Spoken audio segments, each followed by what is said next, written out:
Hi guys, what's up? I hope everybody is doing good and everybody has kick-started your preparations.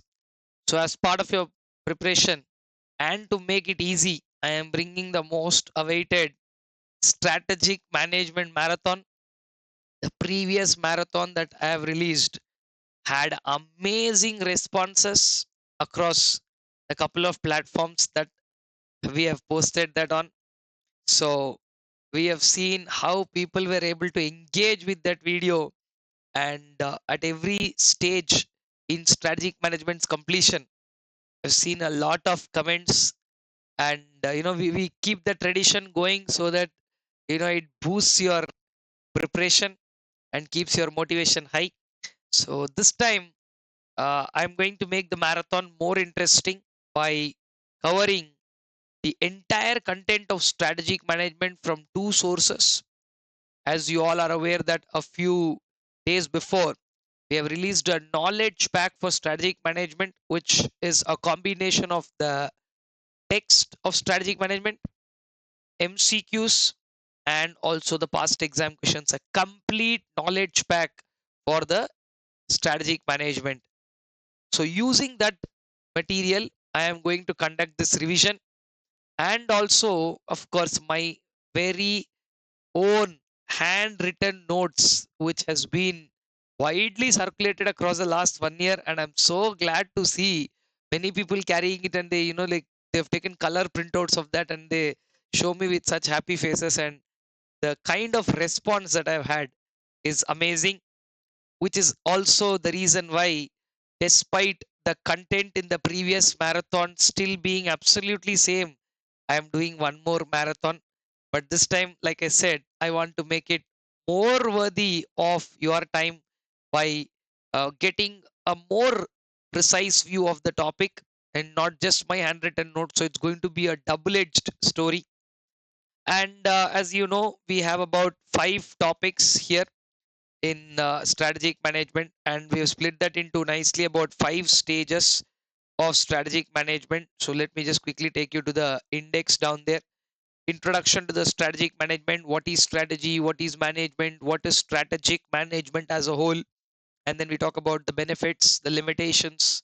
So that stretch of things that we'll cover with the basics, which many people ignore, but having seen the past exam questions, you should have understood that those questions on benefits and limitations of strategic management have come so many times that it has now become a must and should for reading. And then we have the entire story of strategic intent, vision, mission, goals and objectives, and values. So we will talk about all of that. And of course, when we do stage two, which is about strategic analysis, which has been split into external environment and internal environment, which is then followed by stage three, where we have strategic choices. Corporate level strategies are there about stability, expansion, retrenchment, and combination. And also, we have the last chapter covering up 2 stages about implementation and evaluation. Now, before I move further into the marathon, I always have a tradition of making a quick input about certain important things on the marathon, because I just don't want people to use this as a tool to escape studies. So I have a piece of wisdom to be given here. So quickly, let me bring that on your screen. Strategic management is a 50 marks paper. You know that very well. 15 marks of MCQs with some case-based scenarios nowadays, fetching you 2 marks on each multiple choice question, along with the 35 marks of description, where you have a choice about 10 marks. I have already previously made a preparation strategy video for strategic management, and we have very clearly jotted down the chapter wise weightage for each of the chapter, and we have very clearly observed that every chapter, including chapter 1 to 5, chapter 1 is literally 40% of the size of chapter 5, but chapter 1 comes for 12 marks and chapter 5 comes for 14 marks. So all I'm saying is make sure that you give equal importance. We are releasing the marathon very, very, very advanced, right? Some of you have already tangled onto the previous one. So all I'm saying is one round of good revision should be done before you come to this. Marathon is not a substitute for your formal preparation. it is just a guide, right? And I've mentioned this many times because many people today are resorting to shortcuts, which is exactly why, despite the increase in the number of resources, right, you have separate colored materials nowadays. You have MCQ separate material, case based questions separately, past exam question compilation separately. Still, why is there a challenge for a student to pass with so much convenience around? Is because people are resorting to shortcuts. I am also going to make a video on that soon, very detailed explanation of what needs to be done to change the pattern of understanding. So please mark on my point number one is one revision to be done, and then come to the one full good length of revision to be done. If you have not yet done the preparation properly, you don't have conceptual clarity, please do ensure that you quickly make sure that you get that via quick crash course, fast track, whatever names that are available now. But get that logic, because as I said, don't get flattered only by seeing somebody else's comment saying that I passed because of your marathon. They leave that, and definitely I have high respect for them because they have left that comment, but you don't know what they did before the marathon. Yes, our marathons, I'm doing this for about 14 years now, and our marathons are, like, even when the YouTube explosion is not there, my marathon is there, right? So my initial 1 hour marathon on strategic management has, you know gone into lakhs of views. The point is that people are always entangled to these kind of videos which give them, that rush. Yes, I like that. At the same time, please, in all of your interest, ensure that you do your first round of good revision or preparation, then use this as a guide. Two, don't blindly do this because it's not going to make a sense. The Obviously, the material that is there is available in our resources. We can find the link in the description to get that. Also, we will give you a link on the handwritten notes, which you can obviously download. So alongside that, it is a great practice to keep a handwritten. Of course, whatever I am writing, you can get a PDF of that and you can keep it in the phone to, like nowadays you like scrolling very much, right? So you can always scroll through that colored material, which is very eye catchy. Also, I suggest handwritten notes because that brings a sense. Like otherwise, people are, lying flat on the bed and watching the marathon, right? Like putting the phone like this and watching, right? Just like I'm shouting and that goes into their ears, which is still workable for many people. But all I'm saying is, if it works for you, good. But please keep a notes, sit straight, sit in a proper study space, and then do this. And if you're doing this marathon for the first time, if you're already used to me and like my culture of teaching, then you can possibly try 1.25 or 1.5x because I do understand you have all the other subjects to do. But I suggest if it's your first listening, you can always go on the normal speed. And once you've taken care of all these 3 points, then like this further revisions can go at 1.25 or 1.5. I have no objections on that. Don't try to watch the entire marathon at one go. I mean, like that also has been in there in our comment box in the previous marathons. So people said in one go I finished a 9 hour marathon and I'm done. Very rarely one or people do that, but I hope everybody understands the idea of doing things split and watch. The best thing to do. Don't go with everything at one go because no matter, again, I suggest you to watch this marathon in convenient number of parts. I'm not even giving the number because you know what you're convenient with. And I just have 1 more minute left for my 10-minute introduction, and that minute I want to spend on presentation. There is no secret presentation technique here. So please stick to these two golden rules. Write the answer in points. Don't write unwanted content. Limit the answer to what is asked. Done. Of course, I'm going to show you how to write an answer with write in points means how do we write, and limit at a length means what should we do. By taking examples of previous exam questions, a video is soon going to follow where I will be explaining the presentation strategy. Like I did preparation strategy, I'll also do presentation strategy going forward. So that's all with all the words of wisdom, and my scheduled time of 10 minutes on the introduction is done. So let us get going for a great round of marathon. And I would like to start with the basic definitions of strategy and management. So let us quickly move on to discussing what exactly is strategy and what exactly is management. To start with that, I'm getting you the first thing on screen is the introduction topic number one, chapter number one. So as you can see on the top, I always keep saying concentrate. So concentrate very well here. Let's start by discussing the concept of management. So what exactly is management? Now you know that management is used in a couple of contexts. So definition A of management is what is the first one to see, which refers to a key group of people in the organization. So as much as I can, yeah, fit in there. Yes, you can see so much. So management refers to a key group of individuals. Now you know who's a key group, right? Key group are those people who are responsible for decision making, for rather say overseeing an organization's affairs. So management refers to the key group of people. Today you call them as the corporate suit, or in more corporate terms they call the C suit, right? C suit are the set of people. I mean, definitely not something that you should be aware of because you're not in the corporate stream, but if you are, you'll be hearing this word a lot. I want to convince the C suit. So C suit are a set of people who are the key group of the organization.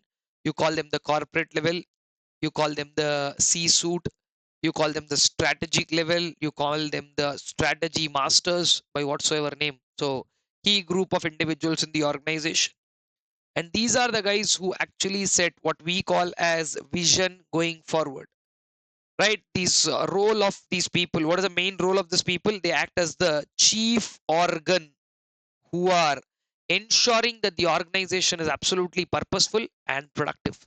Now productivity is a word associated with efficiency.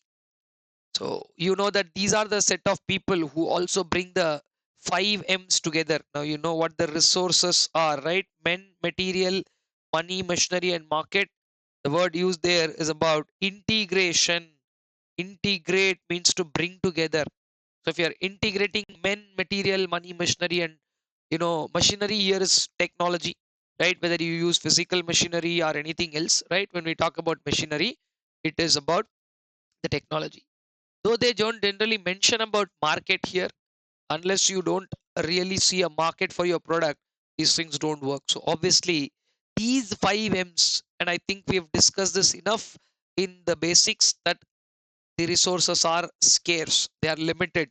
That is why there is a subject called economics, how to use the scarce productive resources in the most efficient and effective manner. You can see the word that is right on screen there, optimal utilization. I've explained this in very detail so many times to people in foundation. Uh, I also, fortunately or unfortunately, teach economics at foundation level.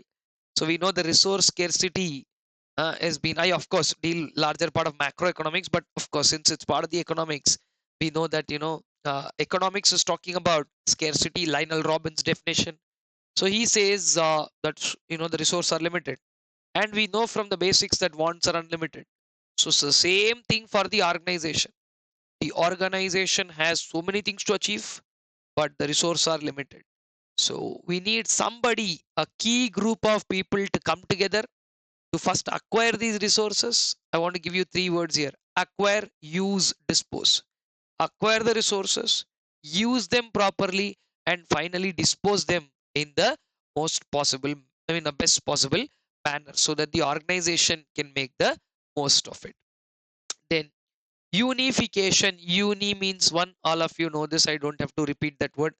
The management is about creating a unified system, unified as a whole, so that you can utilize the resources by utilizing the diverse set of resources in a very effective manner. The survival and success of an organization heavily depend on the how good the management is, the competence and the character of the management. Alongside that, everything that the management does is also something they have a watchful eye on the environment, which facilitates organizational change and adaptation for an effective interaction with the external environment. External environment, this word external environment, we talked about it as it to be dynamic. When you know that external environment is dynamic, you look for, you know, what are those dynamic changes that are happening and how can we get hold of those. So that is what the first part of management deals with, key group of individuals in the organization. Second part, the second context or definition A was this. Now moving on to context B, which is the other definition of management. It talks about set of interrelated functions, and I'm pretty sure all of you know what the five interrelated functions are: planning, organizing, directing, staffing, and controlling, which is about taking corrective action. For each word there is a meaning clearly given. Planning is about deciding the future course of an action. Organizing is about designing the organization structure. And since I'm doing this marathon after your syllabus is over, so I want you to relate back to what you're talking. When I teach in the class, we teach chapter 1, you are not done with chapter 5. So you don't know what we're talking about. But now that you have already done chapter 5, you should know that organization structure, leadership, staffing, putting the right person in the right place, all these comes in chapter 5. Remember Edson Spencer, he told that, now you are able to relate the broader picture. When I say Edson Spencer, he says merit of the idea carries more weight than the place it came from. And also there is Chandler's circle, which says whenever you change a strategy, organization structure may not work. Are you able to relate to all of that? So all of those aspects are managerial aspects where management has to play the role. Planning, which is deciding a future course of an action. Organizing, which is more about when you say setting up a structure or a framework, we discuss in chapter 5. So is directing or leadership, guiding and motivating. Staffing is putting the right person in the right place. And most importantly, the most important job of a leader is accepting when something goes wrong and taking corrective action. So monitoring and ensuring that goals are met through corrective action. That is exactly what a leader should do without. Sir, what does management do? If you see the scope of their function, they determine the goals for the organization structure. Goals for the organization. They also design the organizational structure. Now, this is exactly where you see that there are about 8 structures that we see in the 5th chapter. Then talk about allocating tasks and resources and setting up control systems, which are also discussed in the 5th chapter. So action stage of the management is what we see there, and this is what the management is meant to do. But if you understand clearly, management is more of an influence process to gain command over a phenomena. Management is a influence process for what? To make things happen, backed by power, competence, knowledge, and resources. It involves gaining command over. Gaining command means what? Oh, you have to hold on that situation, a phenomena, whatever is happening in the market. You have to gather the hold on it and inducing and directing people in a specific or a certain way. So this is all something that the management has to do. So this is the the broad concept of management. And now quickly, if I have to take you to what we have already done about that and kept, right? We already have in the chart that we have made, which can be brought there. The segment 1 of strategic management dealing. Management is a two things in simple way: set of interrelated functions and key group in the organization. So planning, organizing, staffing, leading, and controlling is what management is all about. That brings us to our next topic, which is called as strategy. Either ways, right? Like, I don't want you to rush back and forth. That is why I told you we're using a couple of resources. I want a smooth flow of every topic, which is exactly why I didn't really bother about telling you which book to follow or what to do. You keep both the materials or both the sources are available to you, or even if you just simply plug in your earphones and start listening to this, you should be in a position to make notes and you should be able to finish. That's our idea, right? Coming to the second topic, which is the concept of strategy. Management done. Let's move to strategy. What are we talking in strategy? Two very powerful definitions of strategy. Strategy is a long range blueprint of an organization. What is it? A long range blueprint of an organization's what?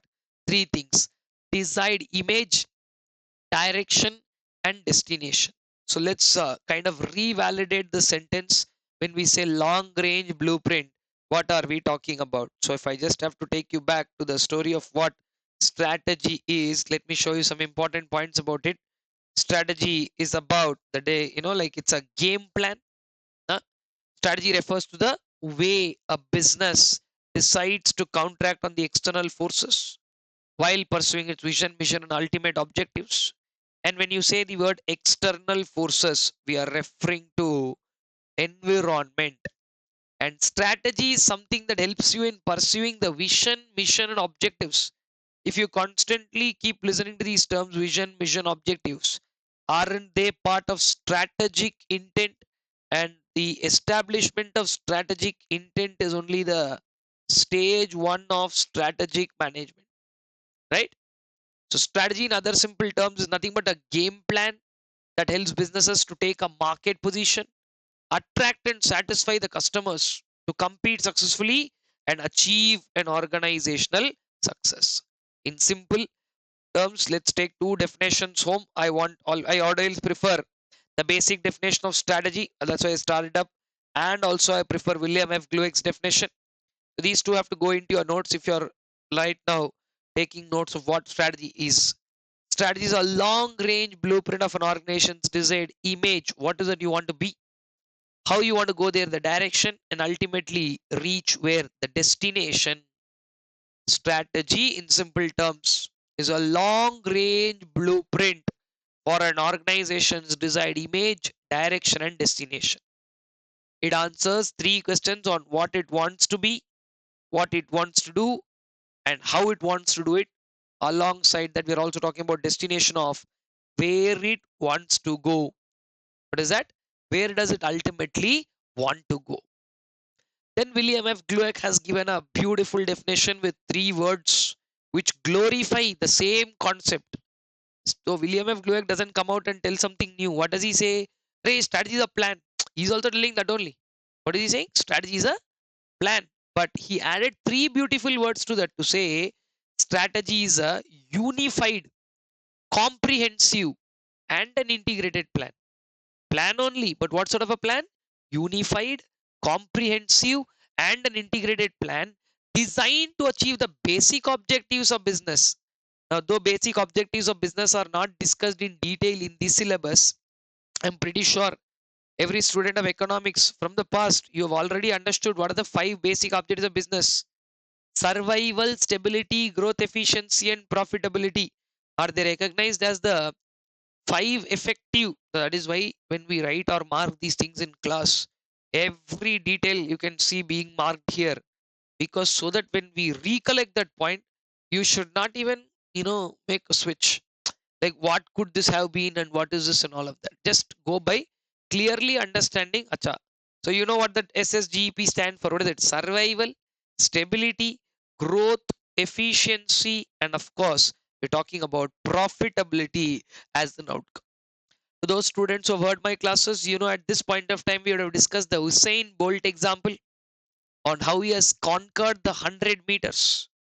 So for the first time, if you resonate to that, I want you to just start with this time, not going up till stage 1 to 8. Just start at this point of time. You can start commenting that you understood strategy and management, because if you resonate to what Usain Bolt's example is, survival, stability, growth, efficiency, and profitability, which means if you survive, stabilize, increase your speed, and run the fast and the fastest with a lot of efficiency, you will get the gold medal by yourself, which is the ultimate profit for which you have run the race. So if you acknowledge that, right, so that is where you completed understanding management and strategy. But at this point of time, I would also like to mention one of the most important traits of strategy. That is, we have a strategy, so we will send people from management home. No. A very, very important star point is strategy is not a substitute for a sound, alert, and responsible management, or in simple terms, strategy is not a substitute for good management. You have the best of the strategy in place. You have the best of the strategy in place. Still, you need good managers to advocate it. You need good set of people to take it forward. Why? Because there can be unanticipated situations. The best example for that was a pandemic. I want to just read out that line from the material which says strategy is not a substitute for good management. It should be flexible. Flexible means what? Changeable with time. Strategy can't be rigid, and you can't be rigid saying that, hey, I'll follow strategy like this only, I won't make change. So you have to be a little flexible in making your strategy. Pragmatic, which means practical in your mind. If you're saying, hey, I will be like this only, and you are, very rigid about it, and it doesn't matter, sir, it can be less practical, but I have to win. No, that you'll never win. Okay, so going by that logic, one has to understand that strategies have to be flexible and pragmatic so that you can handle emergencies, so that you can handle what? Emergencies, and also certain unforeseen circumstances. Like a pandemic could be a great example. Okay, so that is one very important star point.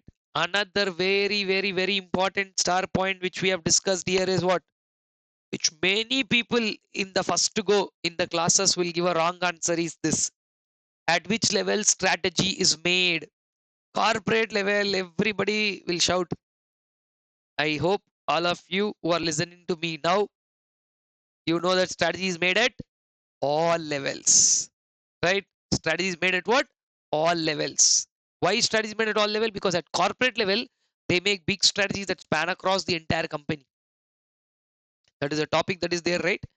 After doing this, we generally go to that before even looking at strategic behavior. So I will obviously hold it here. I'll take you to the topic because corporate level, divisional and functional levels, all these three levels make strategies. While corporate level makes it for the whole organization, divisional level makes it for that particular SBU or the product. Functional level will make it for business functions. And I hope all of you are very clear about what the 5 business functions are. Finance, marketing, HR, production, inventory management. All these are considered as the 5 most important functions of a business. And of course, the 6th one, if you generally know what I say at this point of time, those are 5 fingers which make a fist. Sir, then what about R&D? R&D is like Ritik Roshan's hand. He has 6 fingers, right? So like that, some people like Ritik Roshan have, some people don't. So exactly like in some businesses do R&D, some businesses don't, right? So that is the best way to remember that R&D is a discretionary expense. Now, if I don't want to spend on R&D, only 5 fingers in.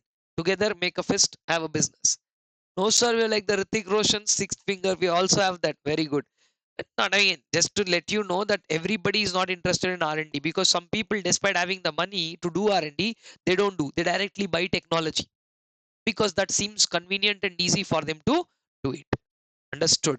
So, with that, we understand the basic definition of strategy. So, guys, I think I'm, I know what I'm doing. So, first 10 minutes of my introduction went on basics and introduction. The next 9.5, 10 minutes went on management. Now, the next set of 8, 9 minutes went on strategy. Now, I'm going to move to the 3 levels that are there in the organization. Quickly, I will take you through that. What are the levels involved in the organization?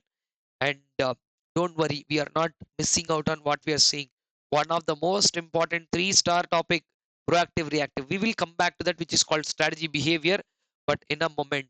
Okay, but before that, I would want you to do 2 things here. One, take a look at the summary of what this is. Strategy is a long range blueprint, William F. Glueck's definition, basic objectives of business, everything summed up in a simple chart and a detailed explanation, right?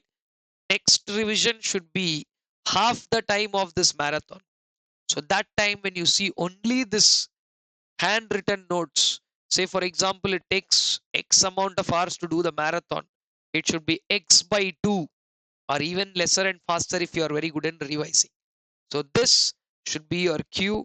And I'm using the other full material also so that just to let you know, it's just a new way of doing the marathon. Otherwise, I used to previously do the marathon only with this. And I used to literally handwrite it during the, marathon. But now that we have it and nothing changes the discussion, we have more time for discussion, and so that we will spend productively even looking parts of the main material so that like I said, at the end of this marathon you should really feel complete. Right, on that note, my first half an hour has been very productive. If that is the same with you, go edit the comment to strategy and management. Done. So that's your first 30-minute comment that I want you to leave. Management and strategy, two things are done.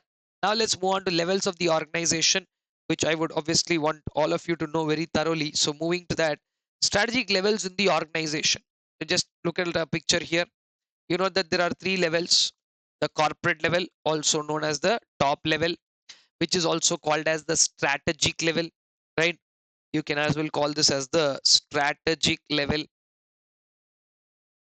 CEO, board of directors, senior executives, and other people are there at this level. At the business level, we have each individual business spanning up, like say for example, division A, division B. One is about dealing bakery products, the other one is dealing soaps, the other one is dealing fruits and vegetables. Somebody you can take like probably an ITC, or probably somebody you can even in the likes of Hindustan Unilever, Procter and Gamble. All these guys have division oriented aspects. Of course, some of them with lot more products have SBU oriented structures, but this is a less diversified, simple looking hierarchical structure: corporate, business, functional. So a corporate head office followed by three divisions. That is why I said less diversified. And then all functions. Who are there at functional level? All functions are there: finance, marketing, HR, production, and logistics, which is also called inventory management, by the way. Now R&D, I specifically underline that, and I want to highlight it now because, as I just told you, you know what I just told, right, about Ritik Roshan. So R&D is a ancillary function. R&D is nothing but a discretionary aspect. R&D is a discretionary aspect. You want to do it, do it. You don't want to do it, don't do it. Alright, no sir, we have surplus funds. Chalo, you can do R&D. No sir, we'll use surplus funds and directly buy. Okay, absolutely fantastic. You can obviously go and directly buy the technology that is available. Okay, so at level 1 or corporate level managers, and at level 2 are business level managers, at level 3 are functional level managers. Let's also take a look at each of their roles, guys. Corporate level, business level, and functional level.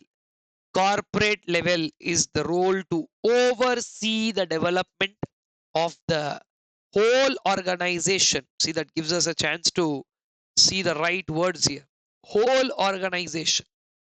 It includes defining the mission and goals. That is the other purpose here. Defining what is what?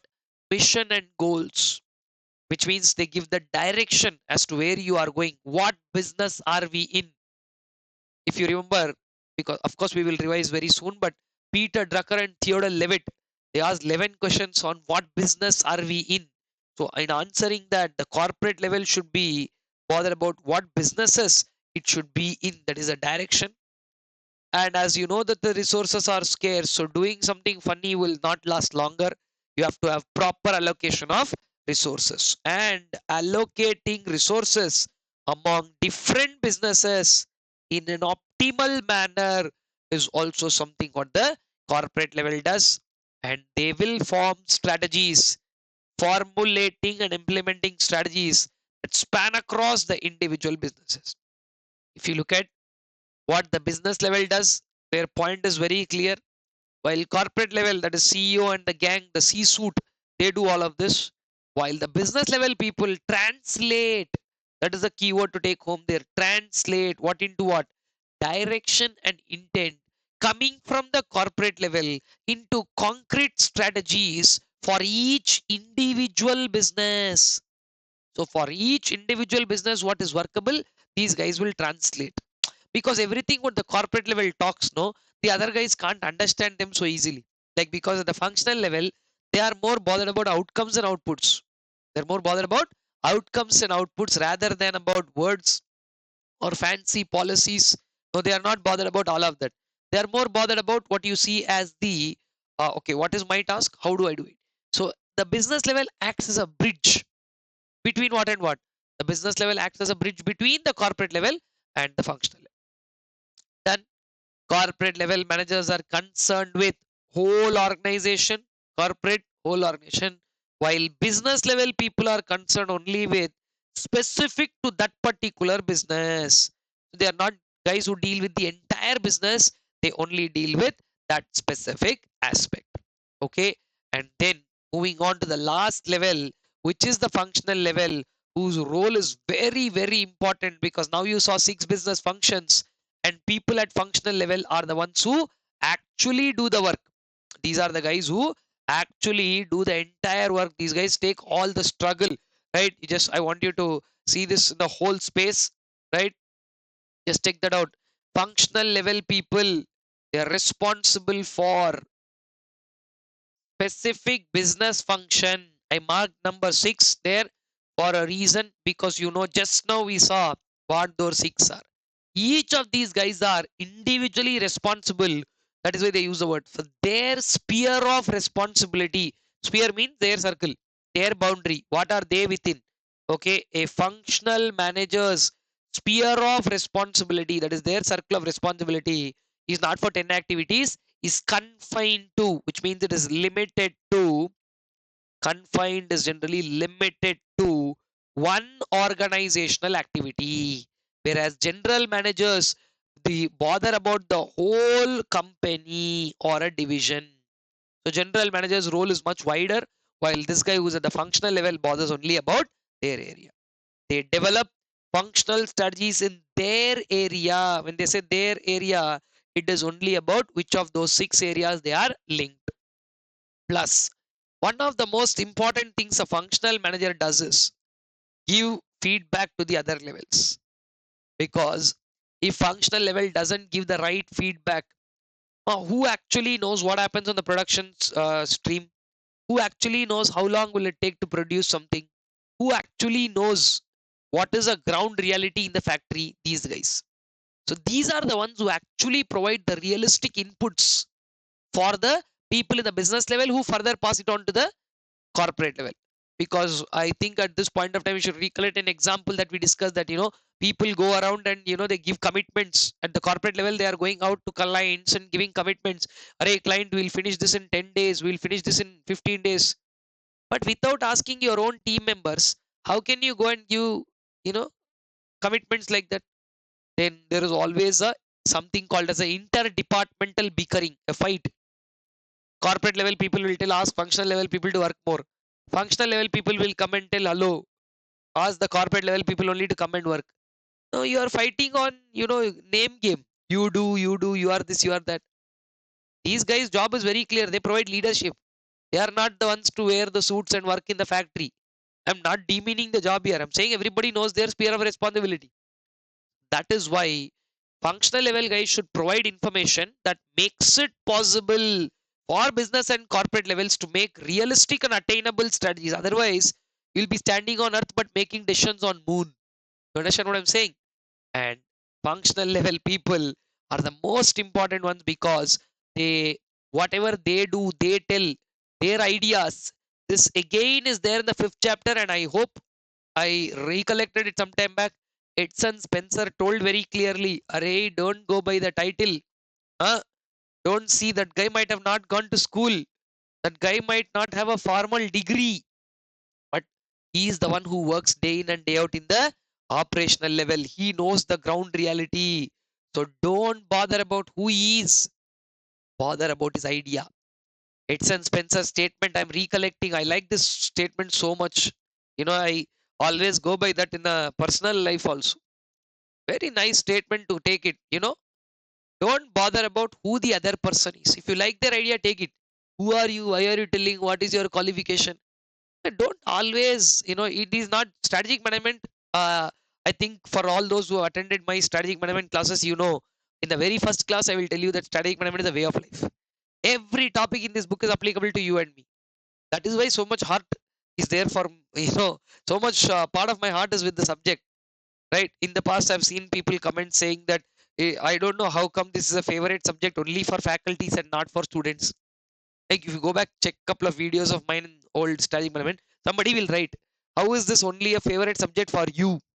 Why is it not favorite subject for student? Because from a student's perspective, you have not applied the full-fledged understanding of the subject in your life. But I'm telling you, there are so many people who have come back to me in their journey of being a chartered accountant, they'll come back and tell me, sir, what all points we've seen in books, so many times we've encountered, right? Very recently, somebody was reading a book on atomic habits, which makes a mention of Kurt Levin's change process. So that guy took a photo of that and sent me and said, sir, you remember we talked about this in the class and you gave us this example and you said big authors use this in their reference. And Atomic Habits is one of the book that has sold million copies, or I mean millions of copies, and everybody says that it's a great book, but they are fundamentals of management only. So the point that I'm trying to drive through there is basically these are all ways of life. And I like the statement for that reason only. Don't bother about who is giving it, take it. Tesla's one of the great reforms were brought by one of the shop floor level employee. The weight of nuts and bolts were higher. Once, not necessarily only in Tesla, in many automobile companies, great designs in cars have come not because great automobile engineers have worked on them, right? People who assemble in the assembly line, no, they have given great ideas. Once a guy in the assembly line, he told they were making race cars. Array, weight of nuts and bolts are higher than usual. That is why the car is not reaching the top speed that you are wishing for. Change the nuts and bolts and see, it will fly. And they did. And eventually that car went on to win a race. So who gave the idea? A daily wage worker gave the idea. And you could have ridiculed his idea by saying, hey, you are a daily wage worker, shut your mouth. But that's not what dignity of labor means. Merit of the idea. They generate the most important ideas. So small point, but a life lesson out of that. Right? Always listen. You want to apply somebody's idea or not apply, different story. Always have a ear. Listen what they are telling. Then come back to, the reality and understand, okay, if this is the case, it works for us, do it. Otherwise, silently ignore, but you need not demean them and ask, who are you? Understood? So, functional level in an organization is a favorite place to be. All great managers, you take Elon Musk, he would have spent days in the factory sleeping there only with a bit. So many YouTube videos are there showing him working in the factory. Mukesh Ambani, in the early days of his stint with Reliance, his dad and Dhirubhai Ambani put him in their Jamnagar factory. Ray, go and learn, because nobody can become a great CEO without knowing the ground realities. Steve Jobs, right, who has been very instrumental in today's what the so-called Apple brand is. He failed multiple times, right? So, what functional? If you, the more you work in functional level, the best you know about your own entity. They become the major strategies. A small idea now becomes the major strategy for the company later, right? I know I've taken a little more than what it needs for that point in extra, but that is, I mean, that's also the value addition I want to bring to you guys through this marathon. Okay, not just doing it for the sake of some exam. Of course, we would want to do it. And at this point of time, I would definitely want you to be focused only on the exam. But there is a day when you should come back to look at the subject much broader than that. And then you don't have to appreciate, like why I brought you through this. You appreciate the subject. Management in itself is an amazing subject, right? And lastly, these guys are responsible for what? Implementation of a strategy, their execution, right? So in doing this, we have two approaches. I think all of you know. Corporate level will tell, business level will understand and pass it on to functional level. A very traditional approach. It is called the top-down approach. Top calling it, and coming down. And then there is whatever I told you now, a feeding back mechanism, right? So the functional level will tell their feedback to the business level, which will be fed back to the corporate level, and that will help them make a new strategy. That is the FBC this time. This is going a backward integration. I mean, like backward style of story, which is called the bottom up approach. So there are two approaches to the management story. One is the top down approach and bottom up approach. Top down is where decisions are made solely by the leadership and passed on to the others, while bottom up is something where all teams are given a chance to participate. There they can voice out their opinions, right? And voicing out an opinion is not something that everybody would be given a chance for, because some people, they be like, all of you shut your mouth, it's my decision, I will tell you do. And sometimes it is good. Also in places like startup, if you let 10 people tell 10 things, you will not do even one thing. So sometimes it is better to follow top down. But in a well settled environment where you need opinions or understanding, you can always go for the bottom up approach. And now that you know that three levels are there, let me sum up this discussion by discussing one of the recently asked exam questions as to what is the relationship between these three levels. Corporate, business, and functional level, all three, are they related? Of course they are related. But how can they be related? They can be related vertically, right? They can be related vertically like this. They can be related horizontally like this. They can also be related vertically and horizontally, which makes it a grid or a matrix. So three ways of how it can be related. One, vertically. Two is horizontally. And three is about matrix, which is also nothing but called as a grid, right? So vertically, I hope everybody knows, because we saw the picture sometime back only. The flow was neat and clean. We saw there, right? There, we just discussed about how the corporate, business, and functional level are a clear hierarchical vertical flow. Second one is horizontal. A startup can use this. And if you've heard me right now, this line could fetch you 2 marks, because they asked in the past in the MCQs. The horizontal relationship is suitable for whom? Startups. Why? Because all have equal role to participate.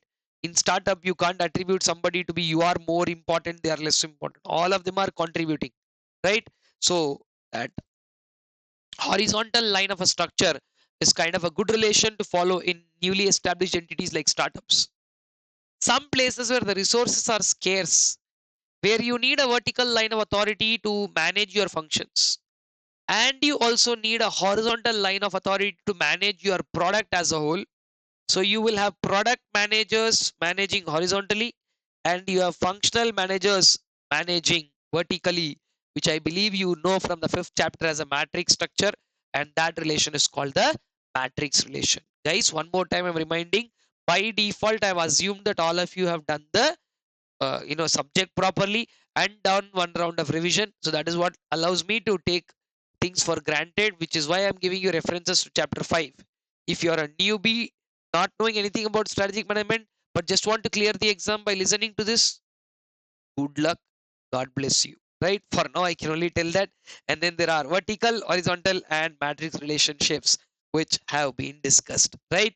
So on that note, that is the third topic that I would discuss after management, strategy, and the levels and the relationships, because now we have to go back to understand strategy's behavior. But before we do that, let me just quickly see if we have all this jotted into our handwritten notes, bringing that back for you. Yes, of course, we have discussed all of it. Strategy is not a substitute for sound alert and responsible management. Strategy making take place at corporate level, business level, and functional level, and the nature of relationship works at functional, divisional, horizontal, and matrix. I think that goes without saying for everything. Now, I'm coming back to this discussion here on the nature of strategy. This time, let's keep things simple. Of course, you know, strategy is a blend means a mix, right? Strategy is a blend of what? It's a mix of two things. Actions that you do deliberately, actions that you do deliberately, which are called as proactive actions, which are called as proactive, and then actions that we do in response to the changes in environment, which are called as reactive. No strategy is 100% proactive or 100% reactive. And I urge students not to write both. What is strategy? Proactive, reactive, both. A strategy cannot be proactive and reactive at the same time. It is a blend of, mix of, partly proactive and partly reactive. Now, if you have sometimes in MCQs a weird question as answer A proactive, answer B reactive, answer C A and B, D none, then hold your heart and just tick C, because are you told it is proactive and reactive can't be. They gave that option, so go for it. But otherwise, in practical sense, I hope everybody understands what I'm saying here. In practical sense, proactive and reactive, it can't be at the same time. So yes, some strategies are proactive, where the organization by itself initiates the strategy and then implements it. while partly reactive strategies are those which occur in response to the changes in the environment.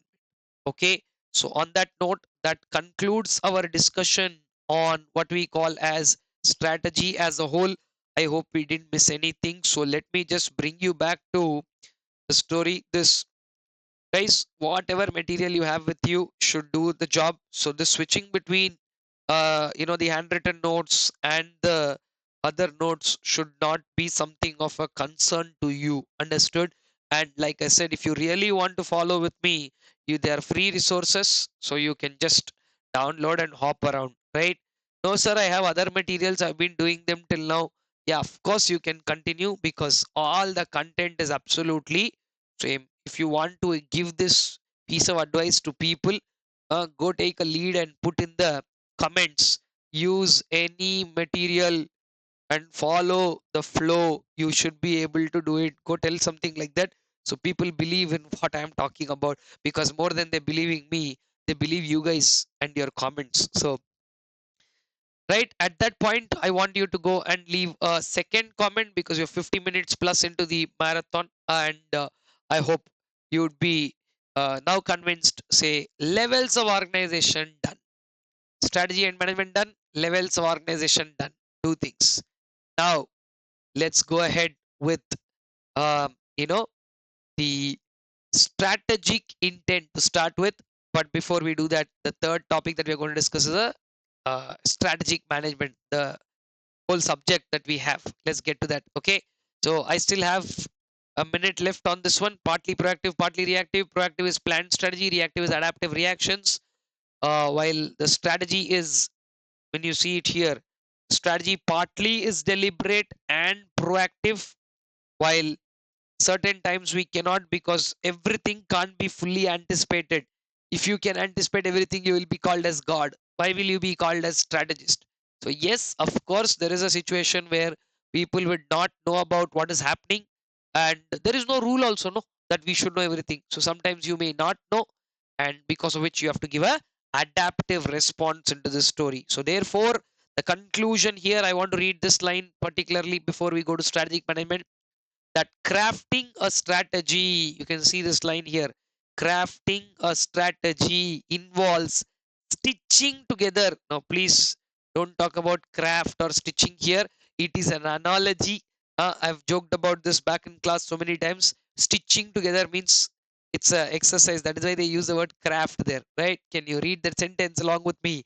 Crafting a strategy therefore involves stitching together a proactive or an intended strategy, and then also adding up to the adapting pieces of successful reactions of what the company does. Can you just take one more look at it and call it done?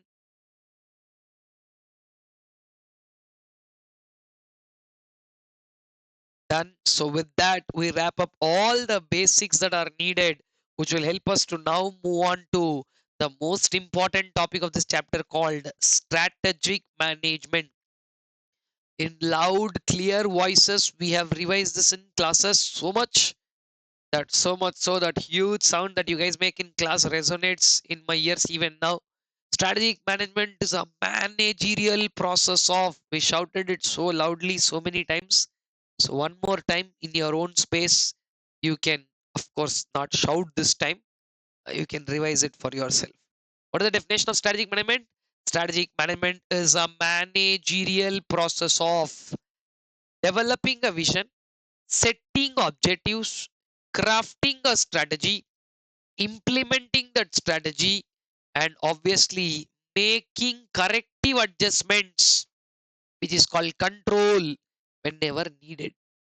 There is not necessity that you have to do this all the time, but when you need it, you got to do it.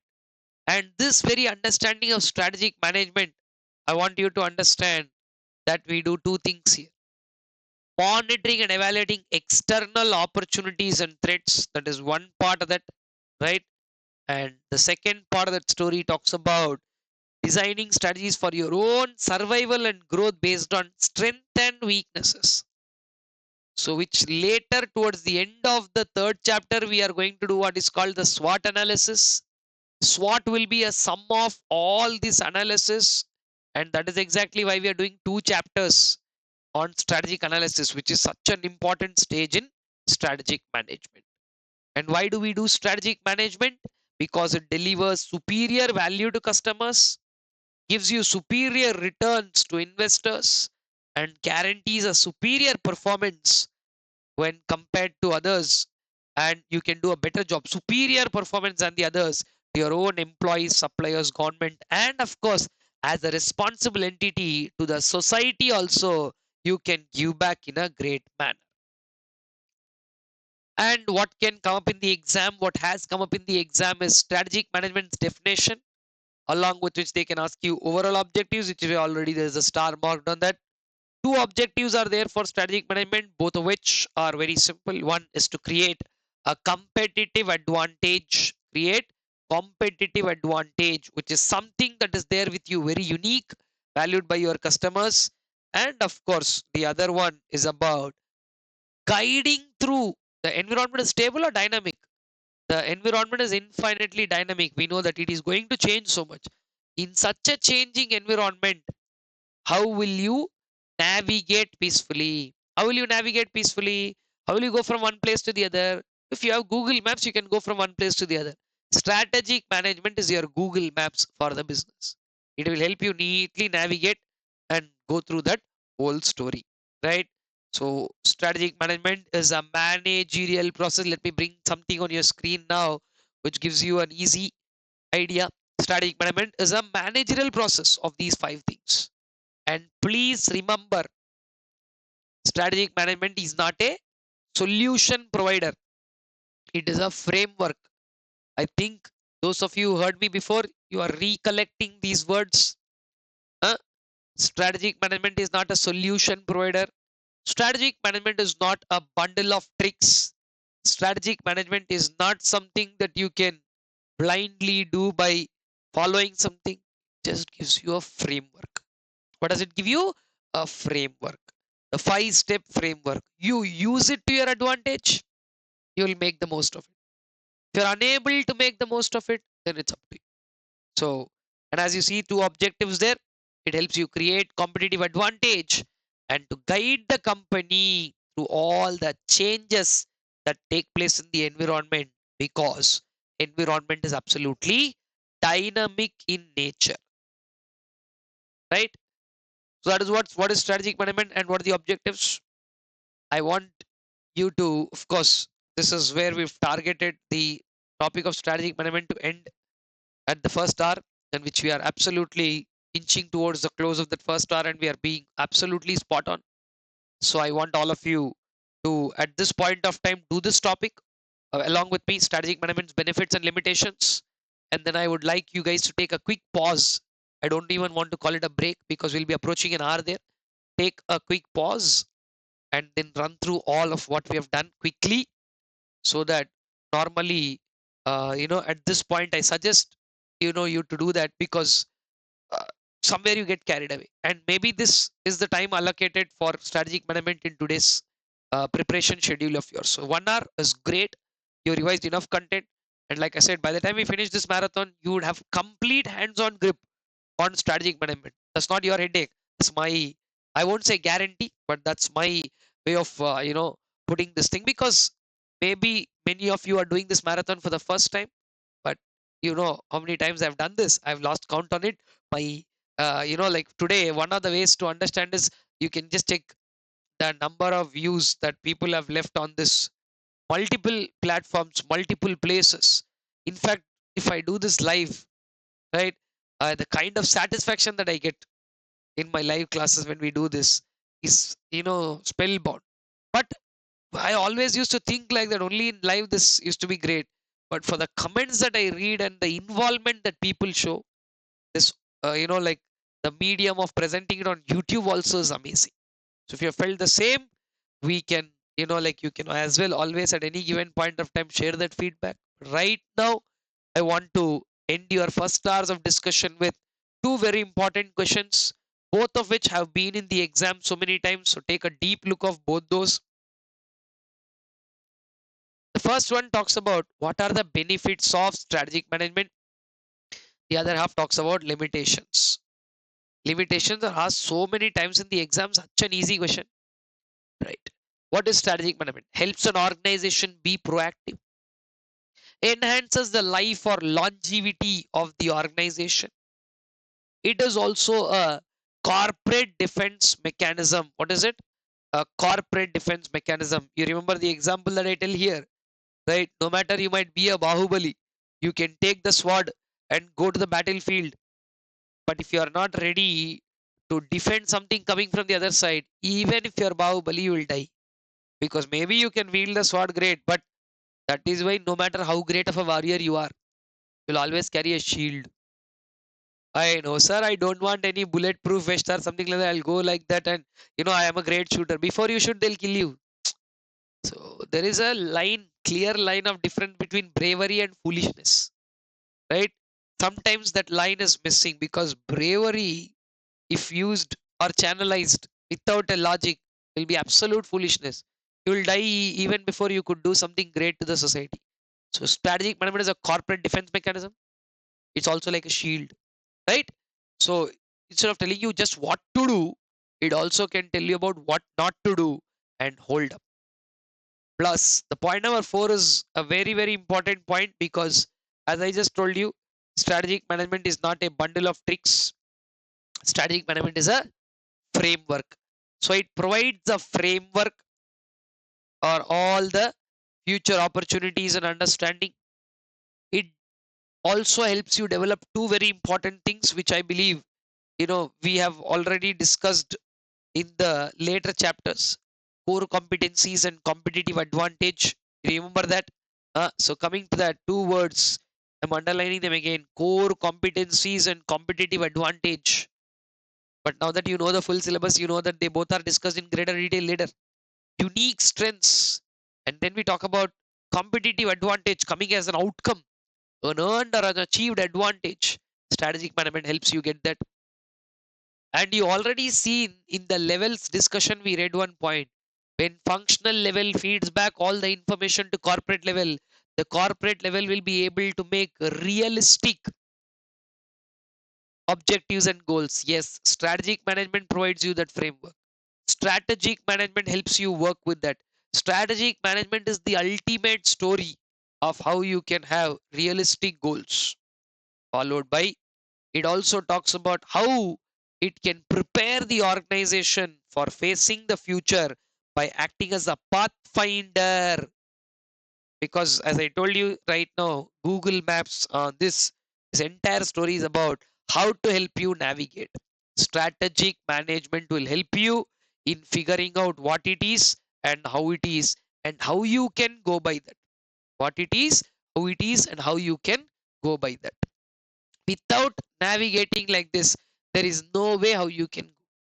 So therefore, it is very clear in your understanding that strategic management should be helping an organization. It is not a solution provider.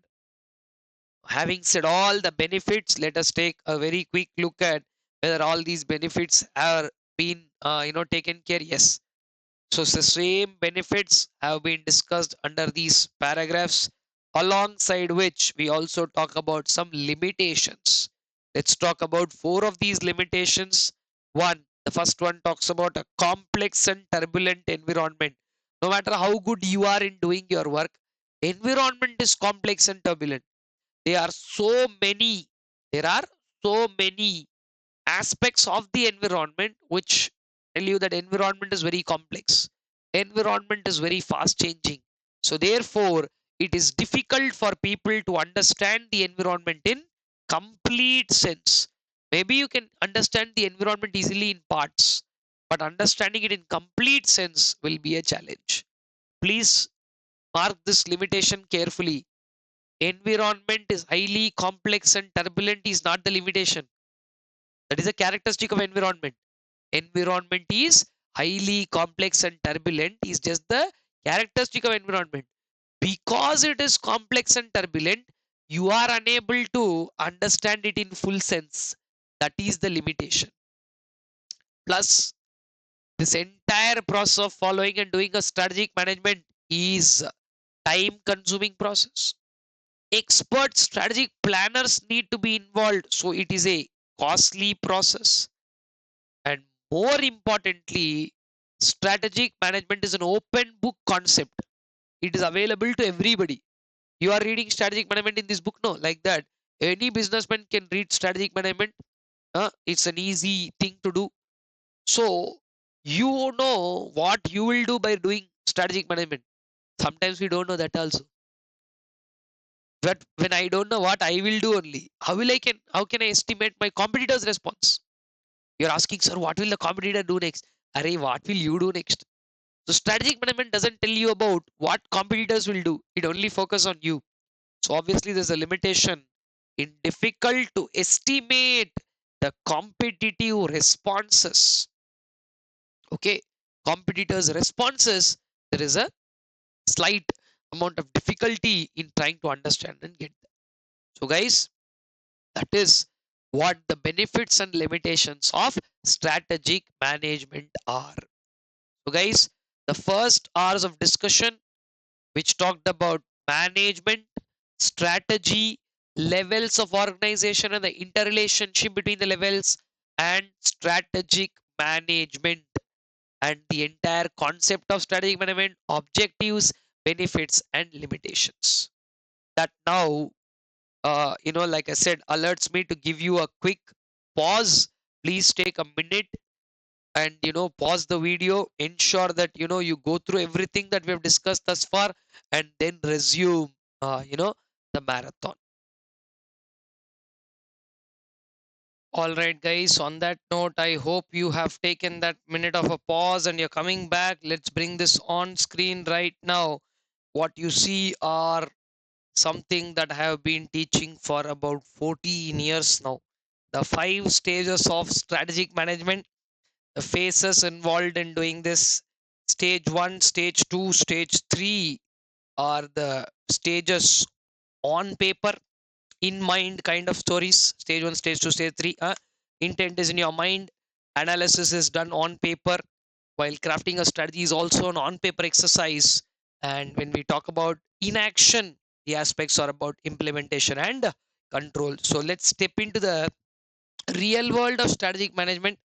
uh, it is not any illusion, it is not bundle of tricks, it's not magic. I've already said that. It is a purely beautifully designed framework.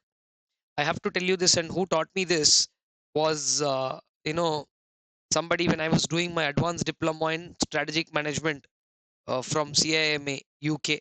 So this is a back then I was very enthusiastic about doing that. So that's why I don't share much about it in terms of putting number of degrees doesn't make you look great. So the point is the fact that strategic management can be studied in various parts, like how today many of the students study strategic management in the form of important questions. So I've never been somebody who's a fan of that, because when there is such a wonderful process, right, which you can right away see there, why do you want to go about finding important questions when you know what importance the topic carries? So I've always been a big fan of the flow involved in the subject. Many people fail to recognize because they studied this in the form of chapter 1, chapter 2, chapter 3, from topic 1, topic 2, topic 3. No, not like that. Beautifully crafted 5 different stages of strategic management, which is about calling it as developing the strategic intent, where you have words like vision, mission, objectives, and goals, followed by an overarching framework of what we call as values. Then we have to do a deep rooted strategic analysis of the external and internal aspects, where in the external world you have opportunities, threats, and in the internal aspects you have strength, weaknesses, which when we at a final stage combine them into strength, weakness, opportunity and threat analysis, called as the SWOT analysis. By now you already understood that crafting a strategy is an exercise done at all the levels that are there in the organization, about corporate level, business level and functional level. And stage 4 is about implementation of the strategy. Now when you have a strategy on paper, sometimes on paper strategies look amazing, on paper strategies are really great, but when you put them into action you get to know the real truth of whether they are really working or they just sound great. So today, one of the big reasons why many startups fail is that only because it's very illusionary. On paper, it looks like an amazing strategy. Come on, we are going to capture the market, kill the market. It is going to be fantastic. We would always think that, right? But at the end of the day, if you look at the ground reality, sometimes what may sound fantastic on paper may not translate into reality. That's why many startups remain startups. 10 years later to their establishment, although they're still calling themselves a startup. Why? Because hunger is there, fire is there, action is not working, implementationary aspects. Same way, talk about taking corrective action. Those people who are not open to taking criticism, right? This is also one of the life lessons that I learned very early in my life. People will tell you things no matter what you do, right? You be the best in business. Anybody. I don't want to take uh, names individually, but I can take some names individually because if like they have no harm. Like say I can take Sachin Tendulkar. He's not going to come and do anything. But if I take somebody else's name known to the CA fraternity, they'll be like, "Oh, you are telling others this." That. Anyway, like I said, whatever others talk about me, I have no ears to that. People in this country scold everybody. They scold Sachin Tendulkar. They scold Virat Kohli. They'll be like, when somebody gets out, they'll be like, "Arey, you should have played the shot better." Then you go and play, no? We easily can comment, right? We are watching a game on TV. You can always give feedback. Oh, wow, shot is fantastic. Very nice. To that extent, you enjoyed the game. Fair enough. He should have played like this. The movie director could have taken the movie like this. So, in criticism, there is something called constructive criticism and destructive criticism. Your criticism should add value. So, today, if somebody asks me opinion 9 out of 10 times, to be honest, 10 out of 10 times, I refrain from giving an opinion because my opinion has to have nothing to do with what your actions are. The last stage is like that control. It's about taking corrective action. A business that is not open to taking corrective action can pack up because things will go wrong. That is a part of a natural process. Things, when we attempt new things, when we try to do great things, things will go wrong. Not every time you will have a successful strategy on hand and say, yes, we have everything clear. So things will go wrong. And control is not necessary in first stage, second stage. You can go back to the root and maybe correct your vision itself. So the corrective action part is one of the most important, and it's called the core of strategic management. Many people think analysis is the core of strategic management because a great analysis can help you do something great. Some people think, no, sir, not all that vision, mission, objectives, and goals. No, they are great. The more clearly you have an understanding of them, they will take you further. Then some people say, no, sir, no matter what is their strategy that you put on paper is amazing. And leaving all this, one group of people are always telling, hey, no matter what you do on formulation aspects, implementation is a real game. And if you ask me or any strategist who has understood the process of strategic management, they will tell you the truth. And the truth goes to say that control is the core of strategic management process. And those people who learn to take feedback, take corrective action, they will never fail the process. They'll fail where? They'll fail in the exam. They will fail in their attempt to gain customers. They will fail in the attempt to do something. They'll fail in the attempt to launch a product. You may not find the response that you should supposed to get for a product. Everything can go wrong. Anything can fail. But they'll not fail in the entire process. They'll not fail in their life. Why? Because they are always ready to correct and adapt. The day you say, I know, I'm not talking about a situation where you're talking about of ego. I'm talking in the sole position of saying that I know how to do what I'm doing. Very good. You know, but the process will teach you more. So that is why strategic management is one amazing process. And starting now, like I said, the initial amount of time that we invested on the basics of strategic management has been taken care. I've taken another 10-15 minutes to explain you this. So somewhere around 1 hour 15 minutes time we have spent in coming to this level to understand what strategic management has to offer to you. Now in the next segment of our discussion, I'm going to pick up stage 1. So by now you should have left 2 comments or probably 3 comments, right? One for strategy and management, one for the levels in the organization, and 3 for the strategic management process. I don't think you should leave one more because now you've understood all the phases. The next comment you should leave is after this segment is over, calling it as stage 1 is done. So let's begin stage 1, where we are going to develop a strategic intent. See what is stage 1 has to offer to you. Stage 1 is talking about the story of strategic intent, a deep rooted study of vision, mission, objectives, and goals. Right? So, let me just bring back the story to you. Of course, the shorter version on the chart is already there. We will just, before going to read each one of them, I want a couple of points to be highlighted from here. Strategic intent contains 4 aspects: vision, mission, goals and objectives always go together, and then we have values. So let's start with number 1, which is called the vision. Now vision is such a beautiful thing, that is a roadmap for company's future. What is vision? A roadmap for company's future, which provides specifics about 5 things. If you see, I've marked 1 to 5. A strategic vision is a roadmap for company's future, providing specifics about what sort of a technology are you going to use in future, what sort of technology will you be using in future. 2, the which sort of customers you will be willing to serve in future, huh? The kind of technology that you're going to use, the customer who you are actually focusing on. Know your customer, very important. Not just the Aadhaar details and PAN details, not the KYC that banks do.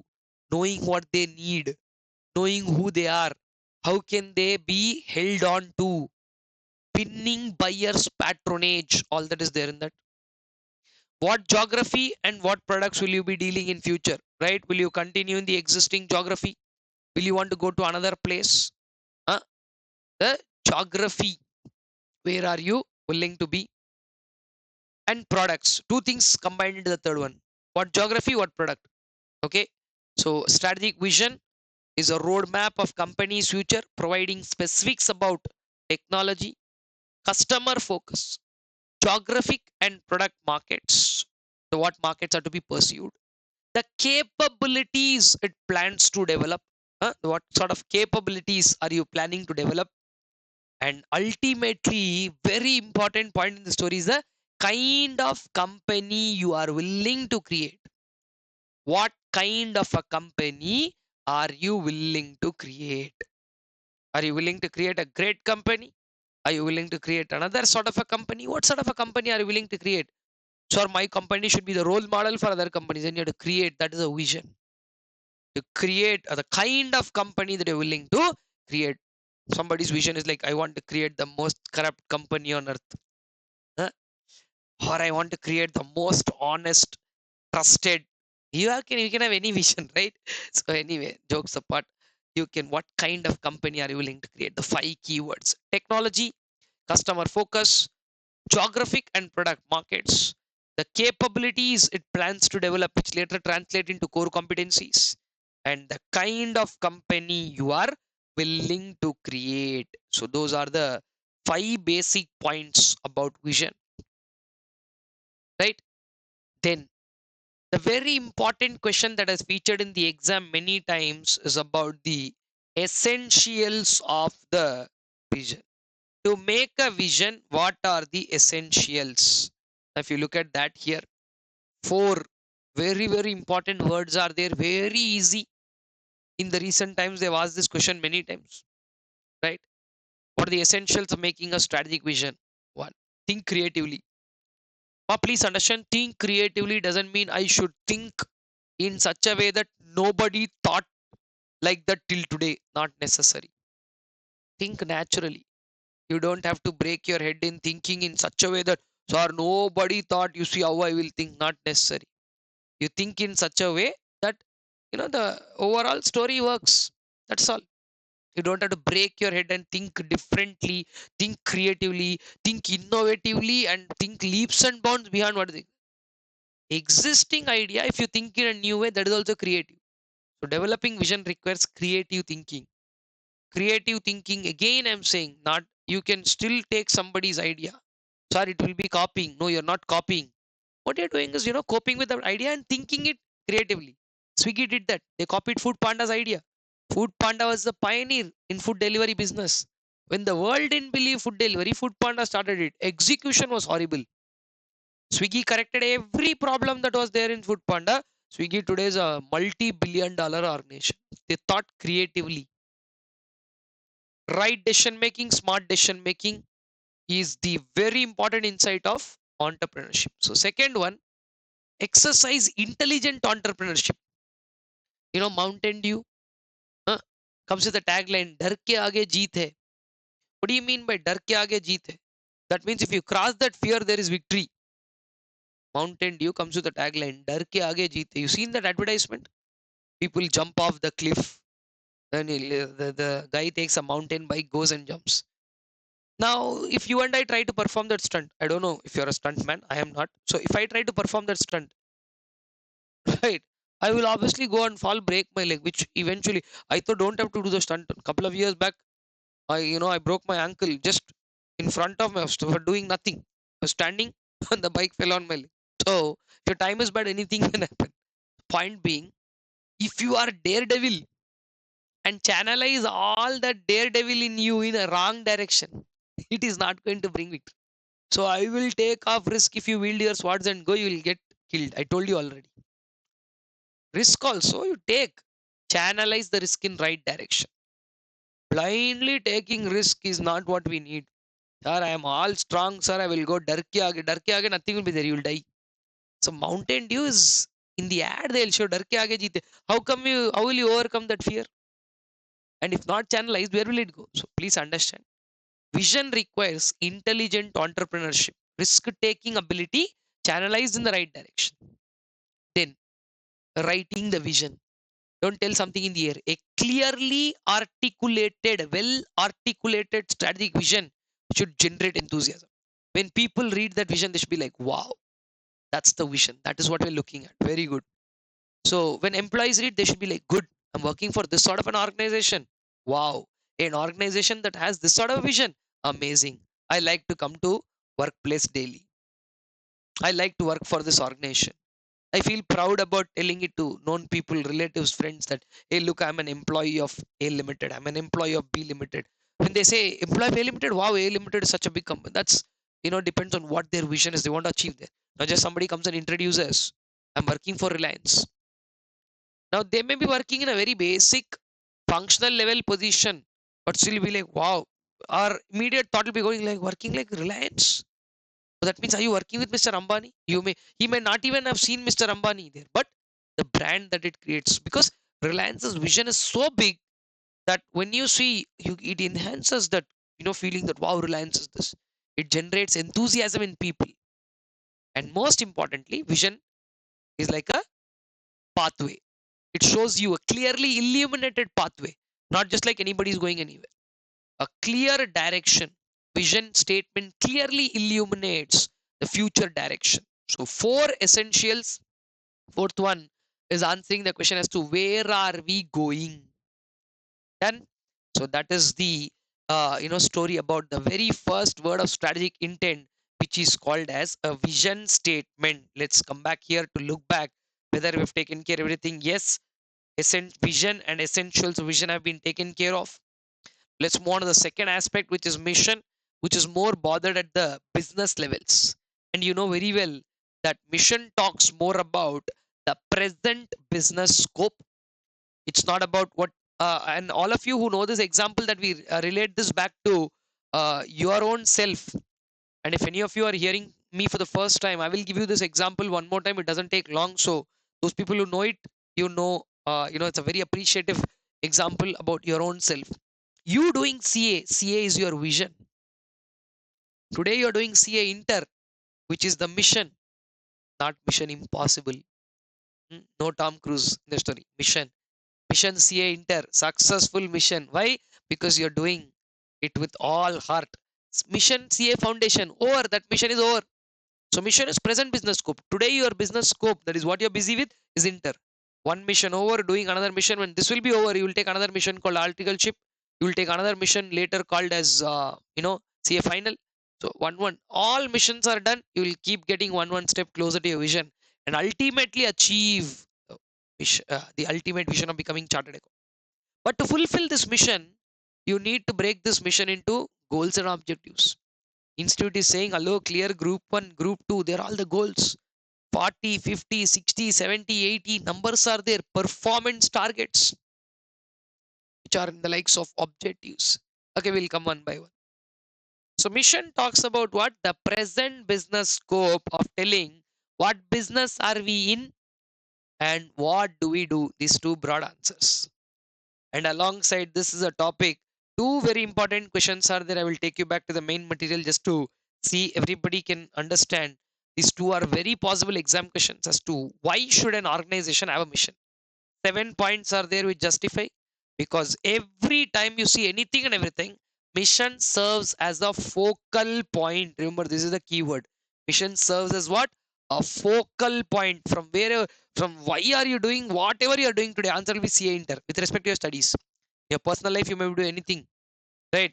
I'm not questioning your personal life for what you're doing. I'm saying whatever you do with respect to this particular aspect of CA, any answer. Why did you wake up and come to class? Because I'm doing CA Inter. Why are you watching this marathon now? Because I have CA Inter exam.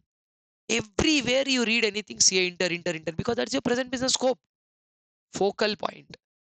No matter how many 100 questions will roam around and come back, focal point will be CA Inter. Understood? That is our first point. Then, to understand what is our mission, two people, very popular management fundamentalist. One Mr. Peter Drucker, called the father of management, and the other one Theodore Levitt. They put up 11 questions, and I hope all of you know what those 11 questions are. I will just take a moment to take you through both those. What are the 7 points that justify why should we have a mission, and also, why should we answer these 11 questions. See, this is the best part of this marathon, that in the past I used to just deal that, but now that some additional value compared to the past is this, where you can just go to this material and brush to what those are, right? Let's just see here very quickly as to why the organization should have a mission. It ensures unanimity of a purpose, that everybody gives a unanimous purpose. One, unanimity. It tells you, yes, I'm doing this. Mission tells you where should you put more resources, where should you put less resources. So resource allocation, it provides you a basis or a standard for distributing resources. Then for using resources, it provides you the right motivation, sets the tone, or it's called the organization climate, which also is called the culture. Remember the layers? uh, Atmosphere, stratosphere, toposphere, like that, the layers. So this is the surrounding of yours. What is your atmosphere? It sets that tone. Sets the tone for business operations, and it fosters a business-like atmosphere. It also acts as a very good focal point for employees. I told you, right? From wherever the employees raise a question, hello, what are we doing? Right? Then it serves as a focal point. It helps employees translate their goals into actionable tasks, where that is when you will be able to assign objectives and performance targets to it to make it real. And the very important thing is, this mission sets specifies the organizational purposes, and not only just specifies some random thing, it also translates them or turns them into measurable goals. So you can clearly see how 7 points are giving you a very valid reason as to why should an organization have a mission. Then I hope you can go through all these 7 points one more time. You have already done it. Please do it one more time. Let's now go to that piece where we will talk about Peter Drucker's 11 questions. Peter Drucker and Theodore Levitt have asked 11 questions. What is our mission and what business are we in? You'll be lucky if this comes directly in the exam. Like experts of Peter Drucker and Theodore Levitt, Peter Drucker and Theodore Levitt, both of them have asked you to ask 11 questions. First one, what is your mission? That is, what is your present scope? 2 and 3, sum together, they are asking, What is our ultimate purpose and what do we want to become? At the end of the day, what is it you want to become? So 2 and 3 put together will answer your vision. 4 is a very interesting point. I would have explained in detail in class. What kind of a growth do we seek? Why everybody is not happy with incremental step by step growth. Some people want to achieve something very quickly. That is like a radical growth is what they are looking at. So what kind of a growth do we seek? Get an answer for that. Then comes very important question. What business are we in? Which is nothing but the business definition. So if you go to Shark Tank, they will now ask you a first question. Hey, what's your business? So in the first 30 seconds, you should be able to convince all those people sitting on the other side. Hey, you call them venture capitalists, private equity specialists. Nowadays, we call them sharks. Sharks that live outside the water. Huh? So those sharks sitting there, you have to convince them. And because you might have a great business plan, but if they are not convinced with your business definition, they won't even listen to your plan. In the first 30 seconds, they'll listen and they'll be like, hey, okay, not interested. To put it in those people who watch Shark Tank, I am out. Huh? Why do they say I'm out? Because they don't want to be, they're not interested in the idea. So you should know huh, the context of your business. If somebody asks you a simple question, hey, what is your business? You should be able to explain it in the broadest possible connotation. That means in the broadest context. Do we understand our business correctly? Forget about others. Do you understand your business correctly? First, we examine that. So 5 and 6 both are talking about business definition in the broadest possible connotation. Then Peter Drucker told to ask one fantastic question. Array, leave everything. Tell whom do you intend to serve? Who is your target market? Without knowing who your target market is, if you roam here and there, nothing is going to work. Who is your target market? Whom do you intend to serve ultimately? What human need do you intend to serve? Human needs are classified into necessities, comforts, and luxuries, right? So, which of this human need you have to fulfill? What brings us to this particular business? A very important point that I tell so many times, people don't understand this for a simple reason that why you came to business? My wish, sir, I want money, I want profit. Array, no, what brought you to this business? You want something from business. That's not what we are asking. What brought you to this? I went and asked one software engineer who started a company. I asked him, Array, why you are doing this? I studied this only, sir. I know to write code only, sir. What do you want me to do? So your education can bring you to business. Then I asked one of my friend, Array, why are you doing this? From great grandfather time, they're doing this business. Family can bring you to a particular business. What brought you to a particular business? Have you come because of family? Have you come because of education? I didn't write there, but have you come because of passion? A lot of people in my class generally tell that it's our passion, passion. So for your additional, we'll add that also. You can come to a particular business because of your passion towards it. And then very important question, in what business would you be like to be in future? And what is the nature of business? Because both 10 and 11 both are asking about, will you continue the same business or will you diversify? And I think now you guys know the term diversification because you would have read it in the 4th chapter. Would you want to continue in the same business or you want to stretch your wings to others? So these are the two very important questions at the mission level, both of which have been asked in the exam so many times. So do not forget to revise one more round on both these. Coming back to our last branch, which talks about, last but one branch, which talks about objectives and goals. Objectives are performance targets, and objectives are to be very clearly expressed. That is, they're closed-ended attributes. While goals are like rolling a dice, future state or an outcome. You remember rolling a dice, tossing a coin, rolling a dice, huh? Picking a card. All these are probability, like a future state or an outcome. If you go to a casino, you will see one, round with several colors, numbers marked. It's called a roulette, huh?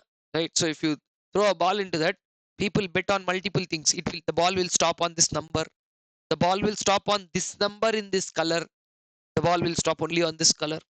So somebody will bet only color. Somebody will bet only number. There is one guy who puts all his money on it will stop on this number in this color. He wins the biggest money from that. Right. So like that, it's a future state or an outcome. We don't know. We want to achieve that. I want to get that goal. Goals are open-ended attributes. Now, please understand there's a debate here. If you find some other book which says no, it is the opposite. Don't argue. because there are so many management fundamentalists who don't differentiate between objectives and goals. So instead of fighting which one is open, which one is closed, some people they go on further to say objectives and goals itself can be used interchangeably. That's amazing, no? If both of them can be told interchangeably.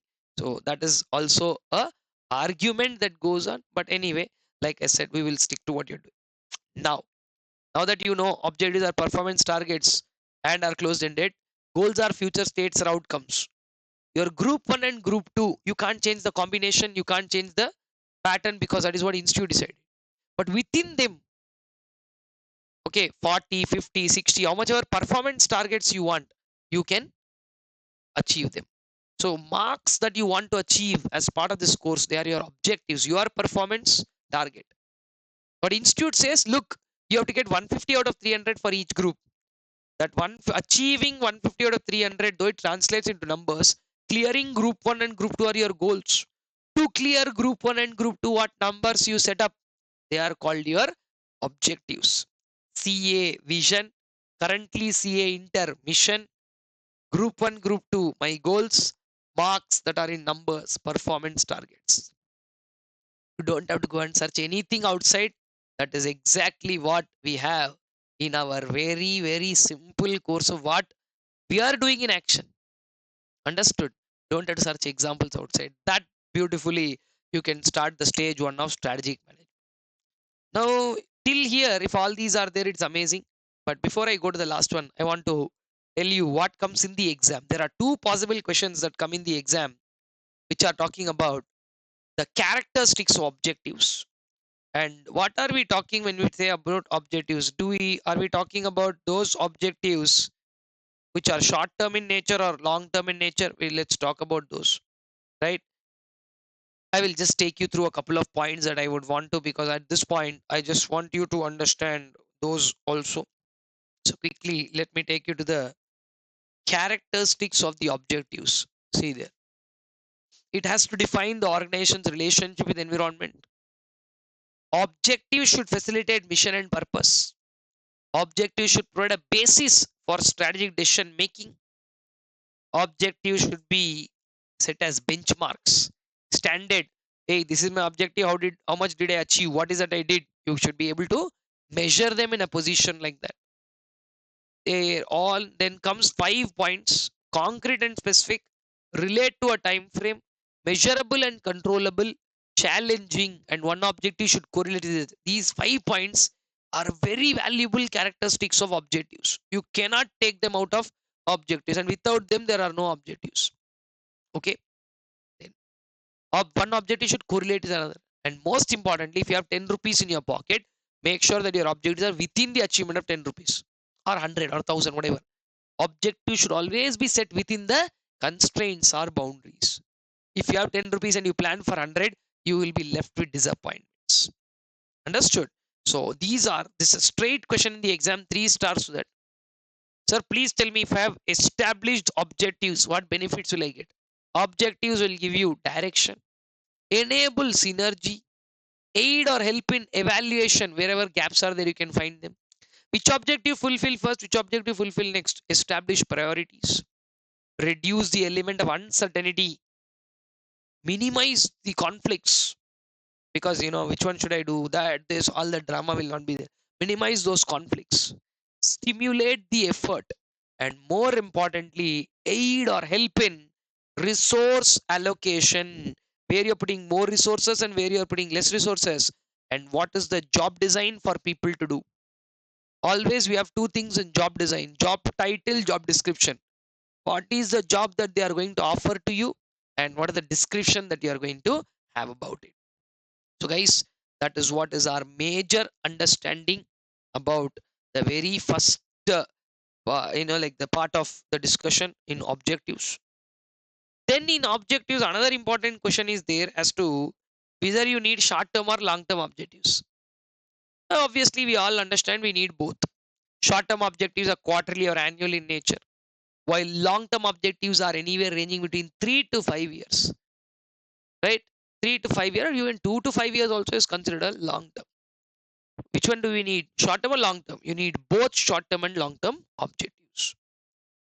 Like if you look at a list of long-term objectives is a start question.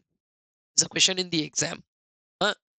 Long-term objectives in these 7 areas are profitability, two P's, profitability and productivity. Then CEAT, CEET, achieving a competitive position can be your, long-term objective. Having good employee relations and employee development, 2E is very important. Employees should grow, their career should develop. Similarly, employee relations should work well. Then talk about achieving a technological leadership. You should be a technological leader. And lastly, when life is moving smooth, also give back something to the society. CSR or public responsibility. When you start business, you need not be doing charity or public responsibility. In the long run, if you do, it's good enough. Understood? So these 7 straight question in the exam so many times. Profitability, productivity, competitive position, employee development, employee relations, technological leadership, and lastly, CSR or PR, public responsibility. Usually they take 2 to 5 years, as you can see. Now, one last thing to debate or discuss here is about, should short-term and long-term objectives coincide? Now, answers are very simple. Short-term and long-term objectives can coincide. Short-term and long-term objectives can be different. I'll give you an example. 15% growth in first year, 15% growth in second year, 15% growth in third year will give you an average growth rate of 15% across 3 years. So if your long-term objective in 3 years is to achieve 15% average growth rate, then every year you achieve 15, 15, 15, where short-term objectives are 15%, long-term objective also is average 15%. Short-term and long-term are identical in nature. While sometimes we can have conflicting or differing objectives. When short-term and long-term objectives, year 1, 10% target, year 2, short-term target, 15%, year 3, short-term target, 20%. Again, you can achieve an average of 15% across 3 years.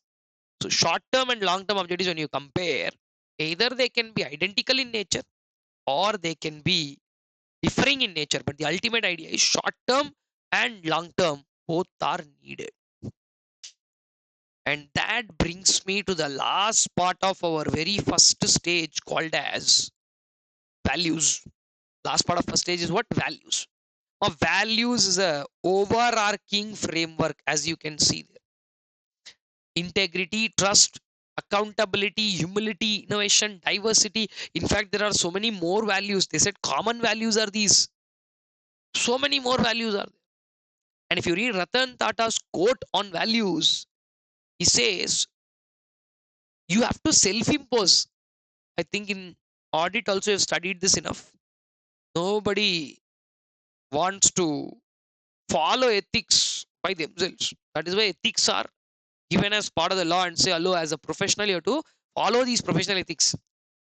Ethics are not a matter that they have to be forced. My ethics should come from within. Like that, value should come from within. Sir, at which level value should be there? At corporate level, because they form vision, should values be there? At business level, because they form mission, value should be there. Or functional level, I want you to also note that, or if at all you already know it very well. When you talk about the whole strategic intent narrative, right? If you can see here, vision is there at corporate level, while mission is there at business level, and goals and objectives are there at functional level. The best part of this whole story is values are there at all 3 levels. Understood? Values are there at all levels. Values, they guide the behavior. What is the importance of values? It's a small question that we asked in the exam. Values shape up how employees will think and act in a situation of ethical dilemma. Good, bad, what to do, what not to do. In such a situation, it will help you. Values, okay, this is not something that I'm supposed to do. Let me not do it. It like values will guide your behavior. If you have good values, it will guide your behavior towards good. If you have bad values, it will guide your behavior like that.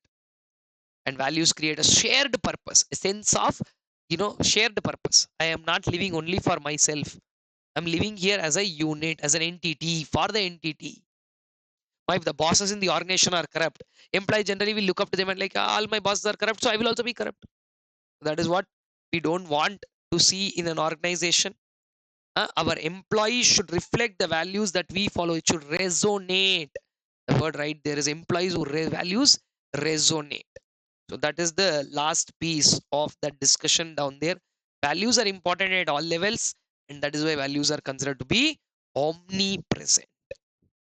So guys, that brings me to the end of stage one. And if you have been with me till here, absolutely go ahead and put in the comment section. Go edit your comment now. You already put 3 complete. Stage one completed. Put that comment down there. Our 1 hour 45 minutes of effort has been absolutely productive, and it's time for you guys to take a break, because as I told you, when you finish one stage, it definitely mandates a break. And when I tell you like this, because we have an ultimate facility today to put things on pause, do whatever you want to, this is a time where I would like you to pause, so that it gives me an opportunity also to pause, and we will resume back right away, because all I'm going to do is to go ahead and continue the marathon. So you will be soon be able to catch up on the next stage, because stage one once is done, we are now going to move on to stage two on strategic analysis. But before we get to strategic analysis, I would like you guys to take a very, very quick short break and come back to do what we are calling as stage two on strategic analysis. All right, guys. So on that note, I hope you have been prepared to go through everything here. Let us now move on to talk about what exactly we are going to do in the stage two of strategic management. So I hope everybody's clear with stage one. Let's kickstart stage two, what is called as strategic analysis. Now, in the context of what we have discussed, as per the definition of strategic management, strategic analysis is that process which is to be done because of the very reason that you see there. A good strategy, if you want to frame a good strategy, you cannot frame that good strategy by opinions, instincts, or thoughts. You can't ask others, like, hey, can you tell me a good strategy? What should we do about it? We are not going to ask anybody like that. Sir, I feel, I strongly sense this will work. My 7th and 17th sense are telling that this will work. Those things really won't work when it comes to strategy making. A good strategy cannot be formulated. Good strategy cannot be formulated by good thoughts, intuitions, opinions, asking somebody and all. Sir, if you then ask me how to form it, it has to be always formulated through what is called a deep rooted analysis. What is it called? A deep rooted analysis. What are you analyzing? So, as part of strategic analysis, we are analyzing the internal environment where we have two things called the strength and weakness, while in the external environment, we have something called as opportunities and threats. So now that you know that strength, weakness, opportunity, and threat, all these have to be analyzed. Four of these put together will be at the end of the whole analysis. That is, we do the whole of second chapter to know various things about the external environment. So before even we start discussing the external environment analysis, we will also discuss about the next topic, what business environment is, what goes into making a business environment. We will discuss that. And then of course we will talk about certain important concepts in the macro and micro environment. What are there in the macro environment, the pestle factors, and we will then talk about individual factors like products, the immediate periphery means your micro environment with all the 5 forces that Michael Porter described. We will discuss product and its life cycle, Michael Porter's 5 forces model. We'll also talk about the Michael Porter's value chain analysis. We will also talk about the concept of experience curve to understand certain aspects. Then we will talk about our competitors. So what we are going to do effectively throughout stage 2 part 1. So what you're right now seeing is stage 2, right? In that, as per our syllabus, first they discussed about external environment. There's no rule that you have to do external first and internal next. In our syllabus, it is like that. Then part 2 of the story will be about doing a internal analysis, and that is exactly what we are going to stay focused on in doing in this whole series of aspects. Now, before even we do these analysis, there is something that you would have to know about strategic analysis. That is, there are three very important issues to consider about strategic analysis. Now, before we even do that, what exactly is this concept? And I want you to understand this, since I explained you this part one and part two about how internal external environment are. I want you to see a flow of certain aspects. Like, it is a basic thing that there are a couple of things in the internal environment that we analyze, and then there are also about three things that we analyze in the macro perspective. Let me just bring that to you and show you. So right now, when you do strategic analysis of the external environment, this framework becomes a very important thing, right? The firm's internal environment, which is there here, which talk about strength and weaknesses, and whoever are the firm's stakeholders, wherein we talk about who are the key players, who are you supposed to just keep informed, who are those people who need to be given low priority. There is a topic called Mendelows Matrix that help you have a greater clarity and understanding on that. And when it comes to the other three names that you see there, right, this one right here, we can see the names: industry shaping competitive forces. The industry shaping competitive forces are those whichever I told you right now. What are our products? Who are our competitors? What is your market? Who's your customer? What is the broader perspective? All those points will be covered in the industry shaping competitive forces. It's more to do with immediate external environment and what are our competitive forces within the same industry. Then we'll talk about macro factors. These one: political, economic, socio-cultural, technological. All these are macro in nature. Now, what you need to understand is, though they are macro in nature, I mean, we are going to talk about, right, my bad on the spelling, macro in nature. And what you need to understand is there are two levels. These macro factors at the domestic level, and these macro factors at the international level, which is also something called as globalization, right? So we will, a very extensive chapter, this one, chapter number 2, covers all of these parts. So first part, we will start discussing what is strategic analysis quickly, then business environment, then micro and macro environmental understanding, then macro environmental factors, and then all the individual micro environmental factors in greater detail, like what products, customers, competitors. Then we will move to the next chapter where we talk about firm, its stakeholders, Mendelows Matrix, industry drivers that affect us. Once we are done with all these topics, whatever we discussed in chapter 2, whatever we discussed in chapter 3, we'll make a bundle of everything of this and put that into a SWOT analysis to complete this story. And that is when you will be commenting next saying that we have done stage 2, right? So if you have not left the stage 1 done comment, please go do that, and then come back and continue to listen the long story in stage 2. And we will then in stage 2, meanwhile between stage 1 and stage 2, I'm also going to give you two or three more milestones, right? We'll see at various points where we can go ahead and say conquered. Obviously one would be the five forces model. That's a very important juncture.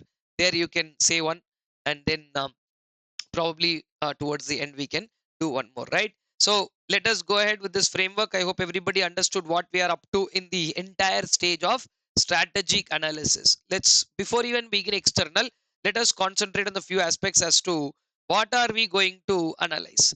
Strategic analysis is as I just told you, strategy formulation requires more than intuition, opinion, and instincts. You can't just go by some deep instincts. My seventh sense said, 17th sense said, so I will do this, I will do that. It will not work like that.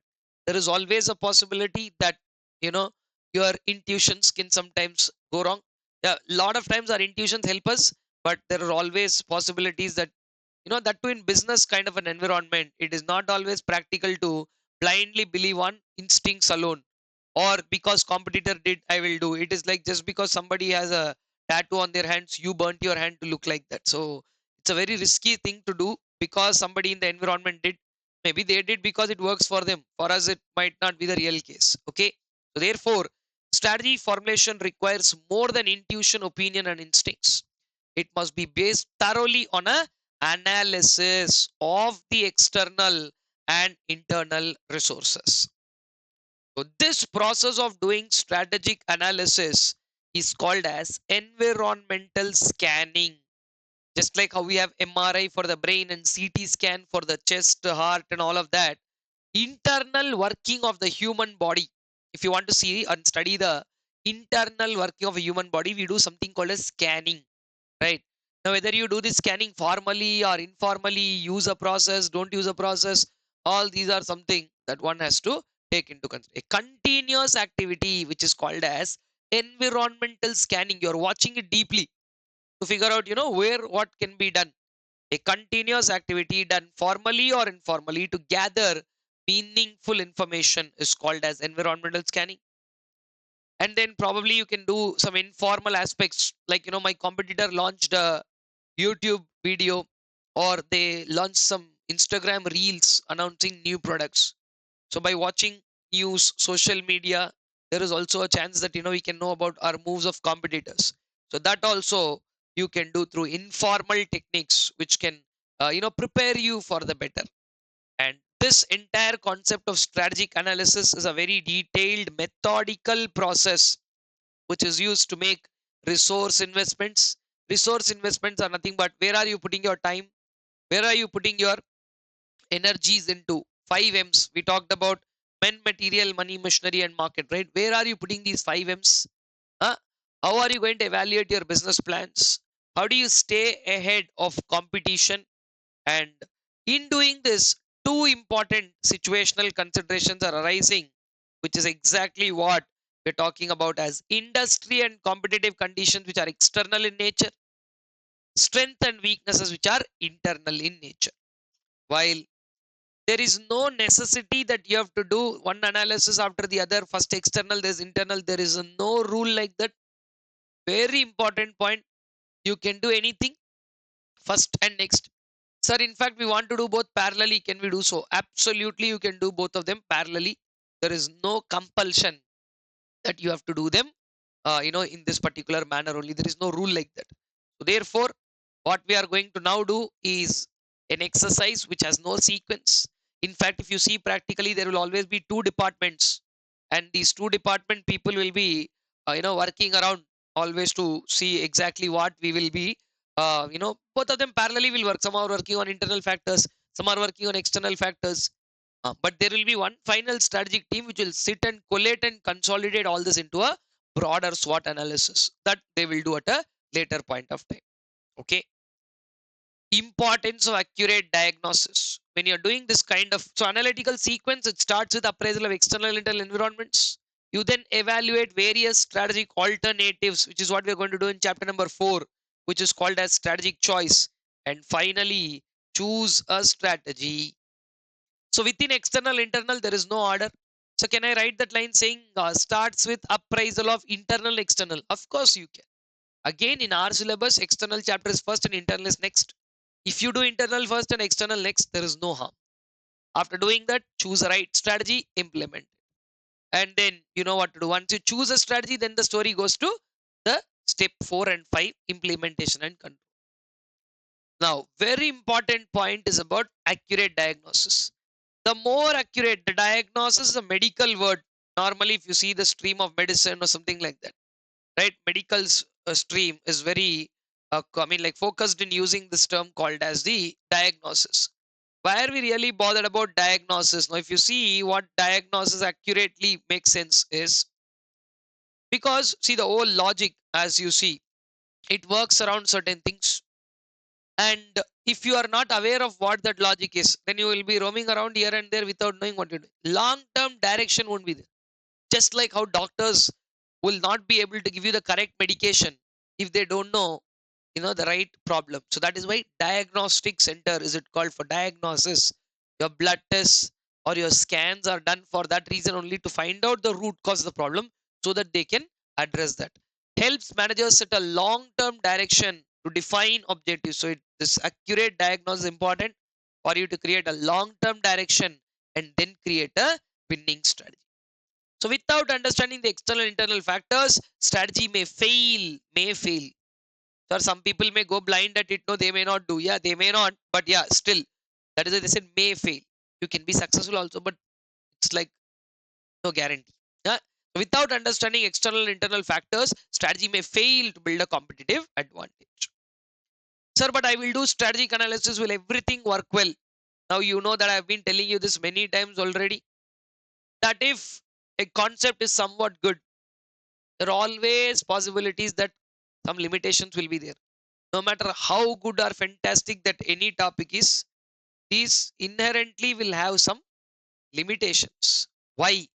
Because when a good concept is always coming with many points, those points work under certain circumstances only. So when they are not met, generally you will find every topic will have some limitations. I've been joking about this, so everything will be going very smooth. Suddenly one word will come. However, nonsense generally starts with the word however. And you know what it says? Everything will be going said, however, these things are not. So like that, in the concept of strategic analysis, we have a couple of very important limitations. The first one says, strategic analysis, when you do it, gives you so many options in the analysis, but it does not tell you which one to choose. It does not tell you which one to choose. And in choice making, you may make a mistake because analysis is not a activity that gives you solution, right? It provides innovative option, but does not indicate which one to choose. Does not indicate which one to choose. So many options may come which are overlapping, confusing, difficult, and that could prove to be a challenge sometimes. Plus, analysis can be a time-consuming activity. Some people believe that a waste of time, sir, all these analysis and all. Directly, let's jump into action. So sometimes analysis can obviously be time-consuming because the largest time-consuming part, no doubt, is implementation. But equally, another time-consuming part of the entire strategic management process is analysis. But again, it's a double-edged weapon. The better you do the analysis, the greater you can execute also. With that, it brings me to the last part of the discussion in strategic analysis, which is a very, very important consideration because this has been an exam question so many times. So, in this leg of our doing, after the first chapter is done, this is the last topic in the strategic analysis called as the issues. This question has been asked in the exam so many times. The 3 issues to consider for strategic analysis. 1. Strategy evolves over a period of time. Strategy evolution will happen over a period of time. Strategy is nothing but a series or numerous small decisions taken over a long period or extended period of time. Strategy is a series of small decisions made over a long period of time. And there's no second thought about it. It evolves as the outcomes become clearer and get updated with new insights. I think all of you know. One time when we make a perfect strategy, there's nothing called a perfect strategy as such, right? Things keep changing.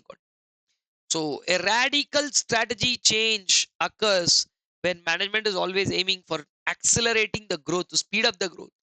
Remember, strategy evolves over a period of time. 2. If anybody asks you a question, which one is important? External analysis important or internal analysis important? A reasonable balance. Okay.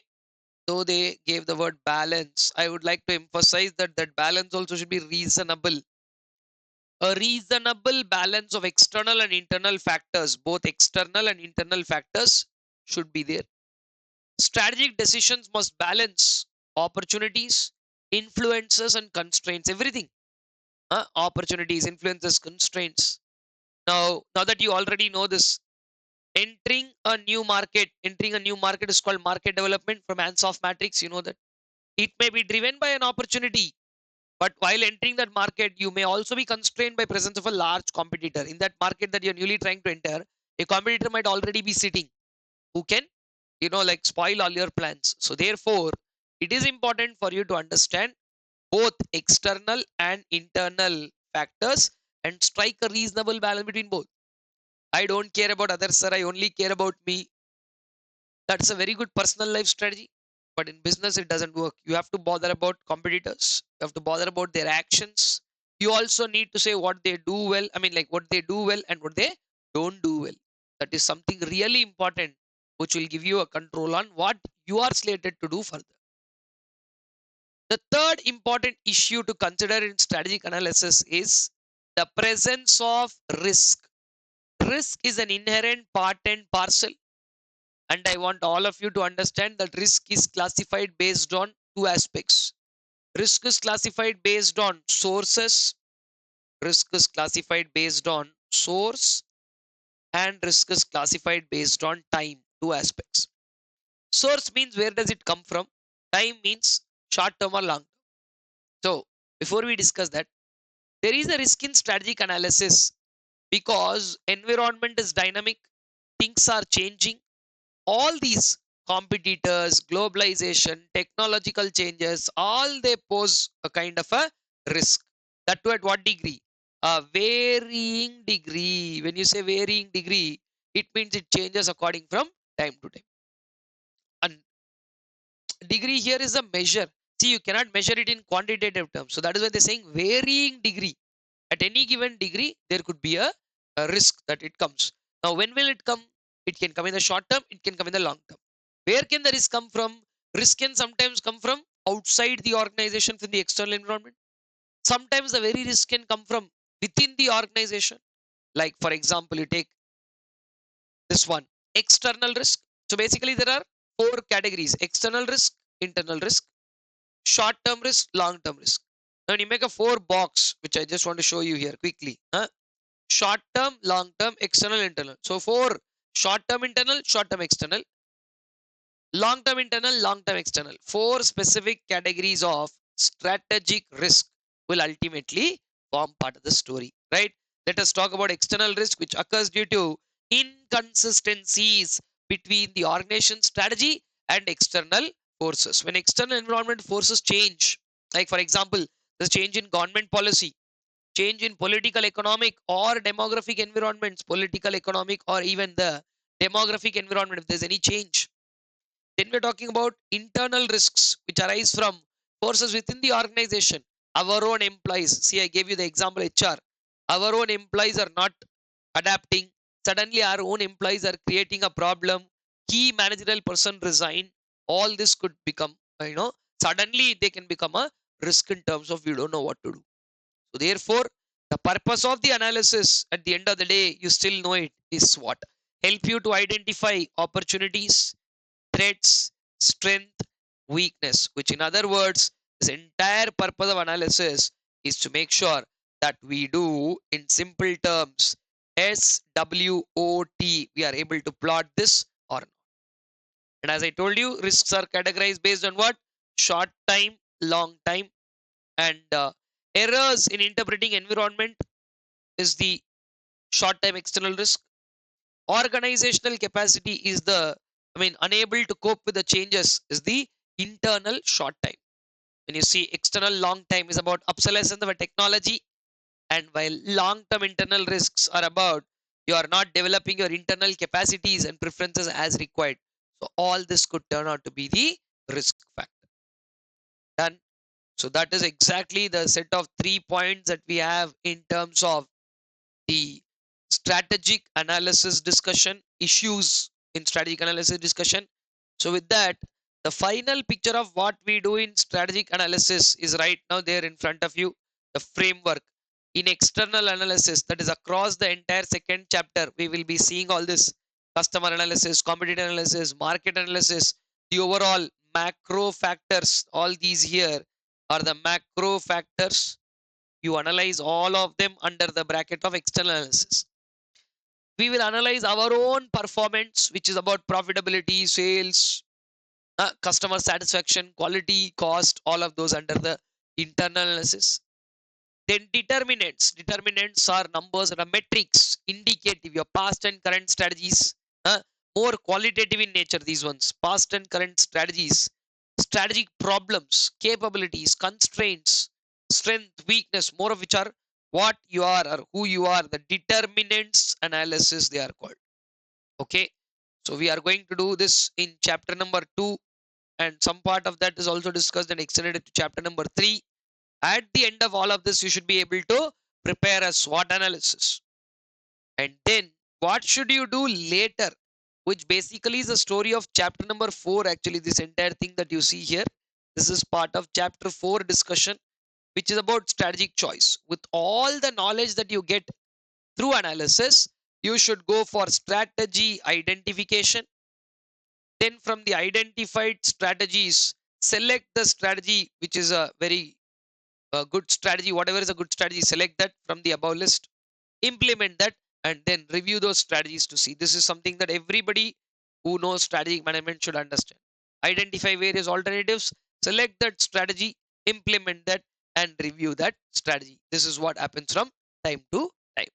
Okay, so let me just take you through to our previous depiction. Issues are there, all 3 points. Strategy evolves over a period of time.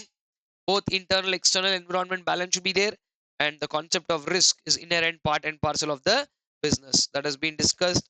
The framework of strategic analysis discusses all of these points, so that also has been summarized. And of course we will discuss micro and macro environments. So on that note, you can consider the discussion of strategic analysis to be done.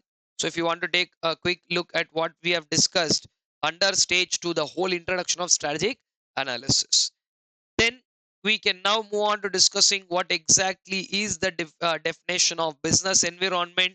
What are we actually talking about it? Where do we stand with respect to business environment? All these are some of the points that we are going to discuss and deal with in detail. You can put me on pause for a minute and just brush up with what we discussed in strategic analysis, and then we can resume the discussion on the second part of the chapter called business environment. All right, I hope you have gone through that. So let us get back to the discussion on business environment.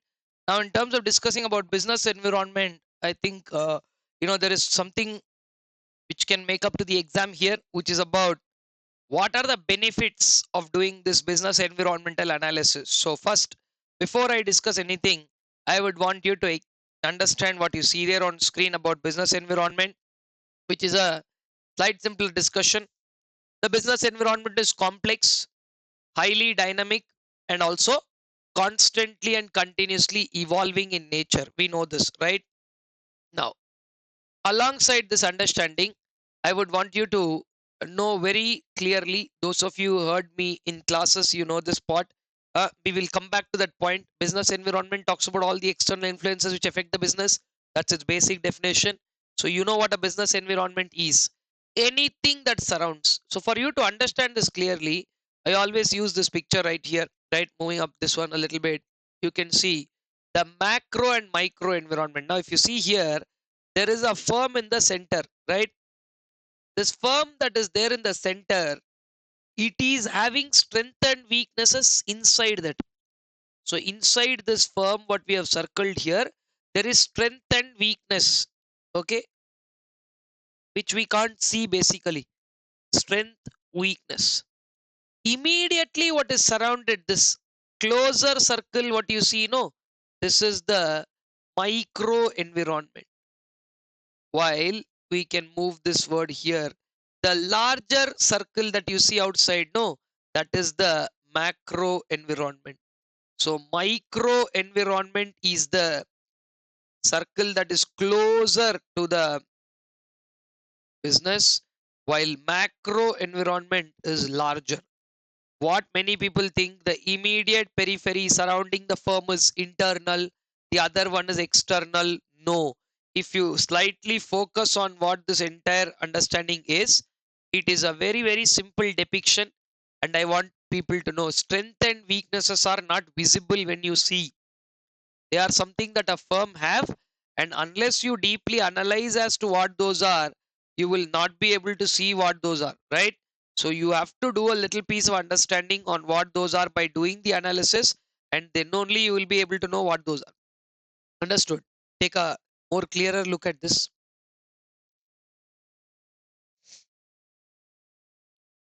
So what I'm mentioning there is this firm has strength and weaknesses which we can't exactly see or depict, the strength and weakness. But in the broader perspective of understanding, many people think, whatever is visible, that is the strength and weakness. No, that is not the internal environment. That is the micro environment which is in the immediate periphery to the business. Okay. So thereby the inner circle has all the micro environmental aspects while the outer circle has all the macro environmental aspects. Now before we go to this analysis here, which gives you a very neat clear view of what we do in business environment, which I will take you through in detail, I want all of you to have a quick understanding of this question, because this can directly come in the exam. Why are we doing business environmental analysis? Okay, so let me just take you through that on this side. What are the benefits? I've already put a start to that question. They can always come back on that. Benefits of environmental interaction, right? 5 benefits are there. One, it will help you to. So I hope everybody knows the definition of business environment. One more time. It refers to all the external factors that affect business decisions, plans, and operations, which also helps you determine the interaction with the environment. The interaction with the environment helps you determine what sort of opportunities you have, what sort of threats are there, and more than anything, we are talking about what could be our competitors' actions. So these are all the points that we have seen down there. And then when we talk about benefits, right, this is a possible question that can make it to the exam. One, help you determine the opportunities and threats. It gives you a direction for growth. 5 simple points, guys. Helps you determine opportunities and threats. Gives you a direction for growth. Helps you do what is called continuous learning, which encourages managers to update their knowledge and skills on what is happening in the environment. And very important point, which is again a hidden but the secret of success for many business, is how they build an image surrounding the understanding. Businesses can respond to environmental needs by creating a positive image. So, like, say, for example, a pandemic is going on. Every company can't be a very shrewd and say, we'll operate like this now also. So, sometimes, give it back to the society. That kind of attitude has to come and work, right? So, that is what the image building part of it is. And of course, we will at a later point of time in this chapter continue to do what is called as a competitive landscape, which will help you about meeting the competition. Meeting competition talks about analyzing competitors' strategies. Analyzing or analyzes the competitors' strategies enables businesses to adopt something effectively. So these are the benefits of environmental interaction. This could directly make it to the exam. This could directly make it to the exam. So therefore, determine the opportunities and threats. Put up the direction for growth. Continuous learning is necessary. Image building can happen. And for meeting competition, you can always analyze your competitors through a competitive landscape, which at the end of this chapter, we will be doing. Okay. And on that note, if somebody asks you why should you do strategic analysis, the need for strategic analysis is very clear. Strategic analysis evaluates the internal external environment to ensure competitive advantage and also sustain a high performance for survival and growth. Right? So I think all of you have clear understanding of these 3 words, though they are not really part of your syllabus. I've emphasized on them many times. Businesses should always have something called as strategic responses. Sir, I don't want response, sir, I want to keep quiet. Keeping quiet is also a reaction. So silence to the environment, proceeding with caution, or dynamically doing something, all of this will mean that your action towards environment has some response.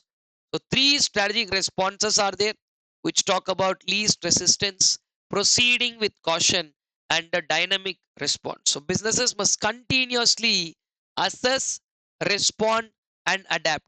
Assess, respond, and adapt to the opportunities and threats so that you can have growth and success. This is the idea. And strategic decisions are very crucial for the business success. And the corporate level, which is there sitting at the top level, they play a key role in formulating and improving the strategies. Everybody, one more time, you know that the environment is dynamic and unpredictable. Therefore, constant efforts are needed to improve. So that is the role of strategic decision making. Strategy people are involved in doing this so that you can get a clear understanding of what is going on in the environment, which is so dynamic and unpredictable, and what are some things that you and I can do about this to make the story better. Okay, so considering that, we will now discuss micro and macro environment, a very simple yet a very important analysis, right? Instead of trying to by heart something, try and understand the logic behind what is micro and what is macro.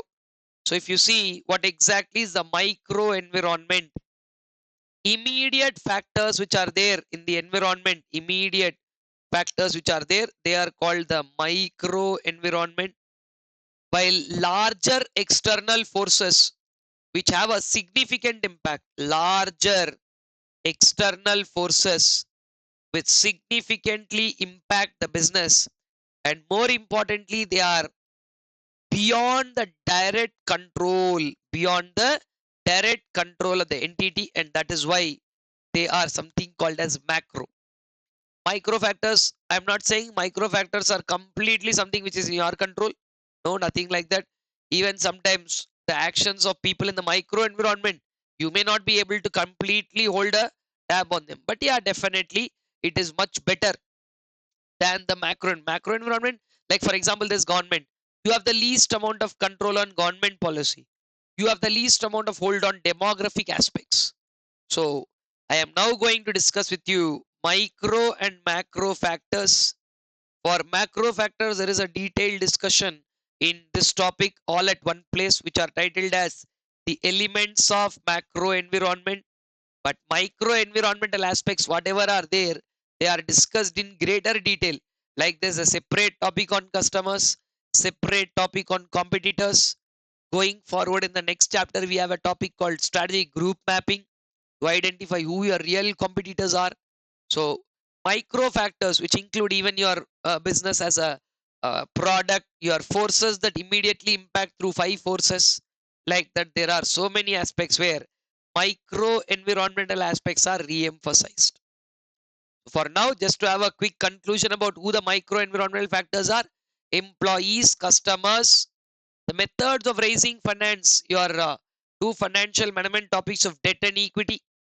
Suppliers are there in the immediate periphery, the local community, the surrounding in which the firm operates, and the competitors who directly impact you on a daily basis, a direct competition.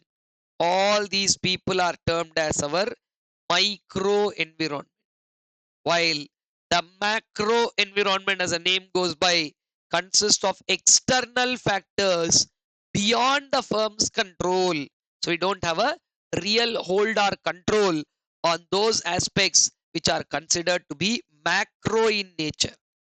I hope you are well aware of these two terms. Being students of economics, micro means small and macro means big or large.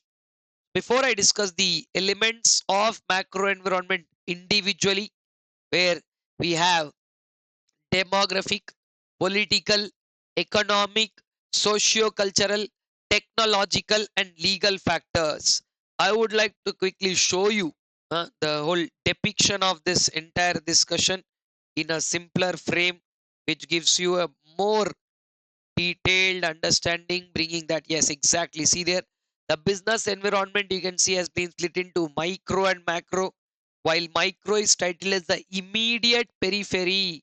Macro discuss all the broader forces that are there in the environment.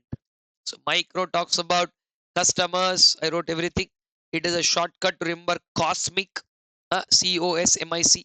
Customers, the organization, suppliers, market, intermediaries who are there, competitors who are there, all these people make up to our micro environment. While in the broader context of macro, the study of population and its characteristics, study of population and its characteristics are in the likes of demography, political, economic, socio-cultural aspects. Well, when you talk about economic, we generally talk about GDP, uh, consumer index, price index, inflation. They're all the factors that are there. technological factors, which talk about what is the current technology in use, legal, which talk about the laws and regulations in the country, and one of the very important, hidden, silent, but very important is the socio-cultural aspect, which gives you a brief about traditions, values, beliefs, and customs of the people. So let us have an overview of all these points, just quickly running through all of those. You don't have to by heart, but any of these can at any given point of time become questions in the exam. So demography or population, what is there about demography or population? To start with, let us get to the very first factor of demographic environment. Coming back here, it talks about the characteristics of population. That is what the demographic environment is. Considers factors like race, education, asset position, house ownership, job position, and what sort of degree of education is there, which region are you in. So demographic data, whatever we are studying, is very vital. Vital means important for businesses and economists to analyze the potential and trends. Say, for example, in India, we have a lot of youth population. So, what can we do with the youth population? Where can we put the youth population to the right use? And that is what the demographic study relevant to India. India's younger population is a larger proportion, which attract all the multinational companies which come here. So we have Bangalore, Hyderabad, all these as IT hubs for the world, right? So just like how we have Silicon Valley in the US, we have Bangalore, Hyderabad becoming the IT hubs. Chennai, Hyderabad, Gurgaon, Noida, all these places have become the BPO hubs, right? So anyway, I mean, widespread companies are there everywhere. But like I said, why is it? Because in India, the younger potential, the younger talent is available so much for doing all of these. So at the onset, what is the question to be asked? The key question to be asked for business are, what demographic trends are relevant to me? What demographic trends will affect the market size? What represent opportunity? What represent a threat? Too much population.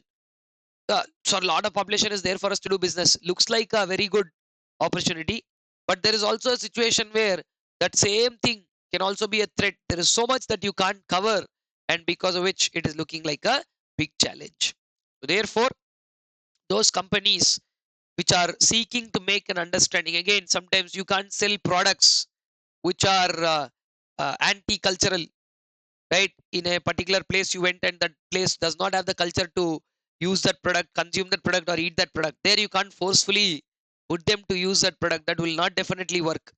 So therefore, we'd be talking about four very important factors in population size, geographic dispersion, the age distribution, ethnic mix. Ethnicity means the origin, where do these come from, and more importantly, income distribution.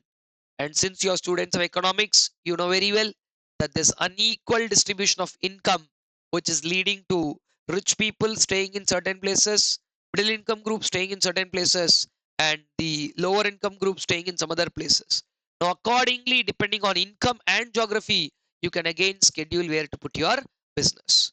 So, changing demographic patterns, if you are able to identify them well, things would become way more simpler or easy. That is what the first story of demographic environment is. I hope that sums the purpose. Let us move on to the next one swiftly, which is talking about socio-cultural. Now, I want you to understand very clearly, while socio-cultural talks about traditions, values, beliefs, literacy levels, ethical standards, how the society is split. You know this word from audit, stratified sampling. Same way, stratification, a process of dividing a heterogeneous into subhomogeneous. So how people are scattered socially, social stratification, and are they staying together? Are they staying apart? Cohesiveness, which is about togetherness. So all these factors come under socio-cultural environment. Traditions, values, beliefs, huh? And very important point in this is, sir, now only we studied about population. Then again, what is the difference between population and socio-cultural? See, demographics talk about population as a whole. They don't talk about individuals and their behaviors. Socio-cultural talk about society individuals, their behavior. This is a big difference, and I want all of you to know it. What is the difference between socio-culture and demographics? If you see that, while socio-cultural is very clear in terms of individualistic, the focus on behavior and belief system of a population rather than the entire characteristics of population. Individual aspects of each part in the population is seeing. If you study the overall population, it is called demographics. Under that, for each individual, what is a culture, belief, value, tradition of individuals? If you see, that is what will be something to do with the demographic versus socio-cultural difference. And generally, if a group of people are there in a society, core beliefs tend to generally be persistent. Everybody might believe the same thing. And since they are deeply rooted, a culture is very, very difficult to change. You can't go somebody and, hey, what you're following is all outdated, change it. Try saying something like that to your grandparent. They'll be like, hey, shut up. We have been doing this for 50 years. Socio-cultural aspects have such power that if you have been doing something wrong for 100 years, but because you've been doing something wrong for 100 years, and it's a valid, accepted custom. So there's no right or wrong in culture. Culture is about somebody's practice, right? So that is how this can have a impact. Understood? So that is what the second factor, socio-cultural. Swiftly moving on to the third one, which is called economic, which refers to the overall economic situation. All of you are students of economics in foundation, so you know what the economic conditions are, which talk about the supply, cost, quantity, availability of resources. Lionel Robbins, the whole theory of scarcity told that resources are limited. So studying and understanding the economic environment of a business becomes a very important thing. And studying and understanding the economic situation of a place or a country will let you know the real income. You remember purchasing power. Whether people in this area do really have the purchasing power to buy our product. If they don't have, then you are just wasting time.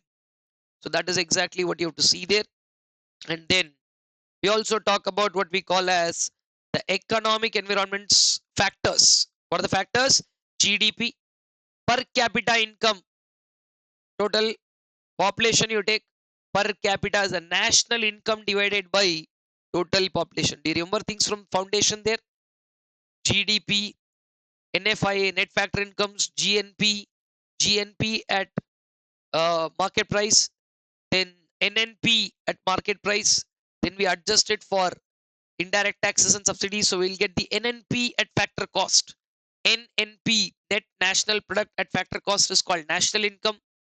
When divided by the total population gives you per capita income. So GDP, per capita income, capital market strength. IPOs is the primary market. Secondary market is called the stock market. So both these, what is the strength of a capital market? Interest rates in the country, inflation, the situation of inflation in a country. All these are very, very important because high interest rates are not very conducive for business. High interest rates are not a very conducive thing for business, because some businesses won't get easy credit, right? So that is a challenge which may limit the buyer's ability to buy. So availability of credit will help customers also buy more. Availability of credit will help businessmen also do business. Bottom line, understand the state of an economy, whether it is performing well or it's poorly performing. First three factors: demographic, socio-cultural, economic. Then comes the political and legal environment of a country, which is very important in terms of understanding the flow of events in a country, whether the country will prosper, because the political agendas should not be something that will stop the growth of the country. Country's real growth is in the governance. So which political party is ruling? What laws and regulations are they bringing? The ideas of political parties called political ideology. Now, if political parties are forming government based on alliances, and suddenly if alliance partners terminate, government will collapse. That is not a very conducive or likely situation, right? So what is the political state of a country? Political development, political stability, law and order situation. I would not want to do business in a place where the law and order is not intact. So I would generally like to do business in a place where everything is conducive. I'm like, okay, this is a good place to do business. I would like to do business in such place. So what are the government policies, taxes, duties, all of that we will have to consider, because high taxation is a challenge. No taxation sometimes, boosts businesses. So it depends, like what we are doing. And even duties, must see, majority people can't operate without tariffs and duties. I think you studied those also in foundation and economics. Tariff and duties are important. That is also a roadmap for country's growth and success. So whether a country is allowing FDI, FPI, all these presents, so whether the country is a conducive place to do business, whether the political and legal environment of a country are conducive enough to do business, laws with respect to patents, copyrights, intellectual property, labor laws, forex laws. I think for all of those, one word is called a sound legal system. So one, political stability should be there, sound legal system should be there. If both these are there, then it attracts a business to do business. And the last of macro factors is called a technological environment, where technology is a very, very crucial factor, right, in today's world of how people communicate. The way we do business today has drastically changed, right? Instagram has become a business platform rather than a photo sharing platform, right? Facebook has Facebook Marketplace. So today, even we're not leaving the social media. Large scale meetings are happening on Zoom. So today, the way we communicate, way we do business, everything has changed. So yes, of course, there is a huge impact of technology on business. It reduces the paperwork. You can schedule payments, coordinate your inventories effectively. You can uplift the concepts of just in time, because right now online ordering is possible. Everything that was once a dream is today very easily possible. And the best part about technology is they remove all the boundaries. They shrink time and distance. They shrink the time and distance, reducing cost and gaining competitive advantage. So if they ask you only what is technological environment and how does it impact the business, you just write this and take your marks home. There are very rare chances that they will ask you everything from you know the concept of macro environment, right? All the elements of macro environment they may not ask, but what they can ask and what they have asked is the summary of all of these in the form of what you call as, okay, yeah, the last point in technology says today technology is creating a lot of opportunities and threats. Yes, absolutely. Old technologies become obsolete and new technologies provide new business opportunities, like AI and machine learning. They're as much encouraging and as much threatening they are. So nowadays we have robotic process automation, RPA is being used in audit. It is amazing to see all of that. And this particular piece, which I would like you guys to do always, is the PESEL analysis, which is a tool which combines all of this. The PESEL framework, earlier used to known as PEST framework, which is nothing but the same components what we just discussed: political, economic, socio-cultural, technological, and legal environments. The components of that. So please do the the key factors topic very clearly, because they can ask you to write this in the exam, and this has been multiple times asked. Pestle analysis and what exactly are. Everything in a pestle analysis has been already discussed: political, economic, social, cultural, technological, legal. This last line, you see, environmental factors. Additionally, I would like to add that what are the environmental impacts on industries like tourism, farming, and insurance. And climate change awareness is creating new markets and somewhat destroying the existing ones. So this is an additional point. If they ask you pestle analysis in the exam, which they have done multiple times, so that is exactly why I want you to put a star to the topic and see it in full, to run through that as a revision of what we discussed across the last 20 minutes.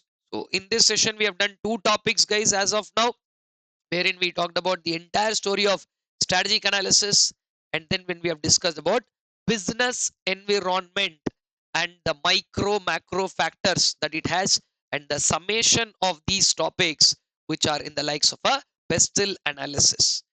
I would like to give you a break, but before which I would like to do a small topic which talks about what we call as globalization, because hardly there is anything internationalization or globalization. So I would want you to guys to go through all these points in the uh, pestle analysis, and we will do this last.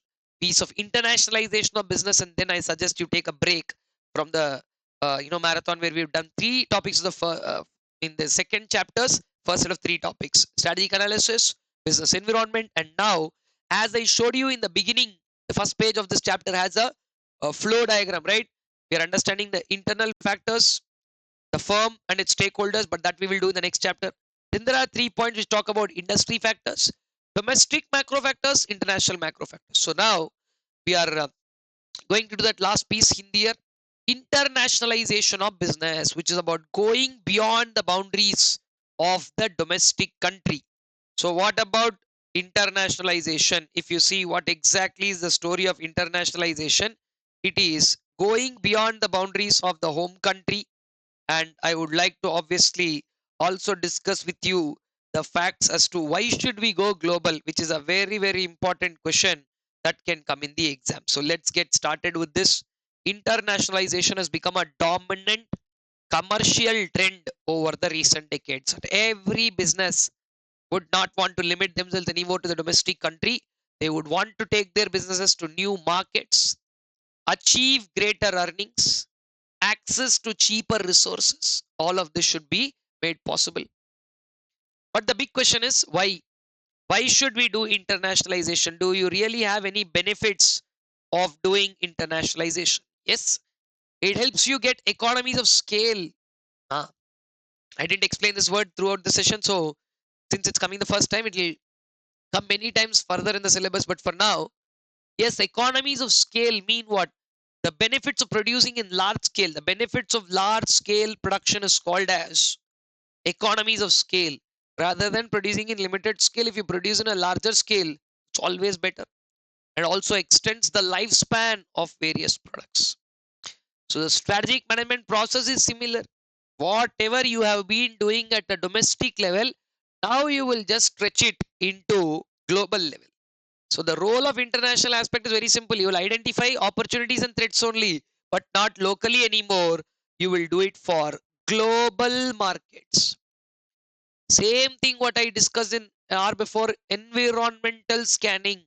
This time your environment has changed from domestic to global.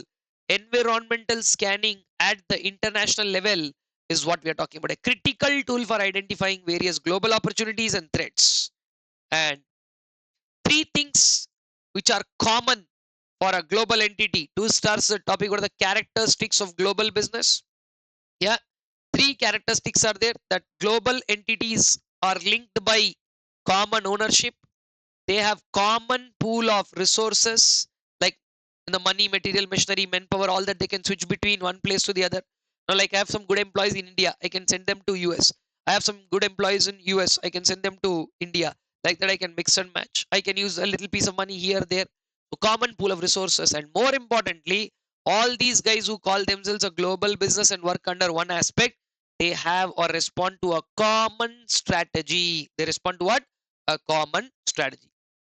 So 3 characteristics of global business that could quickly spark to be a question in the exam. It's a conglomerate, that is a combination of multiple units with common ownership, have a common pool of resource, and have a common strategy. 3 words that are common. Moving on to a question that has come in the exam is, while developing internationally, what will you focus on? Many people thought this is a small paragraph with no relevance. It made to the exam. So while you're developing internationally, what is your focus? International development is expensive and challenging. So therefore, moving in a very thorough and structured manner is necessary. Blindly, I'll go international means you will spend a lot of money on expansion and then fail. So if you want to avoid that, understand what you're doing and then go for it. Evaluate the global opportunities and threats. Describe the scope of your firm's global commercial operations. Sir, our firm's global operations are like this. We very workable. We can do it like this. Well, good. Go for it. Sir, as the firm, we can't go for global level operations. Then don't go. Because blindly walking into a road that you have not walked before is not something that anybody is suggesting you to do here. So taking that into consideration, create the firm's global business objectives. Till now, we've been talking on the regular business objectives. Now you create the firm's global business objectives.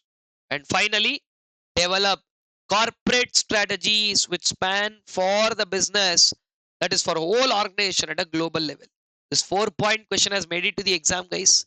So while developing internationally, doesn't it look similar like what we have done in the past? Same thing, but only thing with a little more focus on what we are doing.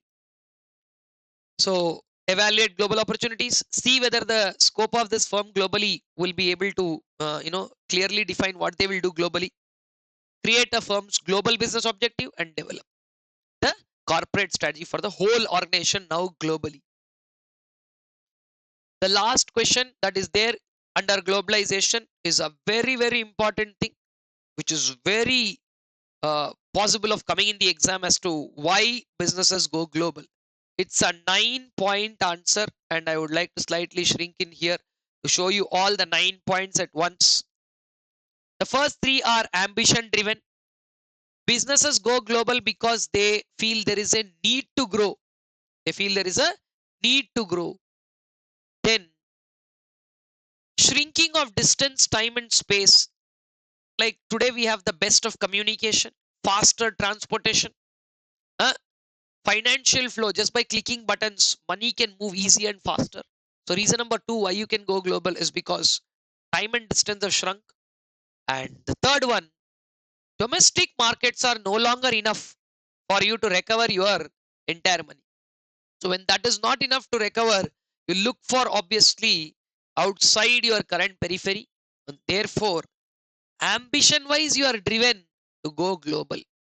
This 9-point answer, I don't know. I'm praying that it should come in the exam and all of you should get 5 out of 5. So later, just remember this. If at all this comes in the exam in the upcoming attempt, you come back to this space and, I'm not a predictor though.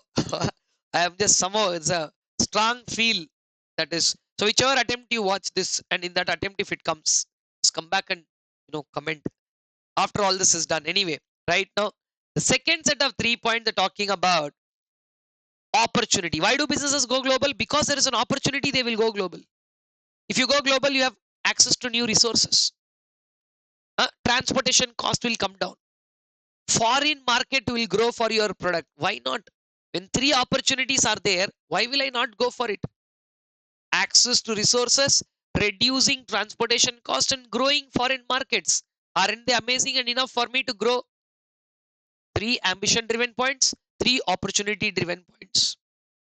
Then let's just talk about 3 legal reasons as to why you can go global. 1, the number of services have risen so much. Rise in the number of services and economic integration. Today, service sector contributes. Service sector is the largest sector in the world right now. And why not? When rising services have happened, why not contribute? The last but 1.8 one, everybody knows this, called as liberalization, lower trade barriers, has always been one of the big reasons why we can go beyond the boundaries of our country. And you can join hands. Maybe when you did this first time, it was a little piece to understand what strategic alliances are. But now I'm hoping you did that topic called strategic alliance, so you know that there is some time you can join or join hands with people who we can have temporary arrangements with, and those are the people who are called your strategic alliances. So 3 legal reasons. That is, 1, you can increase the number of services. The rise in services has helped you provide more. Trade barriers are low, liberalization is there, so why not go global? And lastly, if you join hands with global allies, which is, like you can look forward into the future of growing your firm big.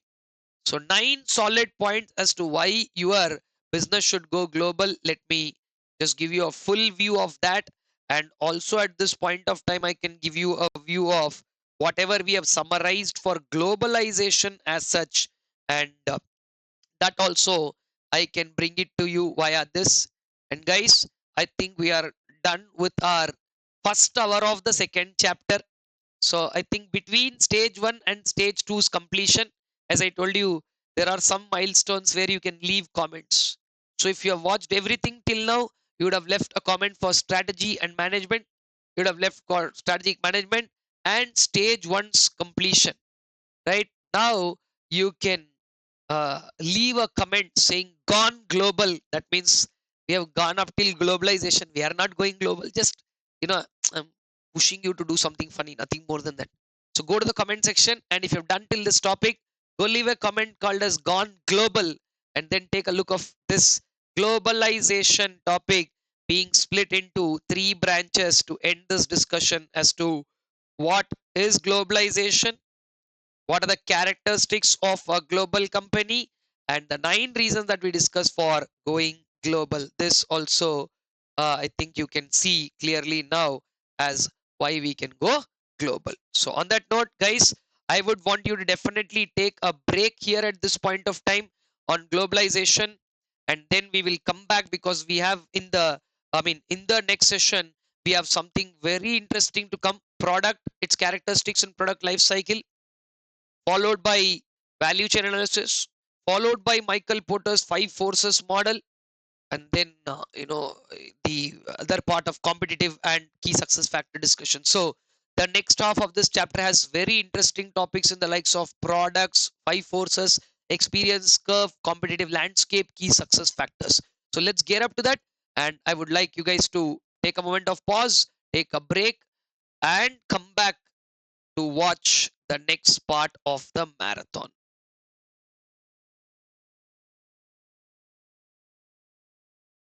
All right, guys, I hope you've taken that break and you are back. Let us now move on to discussing the next topic. As I told you, this piece has a very interesting discussion about products, product life cycle, and other aspects. So let me just take you through that as well here. Moving on to the next part of the discussion: product life cycle. First, we will see the base idea of what the concept of product is. Now, generally, people think product has to do only with goods and services. This part has been clearly explained to you in the class as well. Products in the modern times, it's not only about the goods or services, but it is also about the experiences that people crave to have in nowadays. So products are about 3 things. So I want you to understand this concept as 3, 4, 5. 3 things that make up to the product, 4 stages of the life cycle, as you can see, and then also the 5 characteristics that you are seeing here right next to those set points. Now, what are the 3 things that make up to product? Keeping it that simple to start with, when you talk about a product, products basically are either goods which are physical in nature, or nowadays we can deliver goods virtually also, like a software is a good delivered virtually, ebook, e-classes, all of those, some goods which can be delivered virtually, that is not in tangible form. Then comes services, banking. Starting with banking, one of the most easiest services. So you know the long list of services in India, being one of the leaders in service sector right now: IT enabled services, tourism services, mediation services, intermediary services. So many services is one of the largest sector right now. Now, what is a good? What is a service? Everybody's clear. What is this experience? So sometimes you pay for a commodity not to figure out, what exactly that commodity it is, or what just is the commodity in terms of its physicality. No, the usage of it. Going to a first day, first show movie. You're not paying 500 rupees extra for the movie, because movie will come, you can watch it that day evening also, next day also, 1 week later also, later on OTT also. First day, first show, you are paying for the experience. So like that, nowadays there are a lot of aspects where people are craving for an experience and paying for it. So that's what comes in handy here. So experience is the other kind of feel that you get out of the product. And every product has 5 characteristics. How many characteristics? We have 5 characteristics. If you see what those are, every product either is tangible or intangible. Every product is either tangible or intangible. Then every product has a price. Every product delivers some customer satisfaction, right?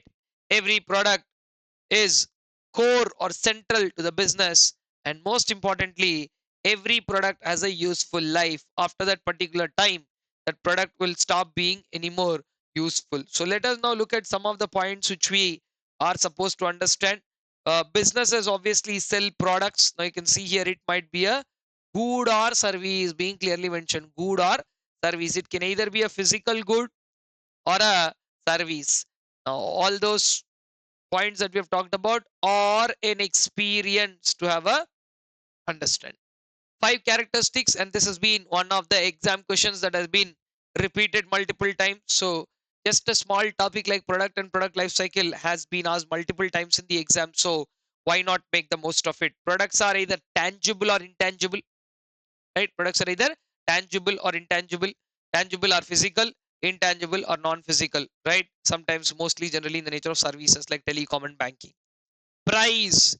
All of you are students of economics. You understand price is a composite expression. It is the cost involved in making the product plus other overheads plus a margin for the producer, right? And also, most importantly, it is reflected by the interaction of supply and demand forces. We know that price, cost, quality, demand, dynamics, everything mixed up. I am student of economics, so I don't have to really explain that. But every product comes with a crucial factor called satisfaction. All the products will have some features. Now, the feature can be about color, the feature can be anything that can satisfy the necessity or the need of the customer. It satisfies customer needs. What does it satisfy? Customer needs. And it also optimizes features which will enhance the user experience in delivering what is called value satisfaction, which in other terms we discuss later as customer value. So, products deliver some kind of satisfaction. Every business to be successful should have a product which is central or core of the business. Products are nothing but the core of their business. And lastly, every product will have a usable life. You can use it for 6 months, 1 year, 5 years, 10 years, but someday products will be done. They must be replaced after that time. So, 5 very simple points. One more time. Let me repeat. In fact, I can show you the summary one more time here. Yes, products are tangible or intangible. It has a price. It has to deliver satisfaction. It is pivotal for the business. You can even pivotal means important, or you can even call it as the core. Okay, and every product has a useful life. One of the most easiest concepts in this entire textbook is the product's life cycle, that we understand that every product has about 4 stages it has to go through. Product life cycle is an S-shaped curve. I mean, you don't really see it to be an S-shape, but yeah, they call it an S-shaped curve because it has to complete, come down and again go up. It look like an S, which depicts 4 successive stages of the product. And what are those? Introduction, growth, maturity, and decline. Introduction is a stage where the product has been right now newly introduced into the market, where the growth rate is not really high because you're still waiting for product's acceptability. But yeah, the product definitely has some kind of a future there. It sees, like, okay, there is something to do with the market understanding or the introducing and the market launch, some basic marketing campaigns, all that will be going on, followed by growth. What do you mean by the growth stage? Where there is a rapid market acceptance, right? And maturity is when the product has reached the peak, and then decline is a stage where the demand for the products fall down because people started to choose other products. Can we just cross check all the 4 terms here? Introduction is a slow sales growth, right? Growth stage, we have a rapid market acceptance. In the maturity stage, there is a slowdown in the growth rate and this market stabilizes. And obviously, because your product has reached maturity, there is a tough competition leading to declining profits. And ultimately, in the decline stage, there's a sharp decline both in the sales and the profits. Sharp decline in sales and profit because new products are replacing the existing one. In all 4 stages of a product life cycle, you can't obviously consider the same strategy, which is why it is important to know in which stage your product is. So PLC helps businesses in diagnosing portfolios and identify in which stage their products or businesses are, so that they can give a right treatment accordingly. 4 stages: introduction, growth, maturity, and decline. So if your product is an introduction stage, you can consider in expansion, you can consider introduction or growth stage. Obviously, you can put more money into it and go for expansion. While your product has reached maturity, now that I told you in marathons is the best part, since you know the whole syllabus, you should be in a position to understand. You remember in the strategic choices, we do have a topic called as a stability strategy. Remember that stability is not a do nothing strategy. When a product generally reaches a maturity stage, we will go for it. So that is why they are telling here also, in the maturity stage, you can use these as cash sources. So you can just, from whatever money you want to get out of that business, because a well established product and reach maturity. As of now, it's not declining. If you soon see declining, we'll say buy to it. But as of now, you can use to fund the other venture stability strategy. And then decline. What do you mean by decline? Selectively harvesting, cutting off portions of businesses, or doing a retrenchment strategy will be called as the strategy to follow. So basically, stability, expansion, retrenchment, which are the three corporate level strategies. What are you going to do with the product's life cycle? So there's a close link between the PLC and the corporate level to take these decisions, right? So I think the first set of 10 minutes after the break, that is the first topic for us for now. Product, product's characteristics, and product's life cycle. Right, with that, let us move on to the next important topic in this chapter called value chain analysis. So guys, as I told you in the previous sessions end, very important aspects are there in this particular thing. Like the first one, now if you heard the last 10 minutes, right, if one of them turns out to be an exam question, which both of them have been, product life cycle has been an exam question, characteristics of products have been an exam question. So if you're lucky and get any one of them, done. Very recently and more frequently also they ask questions from value chain analysis. Now, Michael-Porter's value chain analysis is a method by which strategists understand where value addition is happening. Value chain analysis, though the topic is given here, its actual use is there later when businesses tend to identify their core competencies of these value chain aspects. You will understand where value addition is happening. Now, once you are able to understand where the value addition is happening, that portion where the most value is added in business, that you can consider as your core competence. So your core competence can sometimes lie in HR, your core competence can be in procurement, your core competence can be elsewhere. So basically all that we're trying to say is, look, this is our core competence and this will help us get our competitive advantage. So a method used by strategists to understand how much value of an organization generates, and it breaks down the process to identify the areas for efficiency improvement and in which areas you can gain competitive advantage, so that you should understand the steps which add to value, so that you can easily understand which step is value adding, which step is non-value adding. If you see any of the steps to be non-value adding, why do you want to hold it? Why do you want to really hold on to those steps? You can, if a step adds or subtracts value, if a step is adding value, hold to it. No sir, the step is actually pulling us down, because of this value is coming down, then you can again figure that out and try and see here whether value chain adds or subtracts value. It links the activities to assess the competitive strength of the organization. The concept was introduced by our well-known Michael Porter, linking value-adding activities, and he categorized the activities into primary activities and support activities. In one of the exams, they ask primary activities, which follow an order. In one of the exams, there are support activities, which are only four but don't follow any kind of order. But if you look at what is the main idea of this concept, please understand, if you have 5 M's, you won't be successful. Men, material, money, machinery, market. We have everything, so we will be successful. That's a bad idea. Organizations are much more than the random collection of machines, money, and people. You should validate the sentence, and it's so important here. Competitive advantage comes from organizing these, not just having those five. Did you get the logic there, right?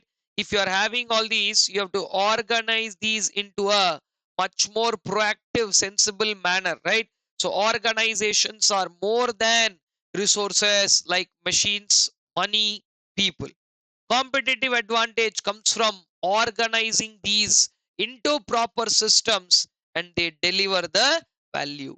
Okay, so guys, let us talk about the primary and support activities. You can see this is how the value chain looks like. Basically, you can see there is a element of primary activities in the bottom, followed by support activities are there here. To do these primary activities, these support activities stand as a help, That is what it is. And here, as much as you can find an order, it will be very important in the primary activities. Can you see that? So these are the primary and support activities, and they definitely help you in trying to understand what the value addition has been. Okay. So primary activities, you follow the order because that's easy to understand like that. Get the raw material in. Inbound logistics followed by operations. Operations, a process of transforming input into final product. While inbound, so instead of just seeing their names, because we have the content in front of us, we can as well see RM to receiving, storing, and distributing inputs. Purely the RM part is inbound logistics. Same thing is when subject to some procedure, will be operations, transforming input into final output. Then those outputs you are collect, store, and distribute those to the customers, and that is called as outbound logistics. Then comes marketing and sales. Marketing is a process of creating an awareness, marketing, while service is nothing but the after sale service that we have to do. Because many people think when you finally deliver a product in the hands of customer, the story is over. No, story doesn't get done there. Story gets over only when you support the customer. Because if you want a customer to be with you, you can, if you want a customer to buy a product, you can do that. But if you want a customer to be with you, not just buy, repeat buyers, then you obviously have to, you know, involve them in doing some kind of a service which can uh, enhance or maintain. Like say, generally automobile companies do that. Cars, they don't sell the car and say buy, go to hell, we don't repair. They'll have a service center along with them. AC, they won't sell an AC and leave it. They do installation. Why? So that they can enhance. So marketing, as much as you create awareness, marketing should be followed by sales, creating awareness, and then enabling the customer to buy that. Marketing and sales, and finally services. That's it, is the most visible piece. That is why inbound, operation, outbound are mostly not visible to our human eye as such. If you are talking about a product, marketing, we can see advertisements or billboards and promotions and everything. Sales, we can see that they are doing through retail stores or retail stores or anything. Services, we can see. That is why used a different color to highlight them also, if you see, right? Now, so that is one part of the story. Then moving on to the other part of the story is about support activities. To do all these 5 primary activities, you need good support activities. And I want to emphasize and highlight this word procurement every time I do this, because many people are the wrong opinion, mean procurement of raw material. No, procurement in this context is a broad word. Procurement does not mean procurement of raw material alone. In this context, throughout the like Michael-Porter's theory, procurement means procurement of resources. All the resources, you procure any resources, any method that you use to procure any sort of resources is called as a procurement, which is a process for acquiring the needed resources. And it has got nothing to do with the you know uh, raw material alone. Men, material, money, machinery, any resources. If you are acquiring the resources, that process is called as procurement. Then adapting the latest technologies. Adapting the latest technologies. Technological development or technology is a very, very important support activity. And please mind you, technology here doesn't mean only use of some very hi-fi software or something like that. No, if I'm using the stylus to write on screen, this is technology. Right? Earlier I used to use a whiteboard and a black marker, right? Before that, I used to use a blackboard and white chalk. Every time I wanted to depict something only, but the way. So the simple pen is a technology. The marker is a technology. The stylus today is a technology. So we have attributed this word technology so much to computers. That is why every time we talk about computer, technology, we think it's computers. No. Earlier, they used to wash clothes on stones, right? Bash the cloth on stone and wash. Now today, in advanced, the latest washing machines, we have a stone mode. Stone mode means it washes it so hard that it gets the effect of a like washing it on stone. So concept is same. The presentation and the depiction of that is different. So I think this is one of the most easiest to examples to remember. So even now, many of the previous students are making fun of stone wash. They keep telling why, because this is a logic, right? Technology. Washing machine is a technology, physical washing of clothes to washing machine technology, right? Cooking in microwave is a technology. So basically, technology is anything that eases up your life. So this focus on product technologies like R&D, product design, the process improvement that you make, that is a big support activity. Then no matter, then I'll talk about infrastructure. I'll come to HR last. Infrastructure is again not only building. Many people think again infrastructure is a loosely interpreted word, that infrastructure means only these things. No, anything, finance infrastructure, digital infrastructure, quality management system, all the departments of the organization, whatever are there which are value adding, right? That is what planning, finance, quality control, information management, all of those, they're all part of what you call as the infrastructure of the organization. And the most important things to cover all these all these eight activities, five primary and the other three support activities are HR. HR is the most important activity, because without human resources, an organization is going nowhere. So HR services or HR management covers recruitment, training, developing, and rewarding employees across the organization. So if you understand what are the 9 value adding activities, you can see them on screen. All these are the 9 value adding activities, while Michael Porter called them into a very beautiful concept called the value chain, right? Let me also show you the summary as to what these are. You can see value chain analysis, organizational activities. You brought it over there. Take a clearer look of what the value chain activities are. 5 primary activities and 4 support activities.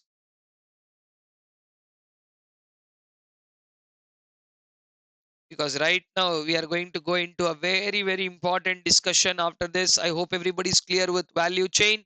So that's the second leg of the 10 minutes. The first one is about product and the concepts of product. Second concept is value chain analysis. Let us move on to one of the very important pieces of our discussion, which is again talking about the industry analysis. That's where the 5 forces model comes from Michael Porter. So as a small insight, let me bring this to you. The industry and environment analysis.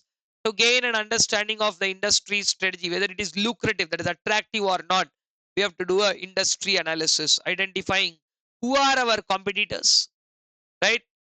Competition's intensity. Sometimes competitors are there, but they don't really affect you. Sir, what do you mean by there but don't affect you? It is like competitors are definitely there, right? But they are only competitors by book definition.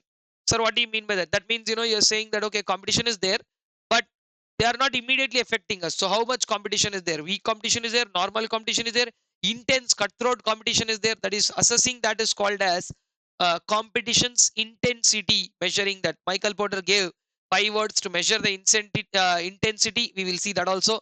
And then you know the market position of the rivals, their tactics, what are their success factors, how much profit will this industry be able to make, that entire thing. They are the key insights. To understand the key insights from industry's environment, we are going to use the Michael Porter's 5 forces model, a wonderful tool to do this. Okay, so let us get to understanding the Michael Porter's 5 forces model. Now, it analyzes the competitive environment, identify the key sources. One more time, I'm highlighting that key source of competition. Helps business adapt the strategy and boost profitability. And more importantly, it is the main reason why Michael Porter's 5 force model is used. It enables you to utilize a strong position. If you are stronger than your rivals, that position should be made the best use of, and you can get the advantage. If at all you are in a weak position, or we are weak here, so that we can try to recoup that situation, so that you can avoid future mistakes. That is also something that we can do through the Porter's model. And Porter's model is a basic unit of analysis, for it focuses on what? On the level of industry level competition. It is focusing on the industry level competition, trying to understand, what best you can do to stay within the parameters, and understand if there's anything serious that's happening right now in the industry, or nothing is there, so that you can really not bother much. Because two things are a danger, ma. When you act when you don't need to act, and when you don't act when you're supposed to act, they both are dangerous situations. So if you know who your forces are, like say, I think all of you know the forces, so I'm talking about new entrant in the first place. So if a new entrant is coming, or you are seeing that new entrants are trying to make an entry, so you have to assess what is the capability of the new entrant. if the new entrant can come and destroy something big time, it is better that we stay quiet. No, why make complicated aspects, and why do you really want to break that? Arey, no, sir, new entrant can come in and do nothing. And then, so accordingly, according to the forces that are in motion, we can take our actions. Right? So, five forces are rivalry. Three forms of competition are there. All these three are forms of competition.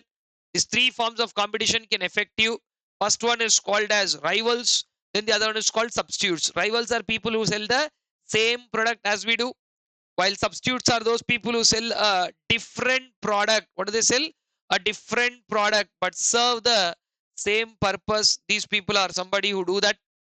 And then uh, new entrants. New entrant can be anybody, but why is them? Like, why is that it's becoming important?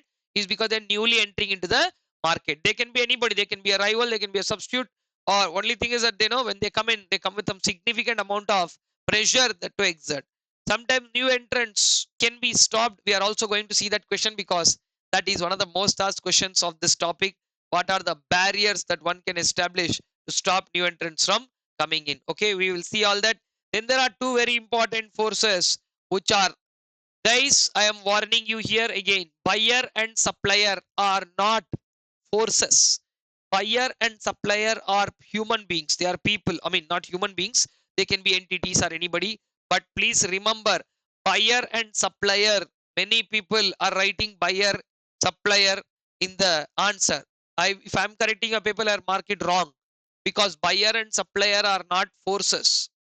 The ability of a buyer or supplier to bargain is their force.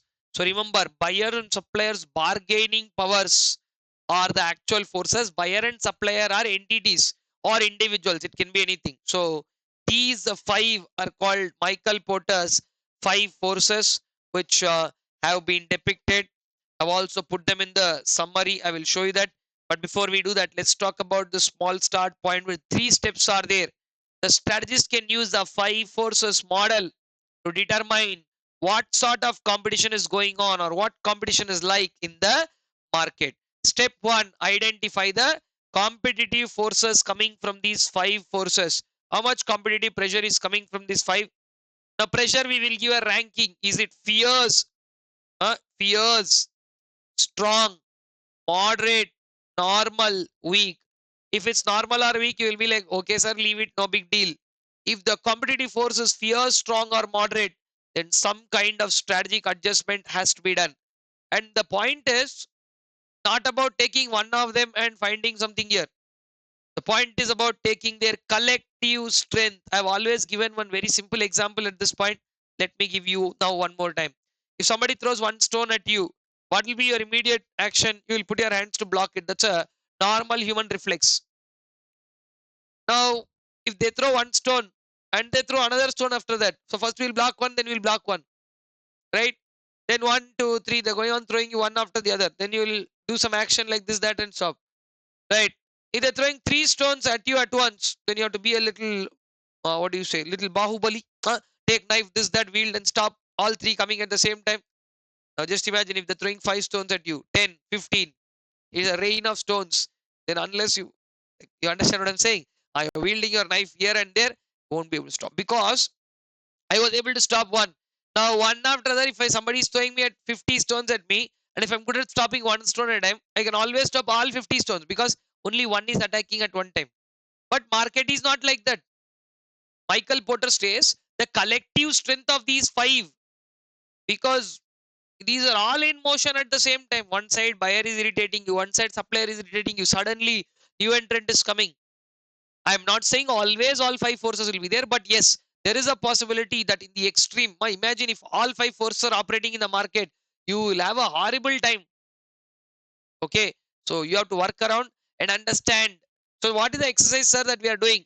Understand which pressure is attacking you. So first you make a list of the forces, right? Force. You make a column like this. Forces. 1, 2, 3. What are affecting you? Make. Against each force, write about their intensity. Sir, what is the first force that you are bothered about? The first force I am bothered about is my rival. Okay. Now, how much the rival? So rival intensity is very fierce. So many rivals are there, sir, fierce. So then the second force that you are bothered about is substitute. Sir, what about your substitute? How much intensity is there for substitutes? Our product does not have much of a substitute. So substitute is weak. So like that, you list down these one side and then give them a ranking on the other side. Then exactly you will know what to do with each one of these. So this concept, what you saw just now, this piece of discussion is called as the Michael-Porter's 5 forces model. Okay. Now, very important point is the individual understanding of all the 5 forces. Let us take one force at a time. To start with, let us start with the new entrants.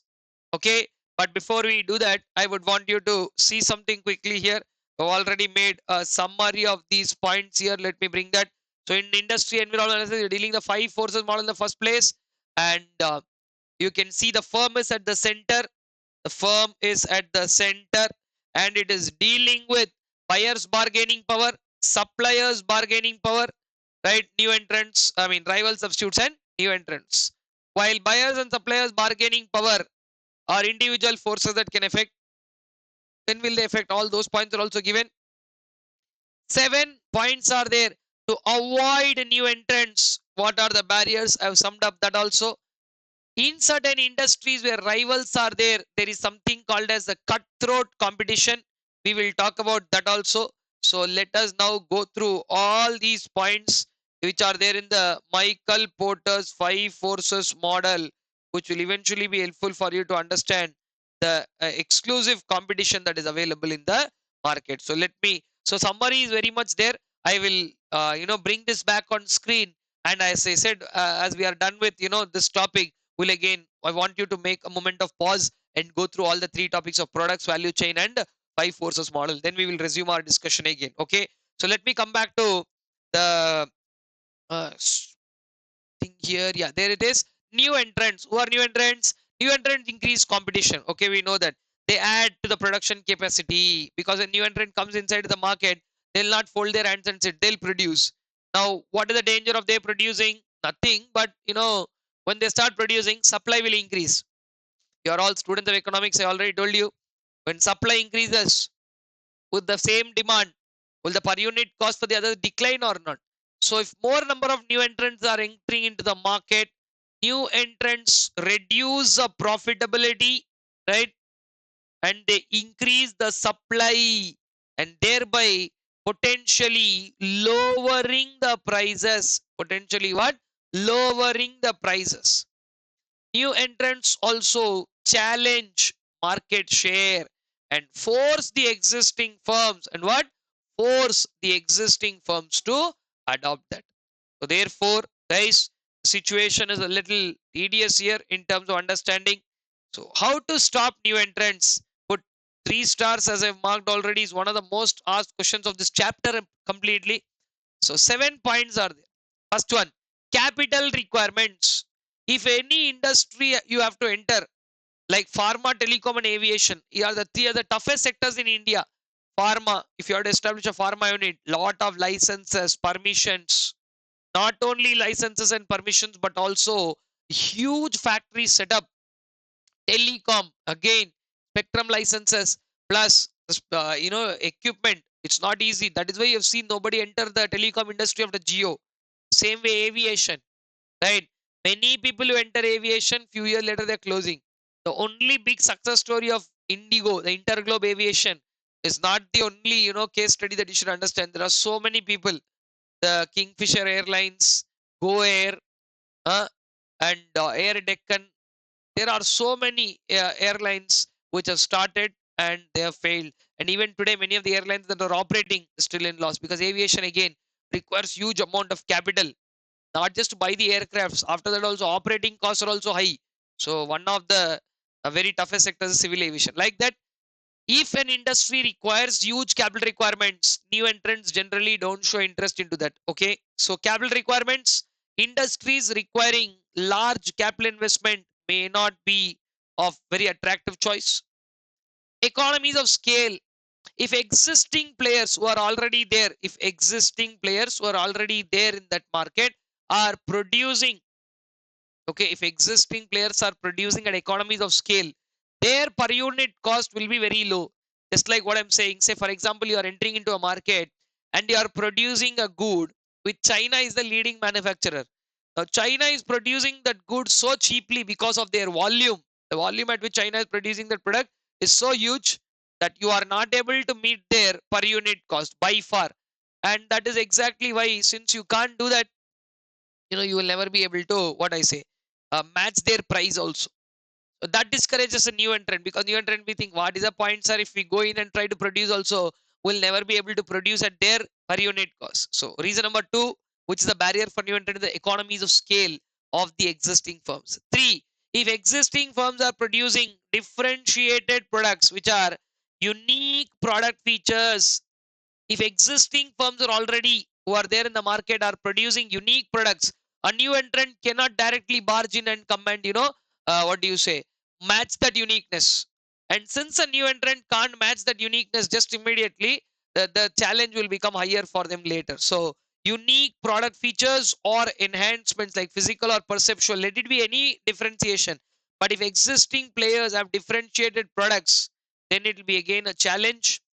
Switching costs is a very important point, guys. I explained this quite detail in the class, so if you know what exactly I'm talking about, nothing. When you're switching from a product A to product B, there's always a switching cost involved, which cost financially, psychologically, or maybe even operationally. Costs that are incurred by customers, costs that are incurred by the customers when switching to a new provider. Say for example, I'm switching from Apple products to Microsoft products. So earlier for all Apple products, we had all Apple ecosystem, that kind of a charger, that kind of a cable and all of that. Now if I'm shifting to Windows, my laptop is different, my charger is different. So from switching from Apple to Microsoft, there's a switching cost involved. So the new entrant who comes in is bringing a product which incurs a high switching cost. It will discourage people. They will be like, hey, why to switch from that product to ours? We already are comfortable with this, no, why switch? So they may again resist from switching, right? And then high switching cost, deter means stop the customers normally from that. And if you are entering an industry as a new entrant, and in that industry there is somebody who people show strong brand loyalty to, if you are a strong brand, new entrants are afraid to enter because they cannot beat your brand identity. Strong brand loyalty makes for new entrants a difficult time. Existing players, if they have strong brand identity, beating their brand and you going in is again a different challenge.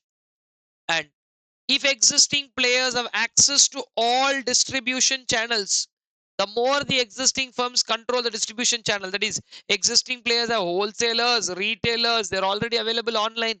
You name a distribution channel and they're already available there.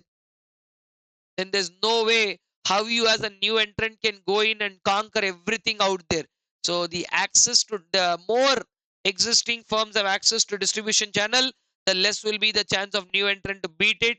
And lastly, very important point, this I generally relate to the behavior of dogs. This last point, it's called possibility of aggressive retaliation.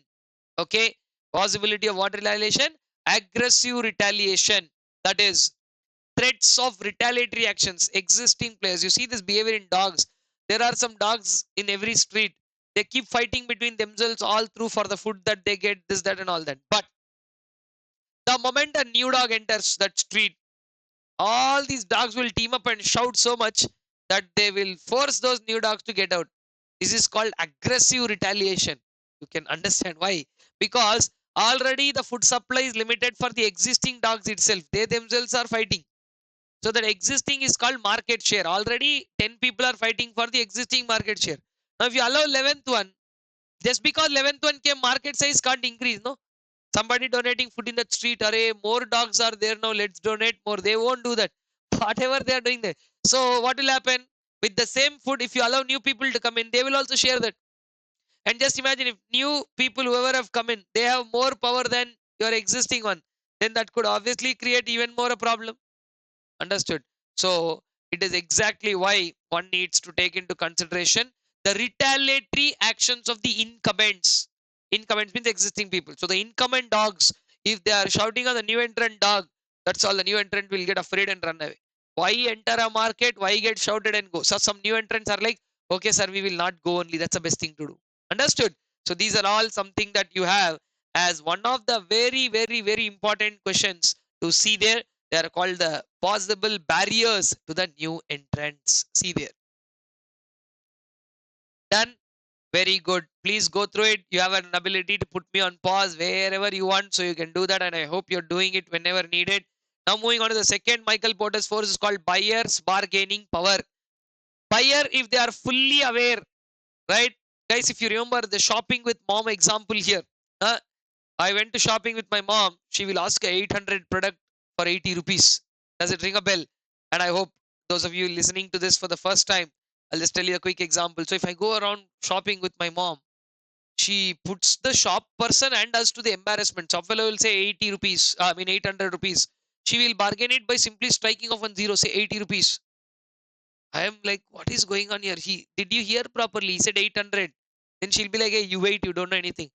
Then best part of the story is 2 minutes later, shop fellow is giving that product for 100 rupees. She's buying that and going,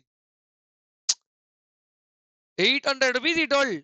She asked for 80 rupees. Does it even make any sense? That is only because she has a full knowledge of what that product is. So those buyers who have full knowledge about the product, they have complete information. If I was there in that place, shop fellow would have told 800.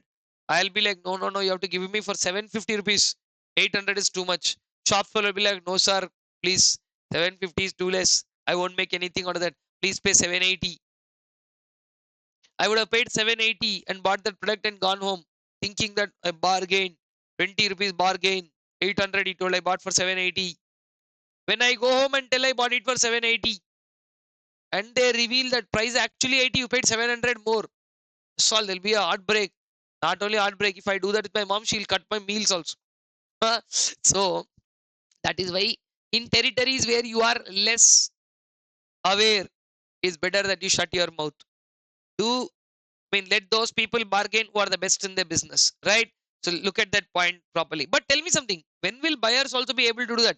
See, this is not a skill that every buyer can exhibit. That is also something that you have to understand. Okay, it's not something that every buyer can exhibit. Only those buyers with full knowledge, they will be able to do this. Full knowledge should be there.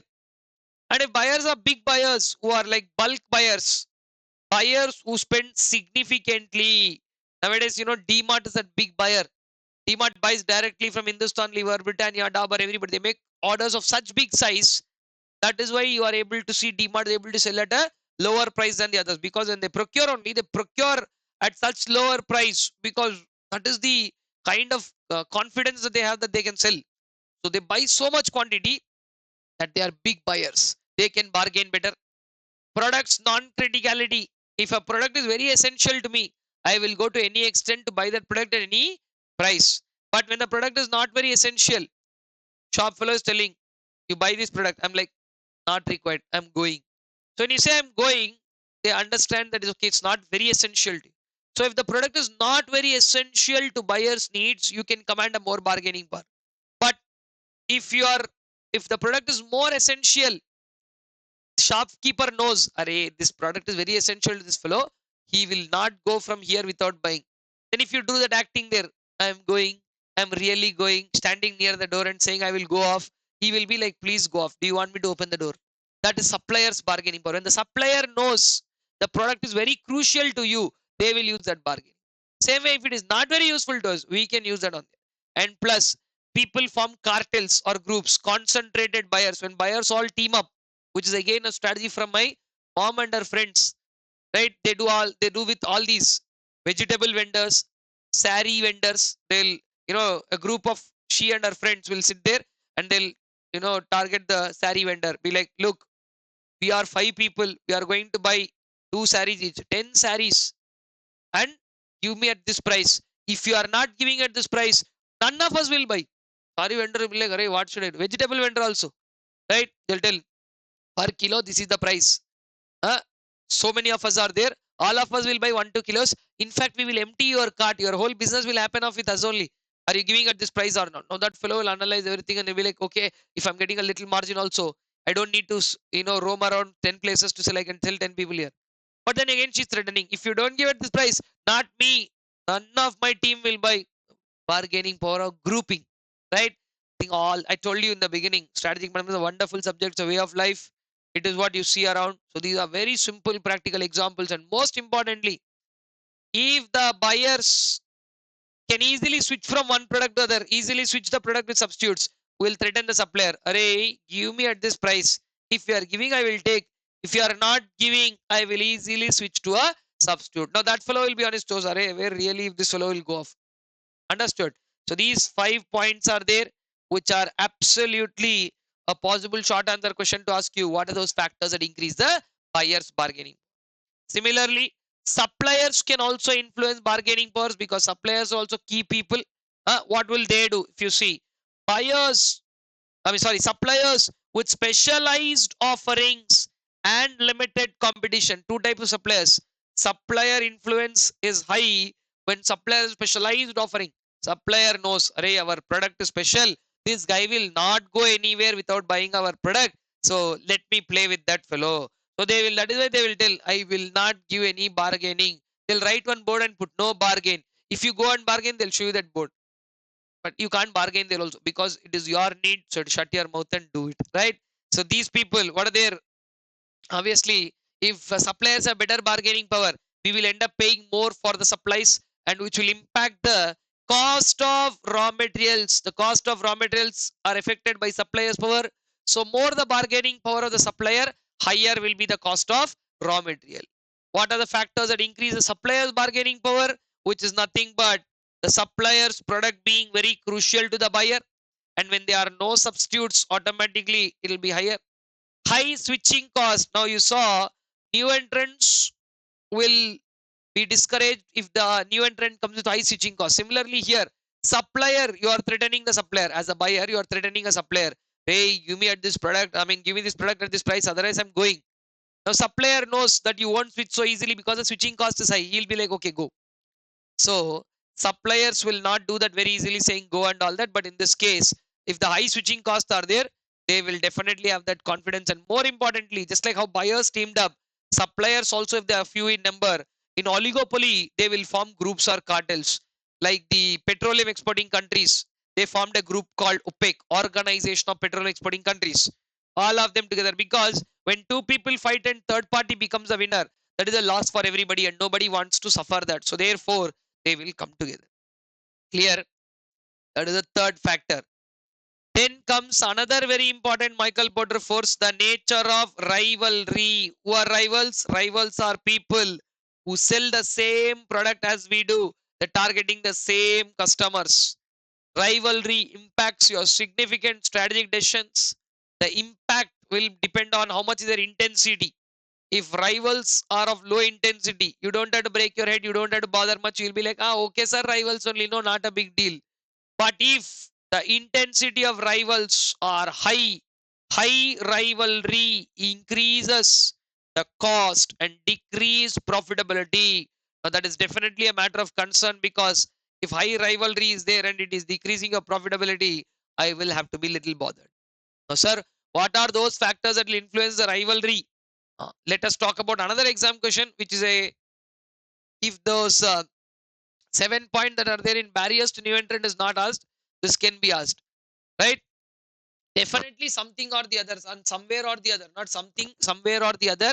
These questions from Michael Porter's 5 forces model, either in MCQs or in short answer, somewhere or the other, they've been asked so many times. So this piece that you did for the, like the last half an hour, whatever piece we have been doing, it's a very important thing. Anyway, let us move on and wind up this topic by discussing point number 4, factors. If industry is characterized with one leader, the industry leader will discourage price wars. If you try to play games with these people, they will suddenly decrease the price so much that they will drive you out of the market. So small players who are trying to play price war games, I will reduce price and attract more customers. One industry leader will discipline them. So the industry leaders will discourage price wars.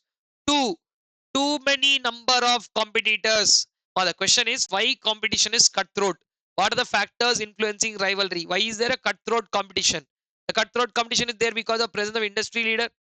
Number of competitors. The greater the number of rivals, the harder it is. Greater the number of rivals, harder it is for industry leaders to maintain discipline. Because see, you can discipline one or two or three people who are initiating that. You can't discipline everybody, Understood? So that is one point. The greater the number of rivals, the harder it is for the industry leader to maintain the pricing discipline.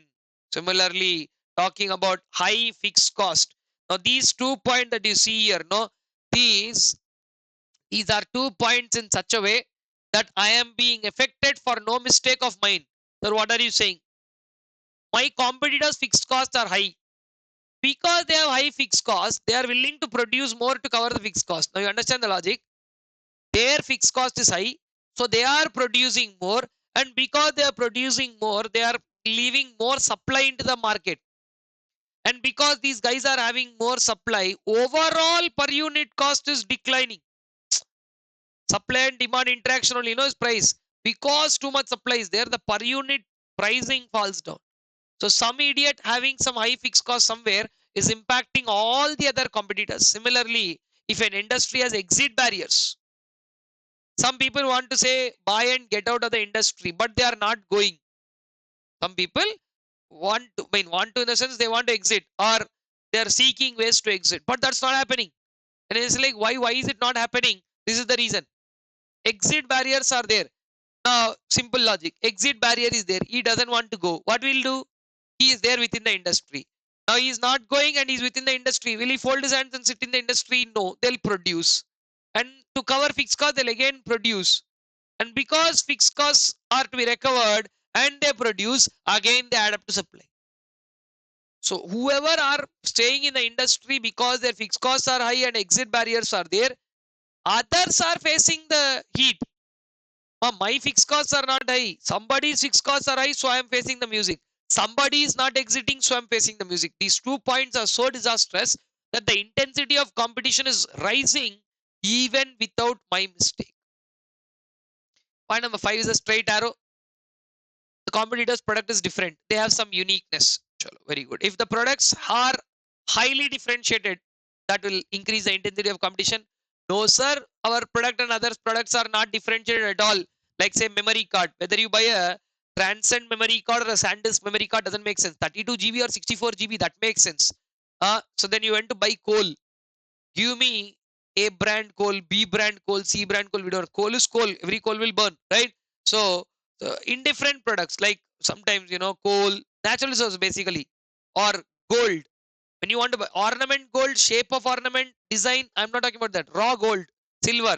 Any place you go and buy raw gold or silver, it is that only. So metals, railroads, basically commodities like memory card, they don't have any difference. So low differentiation results in low profitability. If you can't show any difference, our coal is more black, our gold is more bright, you can't show. But where you can show differences, there you will have enjoying more profitability because you are attracting their patronage. Array, no, these guys are different from the other. They will have a concept like that. And lastly, this point is probably for everybody. Every industry goes through a tough time, right? So slow industry growth intensifies the rivalry as firms fight harder to maintain and grow their market share, thereby reducing the overall profitability. So, profitability as a whole comes down. The last M.Portors force is about the substitutes. Now, substitutes are not direct source of competition. They are a latent source of competition. Latent means a different way. Not direct, indirect like that. No. So, rivals are the same product people who are, like affecting you. But substitutes are not like that. Substitutes are a latent source of competition. Substitutes either offering price advantage or performance improvement. Two things. Sir, this substitute is better by price. This substitute is better by performance. When I am able to substitute anything by other than this, then it will be a great thing to deal with. So impact of substitutes. Substitutes will limit the prices and reduce the profit, whereby substitutes can suddenly come. As long as people are doing R&D, they always keep finding what is a substitute for the existing thing.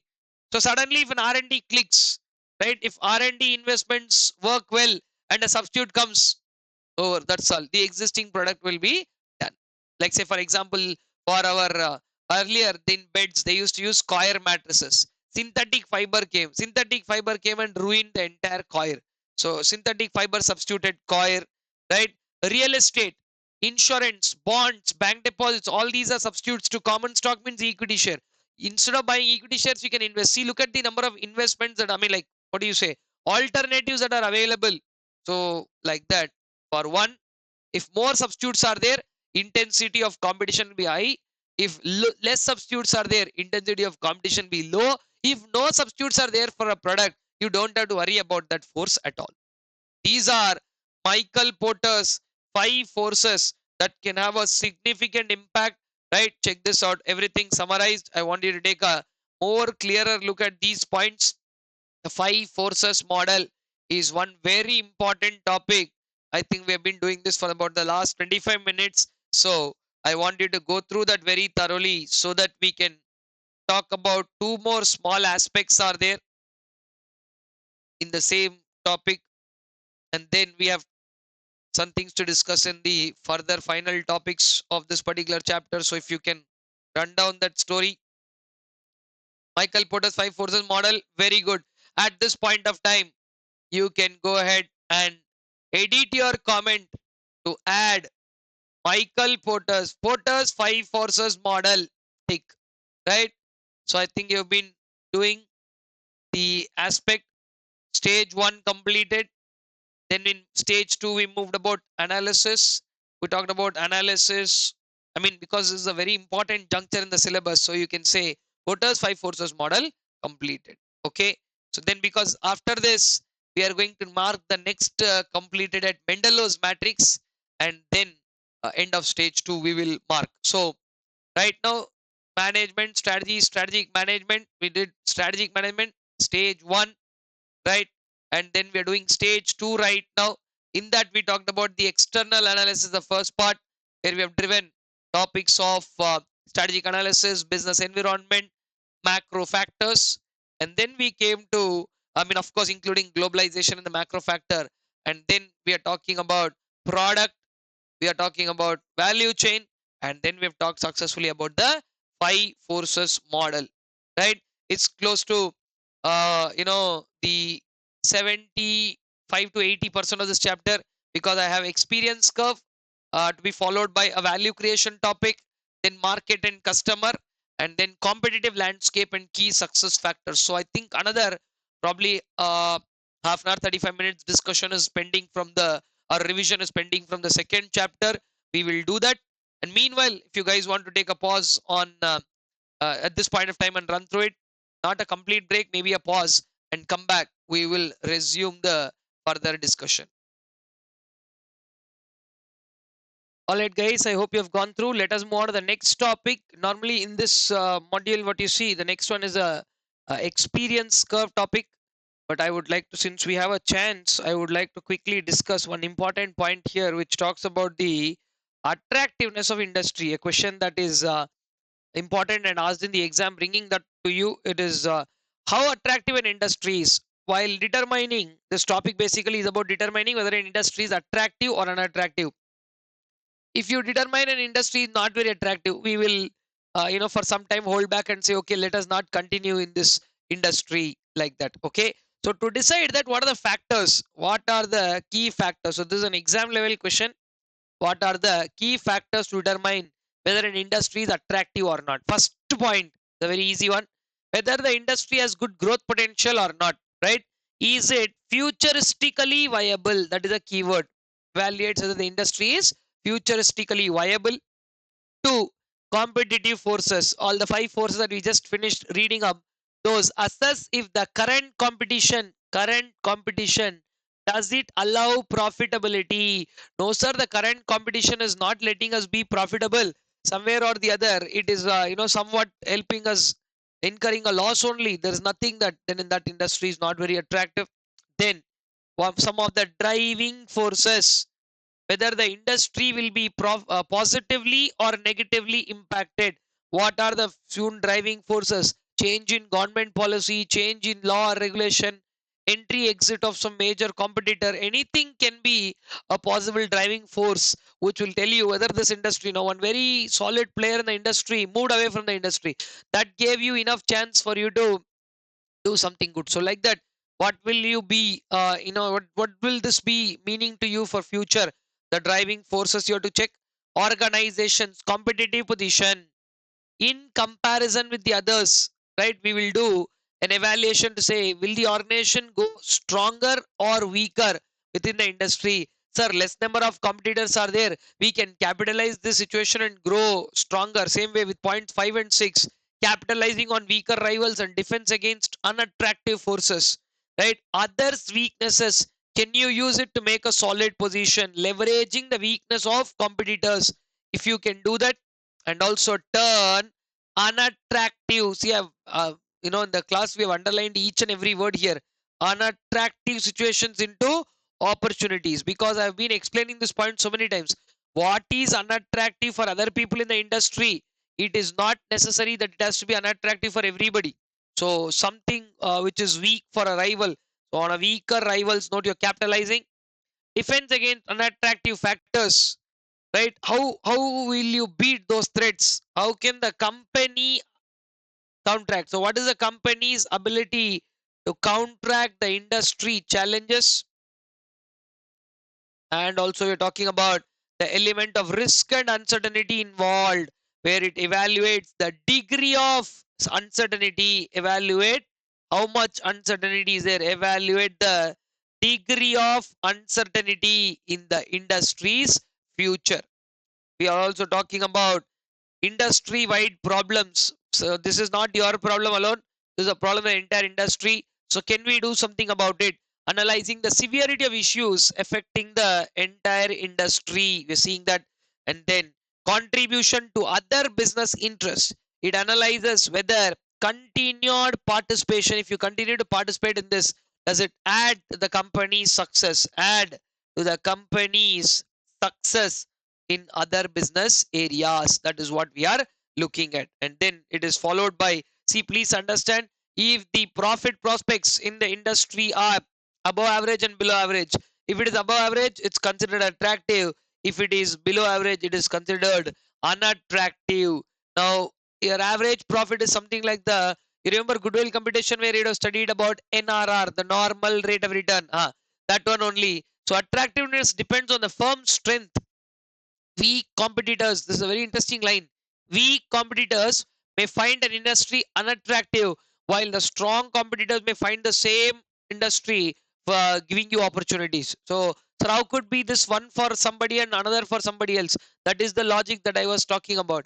If it is something for somebody and something else for somebody else, then it is a situation that has to be weighed. You cannot make some conclusions about it without knowing who is doing what. So that is a very important point. Relative attractiveness, what is attractive in my opinion necessarily need not be attractive for everybody. Just like, I shouldn't be saying this, but just like people, somebody would say I don't like them and they're not attractive. Somebody is saying, why is that person not attractive? So it's just a human nature to, there are certain aspects about which we consider in terms of understanding it. So that is why it's called relative attractiveness. So what is not necessarily a conducive industry situation for one business, maybe because they lack capital, or maybe because they don't have the marketing ability, what somebody else sees the same thing as, wow, this is a great opportunity, we can reach out to a lot of people through this. So small but a very very important question. Like this attempt, since we have revised this, maybe if I'm hopeful that something like this comes up in the exam, you should later come back and leave a comment here saying that this did work. Anyway, I am not somebody who's the important questions person, that, right? So if I'm capable of reading the full syllabus, why should I bother about important questions? Top 50, top 21, top 100, 14 days, how to pass CA in 14 days. Come on. That of course, I can tell you how to pass in 14 days, but those 14 days belong to me, right? If you have to do that, then you have to become the different person than you are. So don't watch those things that only are provoking you to do something, but not actually you. So realize the I'm just somewhere because I said that I'm saying it. So everything that you see may not apply to you. So you be a better judge in that position, right? So let us now move on to something very important, which is called as experience curve. Two topics are there here: experience curve, and also we are talking about what is called as customer satisfaction. right? Wherein we talk about value creation. Let me bring those two topics to you in simple sense. I think we already know what experience curve is. When you are doing, when repeatedly the same work again and again, if you do, when repeatedly a productive work is undertaken, when repeatedly a productive work is undertaken, the way you do that work will, kind of enhance what you're doing, and the productive efficiency goes up. So first time if you did something like say revisions only, first time it say, let's say it took 25 hours to revise something. Next time also if it's taking 25 hours, then you're doing something wrong. So first time if it took 25 hours, next time probably if you're revising it faster, it should be 20 hours. Then the third time you're doing it 15 hours. Sir, fourth time can I do it in 5 hours? No, not possible. A subject will have a minimum time, like 15 hours is the minimum. But to reach it in the first go, it may not be possible. So like that, with experience being accumulated, your efficiency will increase. Now, when the same thing is applied to units, when our experience increases, per unit cost will decline. All of you students of costing, I don't have to tell you what this topic actually means. So, therefore, the time taken to complete the task will significantly reduce. What is the keyword here? Significantly reduce. And therefore, as the cumulative volume of output grows, decline in per unit cost of production. This is the whole theory of what you call as the experience curve. Very, very simple topic, right? Please go through that experience curve topic. And lastly, let me also discuss in this lot what is called value creation. Value creation is a topic whereby we're talking about not just creating a product or something like that. You are going to create a value for a particular product. You are going to create what? Value. So product features, quality, durability, availability, and performance. All these, what you see here, they're all some sort of value adding points, which is what, in other words, you're asking a very straight and simple question. What is the customer willing to pay for? Because the customer is willing to pay for the color, customer is willing to pay for the packing, customer is willing to pay for this, that, whatever you tell, that particular feature that you tell that yes, this is the factor that is going to make the customer come back to me again, then that particular part is called as the value creation aspect. You are making, when a firm is able to retain a customer, what are you doing? Retain a customer. They have delivered value to the customer. If first time you can make a customer buy the product by showing advertisements, by doing whatsoever possible, first time you can make the customer buy. After that, if the customer is buying without liking, definitely they'll not buy. Or sometimes we'll, maybe without liking also, sometimes I may end up buying because of choice issues. But in this case, it is not all that. Where the customer bought it first time, he liked it, and because of which he is making a repeated purchase. That is, means you have created value. Value can be in anything. Value for me can be in any of these following features, right? What customer is willing to pay for? If you are able to answer this clearly, you're done a clear business. And more importantly, this very aspect, what they're willing to pay for your product, by not choosing somebody else's product and choosing your product, this is exactly what they are doing. That exactly is called as competitive advantage for you. Ultimately, in comparison to the other competitors, you have an edge over your adversaries, and that is exactly what is called as competitive advantage, right? You guys want to take a clearer look at this? Come on, both the topics, you can hold me there for a second. Experience curve and value creation. Come on, let's move on to the next topic as soon as you're done with going through this. On that note, let me show you also something from the point here, which is about the key factors which impact the the concept of value creation, where we spoke about just now. I want you to understand these key factors. I think we know that a word from economics, utility, which is nothing but the want satisfying ability of a commodity. So that is, in other words, the value that customer places for a particular product reflects the utility, the happiness or satisfaction that customers derive. So, what is a combination? Low cost, right price, great value will give you the highest amount of profits. So, these are the three key factors influencing your profitability. How much value does customer place on your product? Amount of price charge. no matter you give like you are giving a wonderful product, but you're charging extremely high for that product, that may still not make sense. And same way, if you are only able to recover a little margin over cost, so trying to keep the cost low, adding some margin to it, and then again not margin so much that it makes it look very bad. So like that, these are all things that one has to consider while taking this point into consideration. So the key factors for influencing profitability in that, you will see, and this is what get extended later as cost leadership, differentiation and focus, for what the customer is willing to pay for, right? Now there's one small but a very important insight here, which is talking about the role of value chain in helping you competitive advantage. Those 5 primary activities and 4 support activities that is spoken before, right?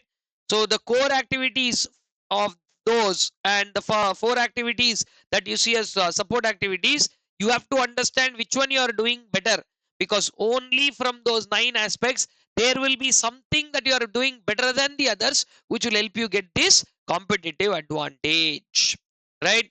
So therefore, value value for customers, the value customers are willing to pay, which I've already explained, over and above the price charged by the business, and that excess amount reflects the value creation for customers. For a 100 rupees product, I told you about first day first show, right? For a 150 rupees movie ticket, if that person is saying I'll pay 500 and go, that extra 350 rupees that is ready to pay, 150 rupees only, no movie ticket, then why are you paying that much? This doubt has to come. No sir, I like the movie. So that is exactly the point. You like, so you're ready to pay 350 more than the usual price, and which is exactly what you believe has to be the value created for that particular product. Okay, then let us talk about market and customer, two important people, right? Market and customer. Definition of market is a place, basically any place which is physical or virtual, where buyers and sellers exchange goods and services. I don't think I have to emphasize more. All of you are well versed with this definition of market, right? If you're talking about a stock market, it's a place, but it's not physical anymore. It's a virtual place, online trading platform where buyers and sellers exchange shares, like that. So market is a place basically, right? A physical market is a tangible location, while a virtual market is an online market like a Flipkart or an Amazon. Dollar market, fish market, and all of those are tangible, right? And then in the other context, as I just told you, stock market, oil market for the crude oil, all those things are there. Now, in this particular market, if you have to attract people, then there is marketing. Marketing is nothing but a range of activities which include research, design, pricing, promotion, transportation, distribution. So many people think marketing means making an ad. No, please concentrate on this very point here. Very, very important. Marketing includes range of activities ranging from research, design, pricing, targeting the right person. To targeting means this one. The purpose to identify and meet customer needs, deliver satisfaction, and then build the relationships. The 4 P's of marketing, if you see what are the 4 P's of marketing: product, price, place, and promotion. There are 4 P's which used to guide strategies to meet the customer demands, right? So then how can we make marketing very focused on what should we be focusing on? Sometimes marketing is product oriented, while sometimes marketing is production oriented, marketing is sales oriented, and last one is customer oriented marketing. In product oriented marketing, you will talk about the product quality, performance, design, features, like generally these mobile phone people do, right? That is, it has so much RAM, it is abilities to process this much, that much, everything. The more product oriented marketing. Then production oriented marketing, generally production oriented, is like the strategy of low cost, right? Mass production, where you will try to reduce the per unit cost. It assumes customer prefers low priced product, so their marketing is saying that this is the low price product but very good, so they target on production oriented marketing. Then sales oriented marketing, you want to get the product sold anyway, so how to make the product sold? Show them through advertisement.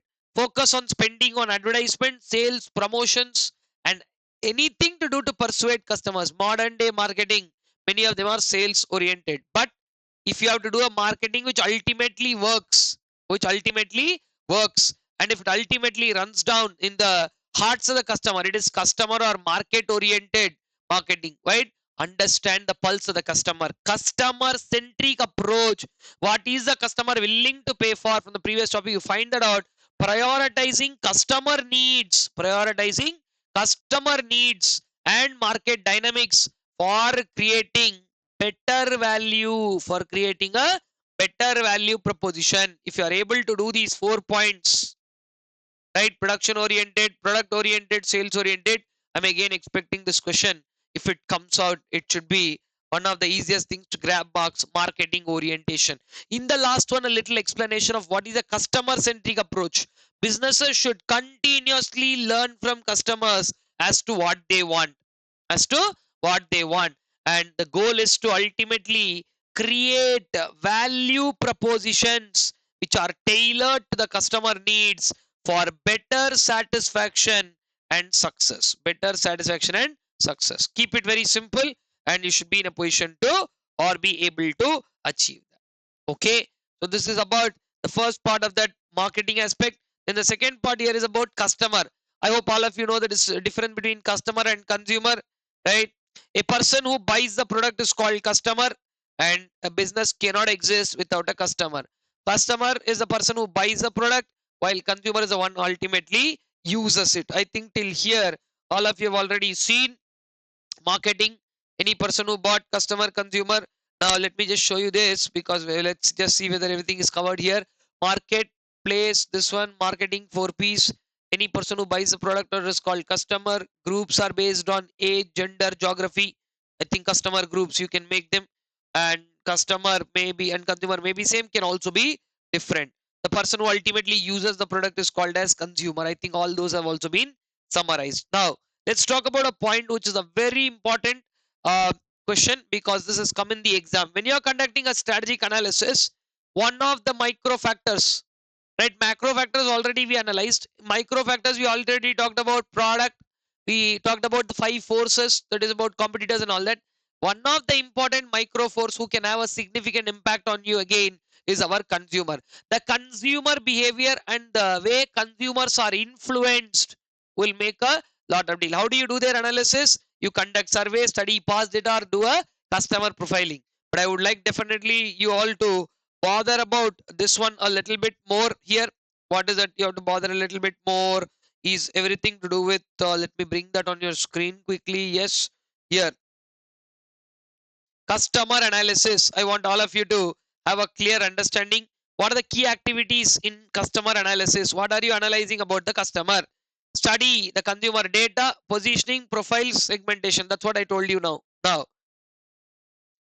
customer behavior. This question has been asked in the exam. That's why 2 stars here. What influences the customer behavior? 4 points are there, guys. Technically 3 plus 1. Why plus 1? I will show you. First one is external influences. Second one is something within the customer says, internal influences. Then comes the third one, a decision making process. Concentrate here. Come on. Customer behavior is shaped by a mix of external and internal factors, and also as well as how decisions are made. They fall into 3 categories. First one is external influences, right? Whereby we're talking about external factors such as advertisements, peer recommendations. Peers mean people of equal standing, somebody suggested or something like that, right? Advertisements, peer recommendations, or social trends from outside, maybe through marketing campaign, something from outside world. If you get an influence, it's called an external influence, more like environmental factors and marketing efforts. But the second one we are talking about is the internal influences. These are something within me as a customer. What influences me? My mind will influence me, right? So these are more personal or psychological, personal and psychological. Internal factors are both personal and psychological. These include customers' motivations, attitudes, and preferences. For example, a person's desire, nothing person desire, I want to buy something. That desire is enough to provoke him to do something. He need not be told by neighbors or others or something like that. My Mind itself is influencing me, internal.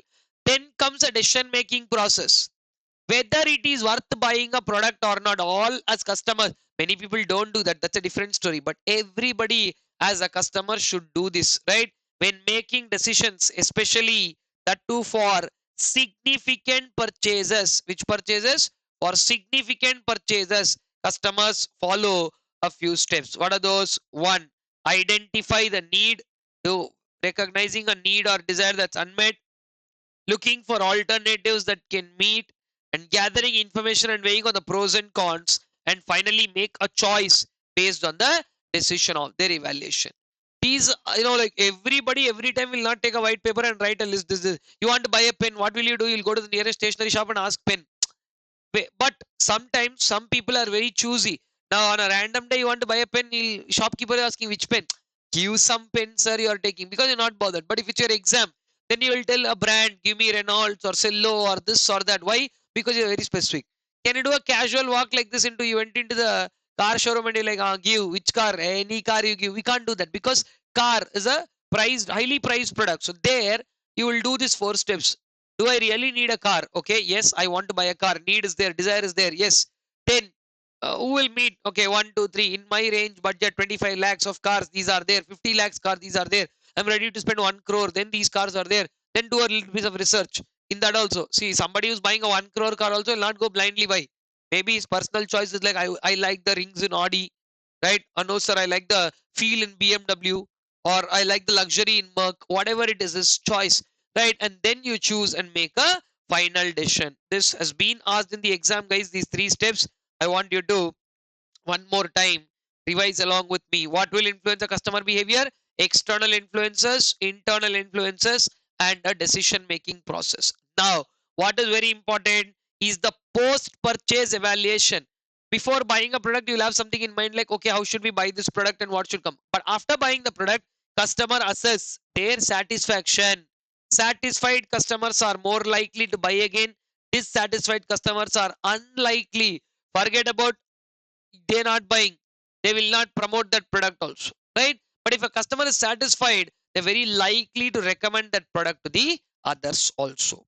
Okay, even though the, like now I'm saying, Arey, I bought this pen, it's very nice, you also buy.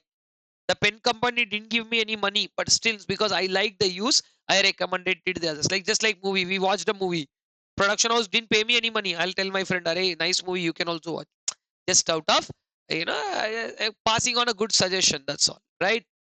So those 4 points are very important and interesting here. So with that, that brings us to the last episode of this, chapter, where we are talking about 2 important aspects, guys. One is about the competitive strategy, in which you have competitive landscape, and then we have KSF, not KGF, KSF, right? So key success factors and competitive landscape, two of the most asked questions. Before we do any of that, uh, every business, they have something in mind. I want you to see that. See here, this one, a business competitive strategy is based on 2 very important points. What are the 2 points? If you see, one is about creating a competitive advantage. Majority of the people work through their lives to create a competitive advantage, but I know what happens after that, they'll unable to protect that. So the second aspect of it is called protecting the same advantage. Creating is one side of the story, but protecting is also equally important. Understood? So this is the story of the competitive strategy. To develop a good strategy, you should understand your competitive forces. In this context, there are 2 very important exam questions.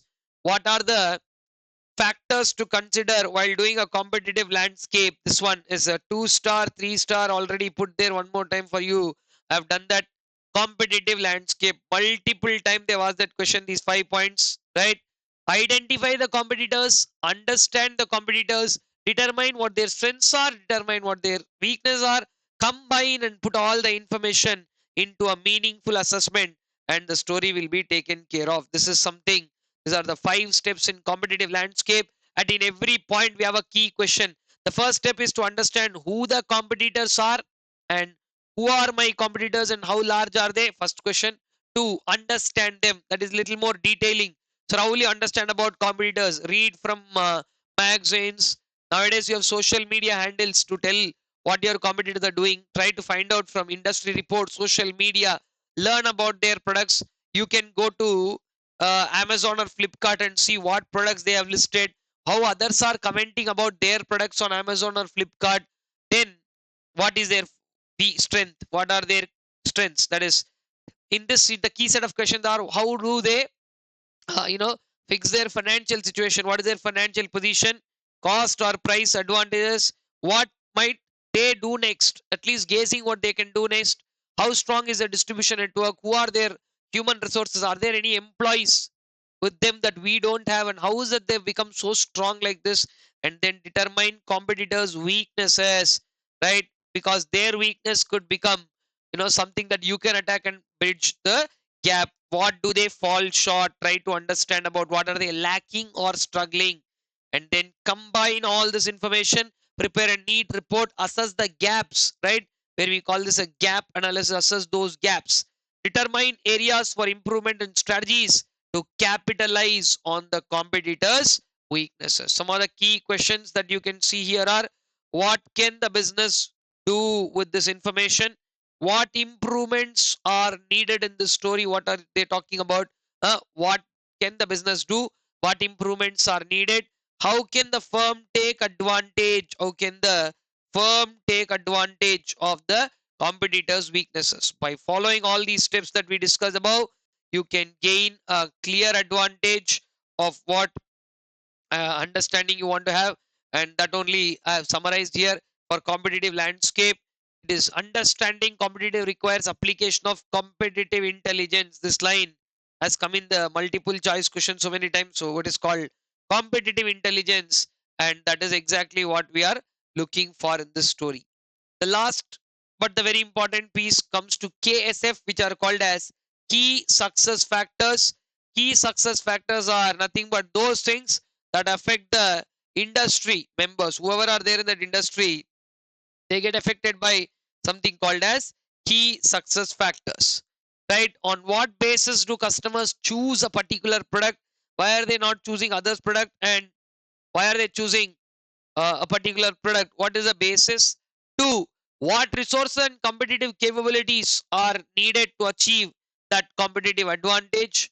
And what does it take to achieve what is called as sustainable competitive advantage? These are the three key questions on how to identify KSF. There's also a point on the importance of KSF. Let me bring that to you here. Key success factors are elements that businesses, whether business in an industry will thrive or fail, it will determine that every company in an industry must to focus on these KSF. And while identifying the KSF here, what do customers care about the most? What features or qualities drive the purchasing decision? What resources and capabilities are essential for success? What ensures long-term competitive advantage? And more importantly, what can company do better than the others in a way that the competitive advantage will last over them? That is called as sustainable competitive advantage. Say for example, what are KSFs in apparel manufacturing, that is in clothing? Attractive designs and low cost, both are your key success. How can somebody become successful in clothing industry? By this one. Okay, so are KSFs important? Of course KSFs are very important, because they should be, which factors matter the most, and wrongly judging the KSF can lead to poor strategic decision. So keep those 3 points in mind. Understanding the key success factors is essential for crafting effective strategies. Which of those matter the most will tell you in which areas you're doing good. And wrongly judging any KSF, because what is not a KSF, you think it is a KSF, it could turn out to be a problem, and therefore we need to make a interesting study of the KSF. And the last thing that I want to tell you here before I end this chapter is a pro tip, the pro strategy tip. A company that stands out in one or more KSF often gains a stronger market position. Remember, so if you have one or more key success factors than the others, which could be a low cost or differentiating or anything, that will help you stand out in the market. And remember, KSFs are not static, they are dynamic in nature. KSFs are not static, they vary from industry to industry, and within an industry also from time to time they vary. Understood?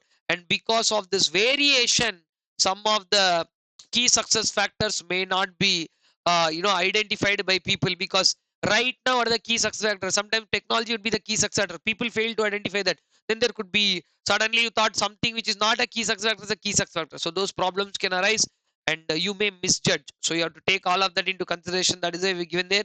Usually only 3 or 4 key success factors are critical at any given point of time, with 1 or 2 being particularly significant.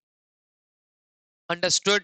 So managers should avoid listing all the key factors. If we list down 20 key factors, then they are not called key, the factors. So key factors mean they'll be limited in number. You identify what those are correctly, and then make a effective understanding of those. Okay.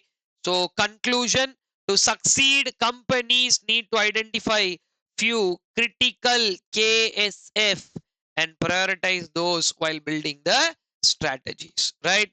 So one more time, if you have to see the summary of what this KSF talk about, that is what is here: competitive landscape. So with which this brings us to the end of chapter number 2 in our syllabus, which is also talking about the strategic analysis external. Okay. So I would want you to obviously take a moment of pause. Now, depending on whether you are in a zone to continue or not, you can decide on that.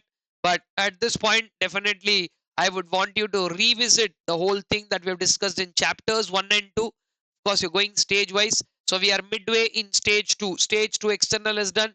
We'll kickstart stage 2 internal, with who are stakeholders, firm, Mendelows Matrix. Then very important topic which is coming up is the key strategic drivers. Okay, I'm lining up all that for the discussion in the upcoming piece. Meanwhile, please take a moment of pause and neatly revise everything that has been discussed thus far, and come back to continuing watching the marathon.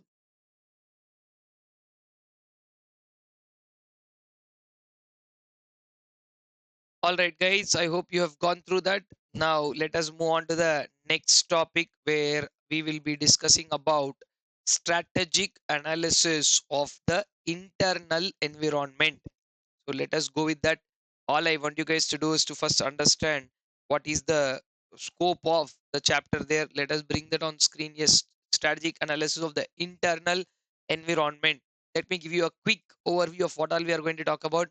The firm's internal environment consists of 5 things you're seeing there, followed by the stakeholder and stakeholder breakdown from Mendelows Matrix, and then we are discussing key strategic drivers.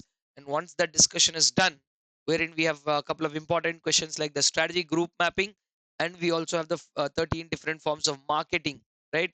If we are done with all of this, and of course certain other ancillary topics, then we will do a combination of internal and external analysis, which is called the SWOT analysis, a final beautiful framework that is available for businesses to put all the content that they have done in stage 2 strategic analysis in one place.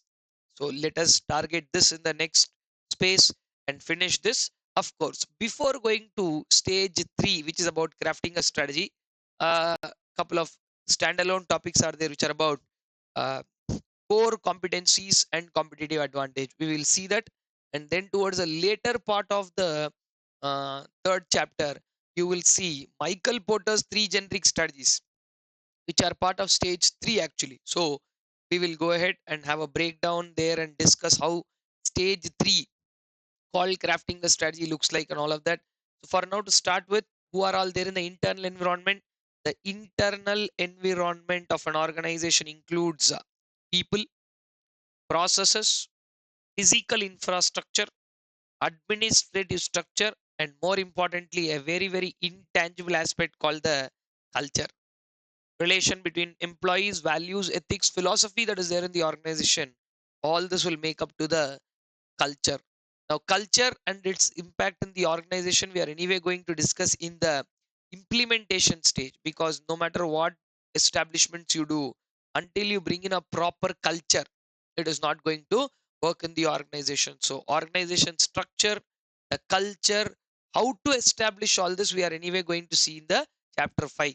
For now, People are important. People means who? Any set of people, employees, management, shareholders, investors, board of directors. In fact, anybody who's involved in the organization, they are all coming under the broad bracket of people. People, processes. Process means the workflow where you are giving input, what is being the activity done, and what is coming out as the output. And then we talk about physical infrastructure. Physical infrastructure is about this. Now this time when you say physical infrastructure is very clear, it is about space, equipment, workplace condition, the factory, all of that. Administrative structure, again, which is intangible. If you remember the first chapter we've already discussed, there are some lines of flow, that is vertical, horizontal, matrix lines, authority. So authority, power, responsibility, accountability, the flow of that, that is called as the administrative structure. You can see here all of that: authority, power, responsibility, and accountability. Done. So moving around that, let us now take care of what we call as the Mendelows Matrix by understanding the key stakeholders who are involved. So strategic analysis internal is what we are doing now, and each organization's internal environment is pretty much unique, shaped by its own structure, business model.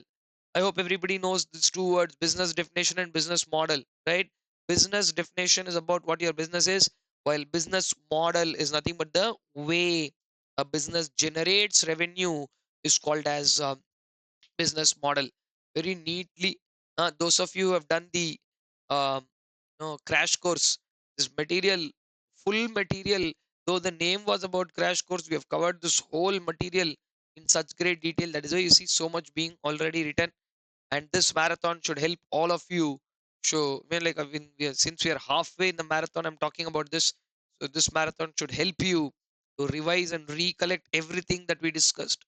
And people who are watching only the marathon, if you're already well aware of the subject, I don't think there should be any problem in you also catching up with it. Okay. So, yeah, I hope it goes very well. Even the other half of the marathon should go very well. So, let us continue where we talk about some of the internal environments reflect the key elements. What are the key elements?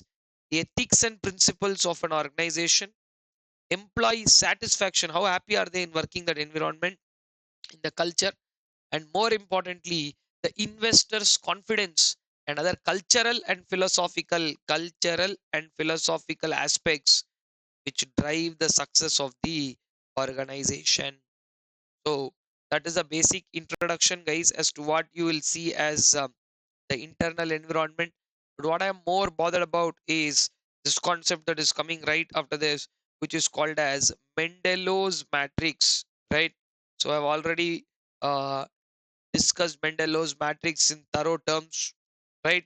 Now I want all of you to stay along with me, because when you talk about internal environment, right, we have covered who are there in the internal environment, understanding the key stakeholders, shareholders, board of directors, major vendors, consumers, all these guys are there. Now, a very important topic on Mendelows Matrix. Let me bring in here as to the construction of Mendelows Matrix. Guys, Mendelows Matrix is also known as power influence, uh, or an interest matrix. Power or influence, anything, any word you can use. Power, influence, right? Same meaning. So it's called a power interest matrix or influence interest matrix for this reason. Why? Who has the power? Who has the interest?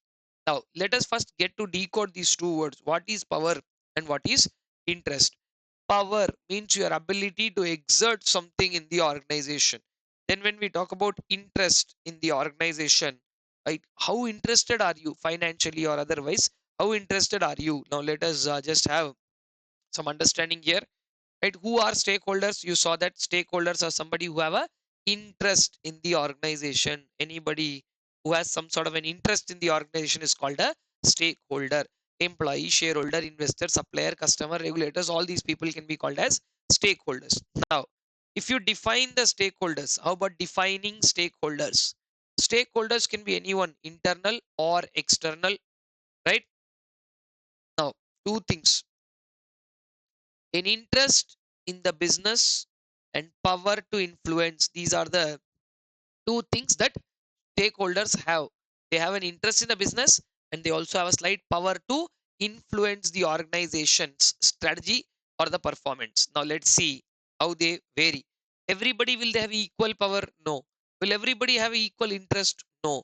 Say primary stakeholders are there, some of them. Who are those people who are almost involved in the business daily, like management, employees, shareholders, right? Closely who are dealing on a regular basis, right? They are called as primary stakeholders. Now, additional stakeholders are there, like government is there, uh, labor unions are there, and other local community societal aspects are there. These are not people who bother daily, but when they come in they bring in considerable amount of influence. So two things that vary are how much influence they can create and how much interest they have in the business. Therefore this point becomes a very important one. It is essential to recognize the influence and interest levels. It is important to what? Recognize the influence and interest levels of different stakeholders as these vary, as they vary. And for example, a healthcare innovation, who's doing what? Healthcare innovation. A healthcare innovation firm may prioritize long-term investments, because you cannot bring results in research and development and all in short term. Chalo, we have done something, we got something. You can't be like that, right? A healthcare innovation firm may prioritize long-term investments in research, while which aligns with stakeholders the long term. Okay, let it take time, but when they come out, they'll come out with a blockbuster idea. Let the research take 10 years, but after 10 years, say probably some for a medical research firm telling like, sir, after 10 years will they come out with a medicine for cancer? Maybe, maybe not. You're an AI company, or you come out with a wonderful technology after research of 3 years. So some people in the organization, they understand, array research means it will take time.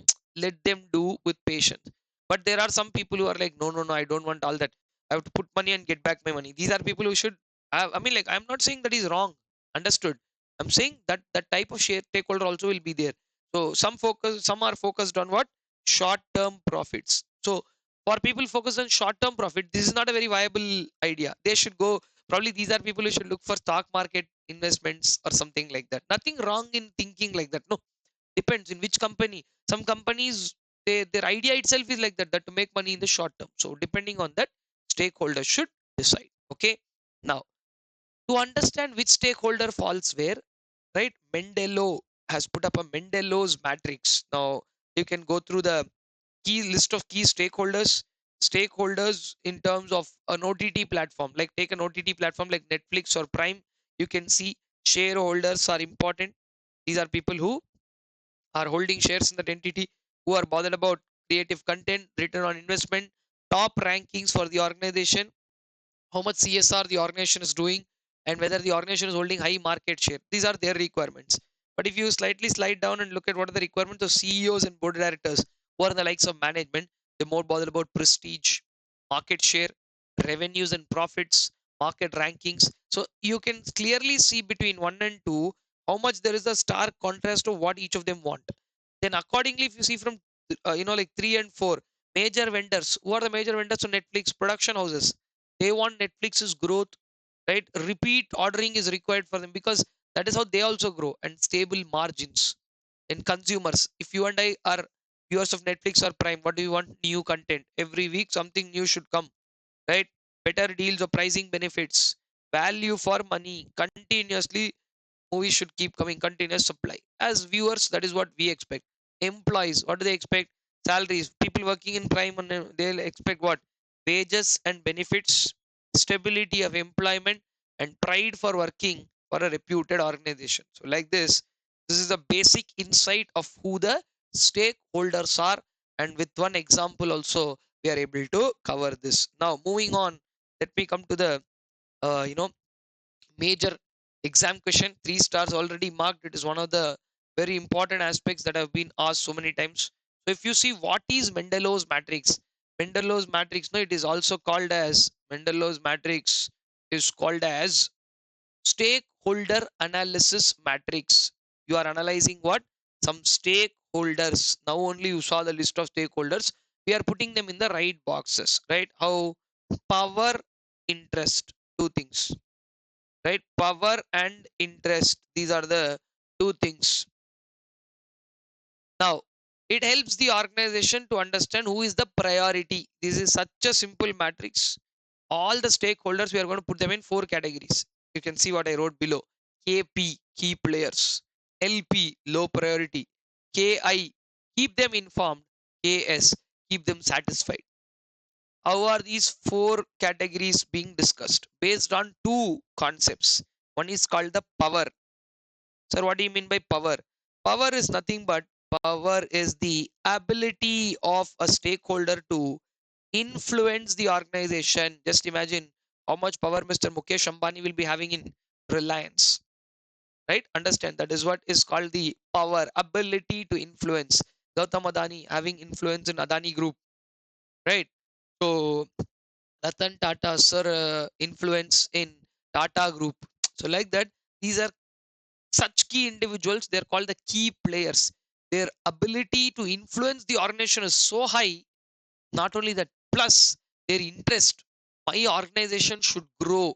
That level of concern that they have, no, which is called interest. That level of concern is also very high. So for these 2 things, right now, once you know what is power and interest, we'll put a 4-box matrix. Power high, power low. Interest high, interest low. So when you do that, it is more like it is rather than seeing something from there, we'll see how it got constructed. Okay. Yeah, see there, power, we are taking on one side power, and on the other side we're talking about interest in the organization. Now, if the power is high and if the power is low, if this is high and this is low, we are talking about it. Now, when first thing we'll talk about, when both are high.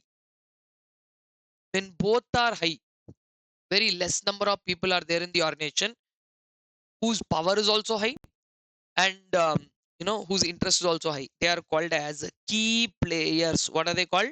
Key players. Shareholders, CEO, board of directors, all these people are generally called as the key players. High power with high interest. Guys, this matrix knows come so many times in the exam, and I think this should be of so much use to you when you learn it. Okay. Now, second one, let's talk about both being low. 4, low priority people. We are neither having interest nor power. Who are these people? Outside media house, news, magazines. They don't have any interest in our growth, our well-being. They also don't have any power, as of now, because we are not there in the limelight as of now. I am telling this, I'll tell you in a minute. So these are one set of people who are not really interested in your well-being on a daily basis. So these guys are. Now, what becomes very interesting aspect is the other two. There is a high amount of power. Government has a high amount of power, but they are not interested in your well-being and all that. Government is not bothered like, yeah, they should be successful, this, that, nothing like that. Government is there as a system. It will take care of something, that's all.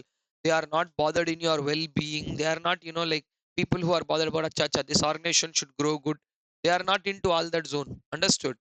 But at the same time, they are very much focused on your whether you're paying taxes on time, whether you're filing returns on time. Same way with banks. Banks are ready to give loans, but only when everything of your compliances are good. So what should you do with these people? Banks, government, customers, these people, you should literally keep them satisfied by giving the right information. Keep satisfied. Customers, give them the right products. Okay. Banks and government, give them the right information. Everything, keep them happy. Then there are some set of people who have very low power, like outsiders, suppliers, vendors, our own employees. They don't have power, but they have a lot of interest in the well-being of the company.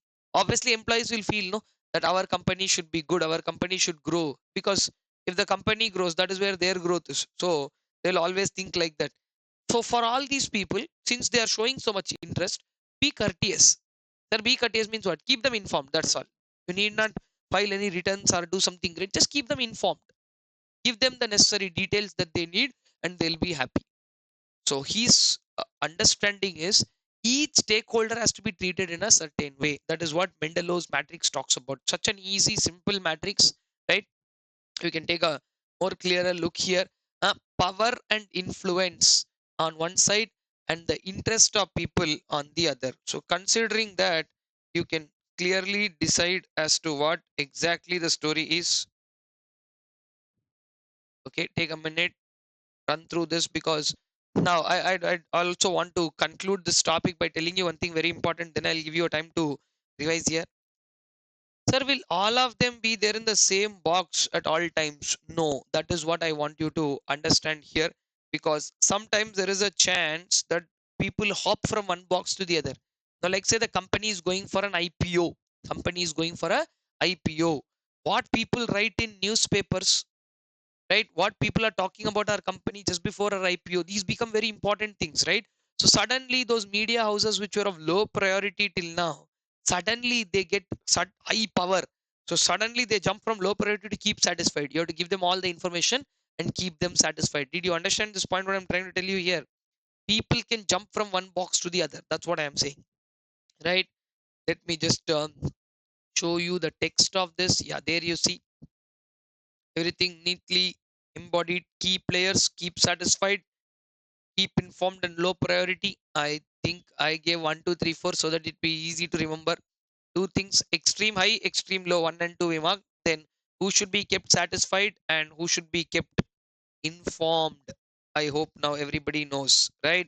Now, if you see what I was talking, application, uh, those with high power and high interest require very close attention, while the other people, they need minimal effort. If you just give them the information that is needed, it will be taken care of. One of the very important points is this particular point which I'm starting now, which is called the dynamic nature of stakeholders, which is what I was just trying to explain you guys. For example, uh, government is there, media houses are there. So government, normally they don't poke into your business. If you're doing everything right, they won't poke into your business. But see what is happening now. Government has low interest in your well-being. They have high power already. Example, an organization might inadvertently contravene the provisions of GST. Now suddenly you are inviting attention of the indirect taxes department by not paying GST on time. This department already has power, you know that, because it's a statutory body.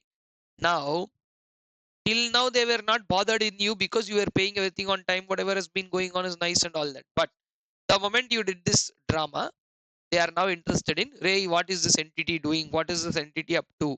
That way they will immediately come to an understanding. So who was having high power and low interest suddenly now becomes somebody with high power and high interest in you. That's all. So they move from which box to, till now if you have kept them satisfied, it was enough. But now suddenly they will have all the power also, all the interest also. They become key players. Understood? Earlier they were people with high power and low interest. Now they become people with high power and high interest, and they will move from keep satisfied to key player. Understood? Same way as I'll give you one more example here. Equally, media houses, which are normally low power, low interest, will move from low power to high interest. Suddenly, this depends, like on the time. So all I'm saying is the stakeholders' uh, content might not be the same. Their content changes, then their dynamic nature will come out. That suddenly they will also change their status. A key player won't be a key player forever, and a low priority will not remain in low priority forever, right? That is what this topic is all about, right? So I think about 20 minutes into this piece of discussion of chapter 3, you can take one moment of pause to go through what these are before we rush down to what we call as the uh, key strategic drivers. So I'm going to put that key strategic drivers to you, but before that, like I said, I want you to go through up till Mendelows Matrix. Take a minute of pause, not more than that, and run through just as to what we have discussed, so that we can be in a safe spot as we continue to the key strategic drivers. Come on. All right, guys. I hope you have done what I was due to. So let us now move on to another very important discussion called the key strategic drivers. Let me show you what are the factors that are there for discussion here. You can see key strategic drivers are split into four aspects, all four of which have been asked in the exam. So let us break them down clearly, try to understand what each of them are talking about. So there are four strategic drivers that drive a particular industry. There are particularly, they drive an industry, saying that, look, this is something that can shape up the industry and the understanding of the industry. Like that, these four key strategic drivers are. First one is trying to understand the very industry and the market that are available. In doing this, we have a very important, I won't say what just important, but it is one of the most asked questions of the entire syllabus of strategic management. It's called SGM, or strategy group mapping. What is the concept of strategy group mapping? We will see that. Before we discuss anything further, I would want you to understand the second group of people who are the key strategic drivers are our favorite people of customers and consumers. We already in the previous discussion had a understanding of what is the difference between both of them, because customers are those people who are going to buy the product. Sometimes they themselves can turn out to be the consumers, but now there is also sometimes a difference where customers only buy the product while consumers are the one who ultimately use it, right? Then we already have discussed the micro factor called as products, its characteristics and life cycle. But these products and services to be brought to the people, we need some marketing strategies. Again, another important area in the exam is the set of marketing strategies, where they have asked each definition of these marketing strategies can get you possible 2 marks sometime, because they're asking that in the MCQs. Similarly, another exam question that has recently come, 2 attempt back only, is the channels. There are 3 channels through which you can sell your product. So sales channel, product channel, and service channel are the 3 channels which are very important. So this piece of discussion is going to be about the key strategic drivers. Now, what is the understanding of the term industry? Let's start with that. Now, industry, many people think group of similar firms, full stop. No, there is a very important clarification, a little piece of extension here. I want all of you to understand this. Group of similar firms. Of course, it is a group of similar firms competing for the same set of buyers. Competing for what? The same set of buyers. Now, sir, why are they competing for the same set of buyers? Because only those buyers are there in the industry. Only those set of buyers are there in the industry. So if you can figure out who those are and who are those people whom you are supposed to target, this exercise of yours will be fruitful. Understood? So that is exactly what we are doing or trying to figure out as in terms of this strategy group mapping exercise. Who are our actual competitors? So if you see who are our actual competitors, coming down to this. So before which I want you to understand that you are talking about a similar firms competing for the same set of buyers, and for industry as a whole, there's only one big structure. For industry as a whole, there's only one big circle, and from industry's point of view, there is only one strategy group. If everybody in the industry are doing the same or similar thing, you will not find many strategy groups, you will find only one. But within the industry, now simple logic, guys, I've given this example so many times, so I'll continue the same example. Like I've opened a petrol bunk. What did I open? I've opened a petrol bunk. Who is my competition? Not petrol bunks in other cities or other states, no? Because I'm talking about a very limited orientation. In my area, if another petrol bunk is there, that fellow will be my competition. So the competition for petrol bunks are geographic in nature, because 5 kilometers later on petrol bunk is there. Nobody is going to tell that, this petrol bunk is here, but 5 kilometers later there's one more petrol bunk where the petrol is very tasty. Nobody is going to say that. You understand what I'm saying? Which means whatever is close to my house. So if I have a petrol bunk here, somebody near my vicinity will be my competition. Or Mukesh Ambani also doing petroleum business, they are also my competition. Maybe you guys belong to the same industry because you're dealing in petroleum and petroleum related products, but you're not competitors. So please understand that this is a very important topic in understanding who your exact competitors are. Otherwise, you are just fighting this is called throwing a dart in the dark. Generally, an expression called throwing the dart in the dark. Those of you are my students who already know that, right? That means you know the dart board, right? Taking a dart and throwing at it. But throwing a dart in the dark means you don't know where the board is. You're just throwing a wild attempt. That is not something that we want to do. So we would basically want to understand who our competitors are, how are those people there, and accordingly strategize for each one of them. That is the understanding of this whole topic. So strategy group mapping is one of the procedure that is done to understand who your correct competitors are. Understood? The bigger question that always has come in the exam or whatever is repeatedly asked is, what is the procedure? The procedure for constructing a strategy group map. This is a question that comes in the exam, and I want all of you to concentrate. So, very, very easy. That is why I'm going with this 4-step process. I want you to understand. But before that, let us examine that this circle here is a industry. Okay, this circle here is the entire industry with lot of people inside. Now, what I have marked, all those people are belonging to the same industry. Are all of them competitors? By book definition, yes, all of them are competitors. Okay, let me just show you what is the story here. Now, here, people who are selling in the same price range, you can see this marking, right? This particular marking, whom we are talking about, competitors selling in the same price range, they are all in that green circle. Then there is another set of people in this broader circle, right? This one here, right? In that circle, who are there? They are those people who are dealing with some, let's say, same geography. But now if you see here, which is very clear, let me show you that one more time for you in clearer sense. Can you see that third circle, which is a combination of many?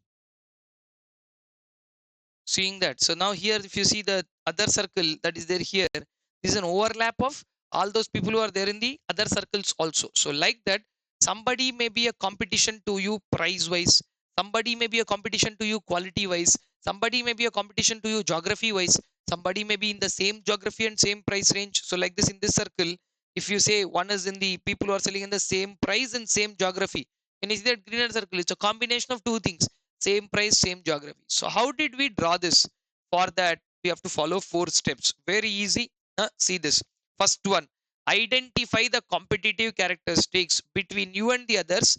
What are the competitive characteristics that differentiate price, quality, geography?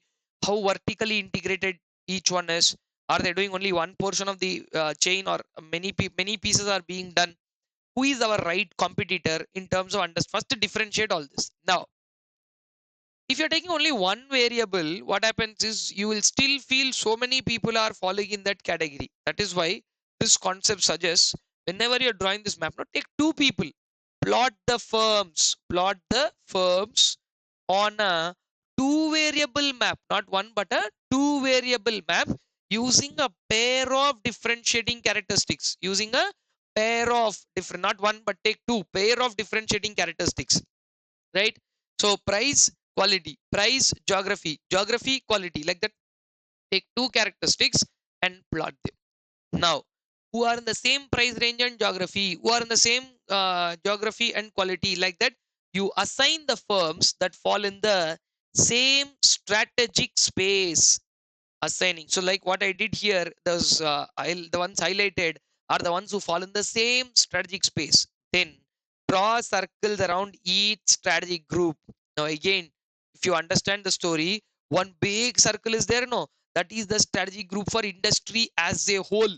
So if you see, for industry as a whole, there will only be one strategy group. Within the industry, when competitive characteristics differ, so many circles can be drawn, but all these circles ultimately will be within the bigger circle. So all the circles are in proportion to the larger one there. Understood? 4 steps. What are the 4 steps in strategy group mapping? Step number 1, what will what are the differentiating characters between you and your competitors? Identify that. Identify the competitive characteristics that differentiate the firms. 2, plot the firms on a two variable map, not one but a two variable map. Then based on those factors, assign the firms that fall in the same strategic space, and then draw circles around each strategic group. Draw circles around each strategic group. And once you're done, you will get who your exact competitors are. Like, say, finally, I will have that smaller circle where I know, acha, these people are my competitors. People who are selling in the same price range. People who are selling in the same price range in the same geography. That is what the final understanding would be, right? So that is what is a concept of strategy group map. I don't think there is anything new in discussing this. Let me just come here in terms of talking about analyzing who our strategy group are. 4 points I would want to show you that, right? So strategy group mapping identifies that group of competitors with similar marketing approaches, people in the same product line, price, qualities, using same distribution channels. These are the common factors between various firms in the industry. Then once you see for industry as a whole, if everybody has same characteristics, there will only be one strategy group. But within the industry, there are always multiple strategy groups, because all the entities in the industry following only one strategy is a very I mean, like, it's a myth. Nobody does that, right? So only one strategy group will be there. If all follow similar strategy, which is not practical, everybody will follow different approaches. So there will be so many mini strategy groups within the entire industry. So in identifying that, 4 steps: identify the differentiating characteristics, plot the firms by taking two variables, and firms with similar strategies, put them in the same group and draw circles around the same. Guys, this as it is, if you write these 4 steps, right, and this has fetched enough number of marks so many times when people have done this. So before we go to the second strategic driver called as customers, I would like you to take a minute of pause and run through this topic here, because it's a very important one. What are the 4 steps? I don't even know how many times they have asked this question. So that is the highest importance to this particular question, this chapter. Please do that and let us resume it once you finish doing it. I hope you're done with that, guys. So let us move on to the next topic here. Next topic is a very simple one in considering what it is. Let's say, for example, this one, customers. Customer, you know who is it? Customer, consumer. This piece I'm not um reiterating the fact again, So similarly, parent purchasing stationery for child is the customer.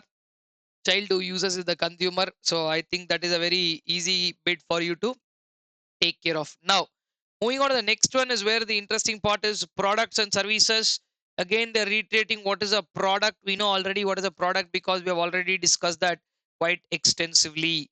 So a product is a combination of goods and services, which should not be a problem in recollecting. And we also discussed the 5 characteristics of product. So they are very important to understand what products are, so that accordingly, depending on what sort of a product you are dealing, you can manage your existing products, introduce new products, discontinuing unsuccessful products. Because if I'm explaining this for the first time, probably at this point I would not generally want to tell you what those are, but because this is a marathon and you by now should know what those are. Managing existing products is more to do with penetration, increasing the existing spending. Introducing new products is product development. Discontinuing unsuccessful products is called divestment of a product, right? This could be market penetration. Introducing new products. Introducing new products into existing markets is called product development. Discontinuing will be about divest. So basically, what are going to be your corporate level strategies with respect to the product, that is also being discussed here. So managing existing products over time, introducing new products, and discontinuing unsuccessful, these are all corporate level strategies.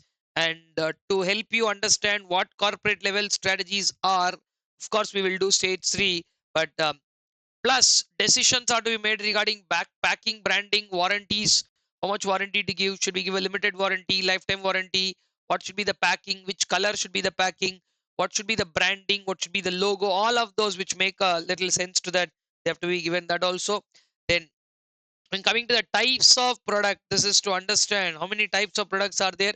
There are some products which have a perpetual demand. That means 365 days, 24/7, no matter what you do, they'll keep having demand. But there are some products whose demands are having a very short lifespan. Some products have steady demand over time, while others have short lifespans. Then, how to differentiate one product to the other? Products can differ in size, shape, color, packing, brand name, and also after sale services. Now, since all these are the differences which are either sometimes see, sometimes even if difference is not there, people think some difference is there. That is psychological. So some differences which are visible, they are very much unique in nature, but some of them are also psychological in nature. So that is why, right, multiple brands of shampoos are there. Head and Shoulders, Olay, Pantene. different names to think different things. Head and Shoulders removes dandruff, right? Pantene gives you strong hair. They'll tell you all this right in the advertisement. They're all sold by the same company, Procter and Gamble, P&G, right? So like that, the point is about people do different things to ensure that customers develop a strong brand loyalty towards brand. So brands, yes, role of brands, you can see brand is a very important thing. Brand names help customers identify the products and the companies that are behind them. Strong brand loyalty is built through advertising and promotional efforts, which enhance the company's image and the product's appeal. So that is what the story is. And then moving on here, pricing strategies, very important. I think all of you are well aware of the pricing strategies. When launching a new product, companies must decide pricing strategies after considering the focus on customer needs, and don't price the product without you getting anything out of it. So you also charge a reasonable margin over cost. That is also sensible to do. And then how to increase the market share. But in this context, if you have to discuss, there are two pricing strategies. One is called as penetration pricing, or it's also called as preemptive pricing. Penetration or preemptive pricing, where your idea is to enter the market with temptingly low price and then increase it. Then the other one is where you enter the market with a high price and slowly you lower it, like they do it for mobile phones. When you launch a mobile phone, 1 lakh rupees, slowly 6 months later the same phone will become 80,000. How? They removed some parts. No, they won't remove some. That's a strategy. So all those people who are attracted to the novelty, that is the new ness of the product, they'll be like, "Yeah, a new product. I want to acquire. I want to acquire." So they pay more for it. But once the product's slightly becoming older in the market, other people who want to buy can also buy. This price is called as a skimming pricing, right? Anyway, their names are not discussed in our syllabus, but I thought you should know these two pricing strategies. Are called penetration pricing and skimming pricing. Now, depending on these aspects, it go for various marketing services, right? Guys, these one-line marketing techniques have been asked in the MCQs. So you can just run through all of those and go. Social marketing, where social ideas and thoughts are promoted. It is called as social marketing. Save water, go green kind of stuff, right? Acceptance of social ideas or causes. That's what the point talks about. Then moving on, we talk about augmented marketing. This was once an exam question. Augmented means in addition to. So more than what we are doing now. If you're doing something in addition to what you are giving, say for example, you took Tata Sky TV connection. Along with that, they gave you watch movies on demand. Now, you didn't take a cable TV connection to watch movies. They're giving that to you in addition, right? Like say Geo Fiber is giving you OTT, as I wrote there, right? You bought for internet. No, you didn't buy for OTT, but they're giving additional services, right? So Geo Fiber. And then direct marketing. Direct marketing is through catalog marketing. What do you do? Make a catalog of your product and present it. Engages consumers directly. It engages whom? Consumers directly through various media such as catalog. Catalog is nothing but a old school style of making a book of all your products and giving. Nowadays also, if you go to paint shops, paint, they'll give you a catalog of all colors. Which color you mix with what new color can come. They'll give you a catalog. A catalog is like a book. Okay, nowadays everything is digital, so people tend to choose all this digitally also. But the fundamental point is that catalog is a bundle, or through email. Then the telebrands, TV shopping headache. You saw that, no? Those. That means you're directly attacking the customer. Social augmented direct. Relationship marketing to build strong relationships. Generally, banks employ this kind of a strategy, right? Banks, credit card companies, they give you reward points. Airlines, service oriented businesses can do relationship marketing to build a strong sense of relationship with the customers. Then followed by services marketing, person marketing, place marketing, and organization marketing. All these in the name only they are there. In services marketing, you are marketing something which are intangible services. Like I'm a chartered accountant. In practice, when I'm going to my clients, I'd be like, hello, I'll do this service for you. I'll do audits. And what is audit? Audit is not a product that I can show them. It's a service that I can render. Or for that matter, giving them a valuable advice. That is a service. So Generally, if you're marketing something which is intangible, right, that is what is called services marketing. Person marketing and place marketing are very much the name. If a strategy involves promoting individuals, sports stars, politicians, celebrities, they do that. Their Instagram handles and Facebook handles are also nowadays handled by entity called as social media managers, because the image is very important for these people, because that is what keeps their career going. Whether anybody, social media is today one of the most important platforms for politicians, sports stars, film stars. And you think what, they have the time to sit and keep posting on Instagram? Only, the average citizen of this country is wasting time on social media. Other people, like say some movie actors, they post 10, 15, 20 photos a day, right? A bundle of photos. Then they'll post their vacation stories. You think they are going to, uh, you know, these vacations and do all this and then just to post those photos? They're all paid vacations. They're either paid by those resorts that they're promoting, or they're either paid by the country that they are going to. It's all marketing, right? So person marketing is done to promote careers. Place marketing is done to promote the place, like location. Please visit our city. That is a tourism marketing. Or please visit our website. Right? Tourism is physical marketing. Come to Sri Lankan tourism. They'll show you all beautiful, the greenery, then the elephants, and then what do you say, the beaches, all of that in Sri Lankan tourism. They'll show kangaroos in Australian tourism. New Zealand, they'll again showcase you that breathtaking landscapes. Every country takes a short 1 2 minute video of that and say visit, right? Malaysian tourism, Singapore tourism, everybody come to a place. Or we do visit us at xyz.com. So that xyz.com is a website which is also a place. So many people think that place means it has to be physical. No, not necessary. It can be even virtual. So that is why that is also marked clearly. If all these 8 are one side of the story, ninth one is an amazing side of the story called enlightened marketing. And if you see, the sentence starts by saying this philosophy, it is not even a topic, it's a philosophy. Why? Because one of the toughest things to communicate in marketing is, why am I in business? That is why generally people don't choose that. What people choose is what is it you want, and we are providing that. Nobody tells why I am in this business. I'm with a service motive or a profit motive. That's all my headache. Right? So, like that here, this is a philosophy which talks about 5 principles, and this has been asked so many times in the exam. Customer oriented marketing. So we are marketing what the customer wants, point number one. Two, finding an innovative way of doing the marketing. Value marketing, delivering value to customer is there. No. So what value are we delivering through this product? And very toughest part is to communicate my mission to my customers. A sense of mission marketing, because I believe if the other side people know my mission, they would be more connected or associated with me. So sense of mission marketing, and most importantly, what impact are we creating or making in the society? What impact are we making in the society? A societal marketing. What is it? A societal marketing also taken care of. So these are about the various marketing strategies of products and services.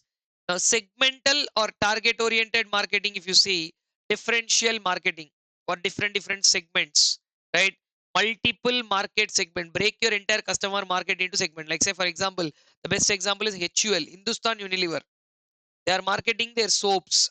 Hindustan Liver makes so many soaps, right? But end customer, as you saw some time back, he doesn't even know, because people are aware of the brands. They are not aware of the company behind it. So, for example, Lifebuoy, Lux, and Rexona, they are all for mass markets, but Dove is a premium segment. Lifebuoy also is HUL product only. Dove also HUL product only. Lifebuoy is, like probably 30 40% of the price of what Dove is. Why they're doing that? Because Lifebuoy they want to market for different people, and Dove they want to market for different people. That is called differential marketing. Then marketing which is based on season or a time based marketing is called synchro marketing. Seasonal, discounted movie tickets on weekdays, because weekends anyway demand is high. So like that, synchro marketing manages demand fluctuations. Concentrated marketing, in the name only it is there. You are concentrating not on the entire market, but on a portion of the market, right? What are you concentrating on? You're concentrating on a portion of market. You're talking not large market, mind the word. large share of a specific sub-market. What are you targeting? Large share of a specific sub-market, and that small sub-market is often referred as a niche, right? And that is why it's called as niche marketing.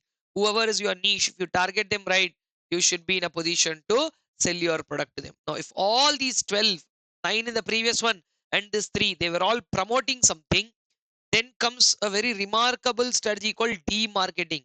Sometimes, because the demand is so much, if the demand increases too much over and above the leaps and bounds that we can manage, then it would obviously turn into a problem. You know why? Because we won't be able to manage the demand and we may collapse. And which is exactly why sometimes strategies are introduced to reduce the demand. Sir, which mad fellow will reduce the demand? Yes, sometimes it is better to reduce the demand than to finally lose the entire business. So, because every time there is over full demand, people expect from you and you're not able to deliver. Some days later, they'll write off. Just like, say, for example, in a restaurant is there. Every time I'm going, it's full. Some days later, people won't go only. And you would have seen this. So many high power brands like that who make a huge impact in the beginning will be having no business later. That is because of hype. That is why to have a regulated flow, sometimes strategies to reduce the demand either temporarily or even permanently, like controlling overcrowding in public places during peak times, or overcrowding in buses, right? Time based offers can all be given to do some demarketing so that it is made sure that you don't lose it permanently. Understood? If you, sir, why will anybody do their own demarketing? To survive. If you don't do that, probably you lose the whole basic also. So that is exactly why some people may tend to do the demarketing. So these are the 13 different forms of marketing. First 9 based on products and services, and the last 4 based on segmental marketing aspects, right? So I would like all of you to listen to me for one more topic called as channels, and that will complete the strategic drivers. Then I will give you a moment of pause where probably you can go ahead and do one more round of quick run through. So just hold on there. We will move on to the last piece of discussion called channels in this strategic drivers topic.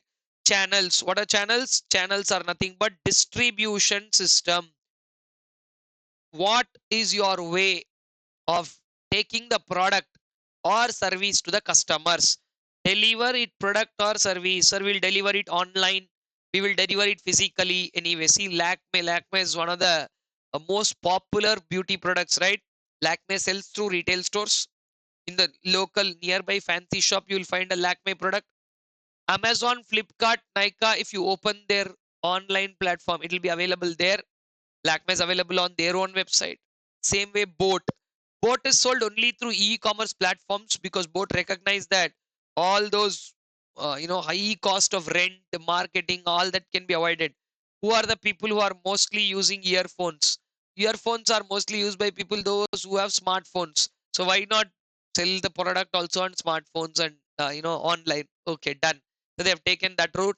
And Coca-Cola available in retail stores, available in online platforms, right? So everybody, Britannia, Nestle, Coca-Cola, these are some of the brands that have the largest distribution channel. Imagine Britannia, they supply bread to the whole country every morning. In your nearby retail store also, Britannia bread is available, which means that's big. Maggie packet by Nestle is available everywhere. So you go to a place, some place no water also is not available. Coke and Pepsi are available there. So these guys have established their distribution channels so strong. And in the recent times means in the last decade, somebody who has captured all possible distribution channels is Patanjali. Now I don't really care whether you like that brand or not. For me, it's a great example, right, in strategic management. Now, of course, I do understand some people are you know claiming that the promotion of the product, saying it's all natural, is not correct. Agreed, no product can be all natural like that. Now, of course, the Ramdev Baba who backs up that Patanjali products, right? It's a huge business empire right now. So I am not bothered about the moral aspect of it right now. I want you to understand the way they capture distribution channel. Every possible, they're available. Earlier, they used to be available only in select places, which are Patanjali yoga centers. Then from yoga center, they expanded to exclusive Patanjali stores. Then they became Patanjali mega stores. Then they came to supermarkets. Then they came to retail stores. They're available in D-Mart. Now they are available all places online. You name a distribution channel and a Patanjali product is available there. That is one of the widest examples of how every small distribution channel was captured by them. So the more control you have on a distribution channel, the greater will be your competitive advantage. So therefore, a company's distribution channel plays a very critical role in its ability to compete. The more you are available, the more you'd be visible. So three channels are there here and discuss the three main types. The three main types of channels to consider are sales channel, product channel, and service channel. In sales channel, we have intermediaries who sell the product. For example, fashion designers are there. They generally don't sell, they only design. Now, like say you see somebody big names like Manish Malhotra is there, right? In the fashion industry, I'm telling, right? And you have Sabyasachi. These guys are so, they become so huge that they don't have the time to go and sell their products. So they focus their intellect on design, how to bring new designer, where they focus on that. They have agents. What these agents do, they take agency from multiple designers. They go to these rich people and they're like, see, this is a Manish Malhotra design, this is a Sabyasachi design, this is Shantanu Nikhil design. They show all this and they sell and take commission and come. Right? So now that end of the day, it is about the skill on how it works. Okay. So that is what as a channel, first one. So that about a sale channel. Now let us move on to product channel. The next one here. So you understood the designer example, right? So all these guys use the sales channel. Now, product channel is where we are talking about the channel uses intermediaries who physically handle, like these are like the people who deliver. Now our India Post is there, the speed post services. So Australia Post delivers the products purchased through online stores like eBay. So if anybody in Australia purchases through eBay, the Australia Post, they will handle the product delivery. So how the product reaches your customer?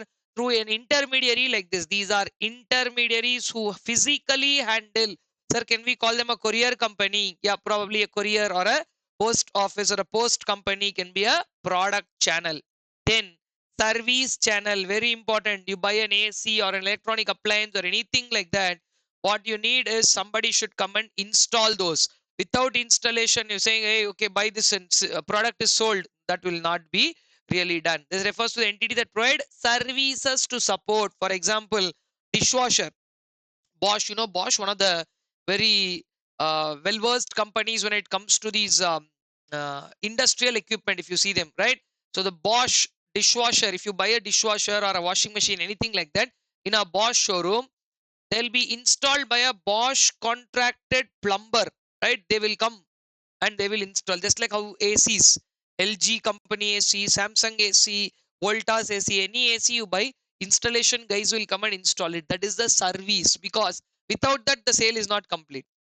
So delivering the final product into the hands of customer, delivering the final product into the hands of customer and completing the sale is also possible through the service channel. So sales channel, product channel, and service channel are the three channels. Now all three are very important, but if you want to see deeply into the minds of customer, which channel is good for you? If you want to see, you have to do a little channel analysis for growth.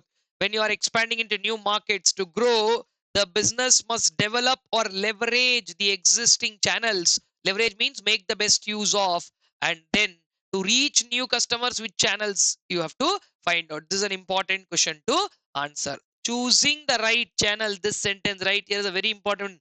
Choosing the right channels for your products and target markets are very critical. See, my example is there. Even in a hill station, forget about hill station, you go to any place, right? Coke and Pepsi are available there. Coca-Cola, bottled water and cool drinks, same way, right? um, I was once in Ladakh. I trekked up to the, I mean, like we drove up to the highest motorable road back then. Back then it is a, you know, like 18,000 feet above. And then we drove up there in the highest motorable road and all that. And everybody after going there, they're like, okay, it's a very serene experience and all. There they are selling Maggie. Now there, a 10 rupees Maggie packet, they'll just boil and give you, or 100 rupees, right? Place monopoly is the best example. But more than anything, why would people pay that much? Because an experience standing at that height, once it's almost, its oxygen levels are pretty low, you're almost in that state, and then there is a slight bit of a snow, and there you're holding a Maggie very hot and eating. That's an experience. People pay for that. So 10 rupees Maggie packet sold at 100 rupees won't look like a big deal. Understood? So the point is, how did these people even reach there? So there, a package bottled water is available, Maggie is available. So, and there is a shop. It's not like people take, that is like, so there is a distribution channel reached there. So this is one of the widest possible distribution channel activities. Same, many places like that, they have reached people where people can't imagine. They have reached there and kept, right? Coke, Pepsi, Patanjali, Asian Paints. Asian Paints has reached almost every possible place, even a small village, they have Asian Paints, a paint shop there.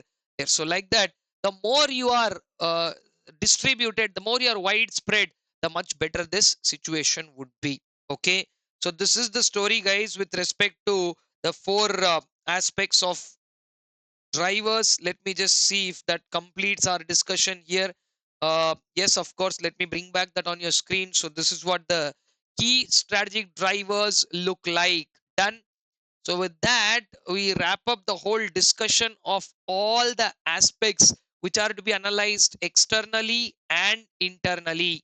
Now let me sum up quickly this discussion by taking you through a small understanding of what we call as a SWOT analysis. But before doing the SWOT analysis aspect, I would like to discuss a couple of small but very important aspects, both of which are exam questions, right? Because after we did all this, we will have to accumulate all this and put it into a SWOT analysis story, so that the finality of stage 2, we can call stage 2 as done, and then we can open up the discussion on stage 3. So if you go by the book, no, after these key strategic drivers are over, immediately there will be a topic on what do you call as SWOT analysis to wrap this up. But before that, core competencies and competitive advantage, I want to discuss both these topics. Core competencies, let me bring through that on your screen right now quickly. Yes, building a core competency. What is core competency? It is a combination of skills and techniques. Combination of skills and techniques rather than an individual skill or technique, right? So what are the skills you have? What are the techniques you have, right? Which techniques and skills you can bring together? The word bringing together, I've used it as synergy. You gain a synergical advantage rather than individual skill or technique. Many individuals will have in individual places, but that doesn't generate a core competency. It can generate a competency, but when that combination of all those make it a unique thing, that's when you call it as a core competency. Okay, so that is what we have here in terms of building a core competency. Two people, CK Prahlad and Gary Hamel, told that major core competencies are identified in three areas. How many areas? Three areas, which are about competitors differentiation, customer value, and application of competencies. So talking about competitors, I'll take you to these three. But before we go there, I want you to understand one of the most important aspects about core competency is when these skills and techniques can be applied not in one but across the organization. If you can apply this concept across the entire organization, then only you will call it as a core competency. Core competencies are read as the unique strength. They are read as what? The unique strength of the organization. And core competencies, when applied in the right manner, will generate core competencies. When applied in the right manner, will generate what is called as competitive advantage. So in which areas can you generate core competencies? You have to be different from the other competitors so that you can have some edge over them. That is called competitors differentiation. Then two, deliver some kind of a value. Deliver what? Value to customer. If you're delivering some sort of a value to customer value, and also application of competencies. If you have competencies alone, they are not enough. You should know how to apply those competencies. Like we discussed about value chain. You remember primary activities and support activities, right? How are primary activities linked between each other? How are support activities linked between each other? And how are primary and support activities linked to each other? Now, on a normal day, every organization following value chain will do all these activities. On a normal day, every entity following a value chain will do all these activities. But what is the secret of their success? The linkage between those. How one organization is linked to the other. That is what will create the ultimate success story for them, right? So that is about the three areas in which you can build core competencies. You want to take a more clearer look of this, you can do so. I would want to obviously discuss something which are just, what about the 3 points that we are talking about? I want you to just see those quickly. I'm bringing that also back to you. As you see this one, you can see key conditions for achieving a core competency. Competitors differentiation. You have to have a unique edge over competitors, and also the company has a skill or technology which is difficult for others to imitate. That is the first thing, competitive differentiation. Then two, core competency should be such that they create real value for customers. What do they create? Real value for customers. And if it offers some unique advantage, then it is called a core competency. If customers choose the product because they got a unique advantage, then it is called core competency. And like I just told you, it should not be applicable only to one product or one area. It should be applicable to across or entire organization. Then only something will be called as a core competency. Core competency should apply across the entire organization. So one more time, I'm showing you all three things. It gives a unique advantage, create real value for customers, and apply across the entire organization. These are the three key conditions when you can call something a core competency. Okay. Now, building core competencies is a very important aspect. While core competencies are the knowledge, skills, and facilities needed to design key products, they are the unique combination of technological, physical, and human resources. I can copy somebody's strategy. I can copy somebody's way of doing something. But what I can't copy, the intangible thing that is involved inside that, that is only called as the linkage or the core competency. Now, everybody is doing primary activities, everybody is doing support activities, but way X Limited is doing the primary activities is very different from the way Y Limited is doing that. That is why X Limited has an advantage over Y Limited. That is the ultimate understanding of this story. Okay. Now, once you build a core competency, you have to hold it up. The four criteria, these are a very, very, very important points. The core competency that you develop should be valuable capabilities. A company creates value for customers by using these capabilities effectively, right? Create value for customers. If your capability is not creating value for customer, it won't be called a core competency. Second criteria to build a core competency is such capabilities are supposed to be rare. How are those capabilities supposed to be? Pretty rare. Core competencies are rare capabilities that only a few competitors can possess. If many firms have the same capabilities, they cannot be a source of competitive advantage. So, the first 2 points are core competency should be valuable, core competency should be rare, and then the core competencies, if they are easily imitable, then also they will go off. So the core competency be costly to imitate. Even if others try to imitate, that should be so difficult to imitate that they'll give up somewhere midway and say, okay, it's very difficult to imitate, right? So it should be costly to imitate, and capabilities are difficult or expensive. So when you do that, like say for example, Intel designed something. By the time others were able to copy Intel's designing second product, then when somebody is trying to copy Intel's first product, Intel's already gone to their second, third product. That is called first mover advantage.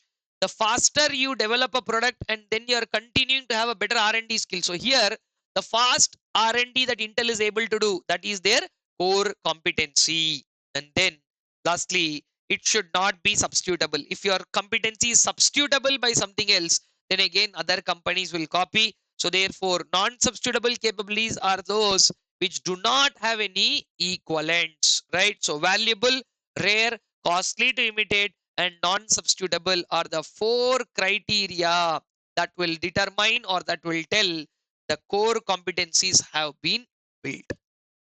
Okay, so I want you to just quickly go through the entire aspect, because what we are going to now do is, if I bring this up for you, yeah. So core competencies and four criteria to build the core competencies are the valuable, rare, costly to imitate, and not substitutable. Similarly, when you build core competencies, you would achieve something called as competitive advantage, that is an edge over the adversaries. Once you achieve a competitive advantage, you have to protect that. This is another very important question that has been asked many times in the exam. How to hold or how to have sustainable competitive advantage. Sustainable competitive advantage is something that to achieve, you need to bother about four aspects: durability, appropriability, imitability, and transferability. In this, two of them should be there. What are those? Durability and appropriability should be there, because durability means the stretch, the timeline for which you can have. Appropriability means if you are getting some profits or returns. Appropriability is about getting some profits or returns from the business. Are you able to appropriate them back to the business? If so, you can hold the competitive advantage. So durability and appropriability are the two factors that are supposed to be present to sustain a competitive advantage, while imitability and transferability are two things that are not supposed to be present. Like if they can imitate what you have, then again you lose a competitive advantage. Same way, if skills and resources are easily transferable, then also you will lose your competitive advantage. How to have sustainability in competitive advantage is a multiple time asked exam question. So I would want you to go through all of this. Guys, to sum up, all I want to tell you is this small piece of work that you can always do. We did a very extensive discussion of all the external factors. We discussed in this last 1 or 10 minutes or so, we discussed the entire content of the third chapter, which are part of internal analysis. Now, finally, we are discussing the conclusion of stage 2, which is by preparing what is called as a SWOT analysis. SWOT analysis talks about strength, weakness, opportunity, and threat. Strength is an inherent capability for the organization, while weakness is an inherent limitation of the organization. Opportunity is a favorable condition in the organization, and threat is a unfavorable condition in the organization. And remember, SWOT, we are only plotting those four things in four boxes as strength, weakness, opportunity, and threat. We are not going to compare them. SWOT is a comparative framework which enables comparison and not compare, because as you can see here on screen, A, B, C, D, only four boxes are plotted over there, right? You are not doing any comparison. If you want to take strength and weakness, if you want to take opportunity and compare and all of that, you can always do that. Let me just show you the example here. We've been SWOT analysis example. Strength, weakness, opportunity, threat. Only in four boxes we have plotted them. We are not doing any comparison because the comparison piece is not in your syllabus. It is called a TOS matrix. SWOT, as I wrote here. This comparison will be done in what is called a TOS matrix proposed by Heinz Wirich. Now that is not there in your syllabus, so let us not break our head on that. All I am saying is SWOT just is something that will enable a comparison. After writing all these four, you can do a comparison, but on its own, it is not a comparison. It is just a comparative framework. I hope that clarifies the entire thing. See, this is such a simple analysis, but for you to plot those opportunities and threats, you did a lot of external analysis. For you to plot these strengths and weaknesses, you did a lot of internal analysis. After doing all this analysis, finally you present this in the form of SWOT analysis, which is the beginning point of various decisions that you can take. Understood? So SWOT analysis, again I'm telling, is not a comparison. It is a comparative framework. I hope that clarifies this entire story. We have to move to stage 3 on crafting a strategy. But again, this is a time where I suggest you, sir, third chapter is not yet over. Yes, third chapter is not over. It has Michael Porter's generic strategies. I know very well. Don't worry. But Michael Porter's generic strategies come under, crafting a strategy. So the last piece of third chapter, though the chapter's title is internal analysis, the last topic, that is the, different textbooks are different numbers, so I'm saying Michael Porter generic studies of cost leadership differentiation focus. I will discuss them obviously in the next segment, but they are also under crafting a strategy. So I will give you a brief overview of stage 3 and then see what comes where, and then we will pick up that discussion. So right now, all I want you guys to do is to take a moment of pause at this point of time and revise the entire thing, maybe from the definition of stakeholders, Mendelows Matrix, to everything that has gone in the last 1 hour 15 minutes of this segment. And right now is a time where I want you to go ahead and comment stage 2 done, right? You can even say, stage 2 done is like already you achieved core competencies. Right now you know what core competencies are, so you can comment achieved core competencies. And since we have done SWOT analysis also, you can go ahead, you can leave these two comments. Once one you achieved core competencies, below that say stage 2 is done. So now very extensive stage of strategic analysis is done. Previously we discussed the entire story about the strategic intent. In the upcoming piece, we will discuss about stage 3, crafting a strategy. And then obviously we will move ahead as per, after discussing the stage 3 story of crafting a strategy, we will then discuss about uh, the last piece of chapter 3 and the whole of chapter 4's first part, where we talk about stability, expansion, retrenchment, and combination. So let me show you this quickly as to what we are going to discuss here. Stage 3, which is about crafting a strategy. Two topics are there in that chapter. It is going to come up, and only thing I want you to do right now is to put me on pause and comfortably review everything till here, and then resume watching the marathon. Welcome back, guys. I hope you have gone through everything up till stage 2. Let us now move on to stage 3, which is about crafting a strategy. Now, in this stage, which is one of the very, very important stages, of course, in strategic management, and also from exam perspective, a lot of questions have been asked in the past from this, because you have so many interesting topics like the matrix are there, right? Then stability, expansion, retrenchment are there, cost leadership differentiation focus are there. So the stage 3 of strategic management always is one of the very, very important thing from strategic management perspective, and also from a student's perspective who is writing an exam also, it is very important. Now let us move on to understand what are the aspects that are there in crafting a strategy. So you have so many choices to make a strategy. That is why it is called a strategic choice. So of the several aspects that are available, what are the strategies that we should choose? Now, I want to take your memory back to the first chapter, where we discussed the fact that strategy is made by all levels in the organization. Corporate level people make strategies, business level people make strategies, functional level people make strategies.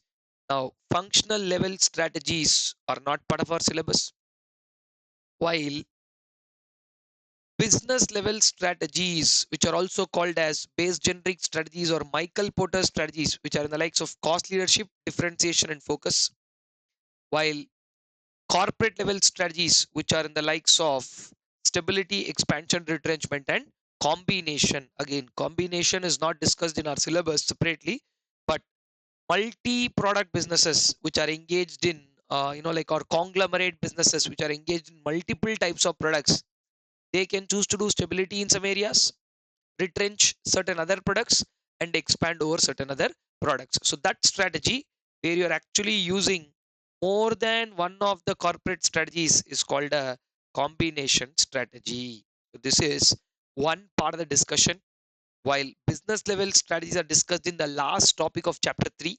That is Michael Porter strategies are discussed in end of chapter number 3 syllabus wise, and the first part of fourth chapter. Now chapter 4 we can split into two parts. Part 1 of chapter 4 is discussing all the corporate level strategies, also known as Gluick and Josh strategies, because they are the ones to propose these. So Right now, what we will do is, because the marathon is going in a form of the stage wise revision, wherein our idea is to cover the entire syllabus, and this time we are not even leaving small topics. So let us now do one thing. First, I want you to understand the framework, which I hope you did now. Crafting a strategy talks about three levels: corporate level, business level, and functional level. While this business level is about the last topic of the third chapter, we will do that: cost leadership, differentiation, and focus. Then we'll come to stability, expansion, and retrenchment. This is chapter 4, part 1. So we will be done with chapter 3 and half of chapter 4 and one part of stage 3. The other part of stage 3 talks about if you have money, that is when you have to make an investment decision in a multi product business. We have to construct a portfolio of all our businesses, a portfolio of all our businesses, and then decide which business will receive how much investment. Some business may receive high investment, some business may receive low investment, and some business may receive no investment. So which business should receive how much? Which business should you build? Which business should you harvest? Which business should you divest? To take these kind of calls only, we have some wonderful matrix in the game. Boston Consulting Group matrix. Igor Ansoff gave a product growth matrix, right? Wherein, already when we talk about expansion strategy as part of intensification, we get to see the Igor Ansoff matrix, uh, market penetration, all of those aspects. And then, in order to address the BCG matrix's limitations, there is a GE model, also called as a stoplight model. And then we have one of the best matrices in strategic management, which covers every possible situation for every possible company. 5 companies, 4 stages in the life cycle, everything taken together. 20 box matrix, and where do you stand is what the ADL matrix is about. Now, there is a definite way. Those of you who are watching this for the first time, or those of you watching or hearing me for the first time, I will teach you ADL matrix in such a way right now that you will not forget it forever, right? Because till now, maybe that's one of the topics that you would have left in choice because it's having too much content to by heart or remember. But once you know the logic today, you will not look back. And in fact, it will become one of the most easiest things for you. And if it comes in the exam, you are going to make the most of it. So this is the agenda for this hour of discussion, and I want you to stay really focused because um, this is something which I take a full look at it as I speak. So this is something when you see on screen, there's a lot of marks on this very screen of yours right now, right? Cost leadership, differentiation, focus. There is always some kind of a question from this lot. Okay. Then stability, expansion, retrenchment. There are definitely something or the other. They ask you concentric, conglomerate, vertical integration, horizontal, in something or the other. And sometimes they ask you straight questions about stability. And then there has been no strategic management question paper without a question from portfolio analysis. In my experience, from when I was a student to when strategic management basically was introduced in 2008 in CA syllabus, so in the last 17 years or time, about that, there hasn't been a question paper where there is no question from one of these four matrix. Something or the other, a question or an MCQ or something or the other will definitely be there from portfolio analysis. So guys, this R is going to be one of those very crucial aspects of your revision. So I want all of you to stay very alert and stay with me in this particular exercise, right? So let us now continue the discussion going back to what we talk as Michael-Porter's generic strategies. As I told you, because we want to wind up, I can obviously do it, what do you say, order wise, but I would also want to keep syllabus intact so that where we are coming now, we don't want to break the flow there. So last topic of the third chapter, if you can come down to that, you will find Michael-Porter's generic strategies, which are also titled as business level strategies, also titled as base generic strategies. Sometimes all your marks can be there only, huh? So Michael-Porter's generic strategies are talking about cost leadership, differentiation, and focus. Now, let us talk about the cost leadership strategy. What is a cost leadership strategy? Cost leadership strategy and differentiation strategy, both these aim at a broad market. I hope you know that. And because this is revision, I'm taking that liberty of thinking that you already know what these two mean, and I'm wanting to give you a little more information about here. Cost leadership. You are striving to be the lowest cost producer in the market, lowest cost. You're working and putting all your effort to be the lowest cost producer in the market. However, on the other side of product differentiation, you're aiming to drop or create a unique product in the market, unique in the form of its color, size, packing, anything which is unique for which the customer is willing to pay. That is the uniqueness that we are looking at. And once these two are done, we have a strategy called as focus strategy, where in focus you are only going to focus on a narrow market niche. Focus strategy is also called the niche marketing strategy, right? Niche means a narrow market, a very specific targeted group of people with specific taste and preferences. Like if you're making products only for people who are diabetic, right? You have targeted, like sugar free products are being made only for them. So then that is the target market. Or you're choosing only infants, you're choosing only women, only men, like say depends on what sort of a product you are. That is why on perfumes, men, women, separate target market, right? And then on beauty products, certain products because the skin type is different, right? All healthcare products, again, classification. Infants, children, adolescents, adults, like that classification, right? Then products which are meant for everybody, unisex products, so like that. You have to understand who your target market is. Now, the beauty part of focus strategy is, once you have decided to focus on a particular group, like you, there will be others who are also focusing on that very group, correct? So, within the same target market, competition might arise now. So, within that small target group, you may now choose to become a cost leader. You may now choose to become a cost leader, or you may now choose to play a differentiator where not for the whole market, but only within that market. So that brings us into the game of focused cost leadership and focused differentiation, right? So this is exactly what are the two branches that you're seeing here, which again the focus strategy is split into focused cost leadership and focused differentiation. So guys, striving to be the lowest cost producer in the market is called as cost leadership. Aiming and creating a unique product which is unique in the form of color, size, or packing is our target in the second. Now, look at who are you targeting. In the cost leadership story, you are targeting the price sensitive customers. Who are you targeting? Price sensitive customers. People who are uh, people who are sensitive towards changes in prices. You are targeting them. How? I gave you an example. Can you see there? Cost is 8 rupees, profit is 2 rupees, selling price is 10 rupees. This is the initial equation. Okay. Now later you did cost leadership and you got it down to 6 rupees. Now 6 rupees is your new cost. Now listen here, we have two options. Either you can continue to sell at 10 rupees, you can continue to sell at 10 rupees and add a margin of 4 rupees. This is one particular option here. Or you can do one thing. You can check the cost at 6 rupees. You can keep the cost at 6 rupees and just add a profit of 2 rupees. Now, 6 rupees of cost with 2 rupees of profit will make the product at 8 rupees. Now, that is where the entire game changes. When your product price is at 8 rupees, all price sensitive customers will be attracted towards you. There is one more advantage here, that after a particular point of time, if suppliers increase the cost of raw material, your cost went from 6 rupees to 7 rupees. Your cost went from 6 rupees to 7 rupees.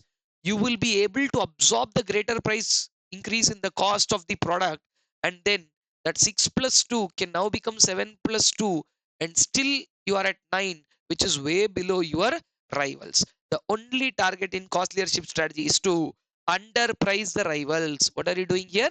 Underpricing the rivals. And when you underprice the rivals, automatically all the price sensitive customers will always be with you. So this is the story of cost leadership, right? Now every story here of cost leadership and all of that, they have advantages I have not obviously given each one of them here. We will see advantages, talk about how to handle all the Michael Porter's 5 forces, while each of them have some disadvantages also. We'll take a look at that once we finish revising all three. Now, coming to differentiation, in differentiation, your target market are people who are price insensitive. Some people are there who are price insensitive. They don't bother about the price, but they are sensitive towards the product features and its novelty. Novelty means it being new. A new product came, so they will jump and go and buy the new product. That is their way of doing things, so that they are like more happy in buying a new product. Just like you see people queuing up on the day of iPhone's release. Why 3 days or 5 days or 1 month later, if you buy the iPhone, will features change? No, but they want to have it new. 6 months later, the price of the same iPhone is dropped by 10,000 or 15,000, but 6 months later it becomes a old phone, right? They don't want some old phone. The day of release they want to go and buy, or very shortly after the release. So these guys are sensitive towards novelty, sir, but in the initial time they will charge high. No, they are ready to pay.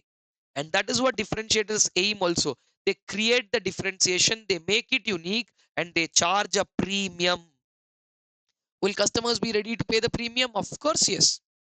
There are no two thoughts in that. They will be ready to pay the premium.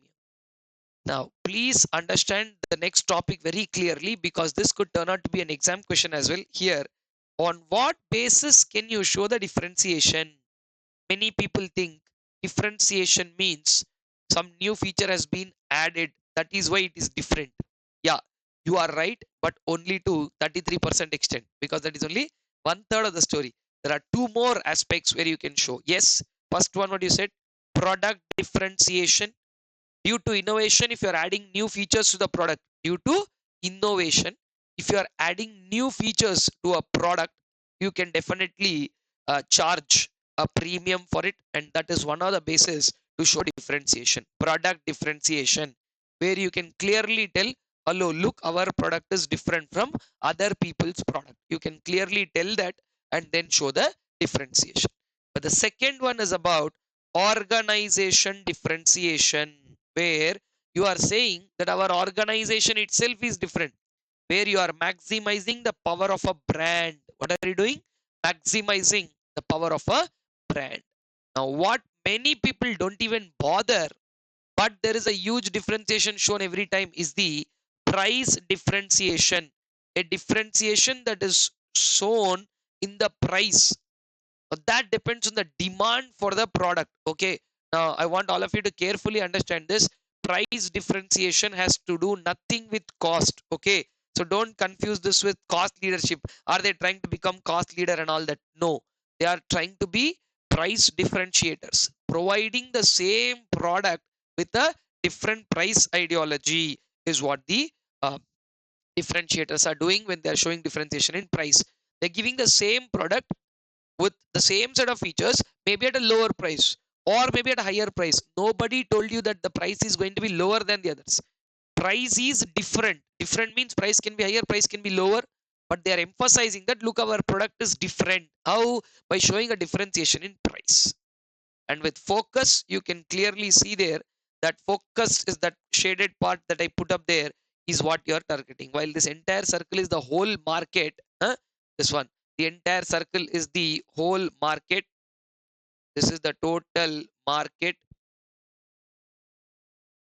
While in that, if you're choosing only this part, that be called as the focus strategy, the shaded region there, because you're not targeting the entire market, you're targeting a portion of, only you are targeting a particular specific, what do you call it, as a narrow market niche. That is what is called as a focus strategy, right? So I will take you through the advantages and disadvantages from the material, that I will do that right now. But before doing that, there is something that I want all of you to understand. Alongside these three people, who are the three people? Cost leaders, differentiators, and focus providers. There is also somebody in the market who is called as the best cost provider. Who is that? A best cost provider. These people, they don't target price sensitive or price insensitive people. The target of the best cost provider, the target of the best cost provider is a value conscious buyer. Who is he targeting? A buyer who is a value conscious. Now, people who are value conscious, you know what they are only bothered about? The value of the product. They are not bothered about anything else but for the value of the product. So, therefore, what are you now going to do is you provide the same product as your competitors, same product as that of competitors, but at a lower price, right? Or you do one thing, you give the same price as competitors, give the same price what the competitor is giving, but give better features. Somewhere you show that there is a difference, right? Same product, lesser price. Same product means whatever features are there in the competitor's product, your product also has the same features. So people when they compare A, B, C, D, E, 5 features are there. Here also A, B, C, D is there. Okay, very good. This product is 100, this product is 90. So you're showing that variation. They're saying that, look, we are giving you the same features at a lesser price. And on this side, you give the product at the same price. What is the price of A? Okay, 100 rupees. What is the price of B? 100 rupees. Array, no, sir, but B has 5 features more than A. Better features when you are loading up. That is what will be the better thing for, better thing to do for these people. Okay, so that is exactly what we call as a best cost provider strategy. Now, you know what best cost provider strategy is, right? Same product, lower price, and same price with better features. All this come under the best cost provider. So guys, this stretch of what you call as Michael Porter's generic strategies is a very easy yet an important thing. So the last 20 minutes we spent on doing Michael Porter's strategies. I would generally not, in the previous versions, I've never done the advantages, disadvantages. I would always leave it to students to do it. But now that we have access to the material, we will also do one thing. We'll just run down back to the Michael Porter generic strategies. They're also called base generic and business level strategies, cost leadership, differentiation, and focus. I've covered all the points as I explained. I just want you to look at the advantages, disadvantages piece right now. So if you're seeing what the advantages and disadvantages are, in the advantage of cost leadership strategy, you can see that you can compete your rivals. They avoid a price war. They don't compete with you on price because your cost is too low. Even if they try to play games with you, you will bring down the price and teach them a lesson. So nobody would want to play price games or price wars with a cost leader. Two, buyers will not be able to exploit. You can easily tackle the buyer's bargaining power issue because your cost is so low and they will continue to buy your product because of the price. Then suppliers, as I told you, even if suppliers increase the price, we saw that example, right? Our cost was 6 rupees, 6 became 7. We were still able to make decent profits and sell at a lower price than competitors. So cost leaders can absorb greater price increases before they raise prices. New entrants will not dare to come in and fight with you because low cost providers, low cost providers have created such a facility that they can provide such low cost. New entrant will never be able to do that. And when a new entrant is not able to do that, obviously they will be afraid, and a significant barrier to a new entry is cost leaders existing in the market. And lastly, substitutes. Low cost leaders are more likely to spend some money to induce customers to stay with their product. That is what we are doing here, stay with their product. And since they are saving cost here, they might want to invest to develop substitutes or even purchase of the substitutes. So cost leaders, whatever profits they are getting because of they being cost leader, they'll use that to either create a substitute or buy off that only, so that they have the entire control of the market. One of the very well sought after strategies is cost leadership. Mass production could lead to economies of scale and you can become a cost leader. Having said that, this strategy, like I just told you, will be workable only when you produce in mass quantities. So high sales volume is needed for you to succeed. Imitability. Now, first point what I wrote and kept as imitability is there as a disadvantage in all three. They can imitate your cost leader strategy. They can imitate your differentiation strategy. They can also imitate your focus strategy. So this point of imitability is there as a disadvantage in all three Michael Porter strategy.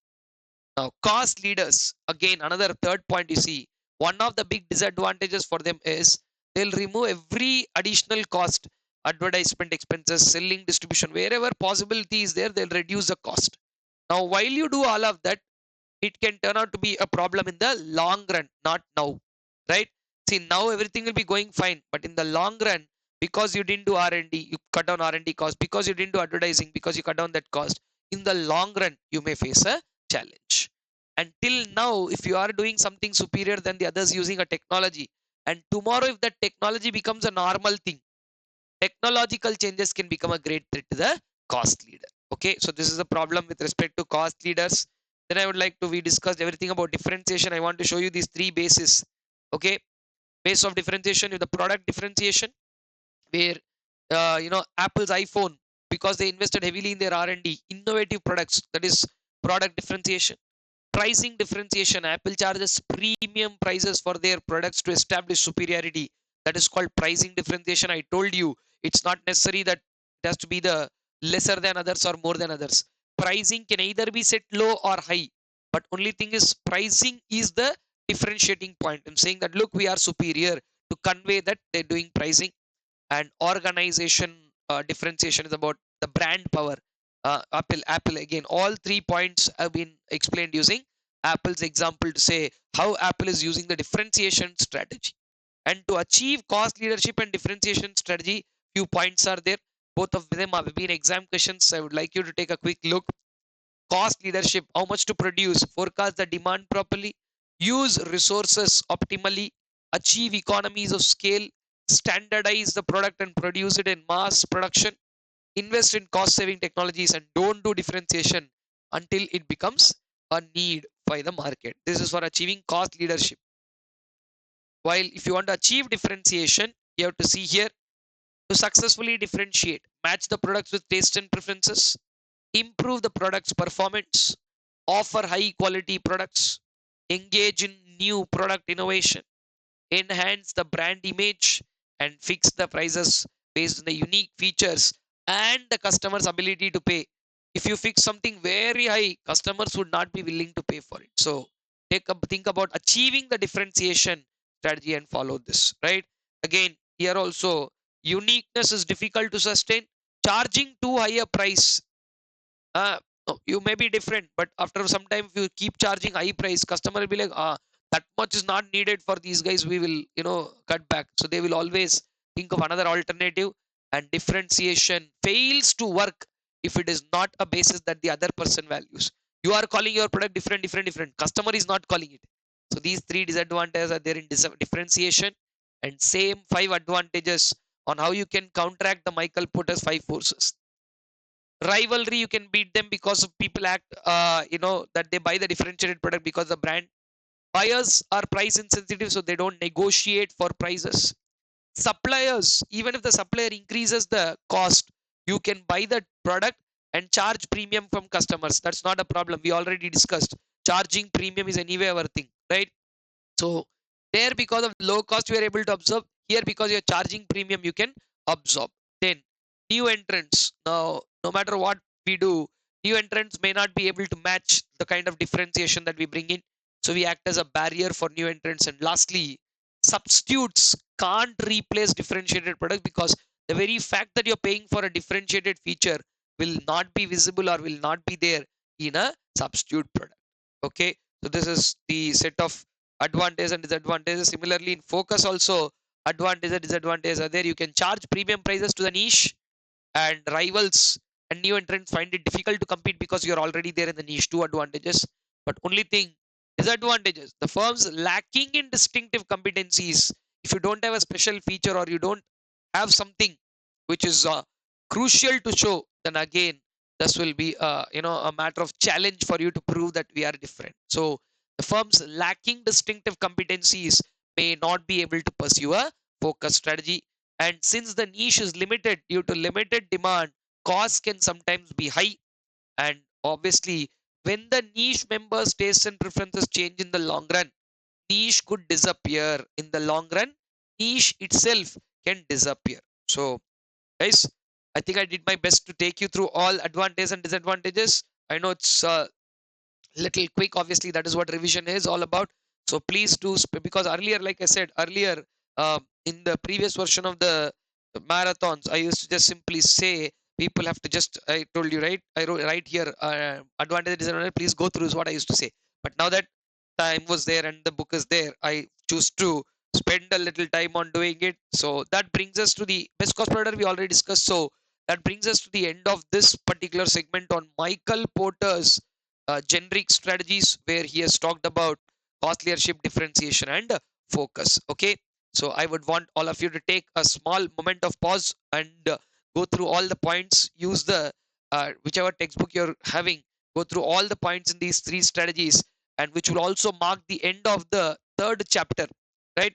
And we will then move on to, again, we will have to come back to our discussion on this one. Let me bring this back on your screen again. Yeah, this one, crafting a strategy. We are now going to discuss, since we've talked about business, now we're talking about corporate level strategies: stability, expansion, retrenchment. We will discuss those three, and then that'll be the next segment. And this further segment to that, we will discuss about the strategic options and wind up chapter 4.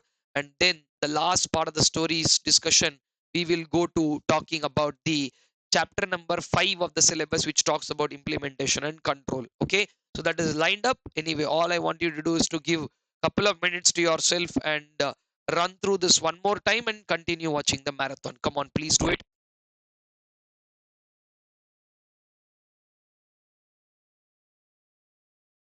All right, guys. So on that note, let us come down to the corporate level strategies now. So in this context of strategic choices, we are talking about crafting a strategy, where we talked already about the cost leadership, differentiation, and focus part. Now let us go ahead and examine the stability, expansion, and retrenchment part of the story to discuss about what are the corporate level strategies. As I then told you, we will discuss about the portfolio analysis. So at this level, we have two topics to discuss. First, we'll discuss the corporate level strategy of stability, expansion, retrenchment, and then we will come to the discussion about the various portfolio tools, right? So under strategic choice, the first thing that I would want to tell you is that these corporate level strategies that you see here, they also have other names. Let's bring that on your screen. And they are called as Glueck and George strategies, corporate level strategies. They're also called as grand strategies because the scale that is involved in doing this. And they are also called as directional strategies because they provide direction to the entity, right? So that is exactly how they become corporate level strategies or corporate strategies. Just to cross check before we start discussing stability, expansion, and retrenchment, we will just take a look here. Corporate strategies, as you can see, are three of these: stability, expansion, retrenchment. And of course, I told you that combination is a strategy that is used by those entities which are dealing in multi-product businesses, right? Meanwhile, the other three, stability, the firm does not do any risky aspects. The firm does not go out and try something new. The firm stays wherever it is. The firm stays with its current business. The firm what? Stays with its current business. It's not trying anything new. It's not venturing into anything new. All it is doing is use its existing resources properly and try to match to get a incremental, which means a step by step growth. These are not entities that are looking for radical growth opportunities. These are entities that are slowly wanting to sustain in the long run stability. But you cannot do stability strategy forever. When do you do stability? When do you do expansion? What is the right time to do retrenchment? All these aspects also we will discuss one by one. The second strategy is about stability taken care of. The second strategy is about expansion. While expansion is considered a true growth strategy, when a firm is looking for significant growth, when a firm seeks significant growth in the current businesses, that is exactly when they want to enter into new businesses, which is in the like of diversification. Now, the other question that arises is, sir, the new business that you are entering, is it related to the existing business or not related? So considering all those aspects and then deciding what to do, related or unrelated, all those expansion aspects, we'll talk about expansion in detail, because expansion, corporate expansion, can be categorized into two types, right? One is intensification, the other one is diversification. So how will that work? We'll see that also. And after putting a lot of effort also, after putting a lot of effort also, if sometimes you are not able to, you know, make the best out of that product, the firm should cut it off. Such a strategy where you cut off the product, such a strategy where you cut off the product is called as retrenchment. The firm retrenches some of the activities in some businesses or drops the businesses as such to through sellout or liquidation. That is what they are, and we will see them all in detail. So for now, all that I want you guys to do along with me is be a part of it. It's a very, very smooth, simple flowing exercise. So to start with, let us understand what is the nature of a stability strategy. So if you see the key points in stability strategy, firm stays with its current business. So it is not a very remarkable strategy where you're introducing something new, or but at the same time, what you need to also remember is stability means folding hands, will not do anything wrong. Stability is not a do nothing strategy. So remember, stability means staying stable. You will continue to do what you're doing. Understood? It is not like stability means sit like a rock. Not that. Stability is about holding stabilization in the work that we do. So, stable workflow. You are not doing anything new. So, thereby, it is not a do nothing strategy. Right? What are we doing then? When you're doing nothing, that means you're doing something. What is that something that you're doing? Whatever you've been doing thus far, we'll do that only. Firm stays within the current business. It does not do anything new. Firm looks for incremental growth. It is happy with a step by step incremental growth. No fresh investments are needed. Risk is less. Now, very important point is sometimes the entities which have reached introduction, I will come to that point. Normally, an entity that has reached the maturity stage will take up stability because there is nothing more to do innovation or do something new. It is a matured entity, already reached that position. So you'll go by that, right? Entities who have reached maturity will take up stability. But sometimes stability is also preferred in introduction stage. I'll tell you the example of a spring. Now, the more you press the spring and release, it will go that far, right? That is the principle of expansion and contraction.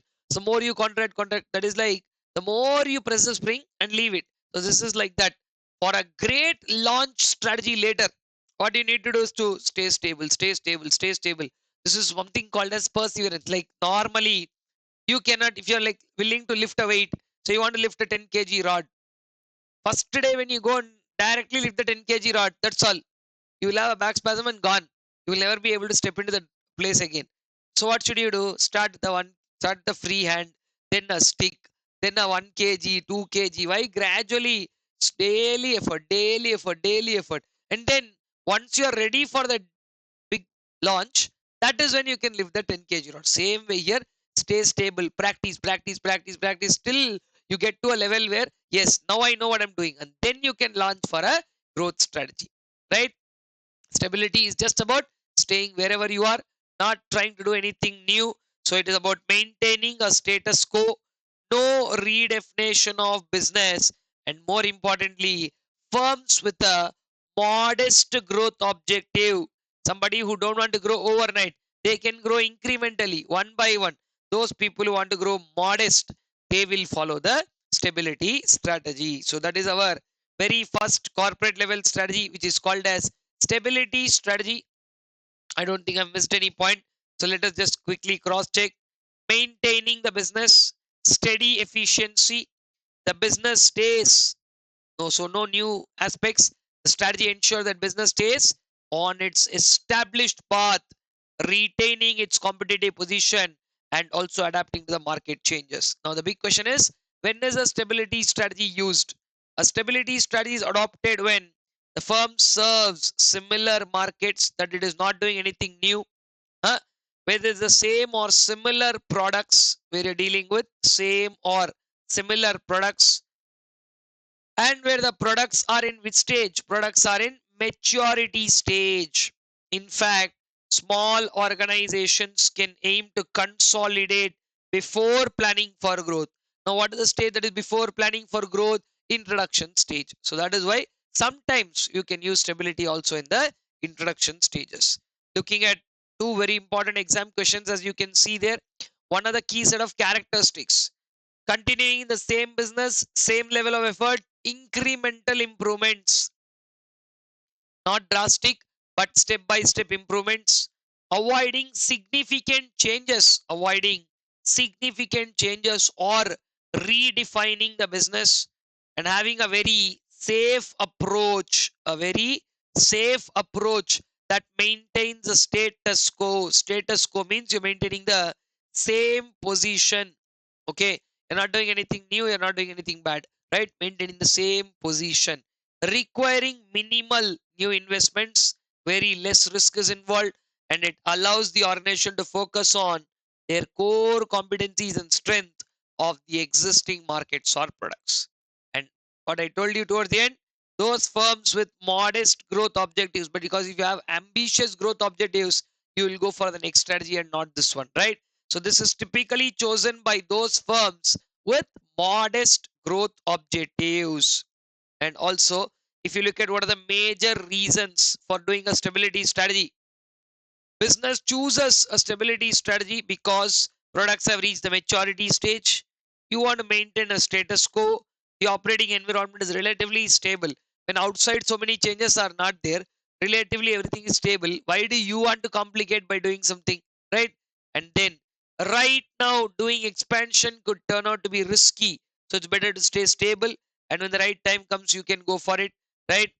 And lastly, after a rapid growth, the firm now wants to consolidate, means to stabilize for some time. This is after the storm, right? There are two types of calm before the storm and a calm after the storm. The second one is like the calm after the storm. Rapid expansion took place.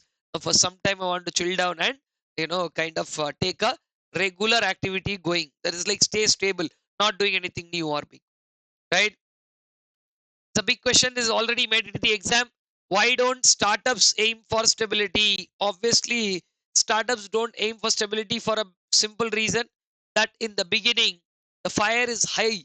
Speed, agility. Agility means the ability to move quickly, move easily. That ability, the most important factor is speed and agility in the beginning of an enterprise. When you're in the nascent means in the new stages, right? When you're in a new stage of an entrepreneurial venture, you can't be like, okay, slow and steady wins the race. That is not the idea here. Here we are looking for some real kind of a gain.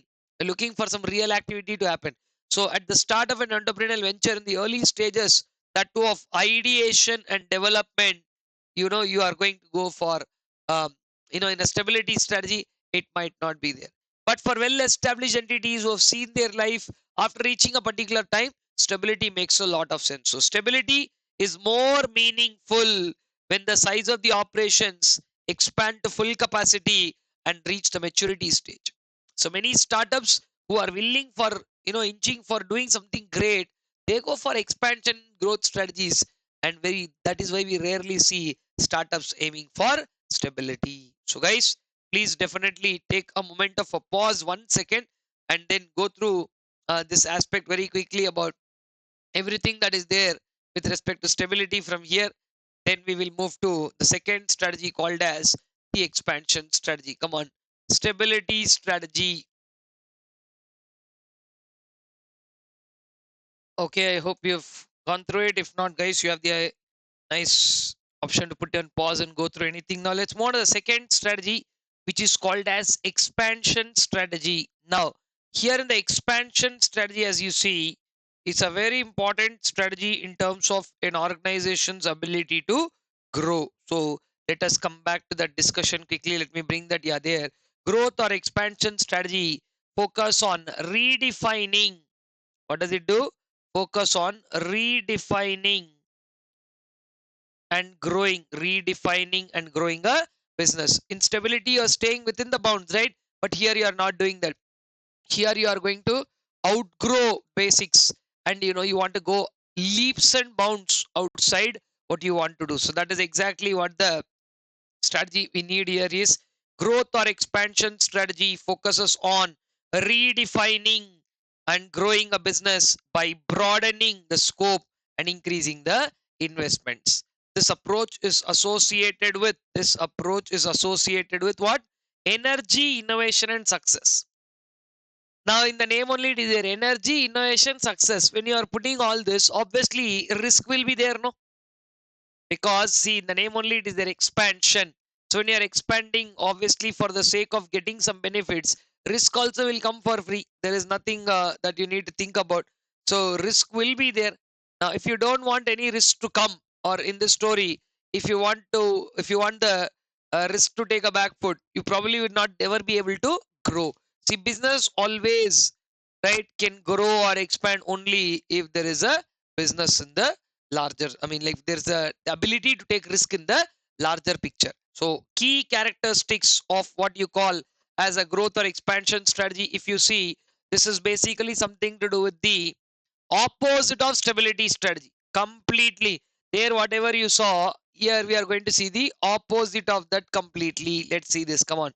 It involves the redefinition of business. In stability there was no redefinition of business, but in expansion there is redefinition of business. There they said no risk. Here there is huge risk. There in stability, limited rewards are there, whereas in expansion, you have high rewards with high risk, high rewards with high risk. And companies aiming for significant growth, obviously, those companies which want to grow big with significant growth can achieve it only through this particular strategy, right? So, it is very important that you understand that expansion is a true growth strategy. Of course, it involves risks. There are no two thoughts about it, right? So expansion fuels a business renewal. When you are renewing the business and bringing something, obviously there will be need for fresh investments and entry into new markets, products, and all of that. Plus, it provides you with various growth options. Now, why did I write various growth options? Those numbers are, as you go down, here we call as A1, A2, A3, the heading numbers I wrote. A1 is intensification, A2 is diversification, A3 is innovation, P1 is about external, right? So there are broadly the entire growth opportunities are classified into two: internal growth and external growth. So internally we have A1, A2, A3. Externally, we have a mergers and acquisitions and strategic alliance. So I will anyway show you how that has come. But the two of the main approaches that we use here are intensification and diversification. So these two are market penetration, market development, and product development are called as intensification, while diversification is again in itself split into vertical, horizontal, concentric, and conglomerate. I will take you through all of that explanation. But meanwhile, here is a very important point. Why do businesses go for expansion strategy? On the previous point, you did talk about why do businesses do stability. So those businesses that don't want to venture much, they don't want to, like take a different outlook and all that, they were basically being there wherever. But these ones who want to grow, right? Why businesses choose growth or expansion strategy is basically because there's an increased demand. When the market environment requires faster growth, when the market requires what sort of a growth? A faster growth. Leaders often prefer to steer growth. Now, if I'm just somebody wanting to do whatever I'm doing, I'll, like stay quiet, do that and follow. But not. I want more. I want to steer growth. Like as a leader for an organization, I will not be, appreciated if I announce a strategy like let us all stay wherever we are. As a leader, if I announce this is the ambitious strategy, this is where the company is going in the next 5 years, people will be like, wow, this guy has a vision. It's taking us somewhere. So that idea of a leader, satisfaction of leadership is only there in expansion. Continuing, of course, more stability is very important. Okay, we will do stability, but nothing can beat the real kick of the what do you say, the growth strategy. Plus, if growth works, you will have a larger share in the market to control. So gaining more control over the market compared to the competitors. And there are some benefits from economies of scale. And also there are a lot of growth options: intensification, diversification, acquisition, mergers and acquisition. All those are some of the growth options that one can look into. So broadly, if you see, I will tell you, they say refer chart, we will check the chart right away. So internal and external growth opportunities are there, both of those. What are they further broken down into is the chart that is there here. We will see, I'm bringing it to you. So guys, expansion is the term. And before that is the opposite of stability strategy. Fresh investments are made, risk is high. We already know that. Now, going further, expansion. Expansion is about internal growth and external. Two things is split, right? Internal A1, A2, A3. That is why I mark them as A1 is intensification, A2 is diversification, A3 is innovation, where A, option A or part A is internal growth. Now, part B of the expansion story is external, wherein we are talking about B1 and B2. Okay, these are the two here. Now, in intensification, we have market penetration, market development, and product development. In diversification, we have vertical, horizontal, concentric, and conglomerate. Then innovation and its three advantages are there here. I wrote them up, but we will discuss all three of those advantages as we go further. And if you look at external, we did talk about mergers and acquisitions, which are again in the nature of vertical, horizontal, co-generic. The same way, what is concentric there becomes co-generic here. And then we have something called as strategic alliance. Vertical diversification has been explained with an example.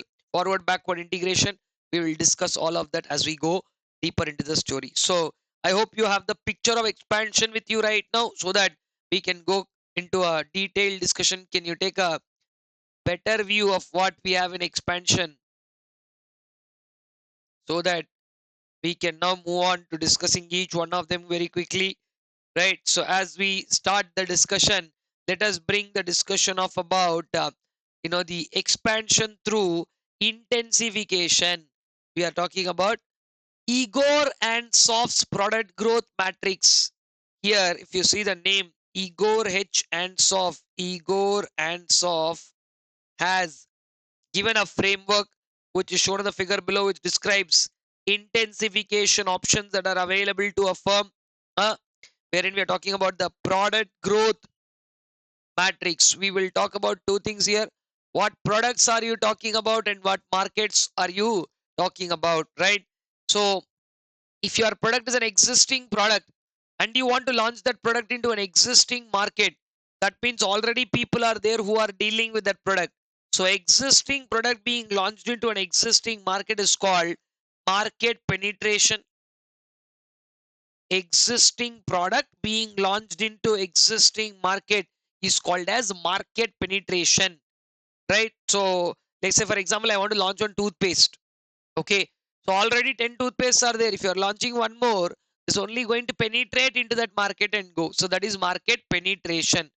Then when you talk about market development, I am already doing business in Bangalore, Hyderabad, Chennai. Okay, now I'm willing to launch in couple of other cities. That is market penetration. That is physical, geographically expanding my business. No, sir, what about launching an e-commerce? You can sell your product there also. That is also considered as market development. You are widening your market presence, right? Existing product, if you launch it into a new market, existing product being launched into a new market is called as market development. Product is very much existing. Okay, all that you're trying to do is to reach out through new distribution channels, or change the content of advertising to attract the new set of people, or maybe you are using different promotional strategies to tackle and attract new people. All that will come under market development. If you do some R&D, if you do some kind of an R&D and come up with a new product, okay, and that new product you're selling to your existing customers or existing market, it is called as product development. To be very keeping it very simple, one of these three are existing. In the first one, existing product; second one, existing product; here, existing market, right? So at least one of them is existing, and because of which you are intensifying or the other. Understood? One is there, only you are intensifying on the other. That is why these three put together are called as intensification strategies. What are intensification? Intensify is to improve or increase the intensity. How are you increasing the intensity? Already one is existing. You do some, because if something is new, we will focus on developing that. So did you see in the second one and third one? What was new in the second one? Market was new. So we called it market development. Third one, product is not new, so we called it product development. If you want to, of course, I did explain you the concept, but if you still want to remain somebody who understands it vaguely, whichever is new, develop that. But the first one, both are not new. Then That is why you are penetrating and going into a market space where already somebody is having a strong hold, right? So guys, that is exactly what are the three strategies that one has to understand to like three sub strategies under the heading intensification. Now, moving on to the second one, if you want to take a little more leeway and look into it, you can look at all four boxes of what is market penetration, market development, product development, and all of that. Now, diversification, of course, is also part of the ego ransom framework, but we will talk about it uh, later as we get down. Now, second one, expansion through diversification. Diversification is a very, very interesting growth strategy. In fact, it is one of the true growth strategies. It is considered to be what? The true growth strategy. Really, if you want to grow as a business, intensification is only going to improve the existing. But when you talk about the true growth strategy, it is there in diversification. So what are you doing in diversification? In diversification, we are just trying to enter new markets with new products. Diversification is often chosen because it offers better prospects for both growth and profitability, and that is the reason why we are looking at it. Now, in simple terms, what is diversification? A very easy definition. As I just told you, two news. If both are existing, it is penetration, and one whichever is new, you are developing that. Market development, product development for whichever is developed. What if both are new? Diversification involves entering into areas that require totally different skills, technology, or knowledge than the what firm currently possesses. For example, new product or service into a completely that is unrelated to the current offering. This unrelated to current offering is called a conglomerate diversification. That means between your existing product and the new product, there is absolutely no relation. There is what? Absolutely no relation. So this type of diversification, where both the product and market are unrelated to a firm, it is called as conglomerate diversification, which is what I just told you. Can you take a look at it? All people, Adani, Reliance, Tata, Birla, Godrej, all these guys, they're all conglomerately diversified entities, right? Now, just going back to the question as to why do the firms really want to choose diversification? Obviously, it's a more exciting strategy, right? Why do you want to keep the funds the same way when you can spend or put that more and make much more of it? So why don't you diversify into new areas of business and do something really remarkable, right? Firms may have excess capacity in manufacturing, they may have excess funds, marketing, or other areas which can be utilized more efficiently. So diversification allows the firm to make better use of its existing facilities. So better use of existing resources. That is the main reason why we go for diversification. And another reason why we diversify is because of this word called synergy or synergistic advantage. Synergy means synchronized energy. Each individual will have an energy, right? But when two entities come together, if X Limited is doing 100 crore business and Y Limited is doing another 100 crore business, when XY Limited come together, they won't make 200 crore business. If that is the case, then what is the point in coming together, right? So XY Limited makes 230 crores of business. That extra 30 crores is called synergical gain. Sir, but 1 crore, 100 crore plus 100 crore should be 200 only. No, why greater than? That greater than portion is only called the synergy. Idea of synergy is 1 plus 1 is greater than 2. By adding new or related products to the existing products in the firm, you can improve. Like say, for example, a car company is there. They're adding tires to their portfolio, right? Further, when they're making tires, they can use those tires for their own cars. And not only that, linkages in technology or markets. Product A's technology and product B's technology. The underlying technology can remain the same between old and new products, which will again create additional benefits. So these are the big reasons why we do diversification. Now, as I discussed with you, two types of diversification is there.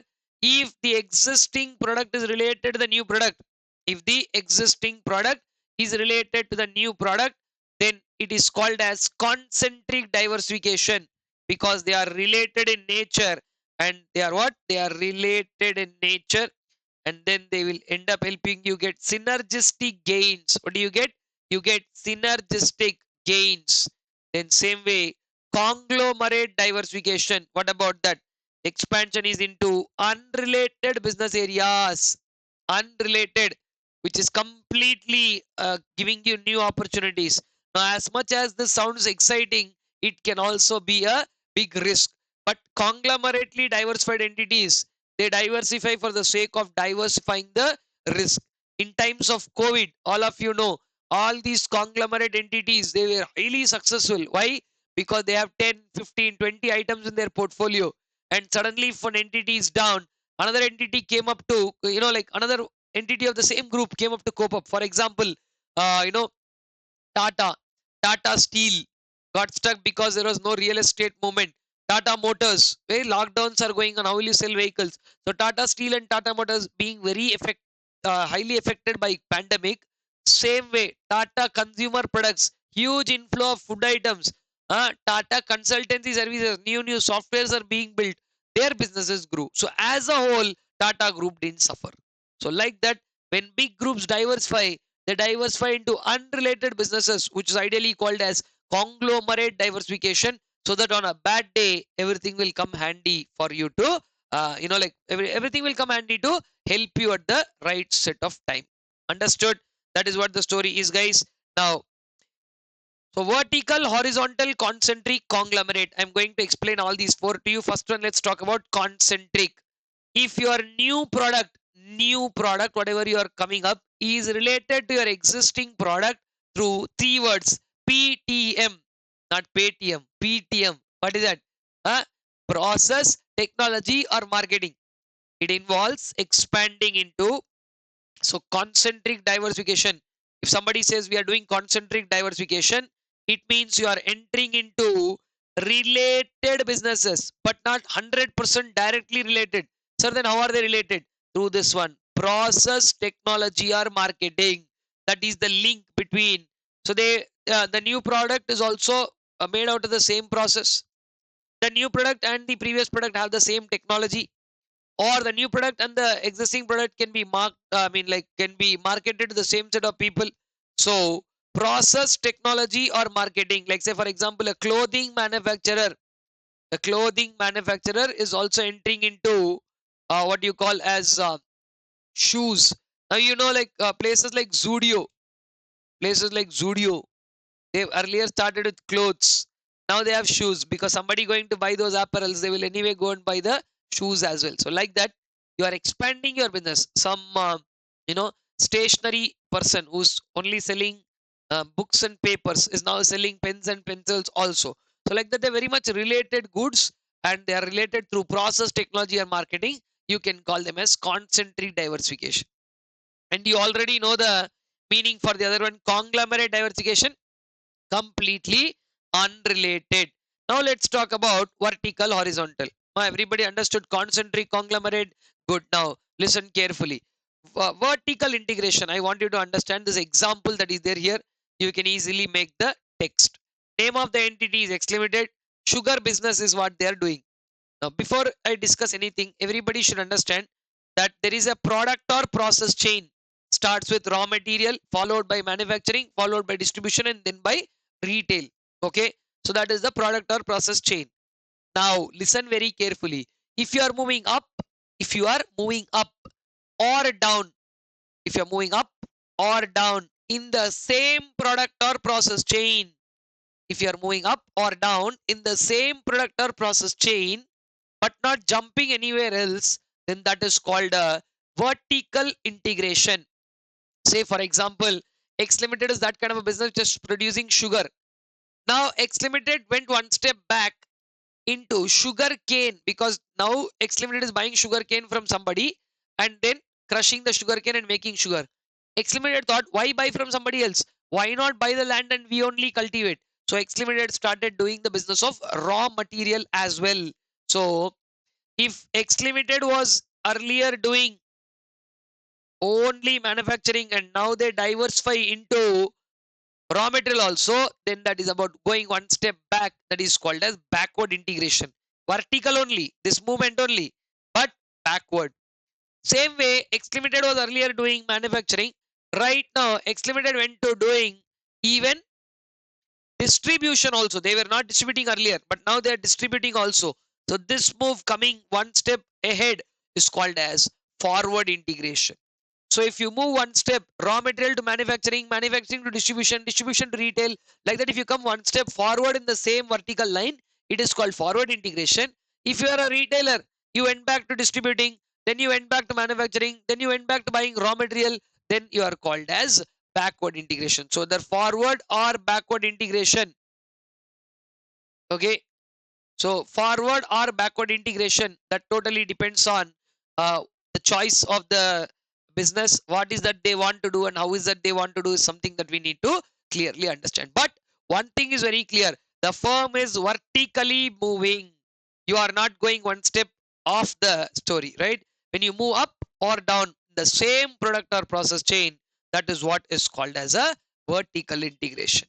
Now, but when you jump at the same level, expanding by acquiring similar businesses, that is by entering into byproducts or complementary products, either you're going for byproducts or complementary products and anything like that, then that is called as horizontal integration. Similar businesses taking over competitors businesses and all of that, same stage. Example, a textile mill is acquiring another textile mill, a textile mill is acquiring another textile mill or any other related businesses.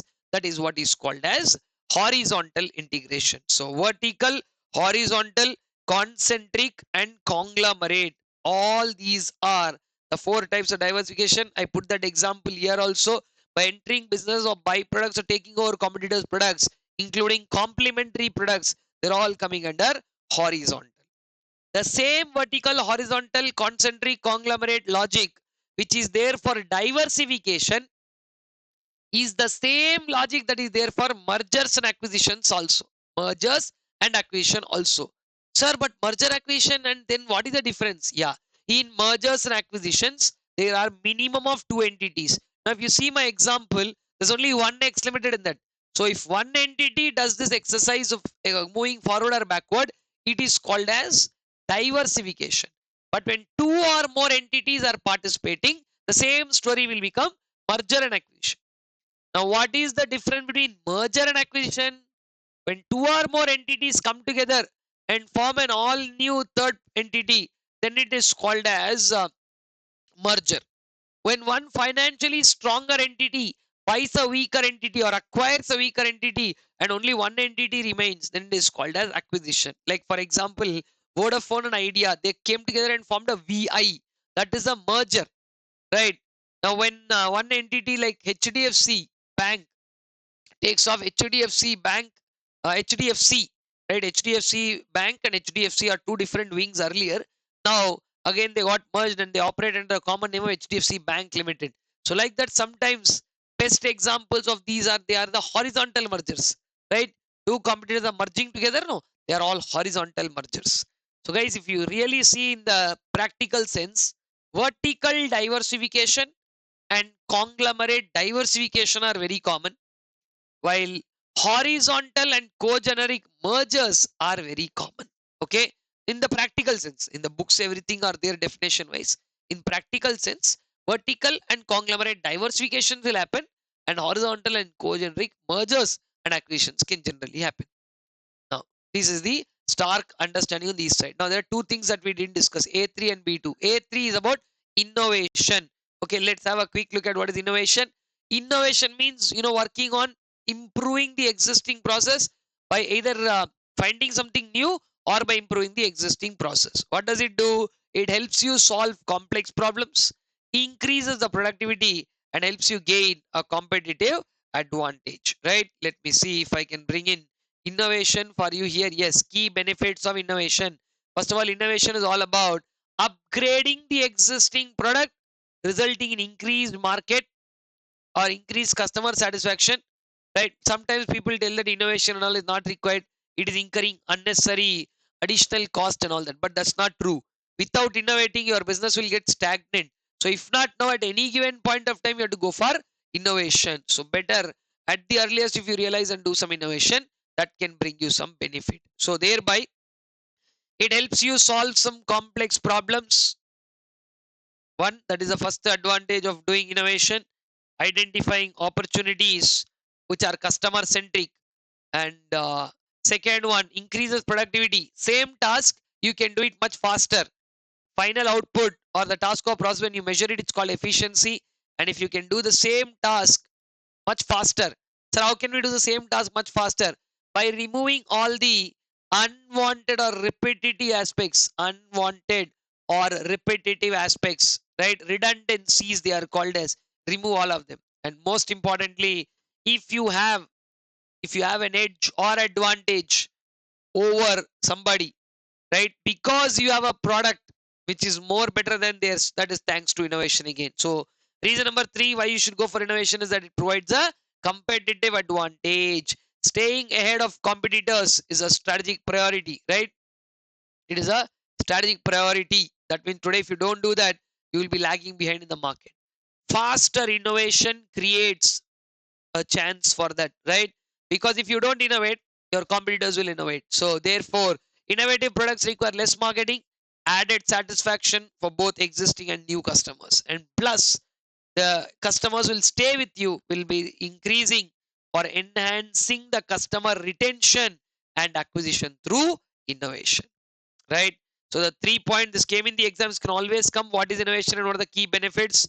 So kindly go through that small piece of what is innovation, which will then bring us to discussing external growth opportunities, which I just discussed with you about what are mergers and acquisitions. The only difference is there, I can clearly show you here, and it's already written. X Limited, Y Limited will now become XY Limited. Vodafone Idea was the best example, right? And one financially stronger entity called the X Limited acquires a financially weaker one called as Y Limited. It is called as acquisition. So those are the two terms about merger and acquisition.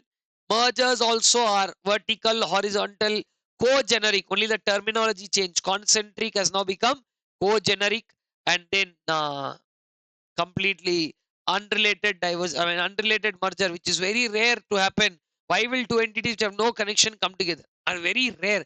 That's why one more time I'm reminding you, concentric and horizontal mergers are very common, and vertical and conglomerate diversifications are more common. So type of mergers, horizontal, vertical, concentric or co-generic merger it is called, and conglomerate. Same PTM is a logic here also, right? So I don't think you'll find anything new. So if you read this side of the story, you can automatically make the other one of that. Okay.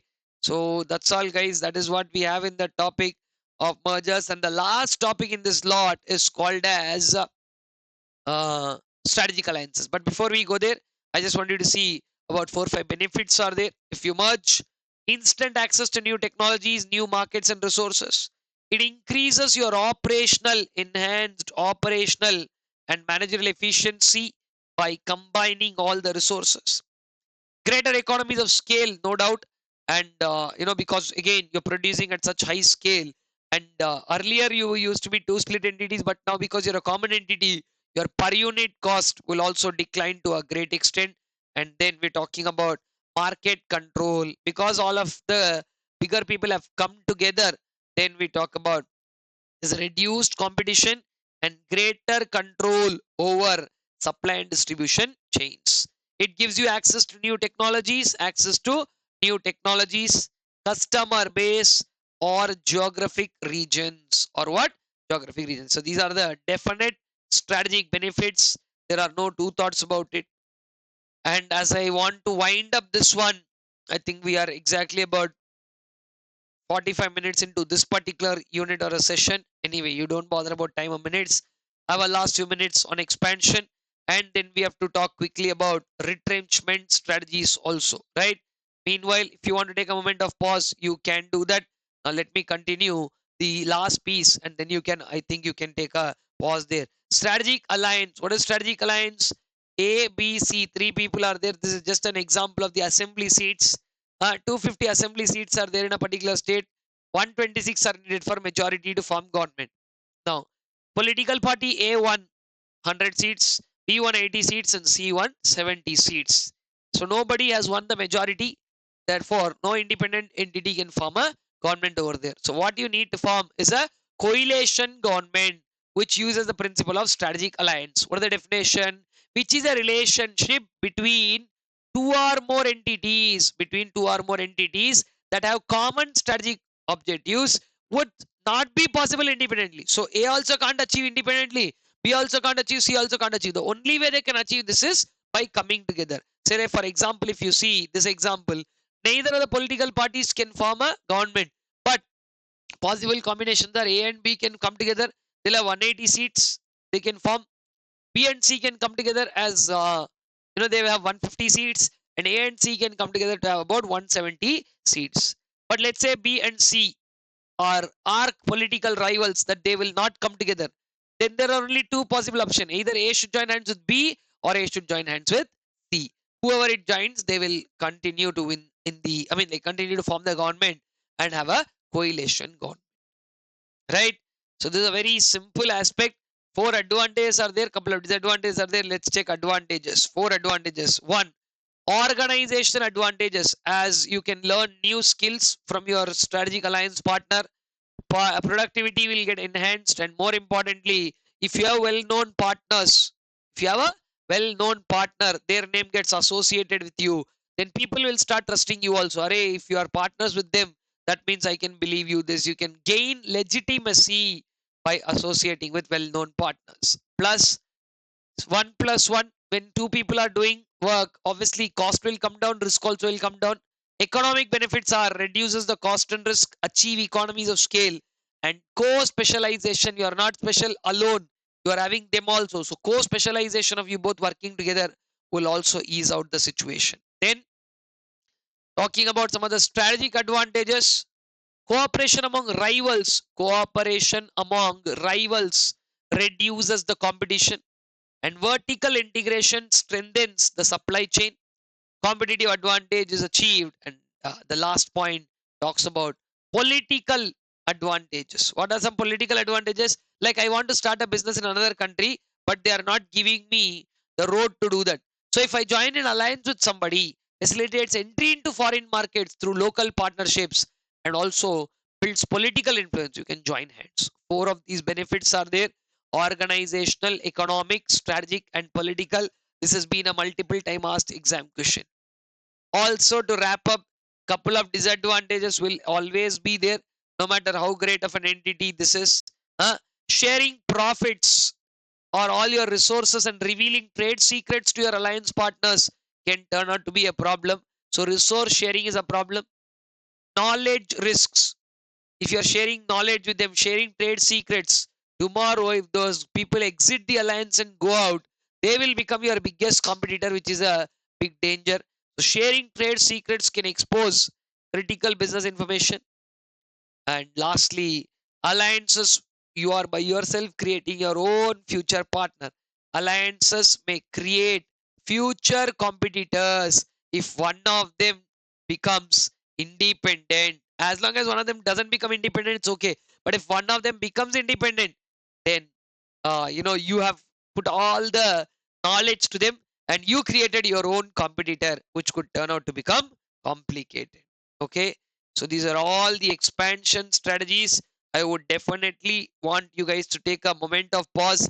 This sheet which is there in your revision summary, I want you to come to this and please run through everything by putting me on pause. I will discuss the retrenchment strategy of turnaround, divestment. Two are there. Liquidation is also a retrenchment strategy but not discussed in our syllabus.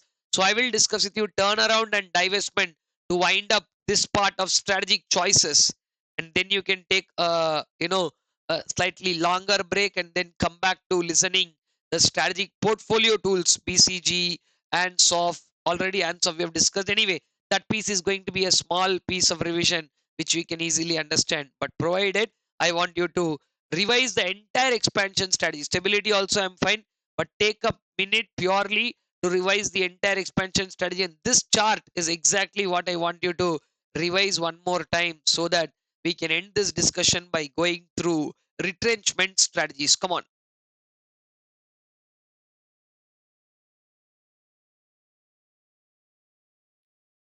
Done, guys. If not, please take your time and go through that. It's not an issue, right? Let me continue here with respect to the last one called as the um, retrenchment strategy. Now, this one is a very simple thing. 5 stages of turnaround is a very frequently asked question in the exam.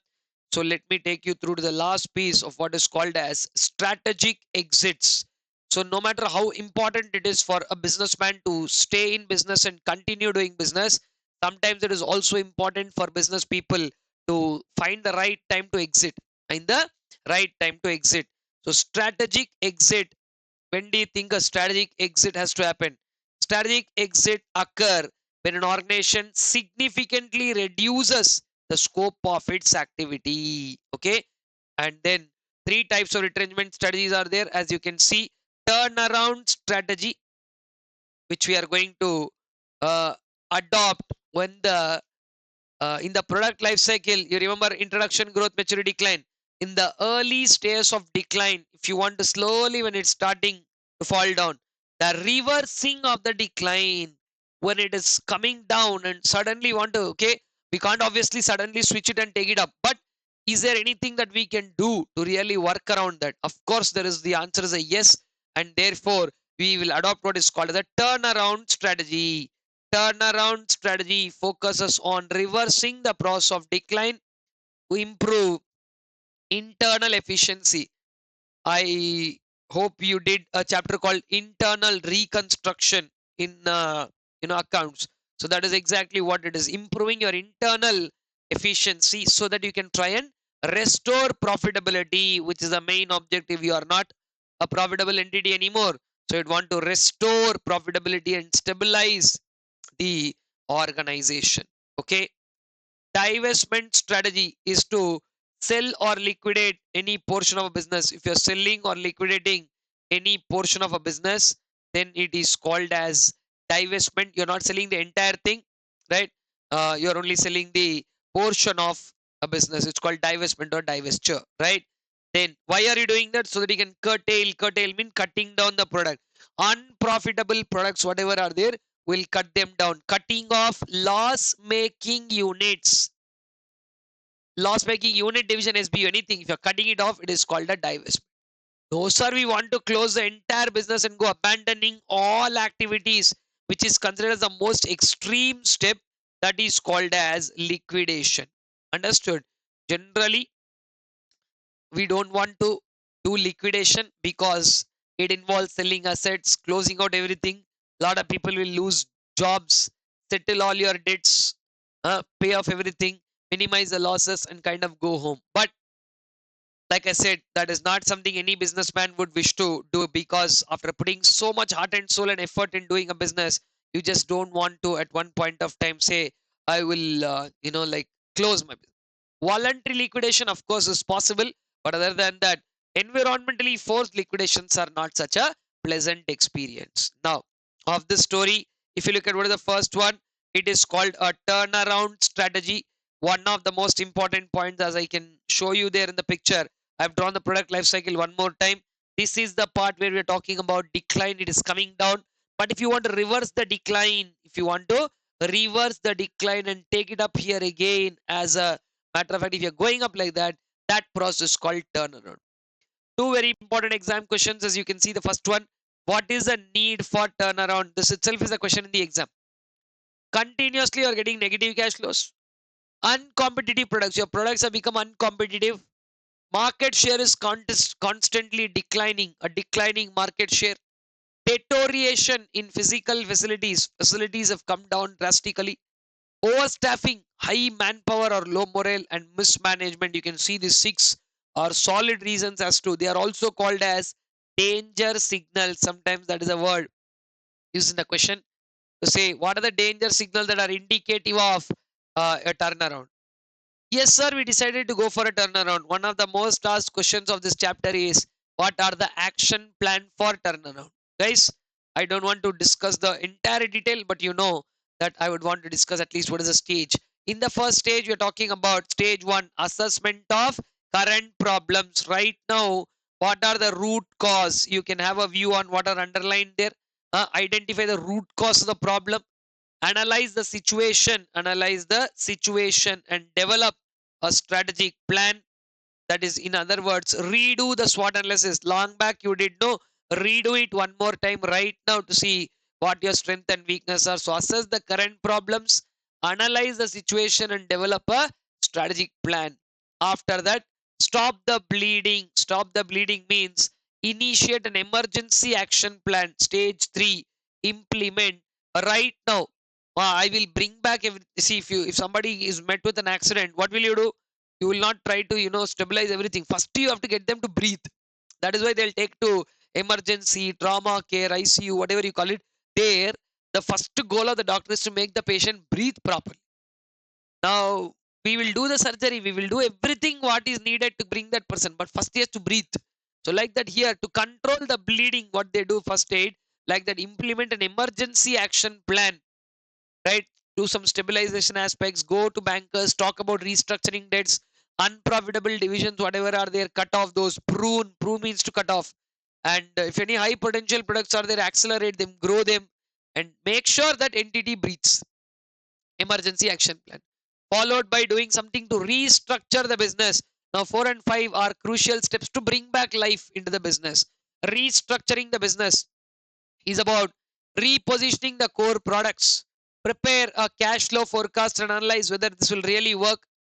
Change what product mix changes we can make, what goes into making the product. Now change the product mix and withdraw from non-core products that are not adding, and then tell the employees to work harder. How will you motivate employees to work harder? By providing them with appropriate reward systems. And finally, when all this work, come back to normal, returning to normal, right? Make the new way of business the regular flow, and focus on profitability and sustainable growth, and come back to normal. 5 stages. Identify what is going wrong, that is assessment of current problems, analyze the situation and develop a plan, implement an emergency action plan, restructuring the business, and returning to normal, right? These are the activities that are done in the taste of turnaround. In the previous discussion, I haven't really mentioned about these 5, but in this discussion I made it a point so that we discuss all this in greater detail, right? And one more time, I want you to, I've all these points have been summarized in detail. I would want you to just come down here and take a look. It is all there in the summary also. Retrenchment, turnaround, divestment, liquidation. Now divestment, coming to that part, we're talking about selling a portion of business. Alongside that, there's one important question as to, recently also they asked, what are the reasons for adopting this strategy? So let me take you back there onto that closure point where we are talking about divestment strategy and the reasons to do it. Divestment is done in 2 conditions. One, you attempted a turnaround and failed.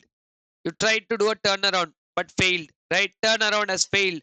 And 2, sometimes it is very clear, sir, we don't want to do turnaround and all. It's a classic waste of time. Let's straight away go for divestment. And what is divestment? Refers to a sale or liquidation. Can you see that? Refers to sale or liquidation of a portion of business or a major division or SBU. Why are you doing it?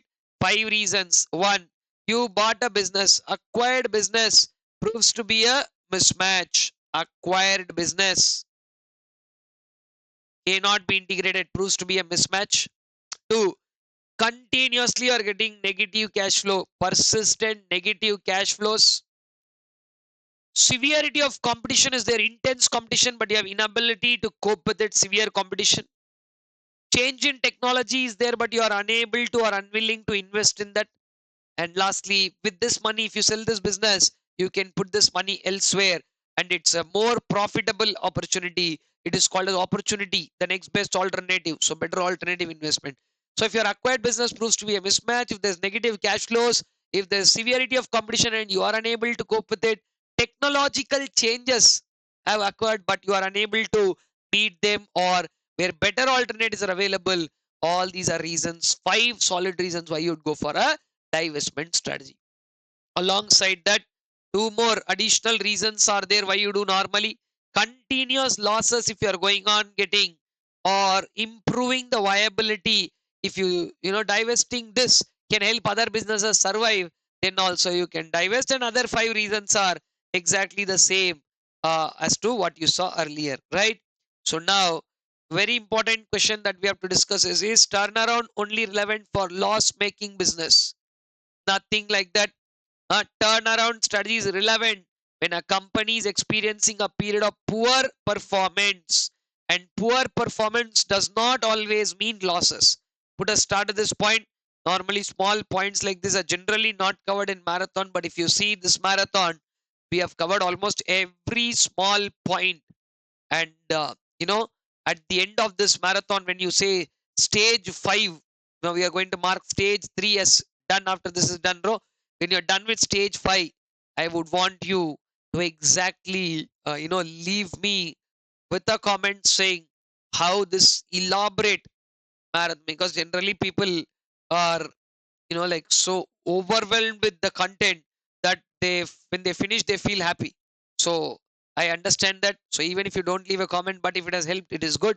But if you can, do make a specific point about how was your experience in watching this marathon. Okay, so on that note, that brings us to the end of the discussion of all the corporate level strategies. Business level strategies are already done in the previous chapter, and the functional level strategies are not there in your syllabus, so you can relax about it, right? So just for you to see where we stand, this is where we stand, and we have revised all of this, including retrenchment. Now, the next piece that I want to discuss with you guys is, I'm coming back to again the stage 3 slide, right?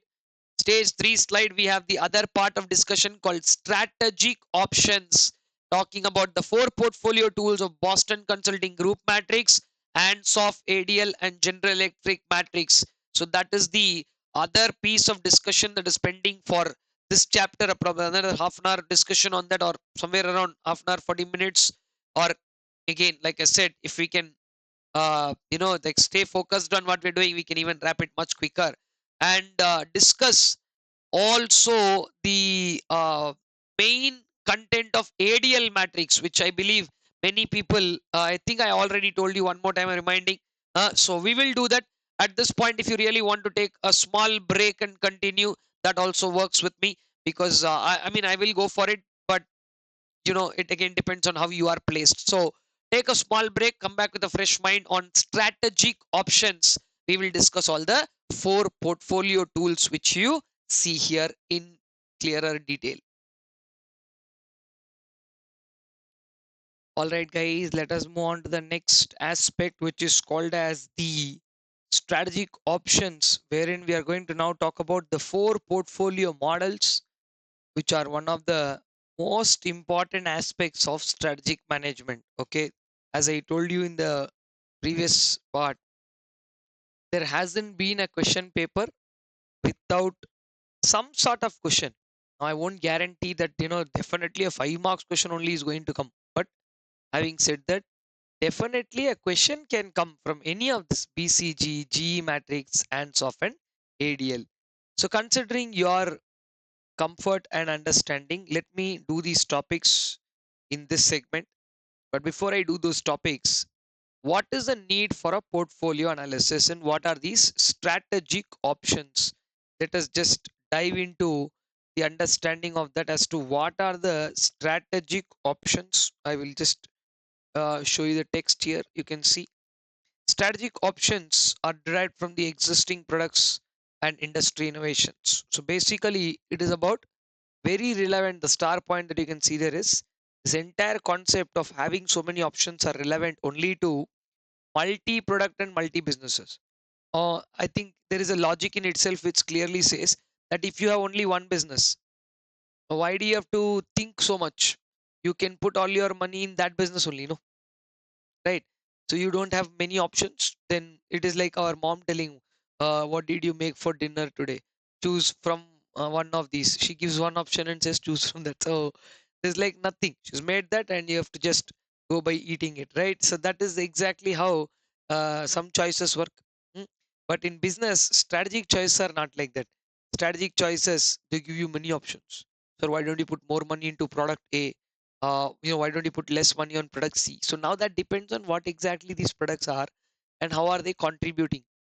Okay, Less diversified firms with a main business, they can generally, like this point, less diversified means you don't have too many businesses to handle. You have only few. So less diversified businesses with a main business, and others are, ancillary or complementary interests. They can also use these strategies, but for them, they always invest more on their main product.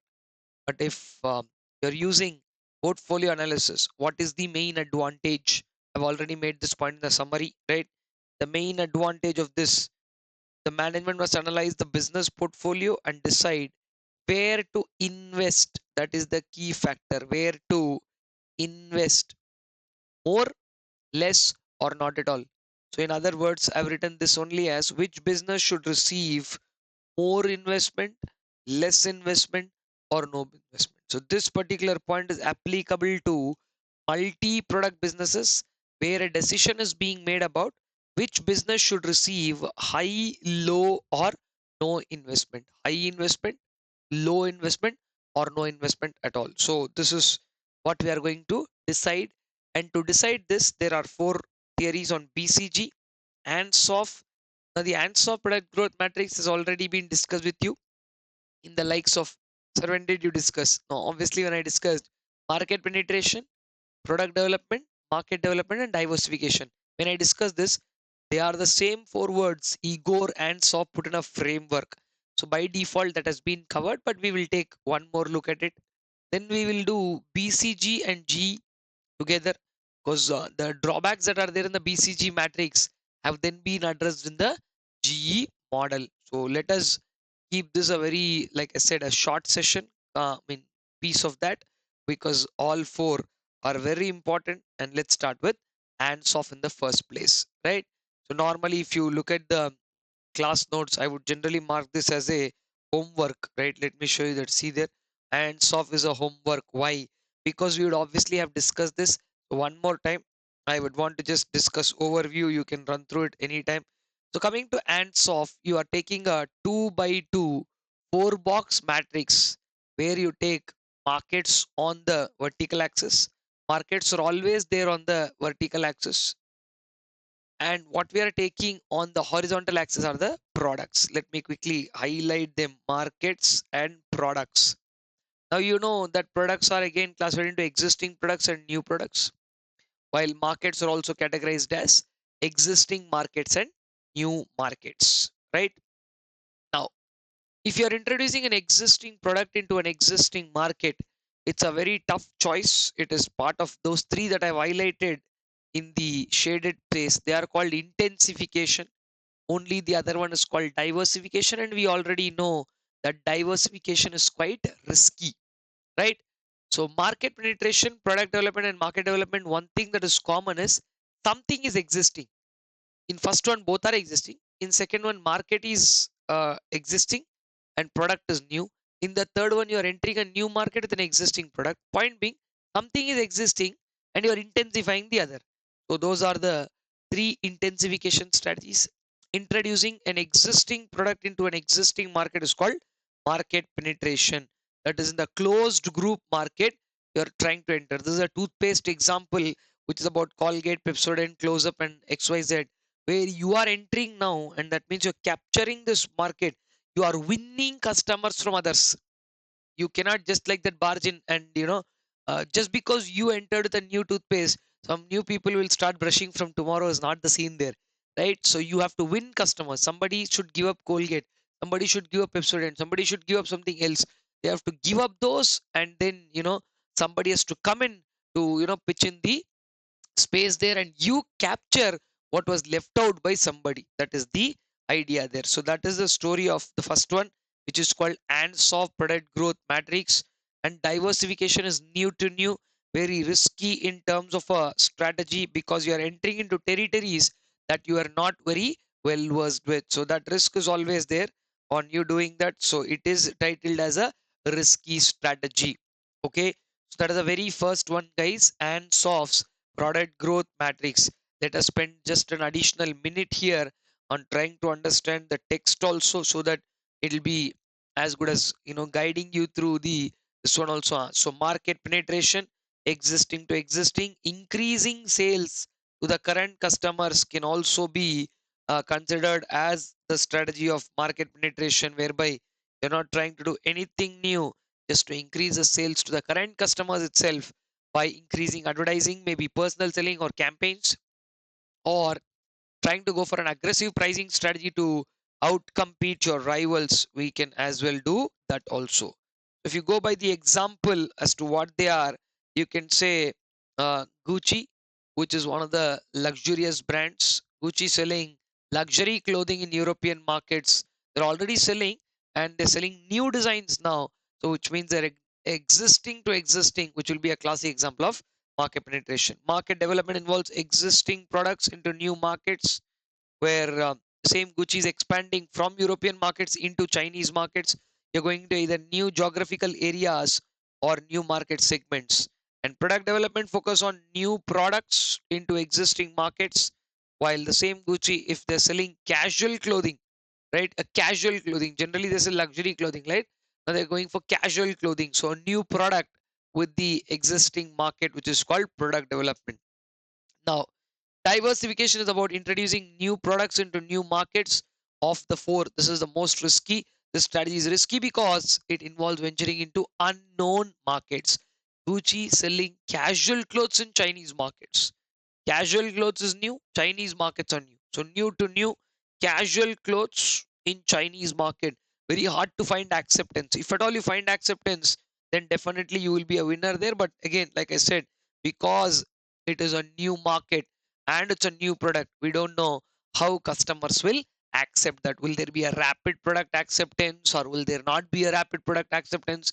All that will be the a challenge to understand at that point of time.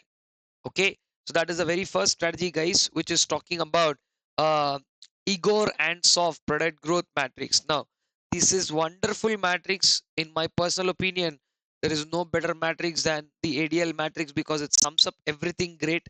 Now, there might have been challenges for you in the past to understand this. If you have been a student of mine, I don't think you should have that problem anymore, because we discuss ADL matrix in such a way that you have a clear understanding.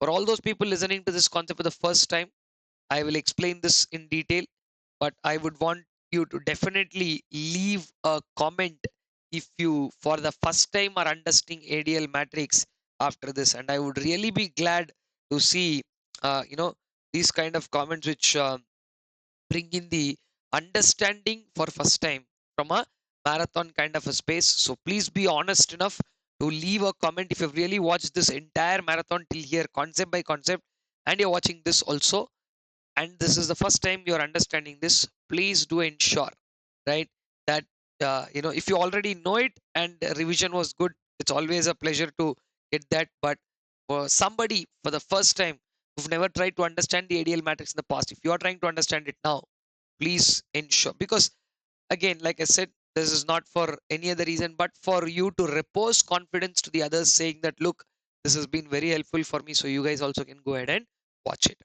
Now, I want you to understand what sense is there in the ADL matrix. Arthur D. Little, the person behind this matrix, ADL, the short form Arthur D. Little, he has very beautifully compiled this matrix by taking two aspects. One is the kind of company, which is nothing but the competitive position. Let me bring this piece here. Yeah. So the competitive position is being taken here. Okay. Which means companies generally enjoy only five competitive positions. Either you are a very dominant company in the market, or you're a very weak company in the market. So between dominant to weak, what are the various types of companies that are there? You can see the first one is dominant in that block. Second one is slightly lesser than dominant but enough to battle, that is a strong company. Then comes the third one, a favorable company, which is making, I guess, a decent P&L, you can say. They're making decent profits, decent P&L, so favorable. Then manageable kind of break-even companies. Okay, I'm kind of not very weak or dead, but okay, manageable. They're called tenable companies or tenable. And then we have companies which are lacking resources, which are categorized as weak companies. So what did ADL do here in the first place is he categorized companies into five. Okay, see there, 1, 2, 3, 4, 5 number, ranging from dominant to weak. Dominant, strong, favorable, tenable, weak.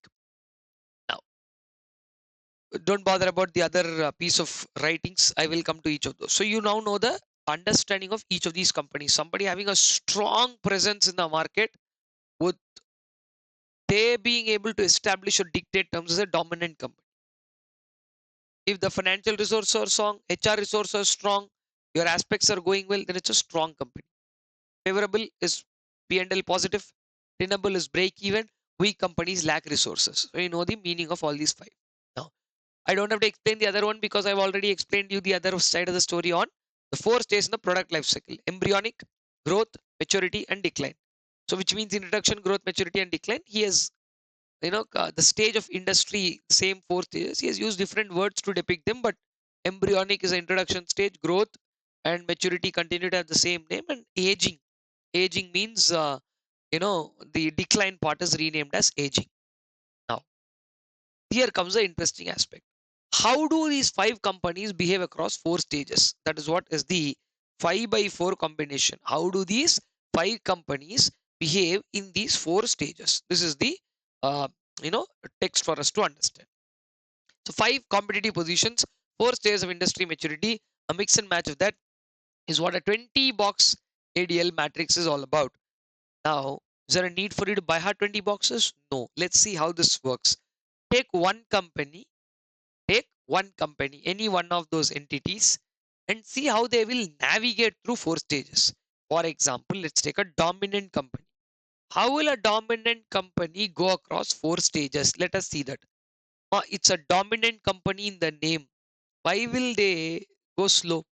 They'll obviously act aggressively, attack, uh, and they will do everything that they can in their capacity to hold the greater part of the market. Is that true or not?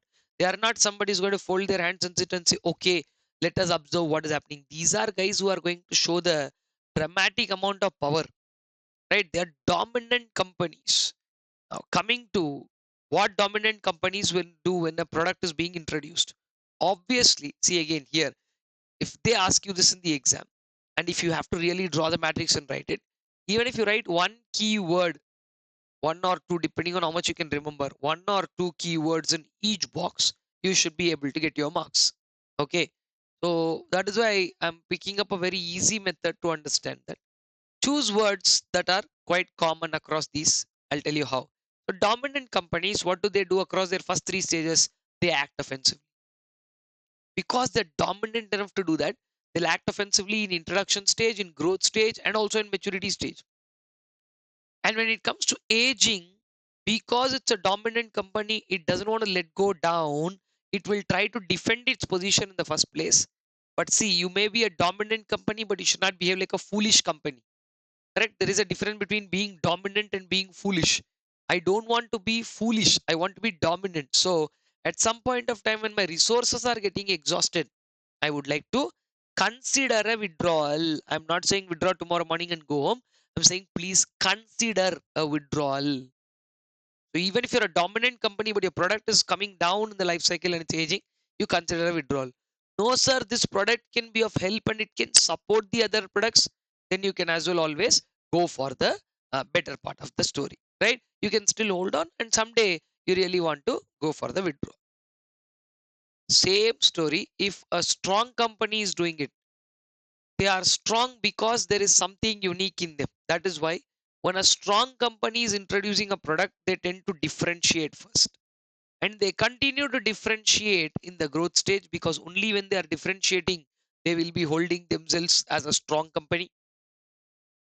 Attack small firms. That's a good strategy for a strong company to do, that you remain strong by attacking smaller companies, right? So either you differentiate, then you differentiate and continue to differentiate even in maturity stage. But again, in maturity stage, they give you a good option as to grow with the industry. Don't try to do something so much that you try to beat the industry and all that. That's not necessary. No. So keep it cool and grow with the industry. And when your product is reaching an aging stage, find a niche. What do you mean by find a niche? Those people who have come with you from the beginning, liking your differentiation, no, they will be there with you. So this differentiation by the end of the life cycle will become focused differentiation, and you find a niche and stick to them and continue to hold the niche as long as things are going good. Those are things are slightly outside my block. Chalo, you can slowly take back your money, and slowly taking back your money is called as harvest. So this is how dominant companies and strong companies navigate across the four stages. Now you take any company, let it be a favorable company, tenable company. See, tenable company, grow with industry because you're tenable. You can't do anything right from day one. Just go with the flow. Go with the flow. Try to turn around. Your product has reached maturity. It's almost the beginning of decline. Try a turnaround because you're not a dominant company to hold the ground. And if, as a tenable company, your product has reached aging, divest. Same way here, differentiate and focus in the first three stages if you are a favorable company, and then you can harvest probably in the aging stages if you are a favorable company, because again, you have resources, but doesn't mean you will put everything to unproductive use. And at the same time, you'll try and do a turnaround if required. And then if you're a weak company, right from day one, you find niche, uh, catch up, grow with industry, then continue to serve that niche, or maybe in growth stage, they're giving a word withdraw. Oh, what nonsense is this? In growth stage, why do you think anybody should withdraw? Because we companies don't have resources to go by. That's why we say withdraw. And obviously, the other two boxes will be withdraw. But tell me something. This is how each company navigates through four stages. Did you understand this? Now, as I told you, key parts are highlighted so you can remember them. Now, look at the beauty part of the matrix. ADL has designed it in such a beautiful way. This matrix can move vertically, can move till now what we saw dominant company, how will they navigate in the four stages? That is a neat horizontal replication. But you please understand, a company which is a weak company, you will start from the bottom. Weak company X Limited started as a weak company in the embryonic stage. It went on to become a tenable company, and then it went on to become a favorable company, and then when it went on to become a strong company, and then when it went on to become a really dominant company. Can that be a growth story? Yeah, of course, not for everybody, but yes, definitely. So, in the same line, the matrix can also grow vertical.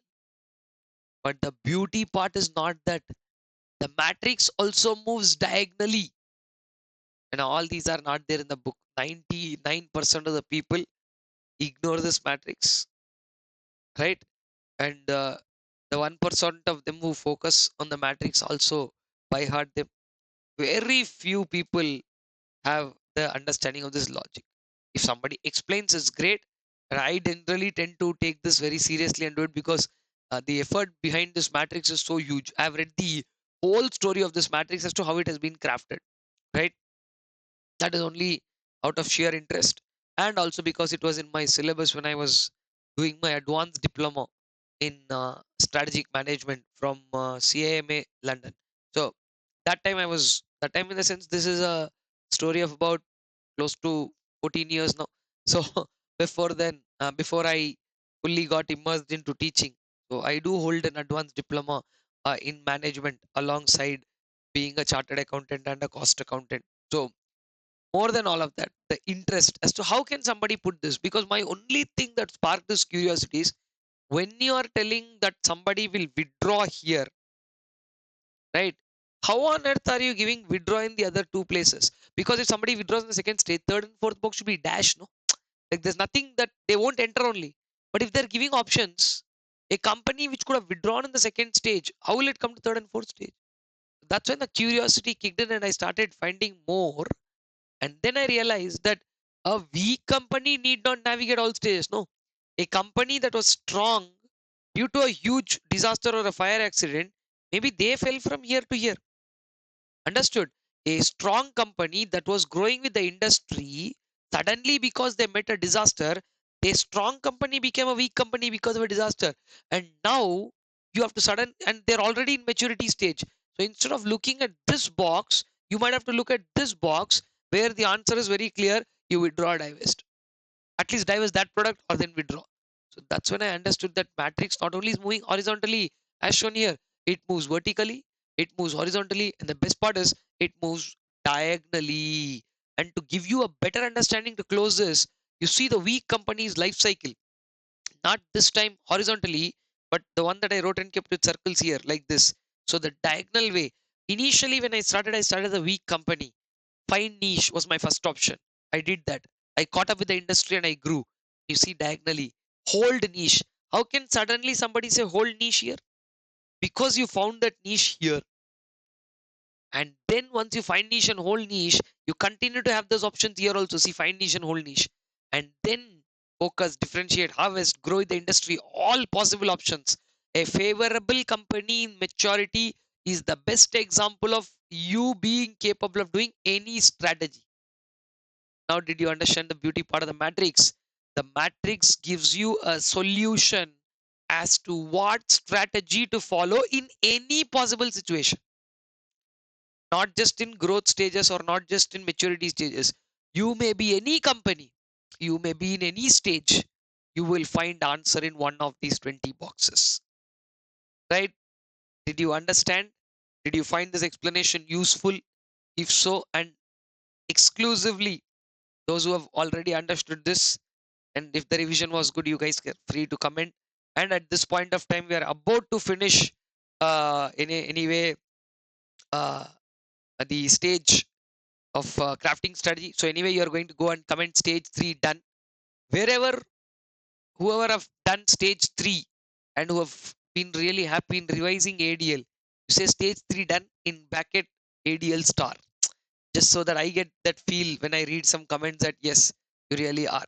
And first timers who understood this, like I said, it is just only for the encouragement to the others, and also for me to see whether this explanation people are really bothering about it, and is it really worthy of doing it. Okay, so if now did you understand? So it moves vertically, it moves horizontally, it moves diagonally.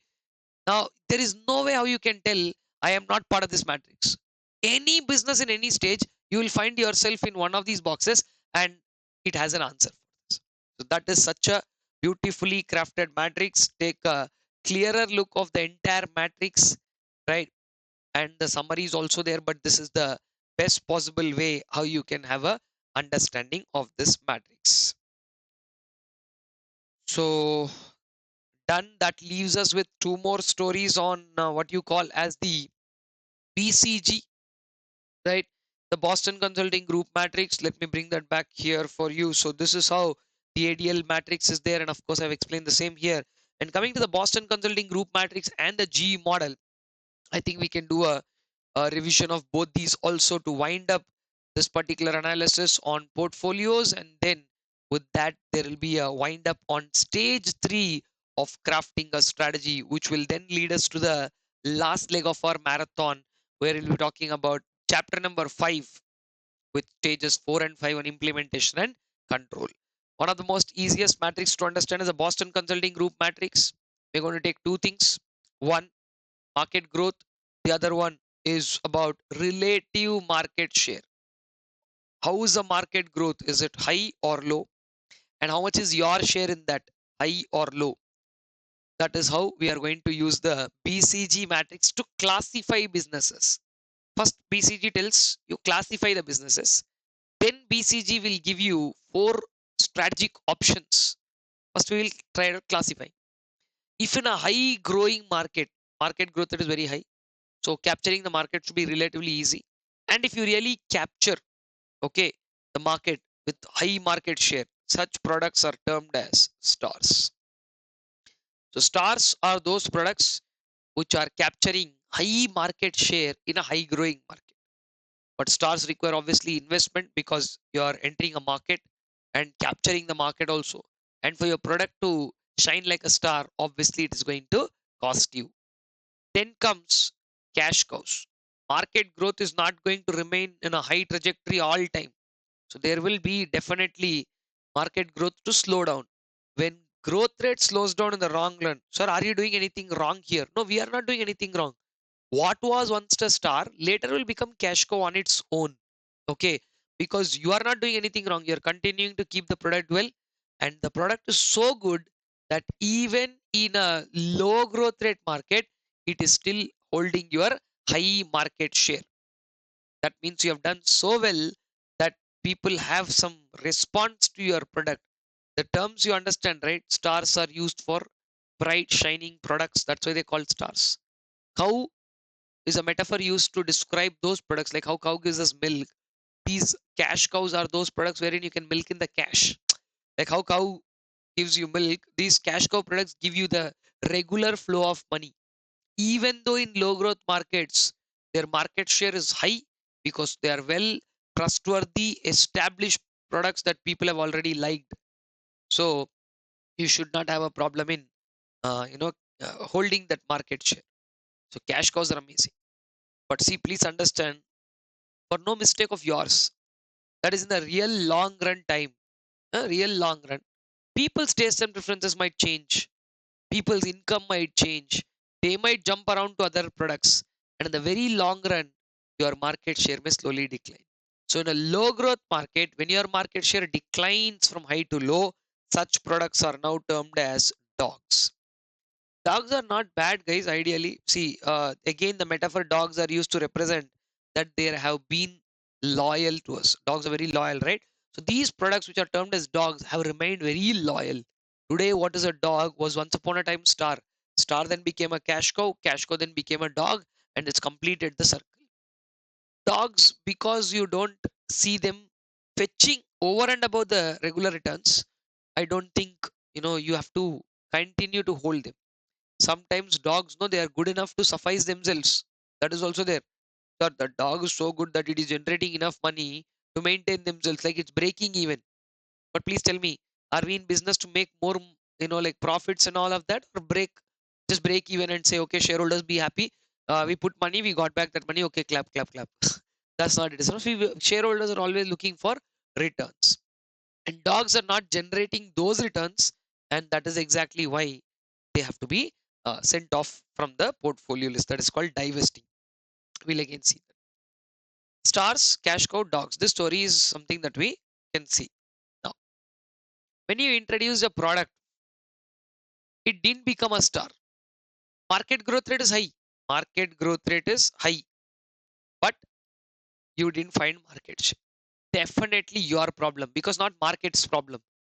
If it was market's problem, nobody should have found a share. But some other products are becoming stars. Only your product, some problem is there. Now, that is why those are termed as question marks. To identify what the problems are, you have to find which products are being classified as question marks. Though the market growth rate is high, you are not able to capture market share. No, those products are being called as question marks, also termed as problem children or wildcats. Wildcats, you can't tame them, they won't listen to you. Problem children, I seriously have to debate on this word. Why write two things which are okay? I don't want to blame children here, but yeah, problem children. Children by themselves include a problem, right? Anyway, that again depends on children, right? But okay, I was just joking on that. But wildcats. And again, here wildcat. They're talking about lion, tiger, and all of those. The cat family. Wildcats which live in jungles which can't be tamed. Now, don't tell me, sir, some of them are there in circus and all that. Okay, please, come on. These are the analogy is to tell you that there is something that's not in your control. That is the whole point. Stars are bright, shining products. Cash cows are well established products which were stars once but are now giving you good returns despite market growth rate being low. Dogs are very loyal products in the very, very long run. These have been something that have been there with you for a long time, so you might want to divest them. Question marks are failed products that fail to rise to become stars during the high growth rate phase. But tell me something, if question marks are attended properly and you do make those changes what the question marks need, do they have the ability to turn into stars or not? So that is the little piece of work that we have to work. But again, one more risk is there here. Blindly going on putting money into question marks will lead you to something called cash traps. What will lead to? Cash traps. All the money in the basket will be done one day, then you will have nothing to work on. So then what should I do? That is exactly why you have to make sure that you invest into question marks to an extent, and you know after a particular time, all you need to do is to take a call saying that okay, I've invested enough, it's not working out, let me pull back. So that is exactly why four options are also given in BCG matrix. The Boston Consulting Group, first what they did is to classify your products in the portfolio into stars, cash cow, question marks, and dogs. Sir, we have 3 stars, 2 cash cows, 1 dog, and 1 question mark. Like that, first you classify all the number of products. Then what to do, sir? Then where to put money, where not to put money. Because if you remember the theme of portfolio analysis, that is the theme of portfolio analysis, right? So, yeah, 4 options from BCG matrix. If you see properly, build, hold, harvest, and divest. And the meanings of each of this: build means to put money or invest. Build means to put the money or invest. Hold means to remain unchanged. Nothing, don't do anything, just remain unchanged. Harvest is to slowly sell products and generate immediate cash flows. Harvesting, like how we do crop harvesting. Some part, some part, some part we'll keep taking, no, like that. Divest means to sell or liquidate a portion of business. We already know from retrenchment strategy. Now coming to what we will do in a BCG matrix from based on that, stars we generally tend to build or invest because they need a lot of money to hold it. Without thinking twice, hold a cash cow because it is going to fetch you enough amount of return. Now, question marks. Don't blindly go about saying that you will only build the question marks or you will only have to harvest the question marks. You can do either of it. But doing both blindly will not take you anywhere. Blindly building a question mark one day will lead to cash trap. Simply harvesting of a question mark will also see. Sometimes people are too quick. They'll be like, I waste, sir, not that product, we'll take it off. The moment you took off all your money from that product became a success thing. Like it happens so many times to all of us in stock markets. I would have sold a stock thinking, hey, waste, sir, nothing. Then from the day I sold, from next day it is only going up, only in green. Happened to me also so many times. Because we take an early exit, right? We lose hope quickly. So it's only once that happened to you. No. So then what did you learn from that lesson? Right? I always tend to, that lesson is there, but always, we tend to, stock markets are a place where, your emotions play a big game. So that is why, sometimes we'll think, okay, another bad call. What's a big deal? See, we can make money through another stock. That's not the problem there. But the real catch behind that is this only. Early exit, danger. Too much holding, you will not even recover capital. So same thing happens with question mark.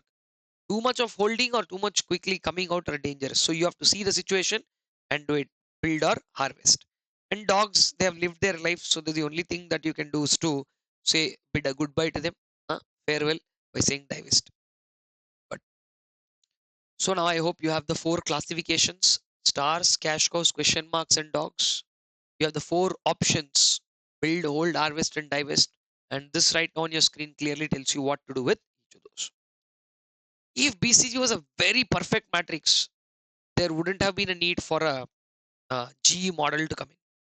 But because every good topic has some limitations, BCG also has a couple of problems. You know that number, relative market share. Our share divided by total market share is called relative market share, correct? How easy it is to compute? Our share we can compute divided by total market share. So how will you ascertain the total market share, size, and all that? So that becomes a little unrealistic. Calculation of relative market share is unrealistic. Plus, your current portfolio products are classified into stars, cash cows. What about future products that you bring in? BCG matrix talks very less about future. The second problem. Now, to solve these 2 problems, and also one more thing, which is a very common problem, BCG has only talked about high or low.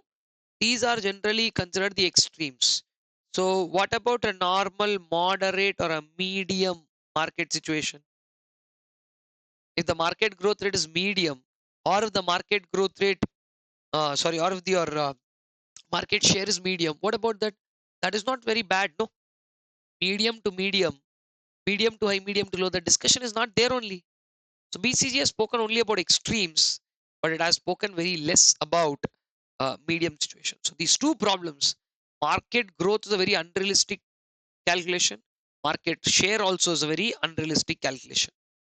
Similarly, talks more only about current classification, less about future. So in order to address all these points, there came the last matrix, which is called as the General Electric model, also titled as a stoplight model, because stoplight in the Western country is nothing but a traffic light. So now The two things that you see on the one side of the screen where market growth and relative market share are there in BCG, they are now being replaced by two better terms: market attractiveness and business attractiveness. So what is so significant about it? In market attractiveness, no, market growth is only one of the factor, not the only factor, right? So market attractiveness is a much broader term, right? They're very broad terms compared to market growth and relative market share. Relative market share is one such term which is included in business attractiveness. There are other 100 reasons as to why you can call a business attractive. For 100 reasons, show us at least a few, right? Why not? Let me show you the table which talks about the, I hope everybody understood BCG matrix. So I'm not really going through the BCG. You know, everything that we have discussed from that picture is only there here. So you can just brush through that. When I come to GE, I want to just show you this. See there: market size, industry profitability, competitive intensity, fierce, strong, moderate, normal, weak, from intensity of competition, from Michael Porter's model, technological availability, pricing trends, risk and demand variability, segments in the market. After considering all these factors, you are determining how attractive is the market. In that market size and growth, it is 1 point. Similarly, market share and growth, it is only 1 point. Profit margins, distribution efficiency, brand image, competitive abilities, technological capabilities. If I'm a wonderful business with a lot of technological capability, I will rate myself high, no? Huh? So my business strength or business attractiveness will be high. So please go through these two tables also, because they both can also come in the exam. What are the factors taken into consideration? Factors taken into consideration while determining market attractiveness and business attractiveness.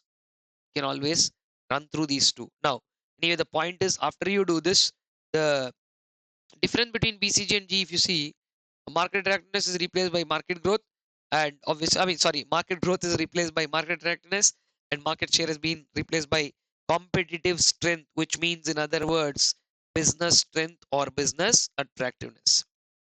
And what we have done in this is to mark green zones, yellow zone, and red zone. While green zone is a zone, same four options what BCG talked about: invest, protect, harvest, and divest. So only thing is there they use the word hold, right? So build. Build became invest, hold became protect. Same meaning, same aspect, only thing word wise difference. So when both are high and one is medium and one is high, so here both are high, and here medium to high and medium to high to medium. In all these three cases, we use the green color. They are favorable zone for your investing. Same if you look at the the center line, which is yellow, you have a low attractive business, but which can become stronger in future. But right now the market attractiveness is very high. So hold, wait, because market is good. Only you have to improve your business. Here, market is low. Your business is very strong. Again, have patience. Someday, when the market moves up, you can then start from here to here. If you're moving from here to here, someday you can then start investing. Till then, hold. The middle box is very important, where both are medium. Now, when both are medium, if you are a real risk taker, you can invest also in that box. This also I've explained in very clear terms in our classes, right? If you are an avid risk taker, you can always go and invest in that center box also. But on a conservative note, we don't know, market can move up or down. Our business can be more attractive or less attractive. So that is why when both are medium, okay, that is why when both are medium, a conservative understanding says, okay, protect, hold. And then on the last side of the the 9 box matrix, low business strength companies in medium, on medium to low. When both are low, you don't have any option but to divest. But harvest or divest, when you will do, when the situation is bad, when something is medium and something else is low. So they use this matrix to classify them into 3 zones, which are explained here. The green is an advantageous position where you can expand, invest, and grow. Amber or yellow is where caution is required, so you manage very strategically and carefully. And red is a risky zone, so better have patience, retrench, divest, or liquidate, because that's not something that you usually go for. So this is the same thing I've explained here also. Uh, invest in the green zone, protect in the yellow zone, and harvest and divest in the red zone. When both are low, without hesitation, you can go about divesting. So it is also called a stop light model because green, amber, and red are used just like in traffic signals, right? In India, we call them traffic signals. In the West, they call them as stop lights. So that is why it's also titled as stop light model. G model came in association with a company called Mckinsey, which is a very popular, highly sought after management consulting firm in the world. Okay, so that is the origin of it. I don't think I have missed much. Those of you who heard me thoroughly, I think you should have completely brushed upon all these portfolio topics in the last 45 minutes. I believe, since I did this not to exaggerate, but I believe the last 45 minutes on when we discussed the portfolio analysis has been a great revision, right? So, like I said, with this, we mark stage 3 on crafting the strategy to be complete. Okay. In the next aspect, I have to start with now stage 4, which is you know the talk surrounding strategic implementation, which is bringing us to the last leg of the marathon, which is the last chapter. Stage 4 and 5 both are there in that one chapter only, implementation and control. So go ahead and mark stage 3 done, and in bracket ADL with a star next to it if you have understood it well. And of course, if you have understood all of portfolio analysis well, you also can write whatever you feel like in the bracket. But yeah, stage 3 done is a mandatory comment at this point of time. And I mean, let me bring this screen onto you. What is that up for us? Stage 4 on strategic implementation, talking about structure, leadership, culture, and strategic change with some of the most important topics of the syllabus, and then followed up by stage 5 for a implementation. So I suggest, I mean, depending on your energy levels, if you want to continue or if you want to take a break, absolutely let me here give you that opportunity, and you can take a call for yourself on doing that. And we will return back for the last leg of our strategic management marathon on chapter number 5, which covers stage 4 and 5 right after this.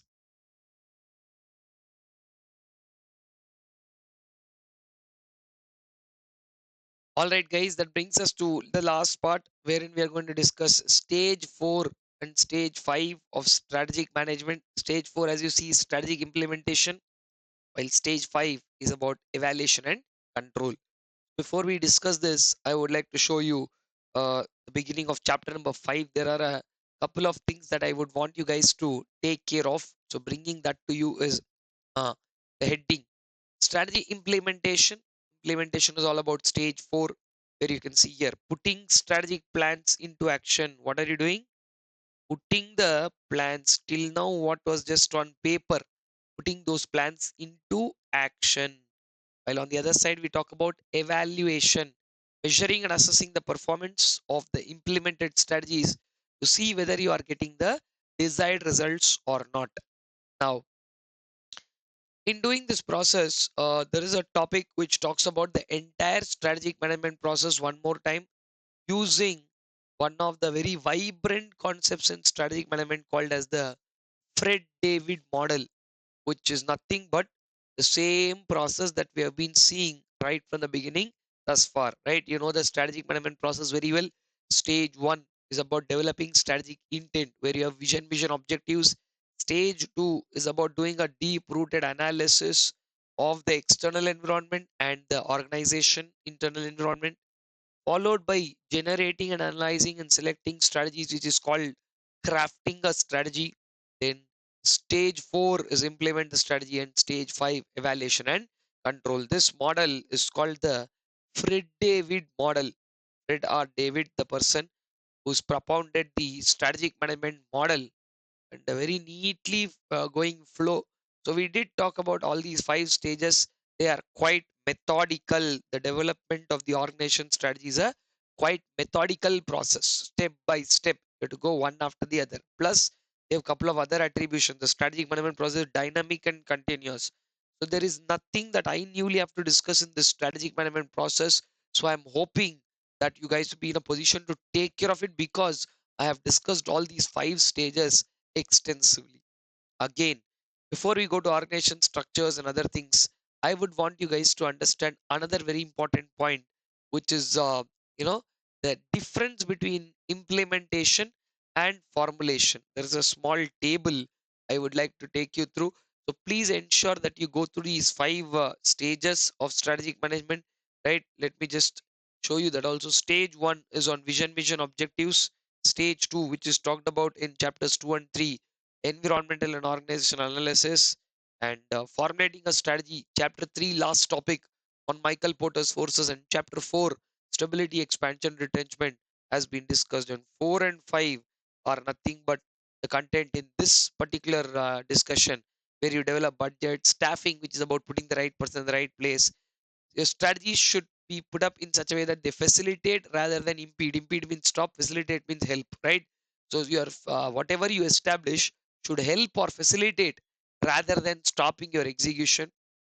Using best known practices, taking help of IT, putting up the right leaders, because no matter what we speak about, if you remember the management definition, one of the important functions in management is leading or directing.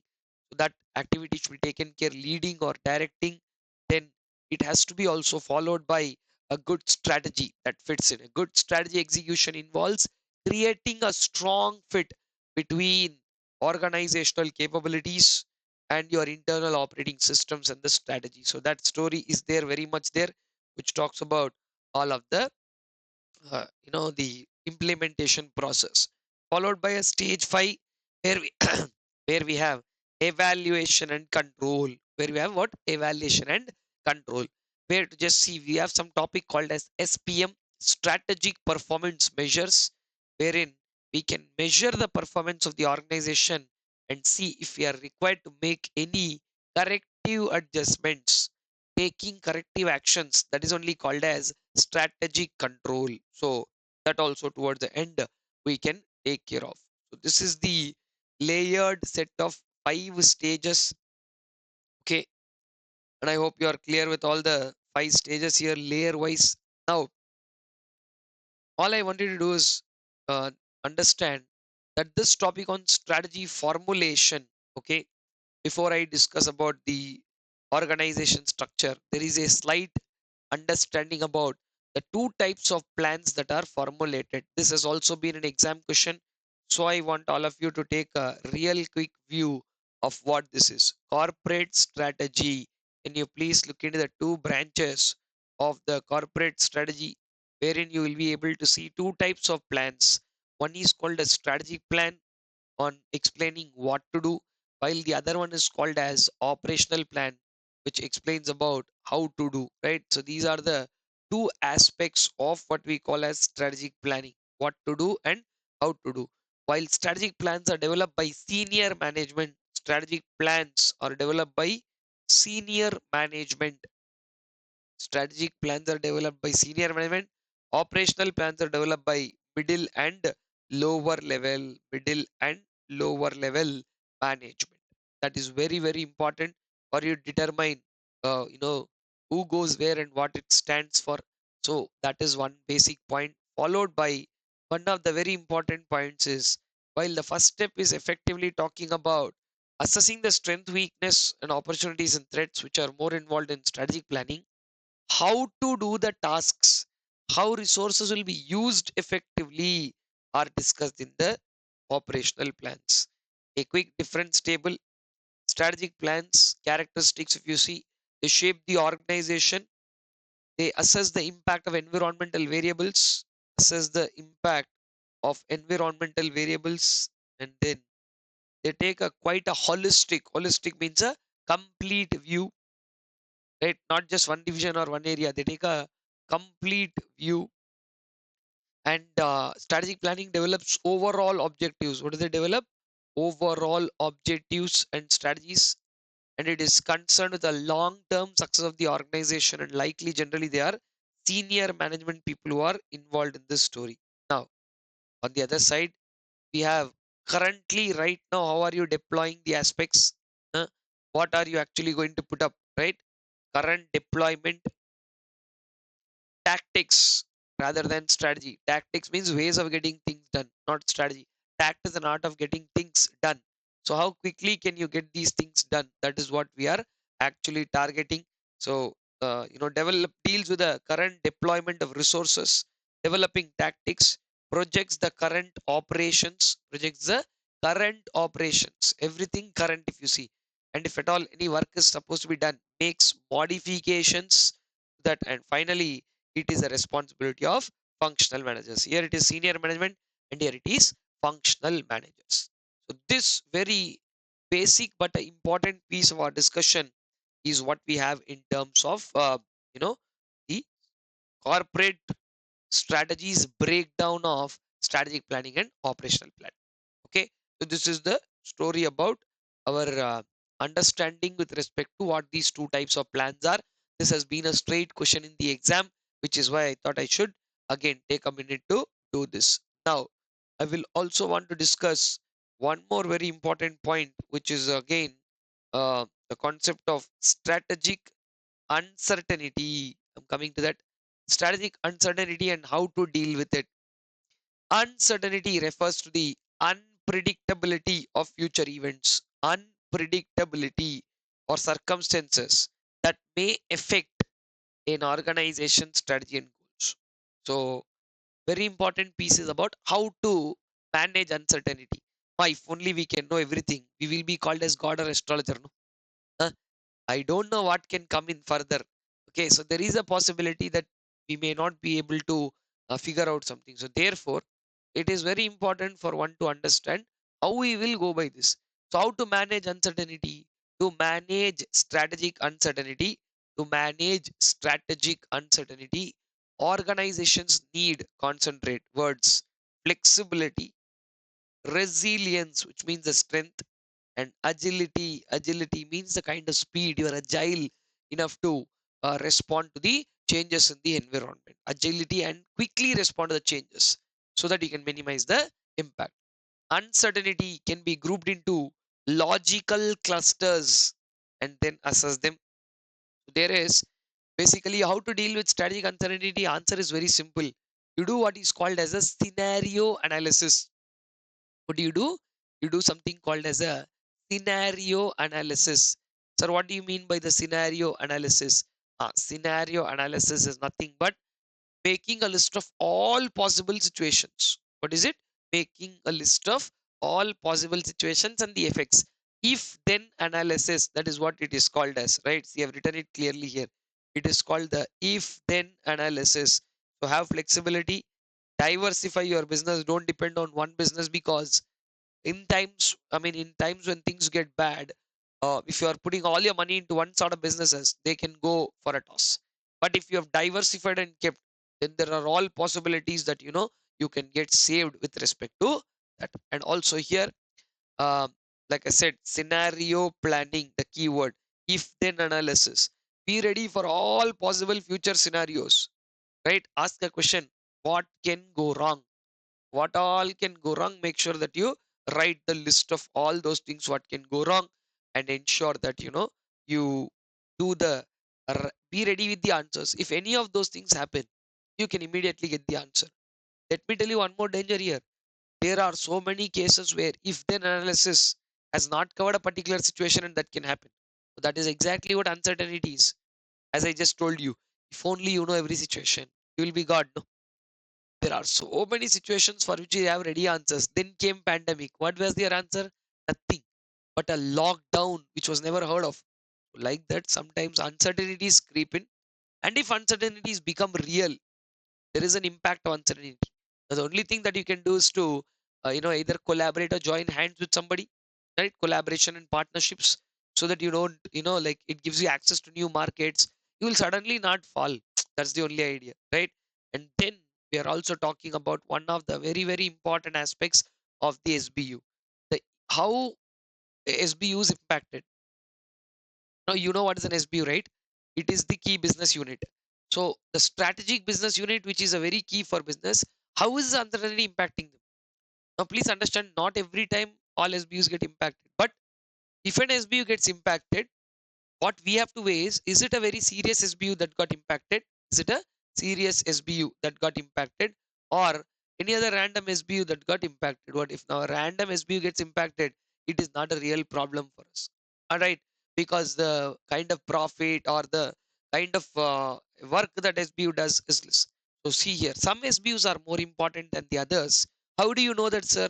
Based on the factors that I'm talking about: sales, profit, or cost. So depending on that, you determine which SBU is more important and which SBU is less important, and accordingly you can determine this. Okay, it's a small but a very important piece, because these are things that I not used to really deal with in the previous marathons, right? This time, like I said, we want to go all out and we are doing it. So then moving on to implementation is about putting the freshly chosen ideas into action. The next topic, when we talked about formulation, you saw what formulation means in two types of plans. Now let's talk about implementation, which is a implementation involves putting a freshly chosen idea into action. Freshly chosen idea into action. It focuses on overseeing, right, and making the strategy work. So till now, we talked only about on paper. Right now, we're talking about translating the strategy into action. Translating strategy into action. So implementation involves translating strategic decisions into action, and this assumes that the decision, which is the strategic choice, was made after considering was made after considering its feasibility and acceptability. So after you consider the feasibility and acceptability of a plan, then only you are putting it into action. That is something that you should consider, and then allocate the resources carefully and put the right person in the right place. All I want you guys to understand is that there are two theories that distinction between implementation and formulation. I want all of you to go through this square here. I think you can read the content, but I just want you to explain. Wanted to explain to you these four boxes once. A, B, C, D, four boxes are there, right? You can obviously run through the content, and I'm pretty sure by now many of you know what exactly this is. Every time you do formulation, formulation can either turn out to be a very sound formulation, or formulation can turn out to be a flawed one. Now, if the formulation is a very sound formulation and the implementation also turns out to be excellent, formulation is sound and implementation is excellent, that is square B is the most ideal square, right? Ideal situation that everybody wants to be in. Flawed strategy, very bad strategy with many flaws and weak implementation, the box C, I marked it in red, quite dangerous. C is something that nobody wants to be in because it's a flawed strategy and poor implementation. So very less likely to be is C, unless somebody is doing something really bad, and everybody craves to be in box B. But the bigger question right now is, what about those people who are in A and D? In A, you have a sound plan, but your implementation is weak. But when it comes to D, you are excellent in implementing, but you are having a wrong plan. Now, simple logic. No matter how much correctly you write, a wrong answer in neat handwriting, it'll still be wrong. No? Same way in D, no matter how great you're implementing, but if you're implementing a wrong plan, how does it work? So considering all of this, you have to make strategic adjustments. Everybody wants to be in square B. So square B is the ideal situation. Square C is a bad square. Nobody wants to be. Square A is showing implementational problems. So if you can correct those, like you can see the examples also, lack of experience, resources, leadership I give. So you can immediately move from square A to square B. Same in square D, you have excellent implementation. Everything is there. Get the right plan and get it done. A contrasting view to this theory is there in the next page generally. Here, they are talking about strategic formulation and operational management. Formulation is again the thing. Operational management is about the implementation. This is another contrasting theory. There they told A, B, C, D. No? Here another theory says, if you are having an effective and ineffective strategic formulation, effective, ineffective versus efficient, inefficient. How does this work? This is what the story is. So your operational aspects are implementation, the other side is formulation. Companies in box 1, formulation is effective, implementation is efficient, they thrive, they prosper, they thrive. There are no second thoughts about it, and they'll go absolutely fantastic. There are no problems at all. But when you talk about companies which are in box 4, ineffective formulation and inefficient implementation, those companies will die quickly. The companies will die quickly because both are bad, and you really are not going anywhere. So the company will die quickly. Now the challenge is between fighting 2 and 3. 3 they said survive, 2 they said die slowly. Oh, now say die slowly or die quickly. Someday you will die. That is bad. Cell 3 they are saying you will survive. So cell 3 is better than cell 2. In other words, cell 2 is a worse place than cell 3. How is that? Cell 2 has something called die slowly. Those entities who are having an ineffective formulation but efficient implementation, if not today, if not tomorrow, if somewhere day after, they'll die slowly. Why? Because they don't have clear strategic direction. This is a very important viewpoint. They are saying maybe organization will prosper for some time, but it will not do great. Sir, why? Because no matter what you work on, they don't have a clear strategic direction. But on the other side, it is not like that. You look at box 3, they have an effective strategic formulation, inefficient implementation. Or this inefficiency in implementation, sooner or later by learning things, they will be able to address that inefficiency. Because today maybe you are giving a little more input to get the output, but as things prosper and as things go further, I'm hoping all this will be fine. But the boxes in 2, no matter what you do, you're never having a clear strategic direction, so you will, if not today, tomorrow, die slowly.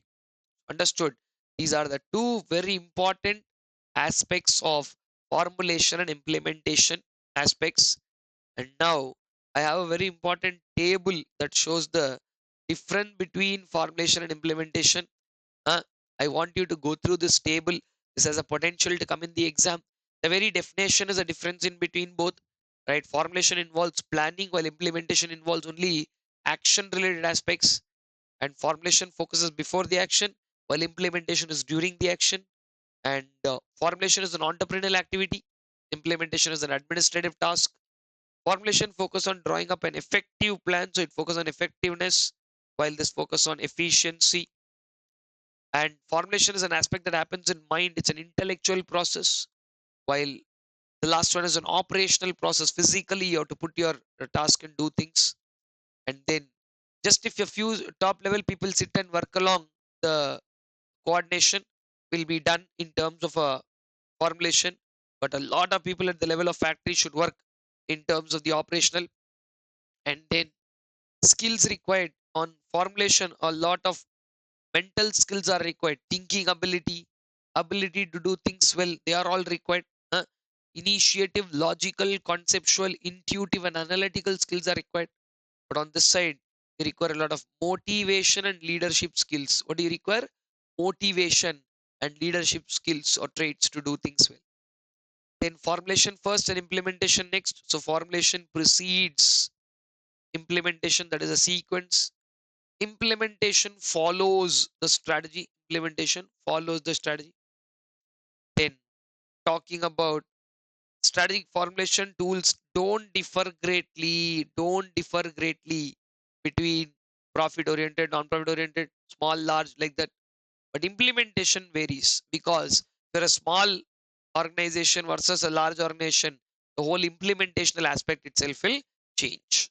And implementational activities is no direct mention, while here, what are all the activities? They clearly mentioned all those activities.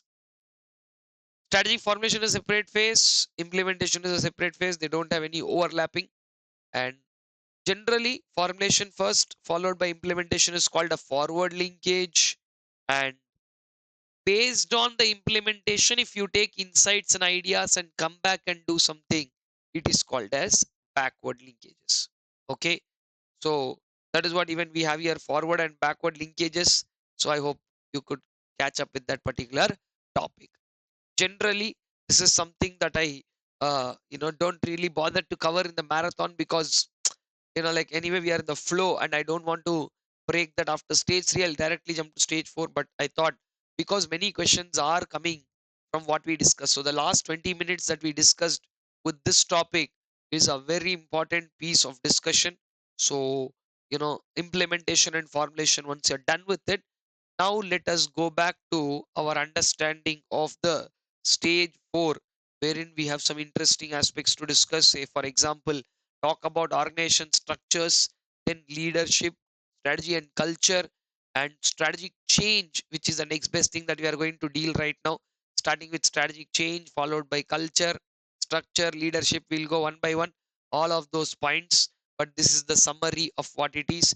So, meanwhile, just quick moment of pause. I want you to take and run through the whatever we discussed, all the formulation implementation aspects. Put on pause and run through and come back. We will then discuss straight away what is strategic change and digital transformation overview, and then we will discuss Kurt Lewin change process. We'll go one by one. Then a lot more is there to follow. Come on, quickly have a look at formulation and implementation and get back. Come on. All right, guys, I hope you have gone through that. Let us move on now to the discussion of strategic implementation stage 4, wherein we have 4 branches to talk about the various structures that organizations can implement. After implementing a structure, you have to put the right leader on top of the structure. And within the organization, you have to create a great culture. Strategy and culture blend is very important. So, whether culture is an ally or an obstacle, and whether this culture gels well. No, sir, our old culture is not matching and we have to change. Then what to do? Before all that, there is another topic called as strategic change that you're seeing here, which talks about 3 points on recognizing the need for change, creating a shared vision, and institutionalizing the change. Because if you're not necessarily doing a, like you don't need a change, but unnecessarily you bring that change, then it is going to cause trouble. So that is the first step in strategic change. Recognize the need for a change. And if you know what the change is and you keep it to yourself, change is not going to happen. So, sir, what are you suggesting? What am I suggesting? Communicate that change to everybody. How will you communicate the change to everybody? By creating a shared vision, right? Not a vision that only you have. Create a vision and share it across in the organization. Create a shared vision. Now, when you create a shared vision, it goes across to the organization. People will realize what you want, and then more importantly, institutionalize the change. It has to be an organization wide exercise, institutionalizing it. So what are the 3 steps in strategic change? Recognize the need for change, and once you recognize it, communicate it to people by giving a clear sign of it, right? And then let me just show you those 3 points. I'm right there on it. Yeah. So recognize the need for change. That is, diagnose whether you want the change or not. 2, create a shared vision. That means, align all the individual and organizational objectives to avoid conflict. And then, very important point is point number 2. Senior managers must communicate the vision clearly and convincingly. If they don't tell what the vision is, how will you know? And more importantly, more than any of this, actions, whatever actions we take, they should be credible, visible, and more importantly, very serious. Action should be credible, visible, and serious. Then talk about institutionalizing a change. Institutionalizing means putting to implement those. So implement and sustain the changed strategy. Build the capacity for a self renewal. Don't wait for others to dictate things and all that. Bring the capacity for self renewal. Self renewal means you have to do something on your own, kind of, not wait for others to tell you what to do. Capacity for self renewal to prevent old habits. And monitor and review the change process. Monitor and review the change process and correct any deviations. So these are the 3 steps to initiate strategic change. Meanwhile, one of the best concepts in strategic management by far that I have studied in all my management studies is the Kurt Levin's change model. Generally, when you see here, they told changing old habits. Now, we all know and we have experienced it so many times that we always want to change and we tend to change, but the change will vanish very fast. Is that true? We tend to or want to change and that change will vanish. Sir, from next Monday, I will wake up and study and it'll be killer. Ah, very good. Monday you will wake up, Tuesday, Wednesday you will go back to your old ways and be like, eh, what sir, all that is dumb. Suddenly you'll watch on YouTube video and you'll be like, our full motivation, sir. Huh? We'll have to go and follow that. Nice. How many days? 3 days. After that, what happened? Gone. 3 days also too much. Then second or third day, people are complaining. Eh? That fellow will tell sir like that only. On YouTube, they can tell whatever they want. Ask them to practice and show and all. Correct or not? Huh? So, and I think every CA student by default will face this issue. By default, every CA student will face this issue about the fact that, that they are uh, somehow losing off the motivation in the pathway, right? So, sir, I don't want something like that to happen. Then what should I do? See, generally, all this, what I told you now, YouTube, somebody told this, that all these are called as extrinsic motivation. What is it called? It is called as extrinsic motivation. Extrinsic motivation is short lived. So, what do you mean by short lived? Means, like I said, going to gym for 2 days because neighbor went. Friends took, so I went to, like the health club. When somebody wants to gain weight, lose weight, they'll do that only. Somebody wants to quit smoking, they quit for 2 days. Then third day, they're smoking more than what they smoked 2 days back. Why all this? It's because you are, first of all, not ready for change. You directly brought it. That is the problem. So Kurt Levin's change process, it's told back in the 60s. Some of my old students, they, after I taught all these, and then when they went on to read books, I told you I don't generally, read books. There is one very uh, uh, well-known book called Atomic Habits. I don't read, but I keep knowledge of what are the very good books and all that. So one of those very good books in the market is Atomic Habits. If you are in management or if you're somebody who works with the concepts of management, you don't need anybody tell you anything, because anybody telling you how to live life, they are going to tell you or teach strategic management. So it's a way of life, as I told you. There, in the 1960s, one of the very popular models is Kurt Lewin. He brought in this and he said this. So there is a reference, Atomic Habits by James Clear, I guess. That is the name of the book. And if any of you have read that, you can as well leave a comment. Right. So Atomic Habits, in that there is a mention of the Kurt Levin's change process and say, change will not come suddenly. Change is always gradual. And sudden changes can be socially destructive, mentally challenging. From tomorrow to change the time, from tomorrow to change your attitude, it's a sudden shock. Everybody will not react so coolly and say, okay, let it happen. That's not how it works, right? So it takes time. And that is exactly how we need to make sure that, we are taking care of it, right? So unfreezing is the first step. If you want to quit smoking, don't quit smoking completely. Somebody is smoking 10 cigarettes, they have to make it 8, 6, a part of it slowly. And that is how your body gets used to that kind of. Same way, business also. First, you have to have some unfreezing time. Instead of asking people to change, prepare them for change.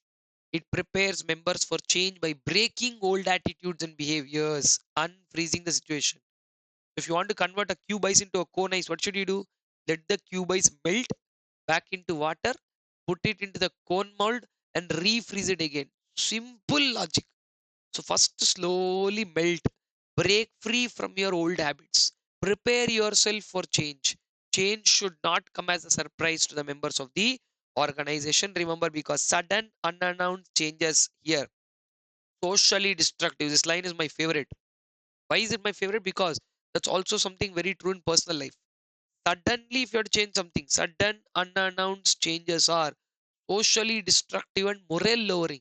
If I come and tell you, hey, from tomorrow you have to change, they're socially destructive. They're not right. They're what's morale lowering, very demotivating. That is why gradually bring the change, announce it to people so that people know, acha, change is happening. They're willing and ready to accept the change. Then use announcements, meetings, promotions, and all of that to go with each of this transition. Right? This is the first step. What is the first step? First step is called as unfreezing the situation.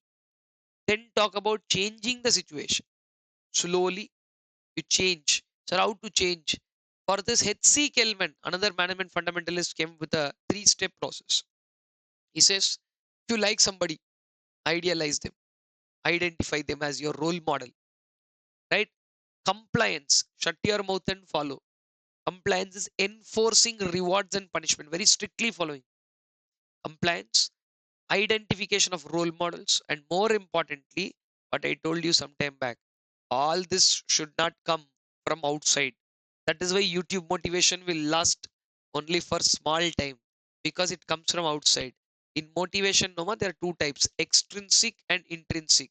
And here, what we are looking at is called as intrinsic motivation. Why are you changing? Because I want to change. The day you say I and you put yourself ahead, that's all. The game changes totally from there. Okay. There is no need for anybody to tell you anything. You will by yourself do it internally. Then comes the last aspect called refreezing. You know what do you mean by refreezing? Refreezing means now after changing, you've made something right. Make that the new way of life. Make that the new way of life. Refreezing reinforces a new behavior in the normal way of life. That's it. Unfreezing, changing with three steps, refreezing. Understood? And don't let the new behavior diminish. Don't slip back into old ways. Constantly stay focused. Very useful for you also to bring any kind of change in your life. Right? Simple. Don't, whenever you want to change some habit, all of us have habits. Good habit, bad habit is depending on who calls it. Doctor calls sleeping a very good habit. Correct? You sleep 8 hours, like, which is very hard for me to do personally. Right? I'll be very happy because I've got used to a kind of practice where at a stretch, if I have to sleep 8 to 9 hours, it's extremely rare. I can't even tell you when was the last time something like that happened. Sir, but sleeping less, isn't it a bad practice? Nobody told that. I've discussed this with many people. If you sleep someday for 5 hours, 6 hours, or maybe even 4 hours, that is still fine. It's okay, right? But you cannot make that a regular practice that can sometimes in the long run harm. Right? I possibly don't have evidences to discuss this. That is why I'm not telling. But like I said, that the reason why I'm telling you this is sleeping is a good habit according to doctor. If you're sleeping for 9, 10 hours when you're doing CA, educators will call that a very bad habit. 6 to 8 hours. See, mind has to have rest. That is the point. So, what is good habit? What is bad habit? Somebody says, sir, I'm smoking, but I'm smoking only 2 or 3 cigarettes a day, limited, no problem. It's harmful, but in limit, it seems. Same as somebody drinking. They said, doctor recommended, sir, little alcohol is good for body. Sometimes some doctors do. Good or bad. What is good habit? What is bad habit? I don't really want to. I told you in so many times in the context of ethics, there are no good habits, bad habits. They're habits. Now you want to change a habit for any reason for you to become better. Follow this and see. Lot of chartered accountant students. I'm taking a little liberty because if you have come this far in listening me, right? I think it is close to 8.5 hours now, right? If you have heard me throughout all this, I'm considering myself to be your friend and giving a very friendly advice.